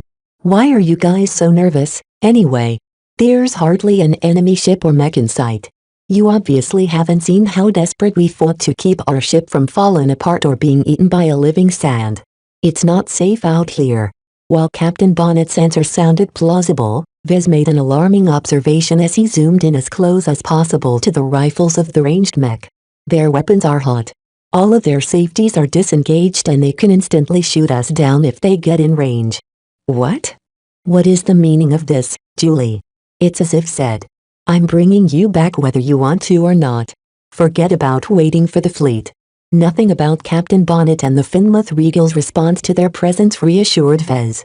While this might all be just a huge misunderstanding, their complete lack of willingness to wait sent alarm bells ringing in his head. Please keep our distance from the Finmouth Regal's mech, he said to Dice. Will do. She did not even solicit anyone else's opinion before she turned around the shuttle and quietly flew away. Captain Orphan, please close the comm channel. It's leaving behind a trail for them to follow back to our shuttle. Sure, sure. She grumbled, though a bit less severe than before. Even she noticed something strange about the Finmouth Regal. She turned back to her comm to transmit one last respond. Julie, if you are hearing this, call off your boys and cool off their heads. They're coming in really hot for what is supposed to be a friendly reunion. As she closed the comm channel, the mech didn't slow down or stow away their weapons. Instead, they flew even faster and kept their weapons poised in their grasp. It seemed as if they were really desperate to track down their shuttle. This uncharacteristically aggressive search pattern seemed far too overblown for the situation. Even if they guessed correctly that the shuttle held the mission objects, they shouldn't have lost their composure to this extent. Can anyone tell us what the hell is going on with the Finmouth Regal? Orphan asked in shocked bewilderment. Because the Julie Bonnet I know won't be so impatient to send all of her mech on the warpath. Look at them. They've sent out so many search parties that the Finmouth Regal practically has no escorts left. The Finmouth Regal launched over 30 mech, mostly inheritors along with a couple of Hellcats and some other miscellaneous models. This was less than her old complement of Spaceborne mech, but the problem was that the combat carrier hadn't launched any other mech to take over patrol duty. This strongly hinted that Captain Bonnet sent out every mech she had, perhaps even possibly deploying her personal mech as well. Vez didn't know this very well, but this pattern of behavior deviated from standard procedures. Both Captain Orphan and Lieutenant Dice recognized that Captain Bonnet unnecessarily jeopardized the safety of the combat carrier in an attempt to intensify their search. So far, the shuttle easily managed to dance outside the effective detection range of the Vandal mech. Vez knew their parameters very well, and he also familiarized himself enough with the CFA shuttle's capabilities to know that it could easily outpace any mech, even the Inheritor light skirmishers, which possessed excellent mobility. The Finmouth Regal and the mech transmitted numerous hails to the shuttle, each of them bearing more and more urgent-sounding demands. The inability to understand their intentions really grated on Captain Orphan. She turned accusingly at Vez. "You got us into this mess. Now the Finmouth Regal's entire crew is freaking out." He understood her frustrations. The lack of information frustrated him as well. He began to think of a way to solve this problem. "We should try and make contact with a couple of people on the Finmouth. Preferably outside official channels. How do you suppose we do that? This shuttle isn't any good in combat, but it offers us a bunch of other options. One of them is to establish a pinpoint comm channel that is only detectable at a single coordinate. We can do this by launching 3 of the shuttle's miniature comm buoys and send them close to the Finmouth Regal. It won't be possible to really do this with any accuracy or stealth if the Finmouth Regal moved through space. Right now, the Vandals on the ship parked are on the surface of 9, which made his suggestion viable. None of them really understood him, so he took action anyway. The CFA shuttle discreetly disgorged finger-sized comm buoys which quietly started to zip to the Finmouth Regal. Unless the mech scanned specifically for small objects like this, they'd probably stay undetected. The only problem was that it took some time for the slow comm buoys to reach their positions. Vez set them up so that they surrounded the Finmouth Regal in a triangle. This allowed Vez to open up a comm channel with the highest degree of accuracy. In the meantime, he engaged a low-powered scanner and tried to map out the Finmouth Regal's interior. Although he visited the ship a couple of times, he wasn't familiar enough with her layout to pin down exactly where people might be. Though the scanner only returned a fuzzy result that grew even fuzzier as it penetrated deeper, Vez mainly wanted to scan the mech workshops and mech hangar bays. The fact that the shuttle's scanner managed to return all of these results without the ship being the wiser impressed Vez enormously. This was just a cheap, outdated shuttle in the eyes of the CFA, yet its technological prowess still allowed him to perform various actions that completely confounded a modern mech force. "Got it," Vez said and honed in on a specific live sign aboard the Finmouth Regal. "I know one of the mech designers there. Let me try to hail him through this pinpoint comm channel." The shuttle connected to the comm buoys, which then attempted to open up a comm channel with the comm of a specific individual who currently sat in an office next to a mech workshop. The channel connected. "Who is this?" An uncertain voice sounded out from the noisy comm channel. "Look, Vedette. It's me. Vez Larkinson." Vez stepped in and replied. "I'm aboard the shuttle with Captain Orphan. We recently arrived at this planet and we didn't expect to find the Finmouth Regal. What happened to you guys? Damn it. I can't tell you this. The monitoring system probably caught me. I can already hear the security officers rushing to my office. Damn, you Vez. Look, stay put and we'll rescue you somehow. Just tell us what is going on at the ship. You bastard. If you must know, Captain Bonnet and half of the upper echelon. They quit the mech corps and plan to go pirate. And that's not all. What else is worse than deserting? The deserters banded together with the Dragons of the Void. Chapter 940 Dumping the Ballast Dragons of the Void. This old pirate organization led the vast Dragon Alliance, which organized many different pirate gangs under a single banner. Together with the Ravian Alliance, they dominated over the Ferristar region as a side hegemon. Vez wasn't too unfamiliar with the Dragons of the Void. He encountered them for the first time during the Groaning mission. He encountered them again during the Glowing Planet campaign. Both times, the Dragons of the Void proved to be consummate opportunists and cowards. Yet their cunning, organization and above all else their penchant for brainwashing loads of cannon fodder made them into a force to be reckoned with. Personally, Vez considered the Dragons of the Void to be the most formidable pirates in the Ferris Star region. In contrast to the violent and destructive Ravian Ravagers who presided over the loosely organized Ravian Alliance, the Dragons of the Void distinguished themselves over other pirates by being smarter and more rational than the average pirates. Naturally, this was a very low bar to surpass considering how stupid most pirates that Vez encountered turned out to be, yet just a modest bump in intelligence practically increased their threat level by at least 5 times. Therefore, hearing that the Dragons of the Void became involved immediately made him think that they were out to capture those who fled the surface of the planet. After all, any survivors who managed to make it out of that hellhole stood a considerable chance of making it off with their mission objectives. How did the Dragons of the Void manage to convert the Finlith Regal's officers? Vez hastily asked Vidette over the pinpoint comm channel. Answer me quickly. The Finlith Regal became lost ever since they arrived in this blasted system. We fought off several Sandmen ships and we almost died if not for the Dragons of the Void. Right now, at least half of the crew are on their side while the rest of us are awaiting processing. A bunch of those pirates are even keeping an eye on everyone. You gotta help me before they stuff me in the brainwashing machine. Please rescue us. The channel cut off pretty quickly as the ship's security officers stormed into Vidette's office and hit him with an electrofire baton. Vez turned to the other 3 occupants of the shuttle with a grimace on his face. Looks like the Dragons of the Void caught the Finlith Regal when she was cornered by the Sandmen. Captain Orphan scowled.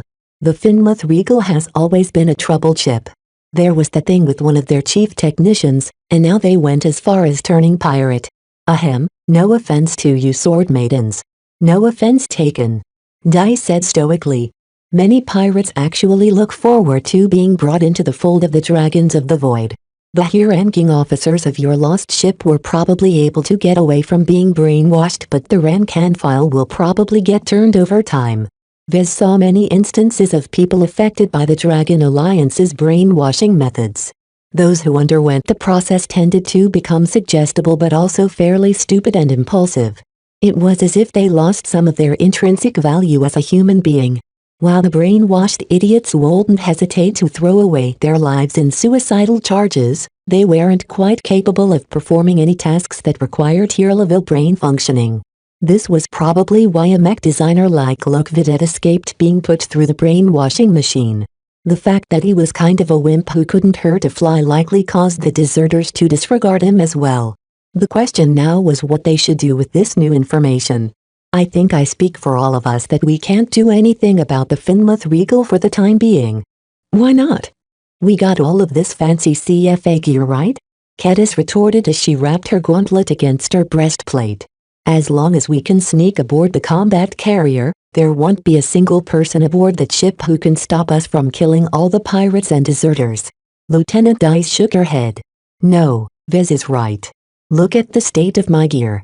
Captain Orphan and I aren't in the best shape to fight. Even if we manage to hold up against the ship's security officers, there's one type of opponent that we'd be helpless against. Their mech. A person could never fight a mech. Though it was not impossible, in most circumstances the difference in scale and power was simply too vast to overcome. An ant would always be an ant in front of an elephant even if the ant decked itself out in high-tech gear. This was the age of mech. Conquering a ship from the inside didn't offer them a solution against the mech currently searching for their shuttle's whereabouts. As long as the mech remained on the side of the deserters and the Dragons of the Void, taking control of the Finlith Regal was meaningless. Right now, our priority should be fulfilling our mission, which is to get our lockboxes back to civilized space and hand them over to the right people. The first step in doing so is to reunite with the fleet, or at least board a friendly ship that can take us out of here. Captain Orphan spoke, recentering the discussion on what they ought to do. We should wait for the fleet. Vez suggested. There's no point in going anywhere else, and I'm sure we can hide ourselves from the Finlith Regal's mech. They decided to hold themselves up in high orbit over Ian Corona IX and keep the shuttle's ECM systems up. The technological disparity between the shuttle's ECM and the sensor systems of Finlith Regal's mech meant the latter likely wouldn't be able to see a thing unless they came within a range of 100 kilometers. The CFA shuttle neatly entered a very high orbit, far enough away from the planet to keep their distance from the Finlith Regal and her complement of mech. Nobody really knew what to do at this moment. Dice and Kedis conferred quietly amongst themselves through a private comm channel. Meanwhile, Captain Orphan kept glowering at the sensor plot showing the Finlith Regal's mech continuing to fan out in an aggressive search pattern. As for Vez, he knew that they'd be screwed if they failed to secure a berth on a friendly FTL-capable ship. Therefore, he pointed the most powerful long-range sensors of the shuttle in the direction of Ian Corona VI and attempted to make sense of the battles that took place in orbit. Even if the CFA shuttle boasted some of the best sensors he had the privilege of working with, the remnant astral winds that linger in the void of interplanetary space still caused a lot of problems in terms of gaining accurate readings, especially at a fair distance away. Nonetheless, the shuttle's sensors captured a large amount of emissions originating around the huge planet and its moons. Though they didn't provide Vez with enough fidelity for him to figure out who was fighting against who, the fact that a large amount of emissions were clustered at several points revealed that the fleets were still intact for the time being. Although it's hard to say whether they still exist considering the time lag. Ian Corona VI and Ian Corona IX happen to brush by very close right now, so it wasn't as if Vez observed sensor readings of a battle that already ended several days ago. Still, the fact that these emissions have lasted for many hours is very disconcerting. This told him that the stricken fleets were likely engaged in a continuous running engagement against an onslaught of Sandman ships. The emissions mostly concentrated in a handful of points at the start, but after several hours of continuous battle, some of them started to split up and spread in several different directions. Some of the human fleets are splitting up.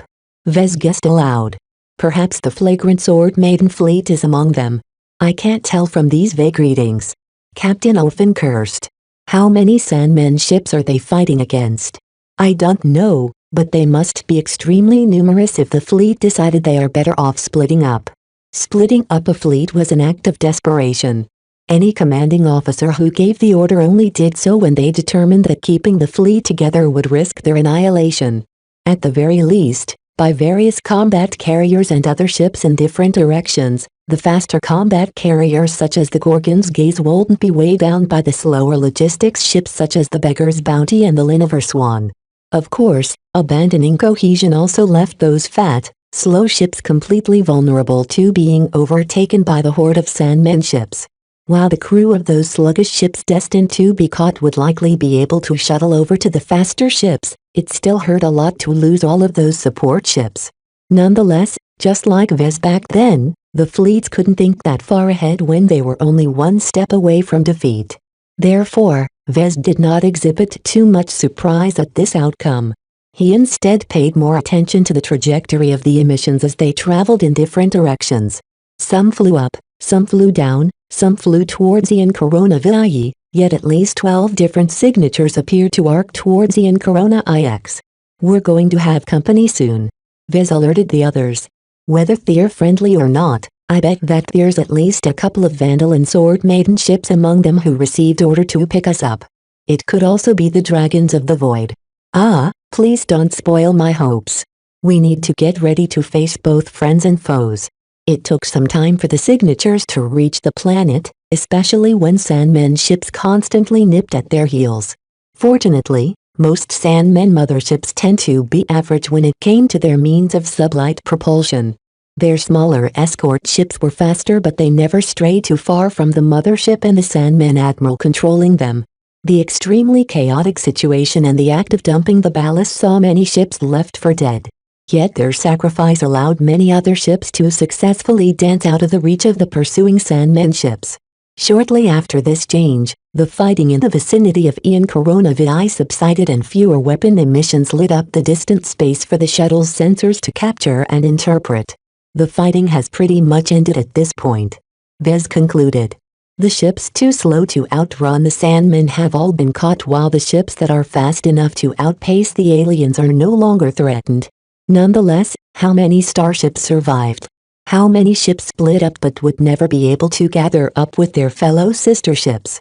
Aside from that, a lot of mech must have been cut off and unable to return to their carriers. The Finmouth Regal is exhibiting an increasing level of activity. She's lifting off. The shuttle hadn't been the only one to observe the proceedings from afar. Although the old and battered combat carrier didn't carry any high-quality sensors, she had a lot of them and they were all larger. It didn't surprise Vez that they managed to piece together some of the clues as well. The Finmouth Regal and her mech don't have a lot of time left to capture us. The situation would become very awkward for the deserters if loyal Vandal ships entered the orbit of Ian Corona IX. Who knew how either side would react? Another complication was that the Sandmen motherships would certainly keep chasing after the humans. A battle between humans only gave the Sandmen the opportunity to catch up. We shouldn't wait here until they arrive. Instead, we should fly out to meet one of the incoming ships. Vez suggested.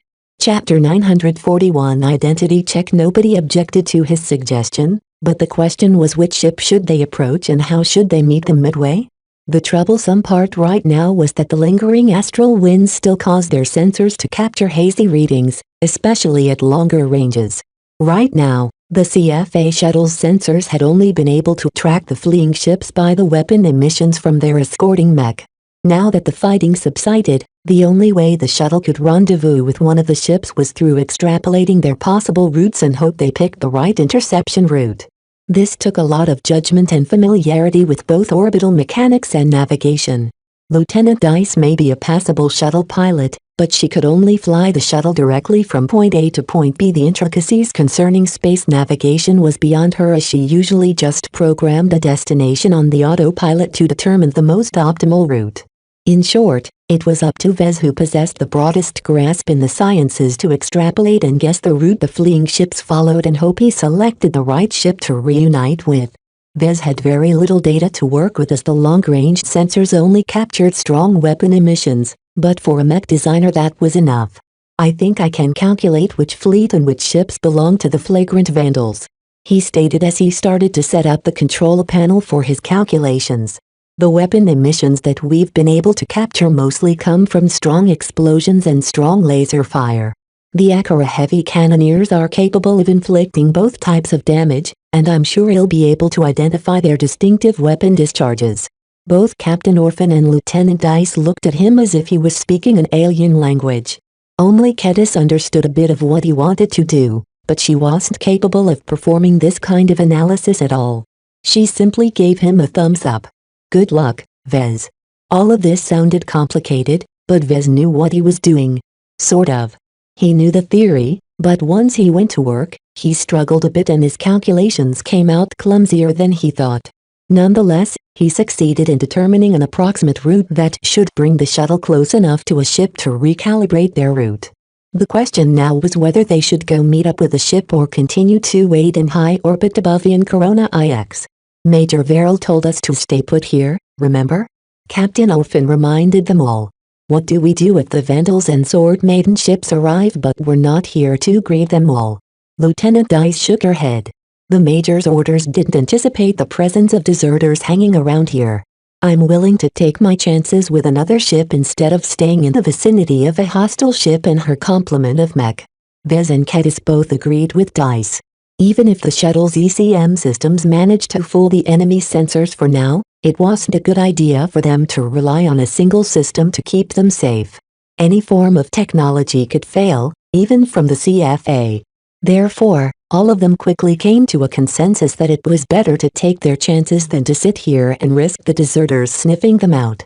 As for any ideas about taking back control of the Finmouth Regal and rescue the loyalists such as Vedette, none of them were delusional enough to support such a crazy plan.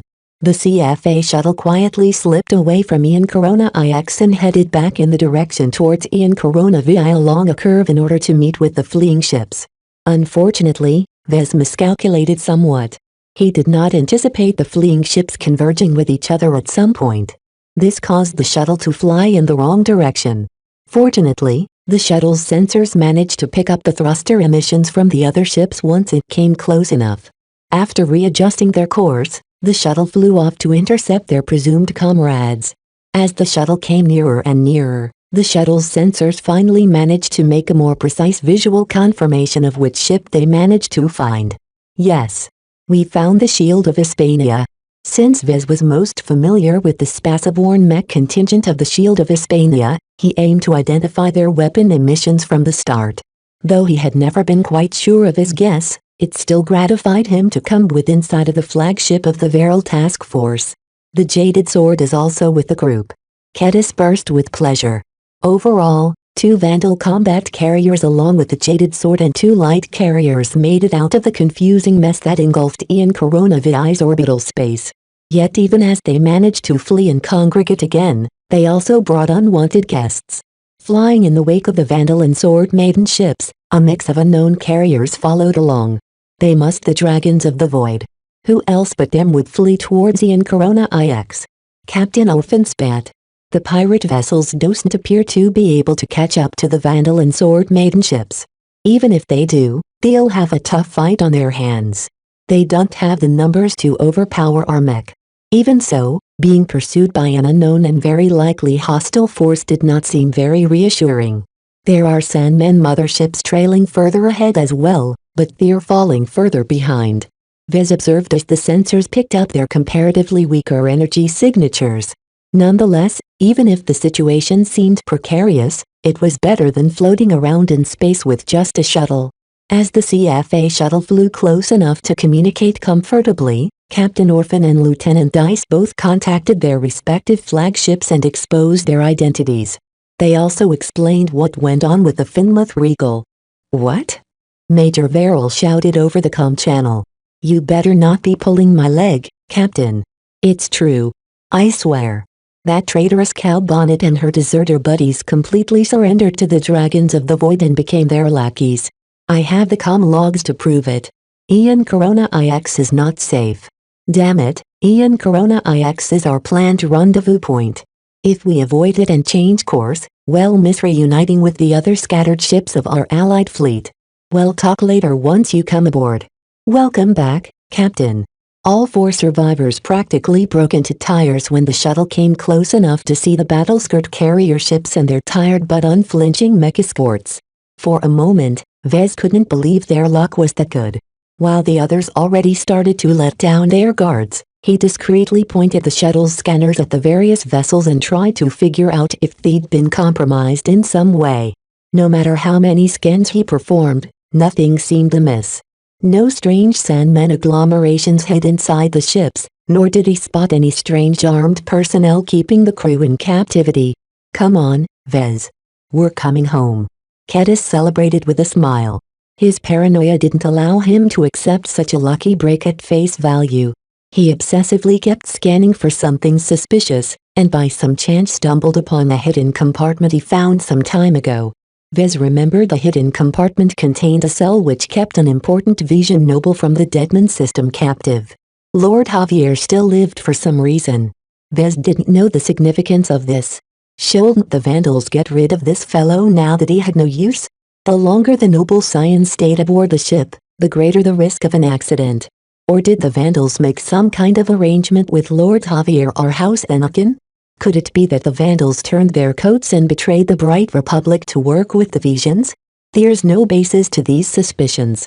Vez shook his head to dismiss the silly thoughts his overactive imagination conjured up inside his stressed and tired mind.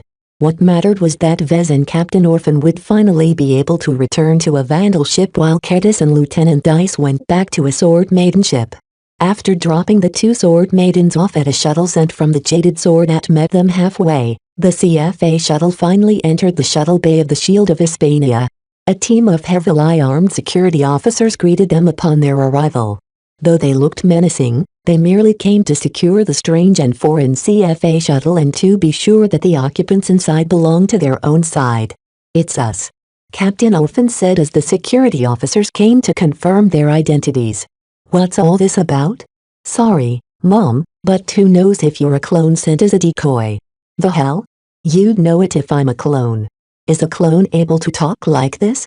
You make for a convincing argument, but orders are orders. Despite the rough welcome, Vez did not sense any particular malice from the security officers. As he looked around the shuttle bay, he spotted at least triple as much crew than this section ought to host. He also spotted way more shuttles, many of which were plastered with markings of other ship names. Did the Shield of Hispania take on survivors from other ships? Vez asked while he jerked his head at the others. The blasted Sandman ships that have been roaming blind and deaf all converged on Ian Coronavi as soon as the flow of gear-dimensional particles cut off. A nearby shuttle technician answered. I don't know if it's because they regained their vision or if something on the planet drew them there, but the entire space around 7 became engulfed with sand. After asking a few questions, the technicians confirmed the fleet cut off their own tails in order to escape the reach of the Sandman ships. What about the pirate carriers following behind you? Them? I'm just a technician. The brass never tell us anything important, so who knows what we'll do. The pirate ships can't catch up to us anyway, so I don't see how it matters. Their escorts quickly guided the 2 survivors to the medbay while posting more guards around the CFA shuttle to keep anyone curious from putting their hands on the advanced vehicle. A separate team also received the lockbox handed over by Captain Orphan and immediately put it into a bigger lockbox, as if they were afraid that the CFA lockbox was too fragile to hold something as important as the mission objective. What you're doing is completely redundant. Vez commented from the side as the security officers seemed to treat the bigger lockbox like a holy container. A high-quality CFA lockbox is worth as much as this combat carrier, I think. The entire ship can plunge into a sun and vaporize into atoms and the lockbox would still be fine, if a little hot to the touch. The security officers ignored him, of course. Oh well. Make sure not to touch my shuttle. It's key to my identity and it's my personal property now. In the next hour, Vez split up from Captain Orphan as various doctors and other specialists performed a complete checkup on him. The security officers also compelled the both of them to remove all of their gear and have them undergo a thorough checkup, not that Vez believed that they'd be able to determine anything. Their CFA gear had all been updated with modern security suites, courtesy of Miss Calabist. There shouldn't be any way for the Vandal hackers to crack the CFA Calm or any of his other gear. Still, getting out of his armor for the first time in many days made him feel very uncomfortable. He also didn't like getting poked and prodded by the doctors and being stuffed inside various medical devices once they detected an enormous change in his genes and physiological equipment. I went through 3 rounds of CFA gene optimization treatments. Vez admonished the doctors who couldn't decide whether he was a botched clone or not. They really hadn't faced anything like this before. This clone is really sophisticated. A doctor scratched his chin as he observed Vez with a clinical eye. CFA technology sure is wondrous. Their clones are so expressive and they even believe they are the originals. Vez didn't know whether to laugh or cry. Chapter 942 Mine. Returning to the flagrant Vandals made Vez experience the deplorable level of technology that was the norm in much of the Galactic Rim. The Shield of Hispania's medical bay lacked the high-technology medical equipment that could make sense of his altered physiology. Their doctors also didn't recognize the effects of gene optimization treatment. Since their medical examination failed to confirm the identities of Vez and Captain Orphan, the Vandals resorted to an alternative method. They first put them through various cognitive and emotional tests to see whether their current behavior matched their known behavior. Then they brought in various Vandal servicemen they were familiar with to have a chat. Usually, a friend who interacted a lot with someone would know if that person got replaced by a clone. While clones were able to emulate the behavior of their originals to a superficial level, they often dropped the ball during longer and deeper conversations. Since the doctors suspected that Vez and Captain Orphan might be more sophisticated clones cultivated using CFA technology, they went through extremely lengthy sessions with various known associates without rest. Vez took this disguised interrogation in stride. He readily reported some of the experiences he went through on the surface of the Ian Coronavi, and he was sure that the people overseeing the interview would try to corroborate his story with the one from Captain Orphan. Of course, since he was meeting the likes of Chief Hain and Chief Avena Ian, he couldn't tell them anything too sensitive. Damn. You've been missing out. Chief Engineer Avena Ian cursed while he stared at Vez as if the latter won the jackpot. You not only got away with all that fancy gear, you also went through some of the best treatments in the galaxy. Outdated treatments. Vez reiterated as he tried to downplay the benefits in order to lessen the jealousy emanating from his latest conversation partner. The gene optimization treatments are 300 years out of date. All the other CFA officers are probably running around with version 2.5 while I'm still stuck at version 2.0. PFF. Look at you talk. Your crocodile tears don't fool me, Vez. Version 2.1 may be a little underwhelming compared to version 2.5, but it's loads better than the rest of us unevolved cavemen who are stuck at the original version 1.0. Great risks are often associated with great rewards. Vez repeated the adage he increasingly came to believe during his adventures in the frontier. When the brass initially planned the ground expedition, you probably received the offer to join them, didn't you? I'm a ship engineer. I know FTL drives like the back of my hand. I'm too valuable to be sent down the surface and suffer the travails that most of you went through. To Vez, it sounded like Ian was merely making excuses for himself. He decided to comfort the engineer. Don't worry. I think you made the best decision. Out of the many thousands that made up the Vandal ground forces, almost all of the mech pilots and support personnel sacrificed their lives for the mission. Do you know Chief Engineer Leslie Dakin? Dakin? Yeah, I'm acquainted with him. He doesn't really like mech, but he's done great work aboard the Beggar's Bounty. Ian sighed. Too bad she's no more. The Sandmen tore her apart and sucked out all of her energy once the crew received orders to abandon ship. She was simply too slow. Dakin and all the other engineer that came down with him are dead. Captured by the Visions and executed by their hands. The chief engineer scowled. I heard of that. The Visions really outdid us all in their commitment. They even took the risk of sending down a young expert pilot and what sounds like the most expensive mech of the entire mech legion.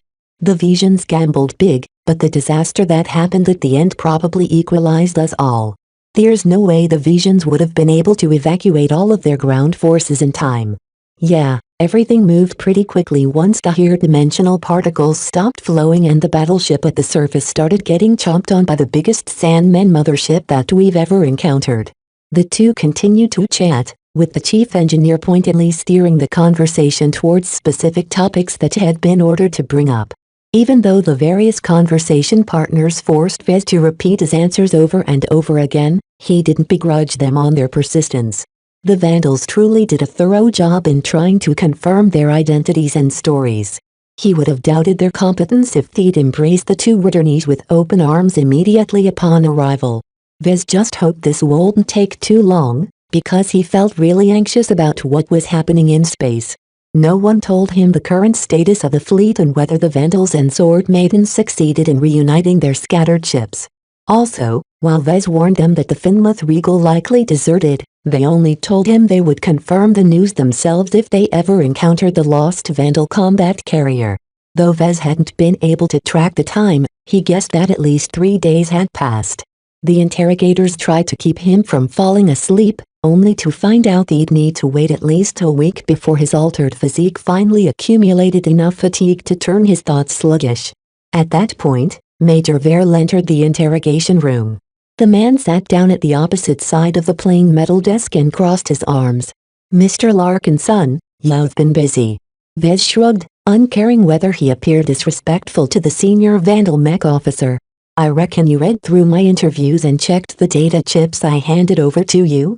Even if you think I'm a clone, at least I helped you out. That should count for something. We suspected you were a clone after the first day of interviews. Major Verl admitted unapologetically.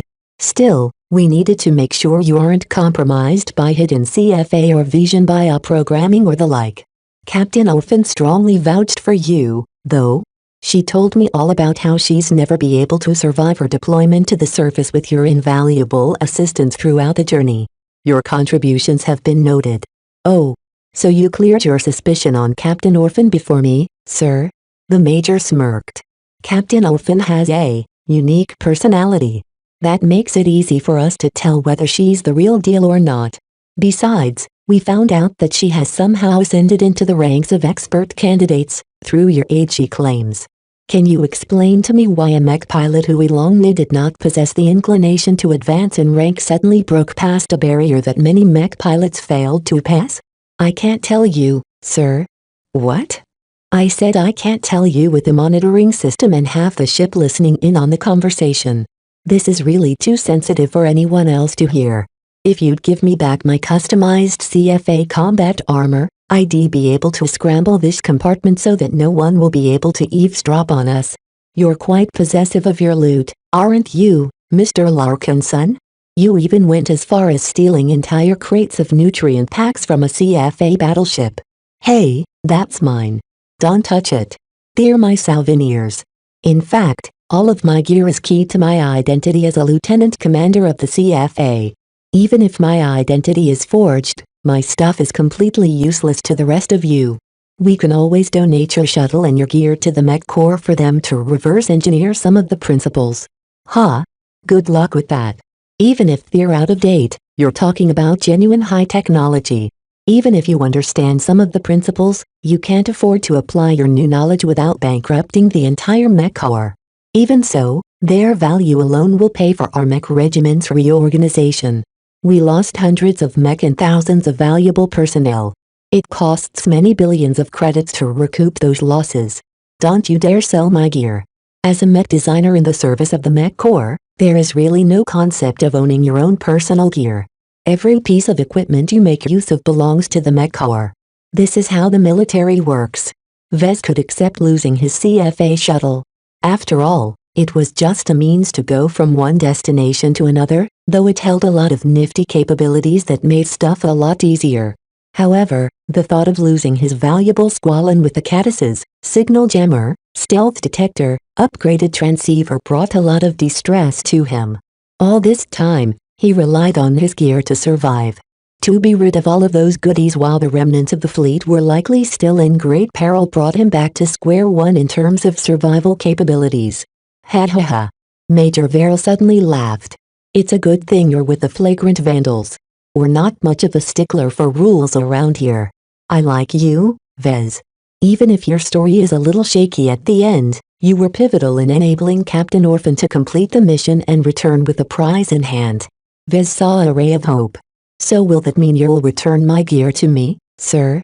All the engineers, technicians and armorers who studied your fancy CFA gear tell me that it's impossible for anyone else but you to make use of them. They're also quite impressed with what they've managed to find out. Considering the enormous amount of merits you've earned in our books and the uncertainties we might face during our journey back to the Bright Republic, I will allow you to wear your armor. It will just collect dust in the armory anyway if I don't give it back to you. Thank you, Major. Vez smiled brightly at him. Is there any way for me to keep my gear once we return home and after the war? Let's talk about that later. I reckon the bureaucrats back home won't allow you to keep your possessions. I sense a but there. You know what kind of company I keep. Major Verrill threw a peculiar glance at Vez. As long as I put in a good word for you to the right people, there may be a possibility that you'll get to bring your armor home. However, that's predicated on whether it will benefit the Bright Republic more if you retain personal use of your gear rather than giving it up for study and reverse engineering. Vez nodded reluctantly. He understood what Major Verrill was getting at. The mech officer stated that while the Mech Corps would likely be very obstinate regarding this issue, Flashlight and the Firestarters might be more flexible regarding this issue. The key was that Vez needed to come up with a good reason to explain why he should keep his material gains from the Starlight Megalodon. He might have done the brighter military intelligence service a huge service with his performance during the mission, but that didn't mean they'd pass on something as advanced as his squalene. Vez doubted he could fend off their greedy hands by telling them it was his property.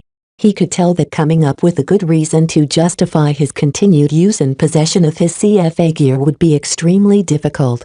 Still, he was thankful for Verrill for opening up this option to him. He'll think about. Is there anything else you'd like to ask, Major? I have many questions, but as you say, there are too many ears in this room. Verrill said and leaned closer. For now, I want to ask you one thing. Do you feel guilty?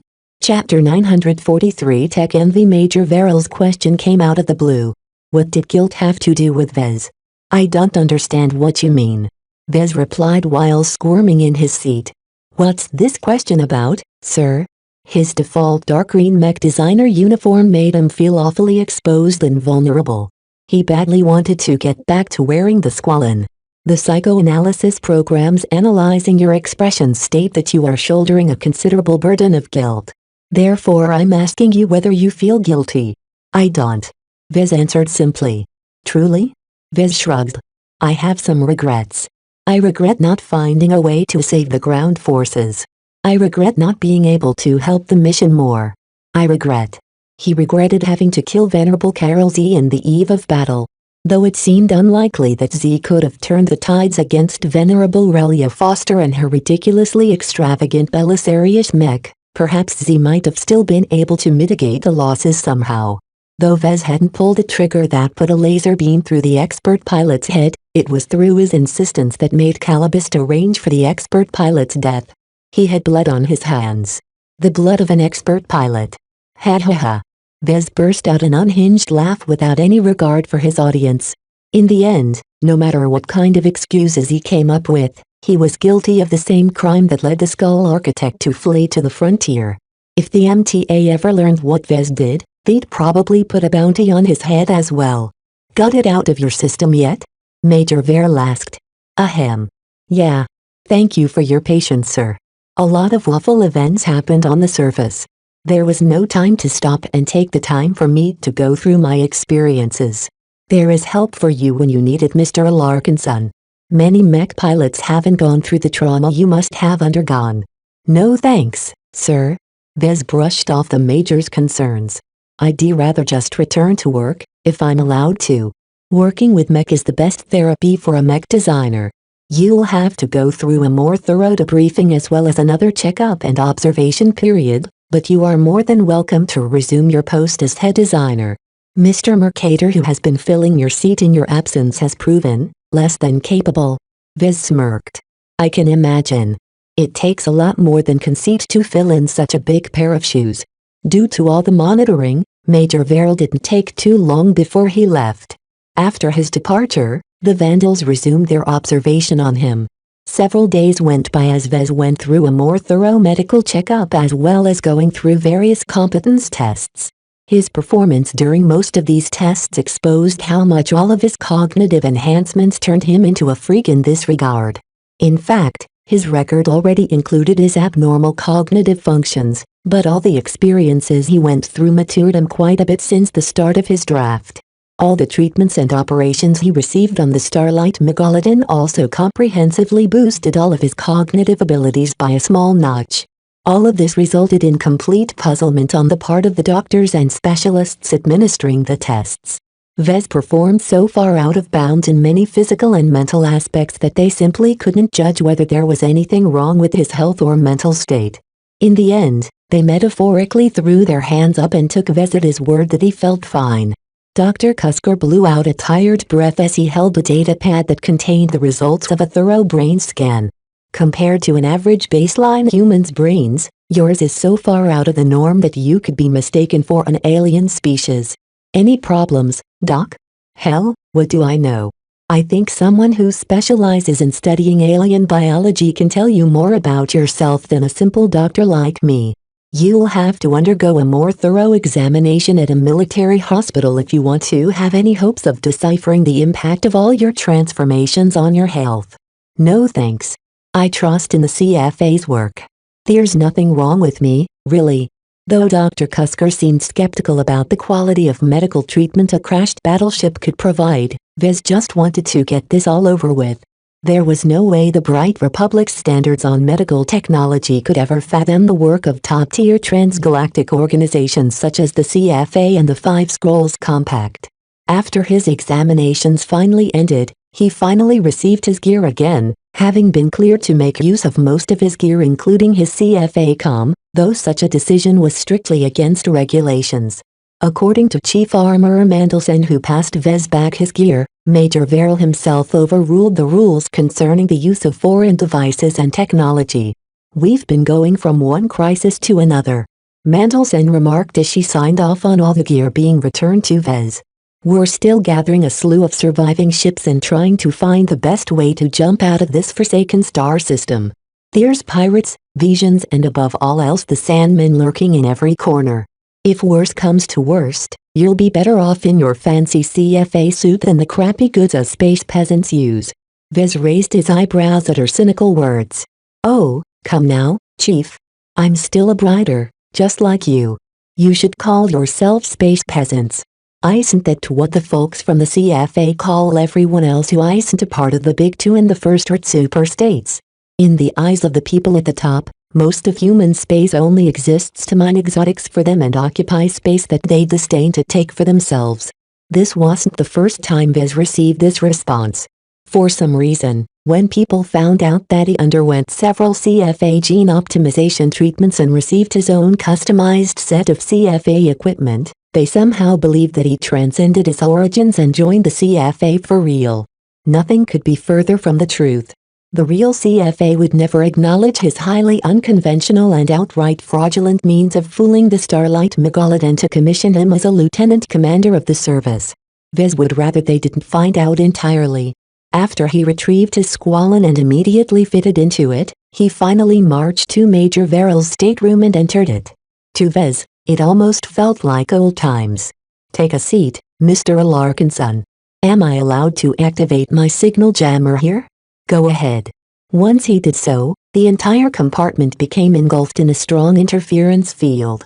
Compared to his self-developed signal jammer, the one he received from Virtual Chief Armor 11 not only blocked more esoteric means of observation, it also possessed a much higher strength, so much so that Major Verrill looked a lot more uncomfortable due to the unstable waves passing through his body. So this is CFA tech. Yup. Vez nodded. This little gadget only scratches the surface of what wonders the Starlight Megalodon truly held, sir. She's truly a treasure chest of wonders. Now that we're amongst ourselves, please relate to me the details that you were hesitant about telling me in the interrogation room. At least I can get some things off my chest. In the next couple of hours, Vez related more stories and details on some of the more unsavory events during their trek to the surface.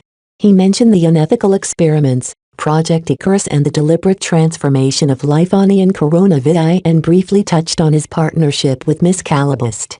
Vez held back on that latter topic. Luckily, Major Verrill seemed much more taken by one of the other revelations to care about his temporary cooperation with a third party that came out of the blue. Is Project Icarus truly this ambitious? I have never heard of a means where mech pilots can be artificially elevated to expert candidates. Do you know how much the galaxy will shake once news of this get out? I think it's a lot harder to replicate this process than you think, sir. Vez shrugged. The conditions that made it possible for Captain Orphan and Lieutenant Dice to be turned into expert candidates should be almost impossible to replicate without so many prerequisites. Somehow, the third-dimensional particles and energy leaking from the Starlight Megalodon is necessary to foster a unique ecosystem that can support the growth of the god species, who themselves have many unfathomable aspects. So only the big boys can make use of this development?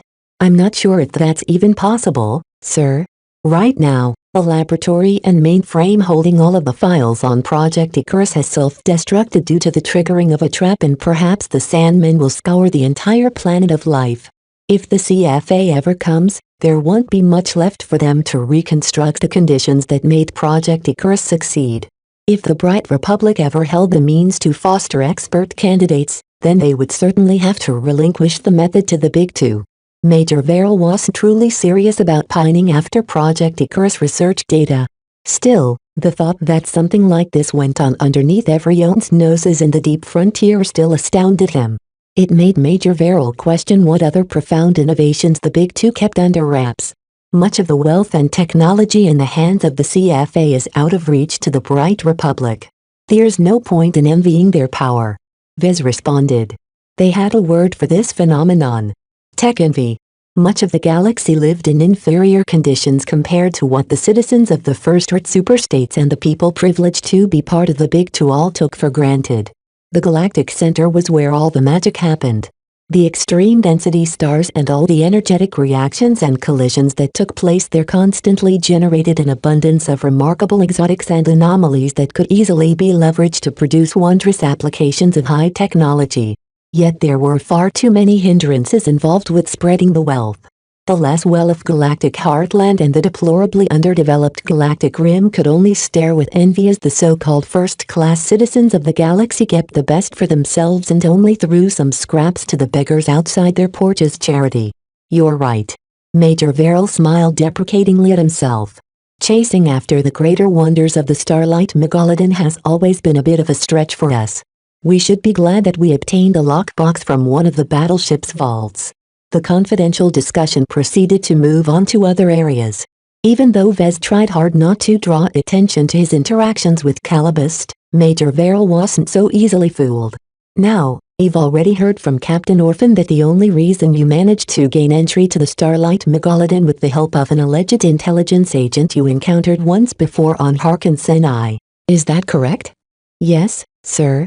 At least this time she didn't make herself out to be a Vision intelligence officer. I think.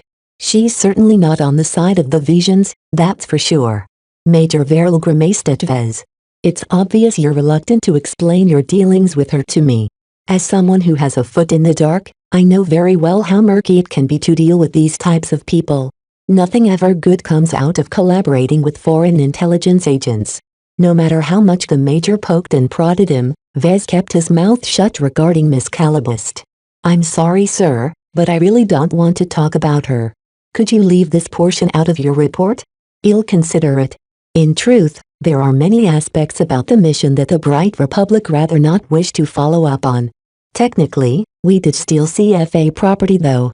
Even though they'll probably dismiss us as beggars digging for their trash, it's better if we don't attract their attention at all by leaving behind a detailed record. Besides, we have other concerns to deal with at the moment. Vez voiced a nagging concern of his. If I may ask, why haven't we jumped out of the Ian Corona system yet? He would notice something as obvious as an FTL transition. Yet over the course of his checkups and interrogation, he never felt the discomforting sensation of FTL travel even once. Chapter 944 Extending Trust. Through his many interactions with Major Verrill, Vez noticed that they gradually grew closer and more amiable in each other's presence. Vez realized that Major Verrill trusted him more and more. Especially after the conclusion of his ground deployment, Vez seemed to have inadvertently entered the commanding officer's inner circle. Not only did Major Verrill indulge Vez whenever he made an unconventional request, the mech officer also talked more freely about the major decisions meant to steer the scattered and diminished fleet to safety. The Ian Corona system is a frighteningly large star system. The edge of the star system is much more distant than usual due to all of the planets and stars it holds. There are pirate ships following behind our wake and there is the Finmouth Regal taking position in front of our route. They are cutting us off. Vez widened his eyes when Verrill mentioned the Finmouth Regal. So let me get this straight, sir. Not only have the Vandals assigned to the Finmouth Regal betrayed us, they're also coordinating with the pirate ships to corner us. That's the gist of it. Major Verrill shrugged in seeming helplessness. We've been playing the maneuvering game with them in the vicinity of Ian Corona IX while we wait for more allied ships to arrive. Yet so far, no other ship has showed up. Right now, it's highly unlikely that any of the other carrier vessels of the Flagrant Vandals or Lydia's Sword Maidens will show up anytime soon. To Vez, it sounded as if Major Verrill already wrote off the missing carriers. This was a massive loss in combat capability. I take it our Spaceborne combat strength isn't looking too good right now. Vez probed. It's deplorable. Verrill sighed as he let down his guard and revealed his weakness in the face of the events that caught the fleet off guard. Our two carriers can only muster up 50 or so Spaceborne mech for battle. All the desperate fighting against the Sandman ships caused a lot of our mech to suffer the fate of being crushed by sand. While we've supplemented our numbers somewhat by taking in mech abandoning the slower combat carriers, our two ships are well below capacity in this regard. How are the Sword Maidens faring? Our contact with them is spotty. Right now, the sudden loss of Commander Lydia has come as a near fatal blow to their morale. From what we heard, Lieutenant Ice, who you brought from the surface of Ian Coronavidai, is currently making a power play over the established mech captains for control of the gang. I don't know why she bothers. The Sword Maidens are nearly completely annihilated. What? Vez frowned. Shouldn't there be mech captains among the Sword Maidens who are closer to the line of succession? There are, but the Lieutenant Ice has one advantage over the older and more experienced Sword Maidens. She's an expert candidate. Ah? With how much mech pilots idolized expert pilots, the revelation that one of their own might possibly be able to reach such a height gave Dice an invincible position among the Sword Maidens. Unless she was a complete idiot, Lieutenant Dice should easily be able to take over the position vacated by Commander Lydia's untimely demise. Why she wanted to take control, Vez didn't know. Right now, the Sword Maidens were only left with the Jaded Sword and 2 low-quality light carriers. This was a far cry from their peak. To be honest, our relationship with the Sword Maidens have cooled down a bit. Veril explained. If not for the presence of mutual enemies in each direction, they would have split off from us and make their own way back to their old haunts in the frontier. Vez understood that now that both forces retrieved the mission objects, they didn't have much of a reason to stick together besides depending on each other's strength. Even then, the two would always eye each other's spoils. Wouldn't it be great if they could grab another lockbox from their erstwhile allies? This was also why the remnant of the flagrant Sword Maidens avoided going into battle and tried to outmaneuver the Finlith Regal and the ships of the Dragons of the Void trying to confront them. If a battle ever occurred and if one side suffered too many losses, then they couldn't rule out the possibility that their ally would finish the job and stab them in the back. Hearing these concerns directly from Major Veril in the flesh placed Vez in a position to provide his own take to the challenges. This was because the commanding officer not only enlightened him to the full challenges facing what was left of the Vandal forces in this star system, but also asked him what he thought and how he would respond. Why ask me, sir? I'm not a mech officer. I'm not versed in matters of strategy and tactics. If I wanted to ask a mech officer, I could have asked myself. The major retorted. A good leader facing a difficult problem should always be exposed to a diversity of perspectives when they can afford to do so. As a mech officer, I believe our best course of action is to punch through the Finlith Regal's blockade. However, it is one thing to attack pirates. It's another thing entirely to attack our former comrades. I can't speak about the skill of Finlith Regal's mech pilots, sir, but their mech are just as formidable as ours, even if they aren't in a great condition due to their own battles against the Sandmen. Nevertheless, the Finlith Regal has their own complement of Akara heavy cannoneers. Their prodigious firepower alone can chew up half of our mech before we are even able to get close. The deserters of the Finlith Regal are well versed with standard Vandal tactics and formations. Part of the reason why we've always gained the upper hand against the pirates is by making use of our superior coordination. Against an equal opponent who knows every trick in our book, we lose this critical advantage. So in the end, it's not such a good idea to attack the Finlith Regal. Correct. This is why we are in a stalemate right now. Vez couldn't provide any useful suggestions to get the flagrant Sword Maidens out of this awful fix. They were practically trapped in a jar with no easy ways to get out. He figured that Major Veril mainly brought up their circumstances in order to solicit a viable solution. I'm sorry, Major, but I can't think of anything that can help you out. What about a technological solution? Sorry, sir. There are no backdoors or weaknesses for me to exploit. Aside from their battle damage and recent wear and tear, the Finlith Regal's mech are just as deadly as our own. The confidential meeting between them ended in disappointment. Even though Vez hadn't been able to conjure up a magical solution to Major Veril, he nonetheless felt appreciated for being given the opportunity to provide his input on such an important matter. As Vez stood up, he received his next orders. You're reinstated to your old post as temporary head designer. Right now, the workshops urgently need your help restoring as many of our mech as possible. The more mech we can field in upcoming battles, the higher the chance we can all make it back to the Bright Republic alive. Understood. I'll do my best to get our mech back in fighting condition. Vez left the stateroom and stopped by at the shuttle bay. His CFA shuttle had been secured to the deck by temporary restraints, but overall the shuttle technicians stopped gawking and poking at it once they learned that all of its systems only responded to authorized personnel. Right now, Vez was the only person who could unlock the shuttle and enable it to fly. There wasn't any use trying to authorize someone else to fly the shuttle without his presence because it only responded to the commands of a genuine CFA officer in possession of a properly configured CFA comm. If Vez ever lost his CFA comm, he'd lose the ability to unlock and command the shuttle. This was also why the flagrant vandals stopped casting greedy eyes at his gear and his shuttle. Once he unlocked the hatch and slipped into the shuttle, he checked all of the cargo stowed in the cargo compartment. Good. All of my nutrient packs are still in one piece.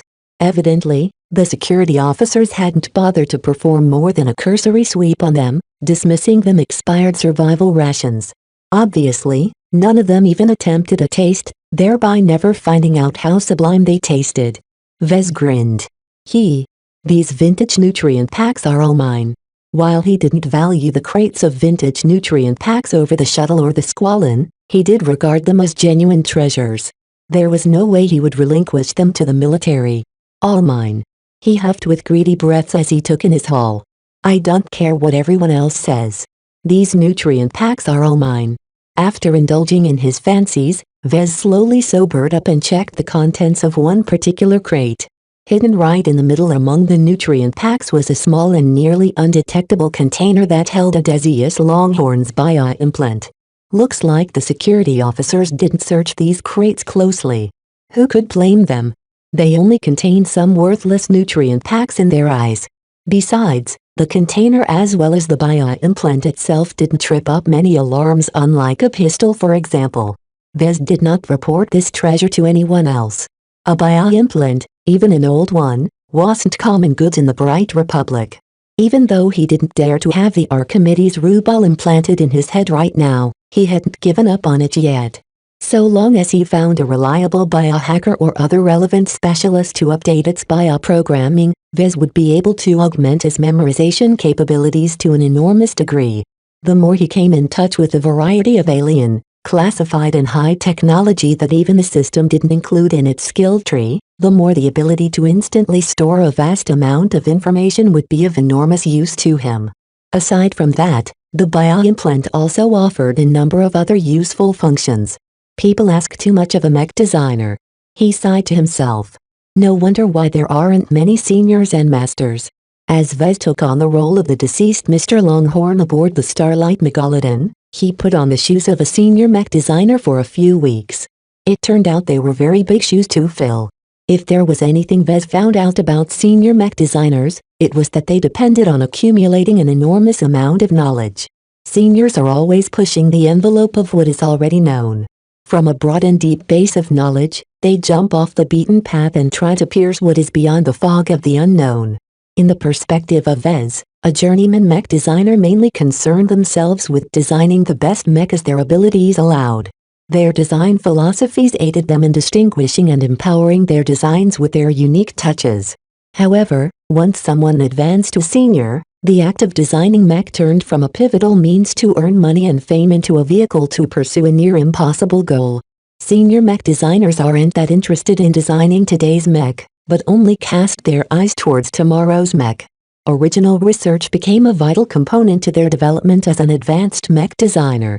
Performing research was also crucial in their pursuit to bring their design philosophies to fruition.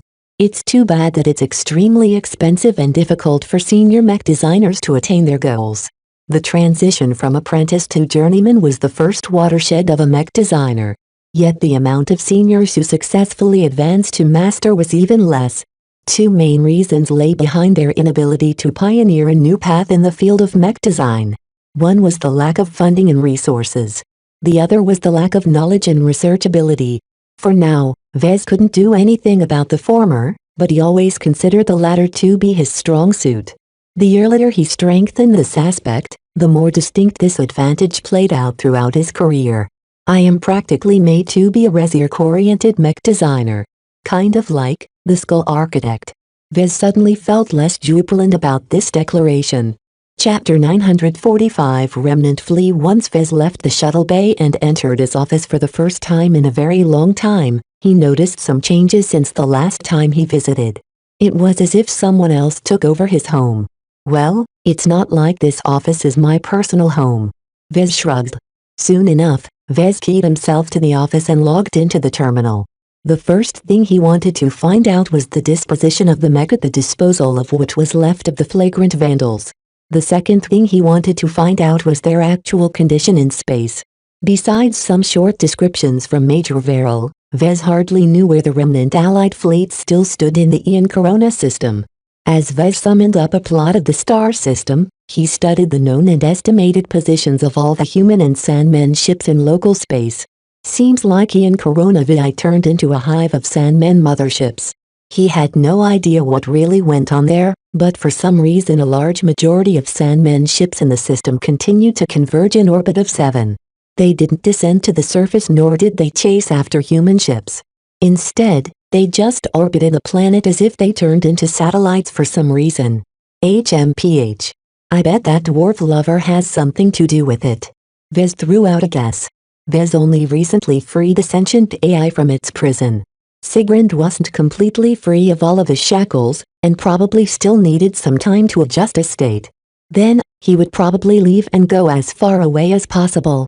Sigrand wouldn't possibly be stupid enough to stay here considering that a CFA warfleet would definitely arrive in the system sooner or later. If there was one thing that could get the CFA's rocks off, it was the existence of an actual sentient AI. Such a development was the culmination of one of their greatest dreams. The intense concentration of Sandmen ships orbiting over 7 practically ruled out any continued human presence in the vicinity of the planet. As the shield of Hispania beat a desperate retreat, they observed many distant battles as other fleets fell from the onslaught of Sandmen motherships. Vandals, sword maidens, visions and pirate vessels all succumbed to the overwhelming number of alien aggressors.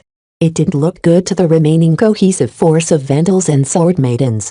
The 2 flagships survived as well as an additional Vandal combat carrier and 2 sword maiden light carriers. 5 carriers in total. No transports, no cargo haulers, no logistics ships. Damn. In the short term, the absence of their supply train wouldn't affect them that much. Yet in his position as head designer, Vez knew how vital it was to bring along an abundant amount of supplies.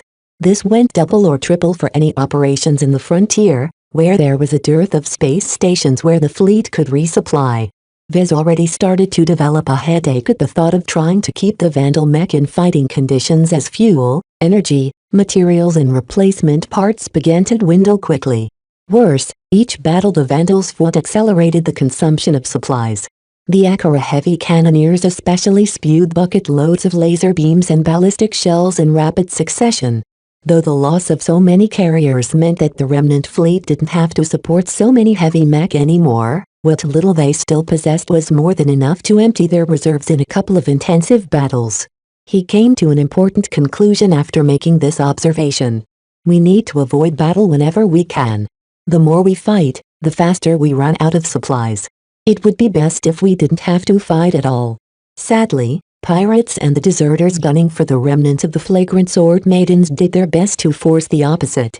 As Vez played out the maneuvers the fleet and its pursuers performed in the last couple of days, it became clear to him that no matter where they turned, the ships aligned to the dragons of the void always moved in a way to intercept their prey. This dogged determination led Vez to believe the pirates strongly suspected or outright knew what the flagrant sword maidens managed to retrieve from the surface. They'll never give up pursuit if that's the case. Even if the remnant fleet managed to transition into FTL, the pirates would sure be following right behind. It was no wonder that Major Verrill expressed an intent to battle. It was best to get rid of these jackals sooner than later. Despite what was best for the fleet, Vez couldn't see any way that Major Verrill would be able to get out without a fight. The pirates at the rear and the Finmouth Regal blocking the direction ahead became necessary obstacles for them to overcome. At least the pirates shouldn't outnumber us as much. The dragons of the void suffered just as much as any force when calamity struck. Even so, losing most of their ships didn't deter the remaining pirate vessels from giving up the spoils Vandals and sword maidens obtained at great cost. Vez considered all of the information he gathered and tried to figure out a way out of this hole they stumbled into. Yet no matter how hard he thought, He failed to come up with a viable idea. Even if we know everything about the Finlith Regal, so what? We can't hack their mech or sabotage the combat carrier from remote. Mutiny, desertion and rebellion was one of the worst things that could happen to a mech regiment. All of the investment put into building up the Finlith Regal and her mech roster not only became moot, but was even being turned against the original owners. The thought of inheritors, Hellcats and Akara mechs lugging it out against each other in a mirror match sat very poorly with Vez. No matter how much he thought about it, the fleet would definitely suffer substantial casualties despite their local advantage in numbers. Should we negotiate? Perhaps something like that already happened. There won't be any result. Desertion was hard to foment but even harder to reverse. Once someone forsook their oaths and loyalties, they would always bear the stigma of treachery. There was no way Major Verrill would believe the Finlith Regal rejoined the light. No. A battle is inevitable. After staring at the plot some more, Vez simply couldn't figure out a way to get the fleet out of this closing trap. Sooner or later, the Dragons of the Void would come close enough to force an engagement. Well, there's no other choice than to prepare the mech for battle. With great reluctance, Vez dropped his focus on the outside and began to focus inward.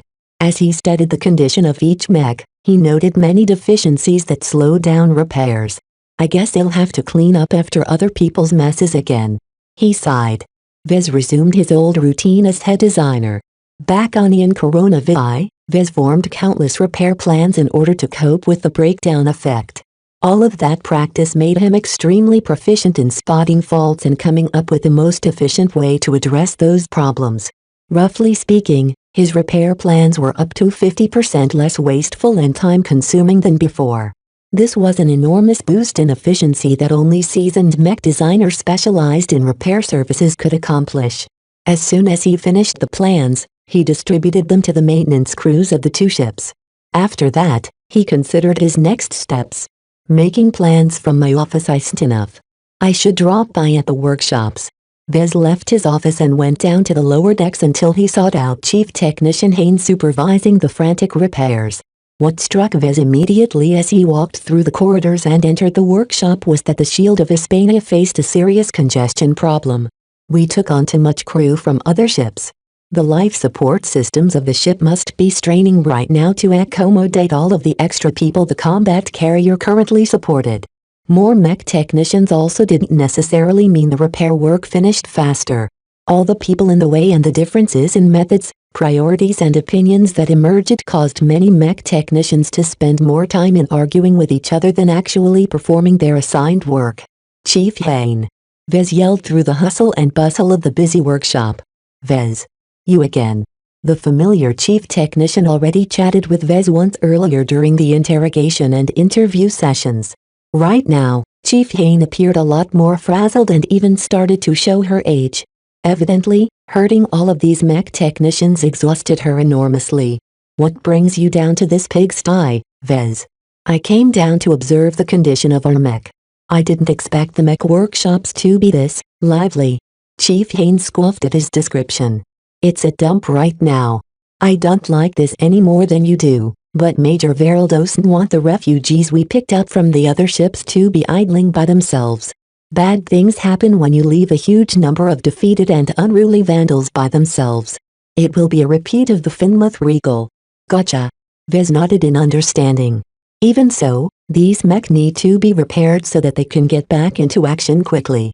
I don't know how much time it will take for the battle to arrive, but by my reckoning we don't have much longer than 2 or 3 days. That's a very tough time frame to accomplish anything, Vez. The chief technician furrowed her brows as she contemplated how many mech they could bring back to fighting condition. The awful thing about fighting the Sandmen is that most mech get outright crushed if they get caught by the Sandmen ships. However, that's not the only arsenal of the aliens. Most of their motherships are capable of firing a penetrating beam that can blast a mech to pieces or at least wipe out a significant chunk of their frame when hit. I'm aware. Vez nodded. When I composed the repair plans, I noticed that we need to fabricate a lot of replacements parts to fill in the missing chunks. For expediency's sake, I mostly aim to replace the missing portions with cheaper components that can be fabricated very quickly. In other words, you cut corners. I did, but at least I'm doing it smartly rather than opportunistically. The quality of the repaired mech will slide, but they won't collapse at any moment due to developing a crippling weakness from sloppy repairs. The chief grunted. That will have to do, I guess. Even so, if we have 5 or 6 days or so, we can restore thrice as many mech than if we only have 2 days. Many of our damaged mech are really in such a horrible shape that it's impossible to fix them up within a day no matter how many mech technicians work on them.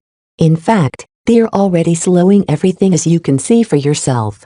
Vez didn't pay attention to her complaint but instead focused on an earlier detail. We need time.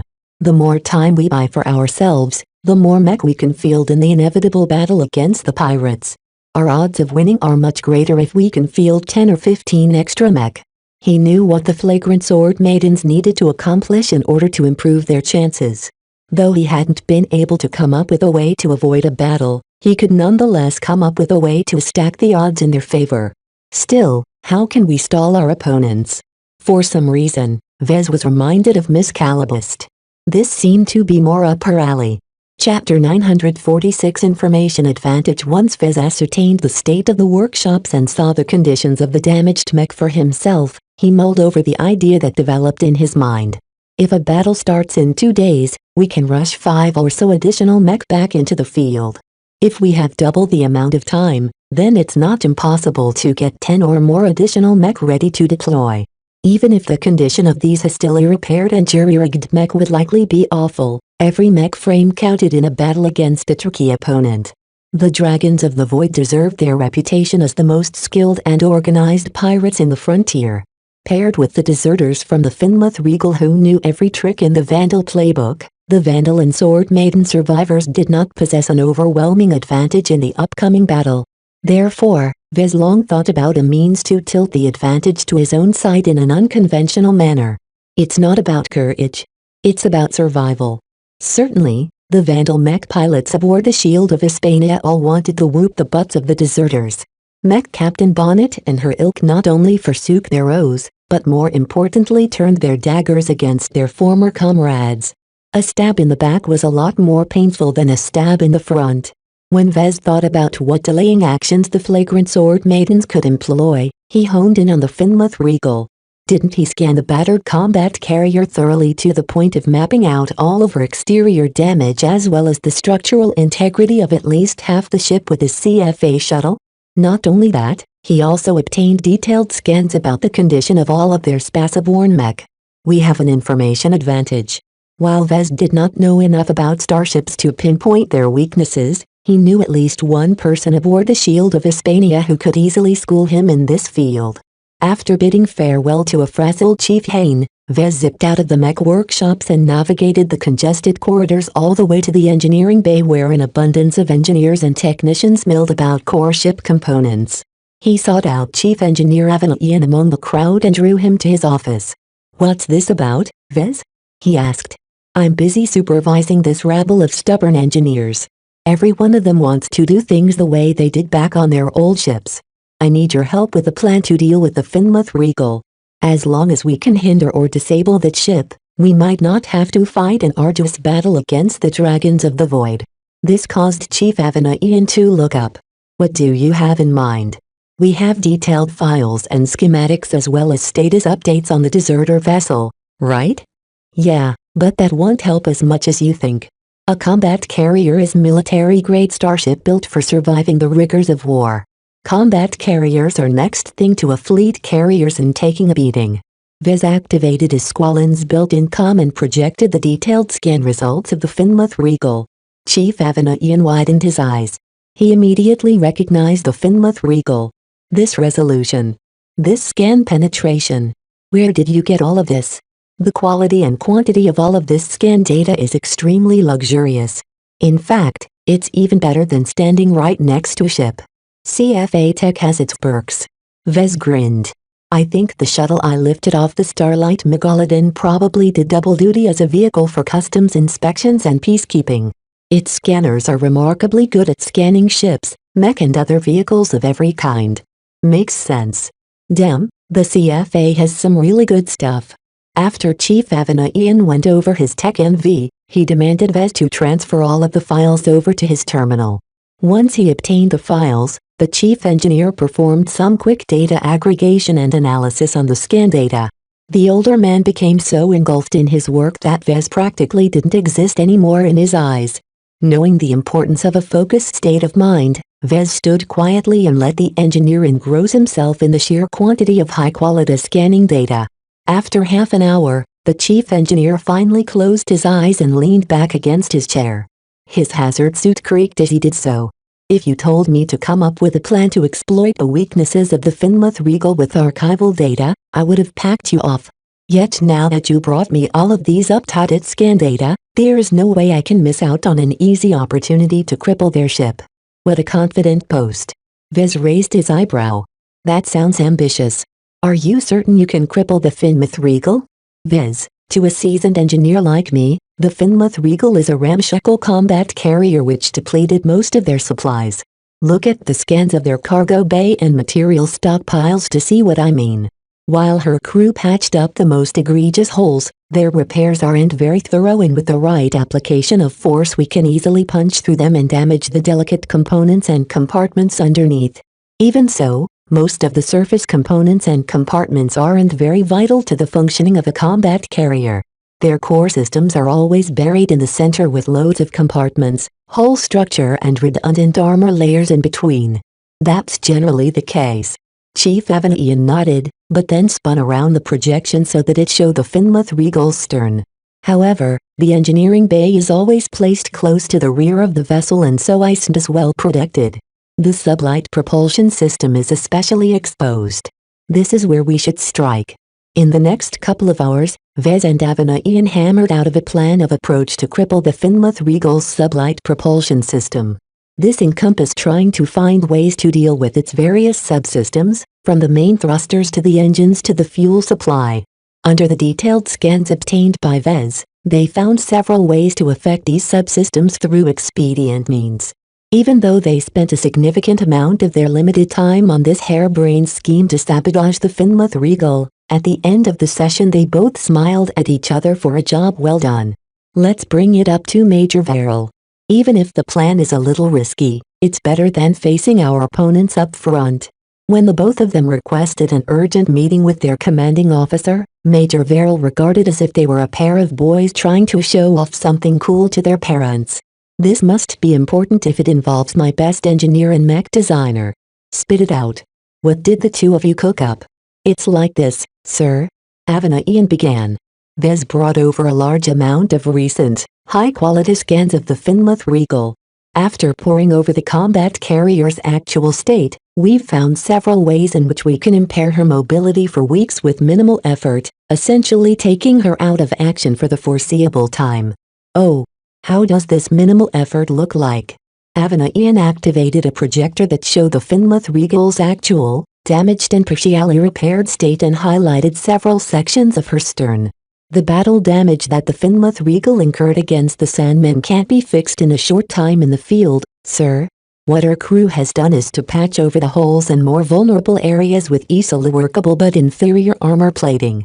The repair job is very hasty and patchy as well. Look at this section of plating that covers a major fuel line. As long as we can affect these stress points along the fused areas, we can blow this entire patched section into pieces and wreck the fuel line. The chief engineer proceeded to highlight several more vulnerable areas. Vez actually did most of the work in identifying these weak points as he possessed a lot more familiarity with working with armor plating, though some of the intricacies of ship-grade armor plating still escaped him. Nonetheless, his broad foundation in the relevant fields pulled him through. I see. Major Verrill nodded thoughtfully. Yet even if we know exactly where to apply force on the Finlith Regal, getting in a position to strike these vulnerabilities is easier said than done. Ah, but this is where an invention of ours comes in, sir. Vez stepped in and progressed the projection to a depiction of a small stealth shuttle passing between the Finlith Regal's mech patrols only to come up right next to the desert ship's stern. If you may recall, the chief engineer and I developed a small stealth shuttle some time ago. Although there are many deficiencies about the shuttle, its stealth systems are just as good as the ones employed by the Venetians so long ago. Vez and Ian may have developed the six-sided dice as a potential escape vehicle, but the main use of stealth shuttles had always been to sneak up to an enemy and hit them where it hurt. That was also how the Venetians initially dealt a near-fatal blow against the flagrant vandals back when they confronted the frosty meteors. It took some time for Major Verrill to recall the strange-looking shuttle collecting dust in a forgotten corner of the shuttle bay. That little thing? That's the smallest and shabbiest shuttle that I've ever seen. Is it truly capable of sneaking all the way inside the Finmouth Regal's security envelope? Vez grinned with confidence. If we're talking about any other enemy, we won't be so certain, sir. Right now, however, we are talking about the Finmouth Regal, a ship that used to be ours. We know exactly how their sensors and scanners are configured.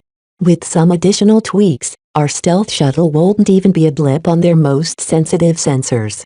I recall that some of the Inheritor mech are upgraded with stealth detector arrays. This is an addition which you yourself advocated to be put to use. It's exactly because I helped develop it that I'm most aware of its shortcomings and blind spots. Stealth and anti-stealth systems are constantly in competition with each other. It's not that difficult for me to modify the stealth shuttle to counter the characteristics of our own stealth detectors. Is there a risk that the Finmouth Regal's crew have adjusted their sensors to guard against this situation? I don't think they're aware that we possess a stealth shuttle, sir. Vez replied.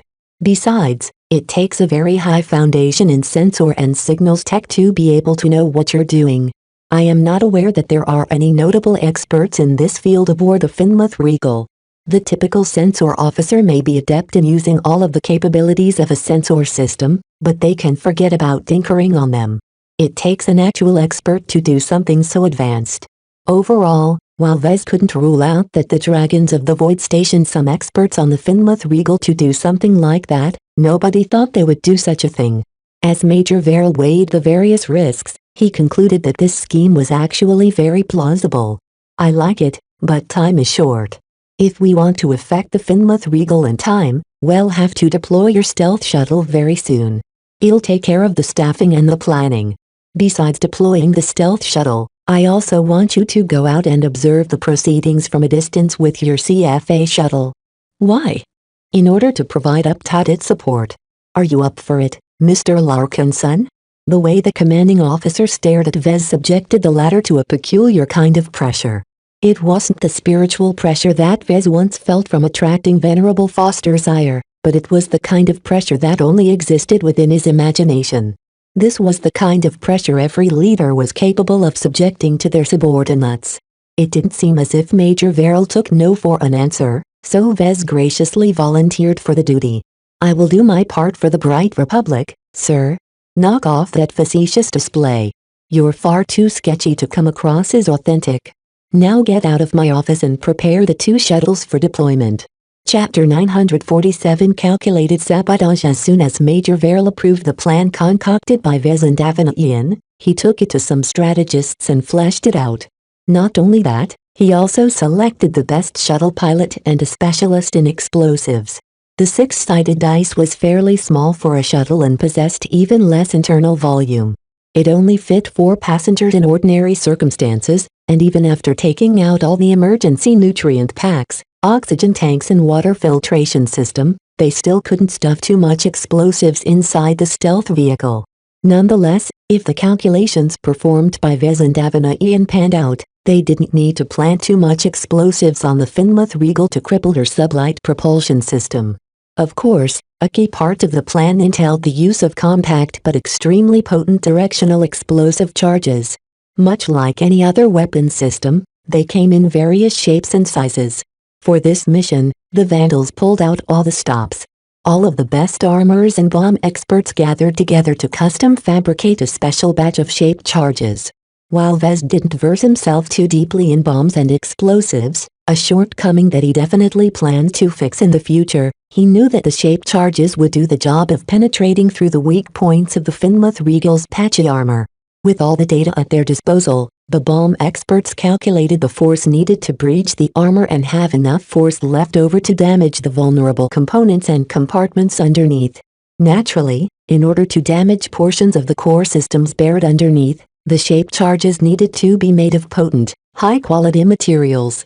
The Shield of Hispania used up several rare and volatile exotics to form these potent but very compact charges, but no one begrudged the expenditure. If these rare exotics allowed the remnants of the Vandals and Sword Maidens to slip through the net and avoid a destructive battle, then the investment already paid off in spades. It's done, Chief Avenaian said as he accompanied Vez to the CFA shuttle.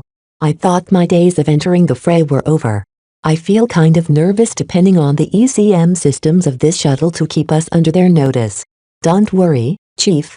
I already flew this shuttle fairly close to the Finmouth Regal and they didn't have a clue.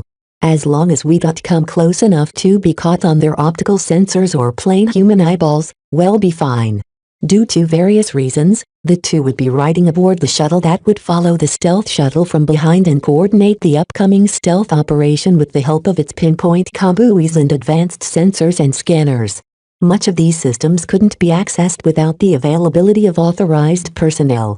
For now, only Vez himself could unlock the full capabilities of the shuttle. A handful of other Vandals entered the shuttle and took the helm or set up various makeshift control panels in the passenger compartment. Each of the people chosen to ride the shuttles were abundantly competent in their respective fields. After a quick greeting and introduction, everyone turned back to their own preparations without further word. As professionals, they'd rather focus on doing their best to increase the success rate of the coming operation. Everyone knew what was at stake. If they succeeded in crippling the mobility of the Finmouth Regal, the flagrant Sword Maidens would be able to take instant advantage of the deserter ship's inability to maneuver. Shortly after, both shuttles launched out of the Shield of Hispania's shuttle bay and quickly flew off into the void of space. The distance between the flagrant Sword Maidens and the Finmouth Regal wasn't too large. It only took a couple of hours for the shuttles to reach the vicinity of the latter, and this was in a state where they pulled back the throttle in order to minimize their emissions. The CFA shuttle stopped well outside the range where it might risk being detected by the deserter mech. In the plan refined by the strategists, the CFA shuttle would never be employed as a vehicle to conduct this sabotage. The six-sided dice took on the starring role instead. As Vez and Avenaian sat side by side in front of their own control panels, they carefully observed as the stealth shuttle threaded its way through the various mech patrols orbiting the Finmouth Regal. Did you ever reckon we would put our stealth shuttle to offensive use? Avenaian asked. Nope. Vez shook his head. Then again, I never expected to be plotting against one of our own ships. If we targeted any other pirate ship, I wouldn't have risked it. The only reason why I propose this action is because we are probably more familiar with the Finmouth Regal's hull structure than her entire crew. He couldn't overstate the advantage in information. Combining detailed scans with archival data stored within the Shield of Hispania's local database allowed them to plan ahead and account for almost every variable. With all of these preparations, the stealth shuttle should easily be able to sneak close, which it did as time went by. Although Vez grew a little more apprehensive as the shuttle got dangerously close to the ship and her powerful sensors, he also felt confident enough about the effectiveness of its stealth systems to stay calm. As the stealth shuttle came closer, the CFA shuttle began to employ some subtle scans to confirm the condition of the Finmouth Regal.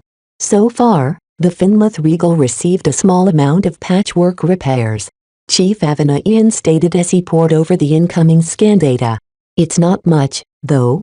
I think their engineers and technicians hate the thought of performing evil work out here. They might not be loyal to the cause either. Vez added. From what I've gathered of the mutiny, those who readily turned pirates are usually those with the most grievances. The more skilled and competent Vandals shouldn't be as enthusiastic as the bottom ranks. That theory doesn't apply to the ringleaders such as Mech Captain Bonnet. They made the decision to desert for more reasons than poor treatment. They both fell silent upon that. This wasn't the time to talk about why the Finmouth Regal deserted in the first place. Certainly, desperation at being hunted down by the Sandmen and gratefulness towards the Dragons of the Void for rescuing them certainly played a role. Yet the leaders of the Finmouth Regal must have had their own ideas to embrace this grave act of betrayal. As the six-sided dice exerted its stealth systems to the utmost, it deftly slid around the detection radii of the increasing number of mech patrols as it neared the ship. The closer the stealth shuttle got, the more it risked brushing within a couple of kilometers past the orbiting mech on patrol. Although this sounded like a huge distance, in space it was practically close enough to spit in each other's faces. Due to the sheer emptiness of space, any signal of heat emission, no matter how minor, would immediately stand out like a candle in the dark, especially at such a close range. Therefore, both Vez and Avinayan hoped that they did a thorough job in the initial development and design of the shuttle.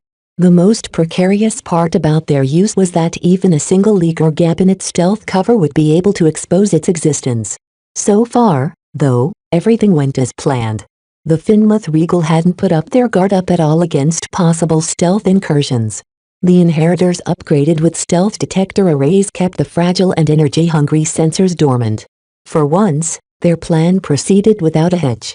Though Vez tensed his body in case a complication arose, the stealth shuttle never risked exposure even after it reached the Finmouth Regal's stern section. The various Vandal specialists pored over the scans and relayed various bits of information to the stealth shuttle with the help of the pinpoint comm system. The CFA shuttle already deployed its small and stealthy convoys beforehand, which currently surrounded the Finmouth Regal in a triangle formation. The Finmouth Regal iced on high alert. Her crew is operating under yellow alert.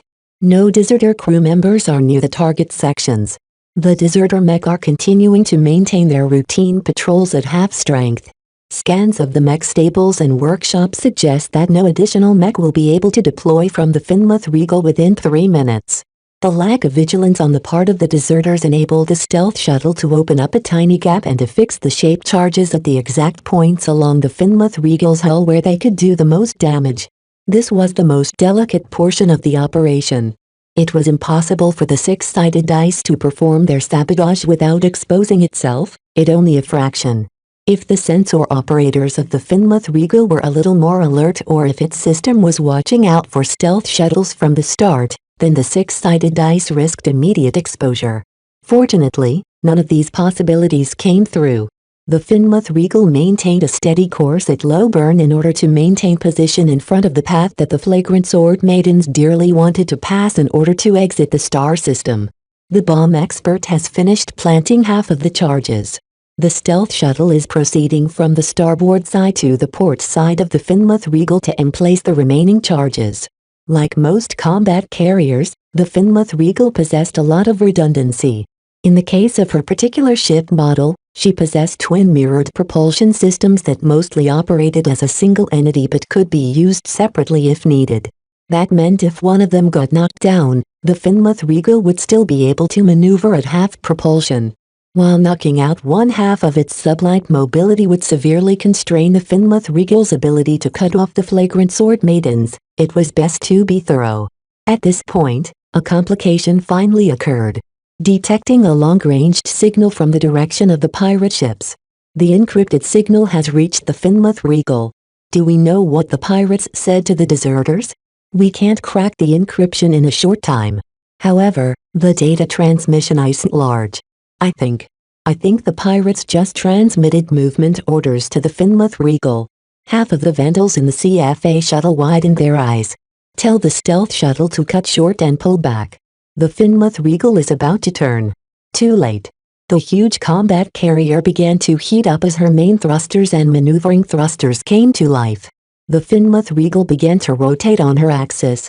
Unfortunately, she changed her course in such a way that caused the stern port section to abruptly slam against the stealth shuttle. The six-sided dice has collided against the hull of the Finmouth Regal.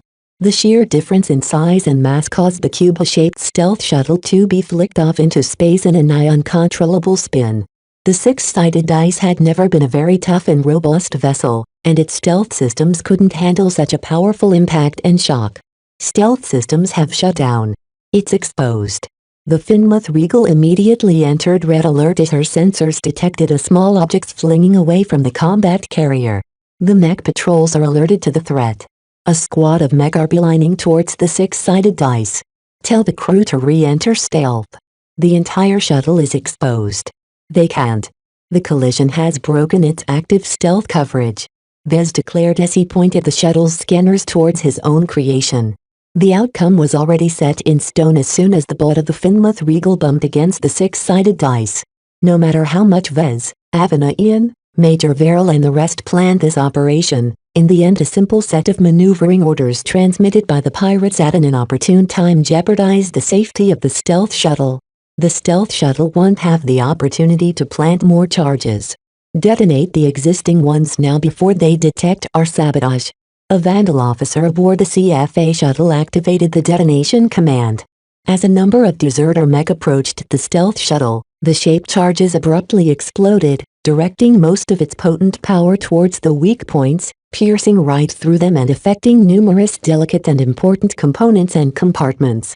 Because the Finmouth Regal had just completed a course adjustment, her main thrusters were more active than usual. This also caused the ship to suffer significantly more damage as all of those active systems suffered catastrophic damage. Chapter 948 Pain in the Rear. Even though the stealth shuttle never managed to place all of the shape charges it carried, over 80% had already been placed before the sudden accident. Even as the six-sided dice rolled away in space in an uncontrollable spin, Vez imagined a giant dice thrown across the galaxy in the largest casino game in the history of reality. He quickly shook his head to rid himself of that inappropriate image. This wasn't the time to indulge in his fantasies. Mr. Larkinson, Chief Ian, is there anything you can do to help the six-sided dice to resume its stealth mode? The Vandal officer asked. Both of them shook their heads. No, sir. There is simply no way. The six-sided dice needs days of repair work before it has any hope of recovering her ability to enter stealth.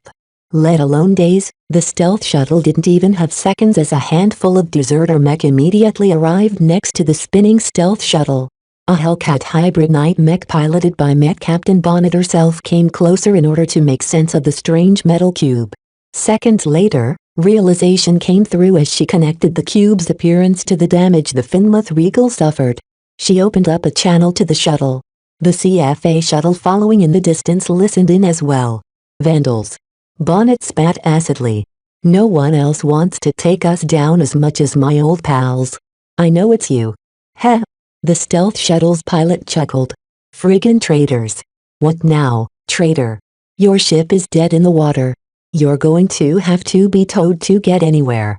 Good luck asking the pirates for a tow when Sandman ships are continuing to scour this system of human ships. Oh yeah. Too bad you won't live to see it, Vandal. Captain Bonnet's Hellcat lifted up its wrist and fired a nail driver mounted to it. A large, thick and sharpened alloy rod immediately launched from the wrist and punched a hole straight through the six-sided dice. The stealth shuttle immediately shattered afterwards, destroying it utterly without giving its occupants any way to survive. The six-sided dice is destroyed at the hands of Mech Captain Bonnet. The Vandal officer noted with regret. No life signals detected from the wreckage of the stealth shuttle. Every other Vandals closed their eyes at the loss of two loyal Vandals. As for Vez and Ian, as the creators of the six-sided dice, they regretted its loss over the loss of the two Vandals. That was their escape vehicle. While Vez didn't know how much Ian cared about the shuttle, personally he deeply felt pained by its loss. He lost a valuable escape method. While his recent stint as a senior mech designer aboard the Starlight Megalodon allowed him to supplement his understanding of stealth systems by a little bit, he lacked the resources and industrial capacity to fabricate a second six-sided dice. He only managed to construct the one that just got driven a nail through by repurposing the salvaged remains of Venutsan stealth shuttles. Perhaps if the Vandals still retained their logistics systems, he would still be able to cobble up an inferior copy, but for the moment the only shuttle that Vez could rely on was his CFA shuttle.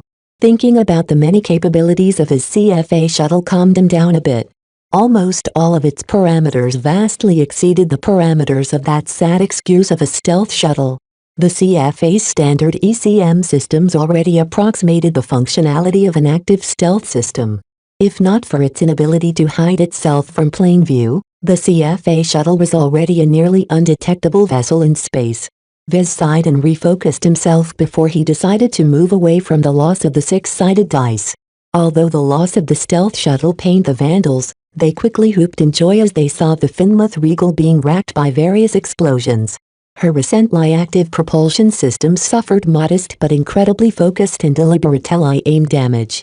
The shape's charges damaged critical sections that not only disabled their functionality, but also caused certain active and volatile elements to explode as well.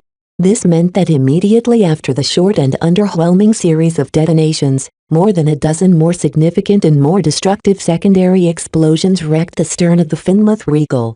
Half of her main thrusters are inoperable. She is leaking fuel and propellant. The Regal's engineering bay has been breached. Secondary explosions have inflicted moderate damage to the core engineering compartments before emergency seals have set in. One of her power reactors has been affected and is currently undergoing emergency shutdown. A raft of damage reports streamed in as the CFA shuttle easily peered through the mess of signals and mapped out the effects of their sabotage. After the secondary and tertiary explosions subsided, it became clear to everyone that they succeeded beyond their wildest dreams. Even if the Vandals suffered painful accident, this same coincidence also magnified the damage suffered by the combat carrier. Chief Avina Ian, what's your verdict? Can she move or resume operation within a short period of time? She's dead in the water, Avina Ian declared with confidence.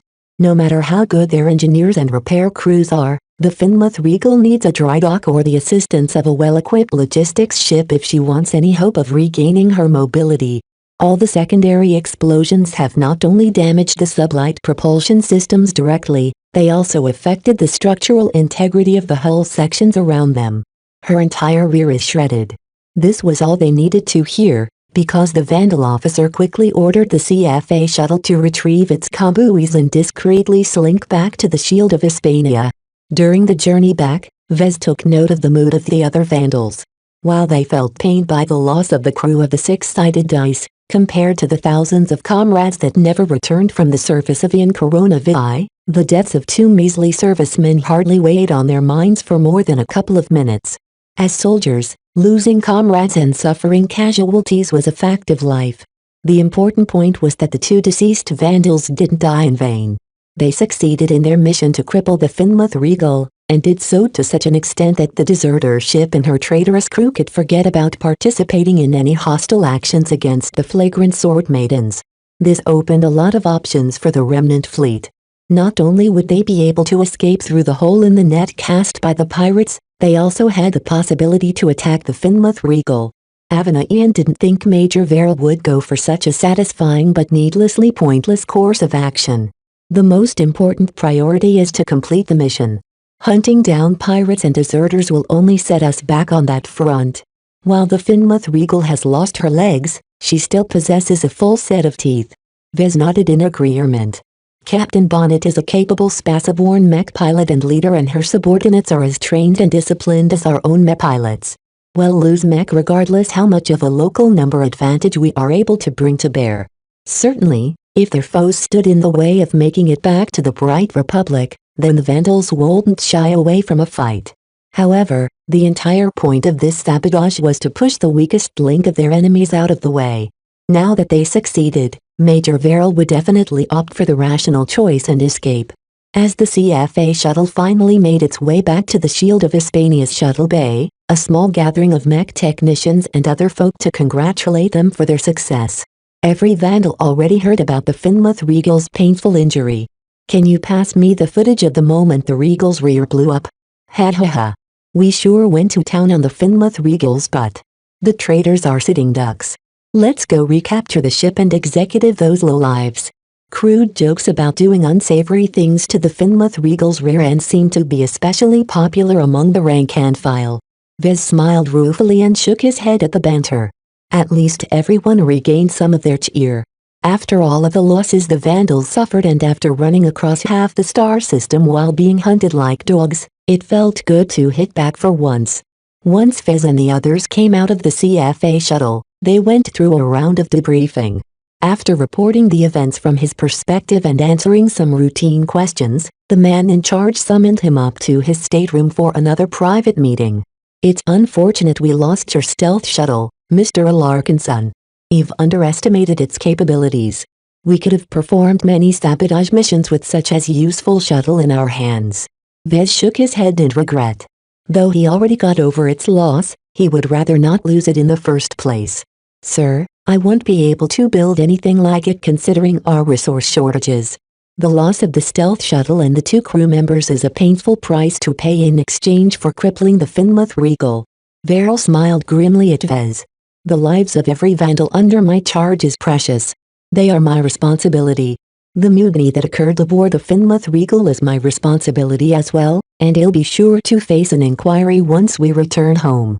Home is very far away from here, sir, Vez said before he asked a question he wasn't comfortable with asking before. Will we truly be able to cross the frontier and return to civilized space in one piece? Unlike last time, we don't have that inexplicable voodoo from the Church of Hatumak to shield us from Sandman detection. Also, our diminished numbers will make us a lot more vulnerable to the opportunistic pirates that roam the frontier. It's a challenge, I admit, but we are more than the cowards of the Finmouth Regal who blinked in the face of despair. We will make it home, of that I am assured. The Major sounded very confident about his claims. Personally, Vez knew that more than courage would be required to cross the perilous frontier all by themselves. Could you tell me what our next steps will be? I intend to take us through the gap opened up by the Finmouth Regal's loss of propulsion and take us all to the edge of the star system where we can finally leave the Ian Corona system behind. After that, we shall have to retrace much of our old route as we make our way back to the border of civilized space. And? That's all I can tell you for now. He already figured out what little Major Vero revealed. In fact, Vez learned almost nothing of substance. Okay, sir, Vez said simply. What else could he say to such a limited response? He turned his attention to another matter. Can I ask you what your stance is on the Sword Maidens? How is Lieutenant Dice doing, by the way? Last I heard, the leadership struggle ended after Lieutenant Dice soundly defeated the Sword Maiden mech captains and other challengers in the sparring ring. It seems like she's become an exceptionally formidable warrior after experiencing some changes during her deployment on the ground. The uncomplicated Sword Maidens disdained backstabbing and secret plots. If someone wanted a promotion, they usually challenged the Sword Maiden occupying the position above them. The ones who won the sparring duel usually got what they wanted. Vez partially envied the simplicity of their governing system. Although there were a lot of flaws associated with letting the person with the biggest fist be in charge, he had to admit that during times of crisis it was a quick way to settle a contentious leadership struggle after the death of a charismatic leader and founder. I'm acquainted with Lieutenant Dice, and Captain Orphan is practically her bosom buddy. Now that Dice has taken the reins, why not propose a deeper cooperation? Oh. Vero picked up something interesting from Vez's demeanor. What's on your mind? Do tell, Mr. Alarkinson. Chapter 949 Fraying Bonds. Since the time Vez returned to the fleet, he often thought about the relationship between the two allied forces. At first glance, they didn't appear to be a good fit. The flagrant vandals may be scoundrels among mech regiments, but they still stayed true to their military roots.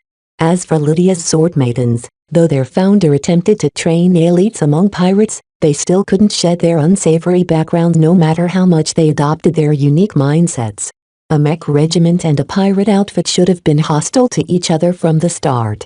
The only reason why the two forces banded together was because they saw the need to rely on each other's strength to fulfill their missions. Yet now that they managed to retrieve the lockboxes, what next? Vez thought about their current relationship and believed the only reason the Sword Maidens hadn't split up yet was because they lost too much to be able to protect themselves in the cutthroat frontier. The flagrant vandals, on the other hand, were completely out of depth in the frontier. They didn't know the lay of the land, nor did they benefit from any connections to the local powers. They didn't know the best star systems to lay low and which star systems posed extreme hazards to anyone who jumped to them. All the while, the ever-present Sandmen loomed behind their backs. Right now, the flagrant vandals were only left with the Shield of Hispania, their flagship, and the Gorgon's Gaze, which still hosted Parallax Star and the half-dead venerable O'Callahan. This offered them a respectable amount of fighting power, but not enough to deter most opportunistic enemies from taking a stab at them if they thought they could actually win. Combining their numbers with the Sword Maidens brought their collective threat level just enough to scare away most bottom feeders. Yet how long would they stick together? The Sword Maidens could leave at any moment once they reached some form of safe harbor. The frontier was their stomping grounds, after all, so they didn't have to travel as far to reach safety compared to the vandals who needed to go all the way back to civilized space. What's on your mind, Mr. Larkinson? Major Verl asked as his curiosity increased at Vez mention of the Sword Maidens. You've spent some time among the Sword Maidens. Enough to get a good sense of their values and priorities. Vez began, thinking back on the times he chatted with Kedis or visited the Sword Maiden camp. We should consider becoming their friends. Aren't we already friendly with the Sword Maidens? Our arrangement up to now is an alliance of convenience, sir. Something which has mostly served its purpose. You have to know that the Sword Maidens makes a strong distinction between business partners and friends. They don't have any hesitation to kick the former dead when they are down on their luck. However, if we are worthy to become their friends, they would instead extend a hand to them to pull them back on our feet. A frown etched on Major Verril's face. He failed to understand the Sword Maiden concept of friends. What is it you are proposing, exactly? I propose we endeavor to make a new and more permanent connection with them. Call it a long-term alliance if you will. Unlike most pirate outfits in the frontier, the Sword Maidens are known for keeping their word and for their relatively honorable conduct. They are probably one of the best pirate outfits we can partner with on an ongoing basis. Major Verrill looked dubious at Vez. Honorable pirates? I know the Sword Maidens are rather distinct, but you make a bold claim. Suppose we accept your premise. Why should we forge a deeper alliance and how will that benefit us in our current state? Lydia Sword Maidens is founded upon an ideal, sir. They aim to lift the status of women in the frontier and attempted to create a strong, all-women mech force to protect their sisterhood. With the death of Commander Lydia and the loss of over 80% of their ships, Mech and sisters, they are probably unmoored and demoralized right now. That makes them vulnerable. Vulnerable to degeneration but also vulnerable to suggestion.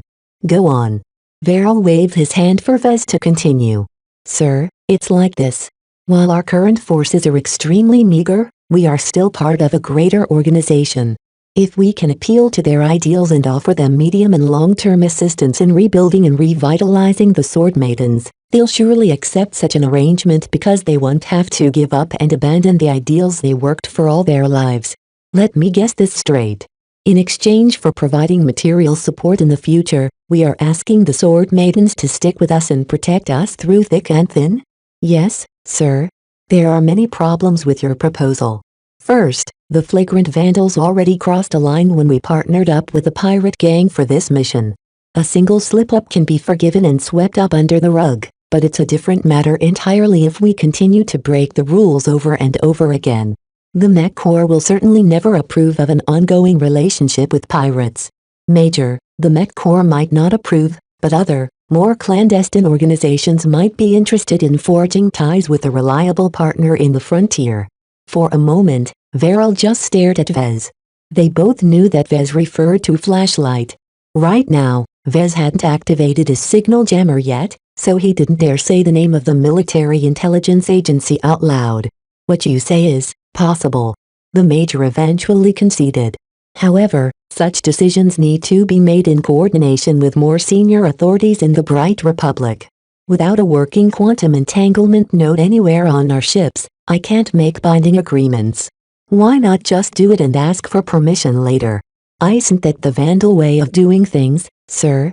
Verrill smirked at Vez, before going back to frowning. You've been learning. Sadly, even as certain other organizations are amenable to the idea, it won't change the fact that I will be severely crossing my boundaries. I think the relevant institutions of the Bright Republic will understand considering what we've done for them. Right now, sir, we are in a precarious situation. Not only are we deep in the frontier, but we are also surrounded by threats on all sides with no friendlies in sight. What's the harm of making a deal with pirates when it will help us complete our mission and enables us to forge a solid connection to a minor but trustworthy and grateful power in the Ferris Star region? You make a good point. Good enough that I can use the same argument when it'll inevitably be called up by my superiors to account for such a daring initiative. Remember, sir, not only will we gain an immediate benefit by having the backing of a local power, but we can also continue to exploit this ongoing relationship. The Bright Republic isn't completely blind and deaf when it comes to the frontier. Then why haven't I ever noticed any form of aid other than from the Sword Maidens, sir? Vez pressed. Are there pirate outfits or other local groups along the way that are ready and willing to help us bring us out of the frontier? The major didn't answer his probe, which pretty much answered the question. Either the so-called existing connections to the frontier didn't amount to much, or the Bright Republic was restricted from drawing upon them at will. While Major Verrill still seemed reluctant to make permanent commitments to an alliance with the Sword Maidens, the dire situation of the Vandals made it so that they couldn't afford to be separated with a pirate outfit. So far, they worked well together and covered each other's backs. It would be best for all of them if such an arrangement continued until the Vandals succeeded in making it out of the frontier. There is still another problem to consider, Mr. Larkinson. The mech officer opened up a new tack. Even if I am willing to take the shot and fight to make sure the relevant organizations will back any agreements I make, why would the Sword Maidens believe in our sincerity? Vez smiled at the man. Sir, let me go over to the Jaded Sword and discuss the matter with Dice. As I stated earlier, I am already familiar with them. My strong connection with Kedis should also count for something. Why not send Captain Orphan instead? Do you think she's any good at negotiations? Besides, while the good captain is very close to Dice, I don't think Orphan has a feel for the Sword Maidens as a whole. In fact, Vez something back. If Captain Orphan paid a visit to the Jaded Sword, she'd be sure to secure an easy agreement on account of her intimate emotional connection with Lieutenant Dice, or was it Commander Dice now? In any case, one of the reasons why Vez proposed this course of action in the first place was not just because he wanted to secure his safety, but also to pursue an ulterior motive. Vez wanted to pave his own connection to the frontier, separate from the mech corps or flashlight or whatever. He wanted to use this opportunity to speak on behalf of the Vandals to make a parallel agreement or at least open up the possibility for greater ties between his business interests and the Sword Maidens. Even in the middle of a crisis, he didn't forget to seek for long-term opportunities as long as the situation allowed him the luxury of doing so. Vez faintly suspected that his business would be in an awful slump when he returned from the war, so opening up new ground beforehand would save him a lot of effort in the future. After some reluctance, Major Verrill allowed Vez to take the lead on the negotiations. Perhaps the mech officer already possessed an inkling of Vez's ulterior motives because his eyes narrowed a bit in suspicion for a moment. Nonetheless, since there wasn't any fundamental conflict of interest, Vez didn't feel guilty about taking advantage of this opportunity. After receiving a raft of instructions and limitations on what Vez could offer on behalf of the Vandals, Verrill packed him off to the Jaded Sword. Take a regular shuttle to the Sword Maiden flagship and go do whatever you need to do. Remember that I will reserve final judgment on any deal you forge with the Sword Maidens, so don't think you have an unlimited license to do whatever you want. I will make sure you will be pleased with the new agreement I'm about to forgive, sir. Vez bowed. Don't take too long. I want you back in half a day at most. Once you return, we can make our preparations to transition out of the Ian Corona system. Got it, sir? After receiving a datapad that listed all the possible demands and concessions that he could include in the agreement, Vez did as ordered and boarded a shuttle already scheduled to fly to the Jaded Sword. A healthy distance already separated the two Vandal combat carriers from the three Sword Maiden vessels. This distance was a little wider than before, and showed that the two forces already started to guard against each other for possible betrayals. Mutual trust between the Vandals and Sword Maidens already started to fray. If this went on any longer, the possibility of betrayal in order to steal their former allies' lockbox became increasingly more likely. When Vez initially came up with this suggestion, he initially wanted to find a way to integrate the Sword Maidens into the Vandals or at least bind them closer to the Bright Republic. He even dreamt of convincing the Sword Maidens to forsake their current backers. Still, his own understanding of the pirate outfit made him take a step back from such an ambitious goal.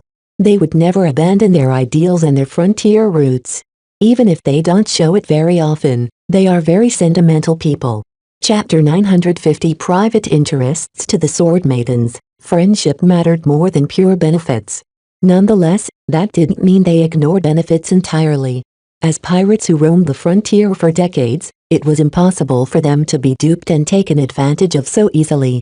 Even if their outward behavior painted them as battle-crazed boors, the officers among the Sword Maidens generally distinguished themselves by keeping a certain amount of cool. They took their responsibilities of leading and guiding the younger and more junior sword maidens very seriously. It was kind of like how Myra treated Kedis as her own daughter. This kind of motherly instinct tempered their recklessness and made them pay more attention to their long-term interests. Just like us, the sword maidens are in a bad shape right now. As Vez stepped out of the shuttle, he immediately encountered similar conditions from the Shield of Hispania. The Jaded Sword was a rare combat carrier that must have cost a pretty penny for the sword maidens to obtain. To Vez, the worn bulkheads, spots of rust and lackluster cleaning showed that they likely obtained this combat carrier secondhand. Maybe they even took the Jaded Sword off the hands of their former owners by force. In any case, the sword maidens took in a lot of survivors who escaped from the other, slower sword maiden vessels eaten by the Sandmen. The major difference between the Vandals and the sword maidens was that the latter employed a lot of brainwashed slaves. When it came to evacuating their crew from the doomed ships, the sword maidens only really cared about their own sisters. The predominantly male slaves likely all went down with their ships as they hadn't received the order to evacuate. The outcome of this decision was that the Jaded Sword became stuffed with warrior women who all carried swords in some form or another. The lack of men in the shuttle bay made Vez feel as if he entered the territory of an ancient Amazon tribe. It made sense from their perspective. Genuine sword maidens who all passed their graduation ceremonies were all core members who were too difficult to replace. As for the slaves, the sword maidens treated them as commodities as best. Even if they lost a couple of thousand slaves, they could easily capture more chums in the frontier and send them off for processing to turn them into obedient, brainwashed servants. Vez still believed it was an awful idea to rely on slaves to such a great extent. Yet as long as the frontier lacked enough people with technical backgrounds, such practices would never end. Commander Dice is expecting you. Please follow me and don't wander off. We'll chop you if you do so. A bored-looking sword maiden warrior said as she greeted him off the shuttle. Charming. Well, at least he knew that Dice gained enough clout to gain the title of pirate commander among the sword maidens. Please lead the way. Vez followed after a stoic sword maiden guide who led him all the way to the upper decks, where the fancier compartments resided. They eventually passed through a hatch that led into a conference room, or at least what passed as a conference room among their ilk. The trophies, battle banners of defeated pirate gangs and deadly exobeasts decorating the compartment made it seem that the sword maidens usually use this area to impress their might and power upon their visitors. Once his escort left, two familiar sword maidens entered shortly afterwards. Both of them still wore their CFA armor, just like Vez, but this time they added their barbaric sword maiden touches to their exterior. Both of them painted over the original CFA coating and affixed all kinds of symbols, exobeast bones and other outwardly impressively trinkets to their armor. This made them fit right in with the rest of the armored sword maidens. Savage capes fashioned out of beast hides completed the ensemble. You two are looking good. Vez complimented them without exaggeration. They truly looked larger than life in their new looks. I like how authoritative you look now, Commander Dice. As for you, Kedis, you look much more mature than you act. Vez found it funny that while Kedis tried her best to puritize her CFA armor, she still showed her original rank insignia as well as her large CFA medal. The contrast between the two styles would certainly trip up anyone familiar with the CFA. I'm the only mech designer left among the sword maidens, she said a little morosely, belying her strong appearance. With Myra gone, I can't take it easy anymore. I have responsibilities now. Vez nodded in understanding. Though the reason might be depressing, he was nonetheless glad to see her taking her profession seriously this time. I think you can do some good for the sword maidens, but do you still remember Myra's last wish for you? Even if you are more competent than the average mech designer in the frontier, a novice mech designer like you will hardly be able to change the fortunes of Lydia's sword maidens. Are you still called this way? Commander Dice shook her head. Commander Lydia is no more, but calling ourselves Dice's sword maidens doesn't quite roll of the tongue. We're still thinking about what to call ourselves from now on. It's a good opportunity for me to steer our course in a different direction, so I'm holding off on the decision until I make up my mind where to take the sword maidens next. I have some ideas and suggestions for that. Vez said, already entering into his negotiating form. The Vandals can't help but see that you sword maidens are in a much diminished state. You used to be able to field hundreds of mech and were a force to be reckoned with. Among the pirate gangs that roam the Ferristar region, you were definitely one of the larger and more successful gangs. Now, though, you are barely counted among the mid-sized pirate gangs. We are still able to field enough mech to protect ourselves. Commander Dice smiled thinly. Besides, our prior reputation still accounts for something. Your prior reputation and conduct has also earned you a lot of enemies. Previously, they held off on attacking you on account of your strength, but now that you only have 3 carriers left, I bet they won't give you the time to rebuild your mech force. We have many friends we can count on, such as the Omen of Misfortune. I am certainly aware of how much faith you sword maidens put into your friendships with the other independent pirate outfits, but would every so-called friends of yours be as sincere at your current strength level? Don't tell me that all of the pirates you are acquainted with will keep their word to those they perceive as weak. We aren't weak. Kedis burst out in her typical fashion. We are sword maidens. We still have 3 carriers worth of mech we can field. There are other pirate gangs in the frontier who can field twice as much, if not more. Will they still be apprehensive about coming to blows with you now that you are battered and bruised from this mission? The 2 women couldn't entirely ignore his argument. After all, he only spoke the truth. Pirates weren't known to be generous to those they could easily rob and kill. I doubt you've come here to disparage us at our weakest state, Vez. Commander Dice dryly remarked. Please tell us why you have come. I have come on behalf of Major Verl and the Flagrant Vandals to forge a deeper partnership with the Sword Maidens. Vez proceeded to lay out the broad strokes of the partnership that he and Major Verl envisioned. The proposed agreement mainly boiled around the following points. First, the Sword Maidens would help the Flagrant Vandals cross the frontier and return to civilized space with every means possible. For this service, the Flagrant Vandals or another organization of the Bright Republic would remunerate the Sword Maidens with an immediate repayment in the form of hard currency or valuable resources. Second, the Bright Republic and the Sword Maidens would continue to maintain their ties to each other. If the Vandals or any other organization from the Bright Republic wanted something done in the frontier, the Sword Maidens would offer help if it was convenient and in their power to assist.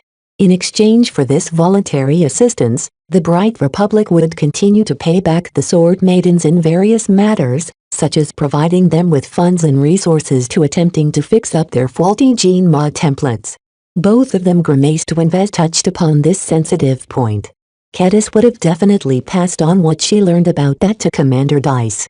The tragic fact about the Sword Maidens was that they depended on genetic modification to strengthen the often weak and malnourished new recruits. Every other alternative wouldn't work as well or fast. Yet it was also a fact that the Sword Maidens rarely lived to old age. Their aggressive behavior accounted for much of the deaths, but they couldn't discount the deaths that came from genetic breakdown. All of these services sounded very attractive to the 2 Sword Maidens. Vez observed from their interest in his proposal that whatever backing the Sword Maidens enjoyed, they didn't actually receive much help. Not to the point of eclipsing anything that Vez put on the table. He saw an opportunity there. Of course, Commander Dice possessed enough sense not to take such bold promises at face value. Vez. All of this sounds attractive, but deals between pirates and legitimate states never tend to last very long. Words alone are just empty, especially coming from a state where every bureaucrat holds different opinions about such an arrangement. I may not be able to bring a lot of guarantees now, but we have fought alongside each other for many months if not a year. The Vandals are absolutely committed to a partnership. As part of forging closer ties with the Sword Maidens, I'm also willing to take part in my private capacity. Oh, that caught their interest. What do you mean by private capacity? This won't exactly be on the books, but I'd like to partner up with you as well in matters of business. I might not look like it, but just a few years ago I founded a very successful mech manufacturing company. The Living Mech Corporation owns assets in the billions of bright credits, of its tens of millions of coins. It's true, Commander. Vez is a very good mech designer and he'll certainly be a big shot in the mech industry in his home state. Kedis vouched for his claims. You're not too far from advancing to journeyman. right? Correct. It will be a couple of years at most. I'm very close. Once I publish a couple more original mech designs, I will definitely be rise to the heights that Myra once reached. In the future, it isn't out of the question for me to surpass these heights as well. Bold claims. Very bold. I've seen many mech pilots boasting that they'll advance to expert pilots someday. None of them actually did so. You remind me of those boasting pilots, Vez. Kedis stood up for him. Vez is good enough to back up his claims, Commander. Even the Skull Architect respects him. In my eyes, Vez definitely won't stop advancing anytime soon. We're talking to a future senior mech designer. What a nice boost. Kedis basically hinted at Dice that Vez would only become more powerful and influential in the future. Forging ties with the journeyman mech designer was already valuable, but being able to enter into a close working relationship with a senior mech designer was nearly priceless. Even if Vez was nowhere close to matching the capabilities of a true senior like the Skull Architect as of yet, it was a lot easier to make a deal with him now when he was still an apprentice. The hesitation in Commander Dice began to recede a little. I take it this ideal isn't a part of the agreement with your state, correct? No, but they complement each other. As a mech designer who hails from the Bright Republic, it isn't out of the question that I will be acting on the interests of my state. So these two deals aren't really separate. Okay. But I still don't understand what you want from the Sword Maidens. Please explain what kind of arrangement you would like to make with us. Dice said, giving Vez a chance to lay out what he wanted to obtain. Thank you, Commander. He smiled with genuine pleasure. It's like this. He knew he had already passed the most difficult hurdle. Now that Commander Dice opened herself up to the possibility of working together with Vez in a business and private capacity, he just needed to throw out just enough concessions to clinch a deal.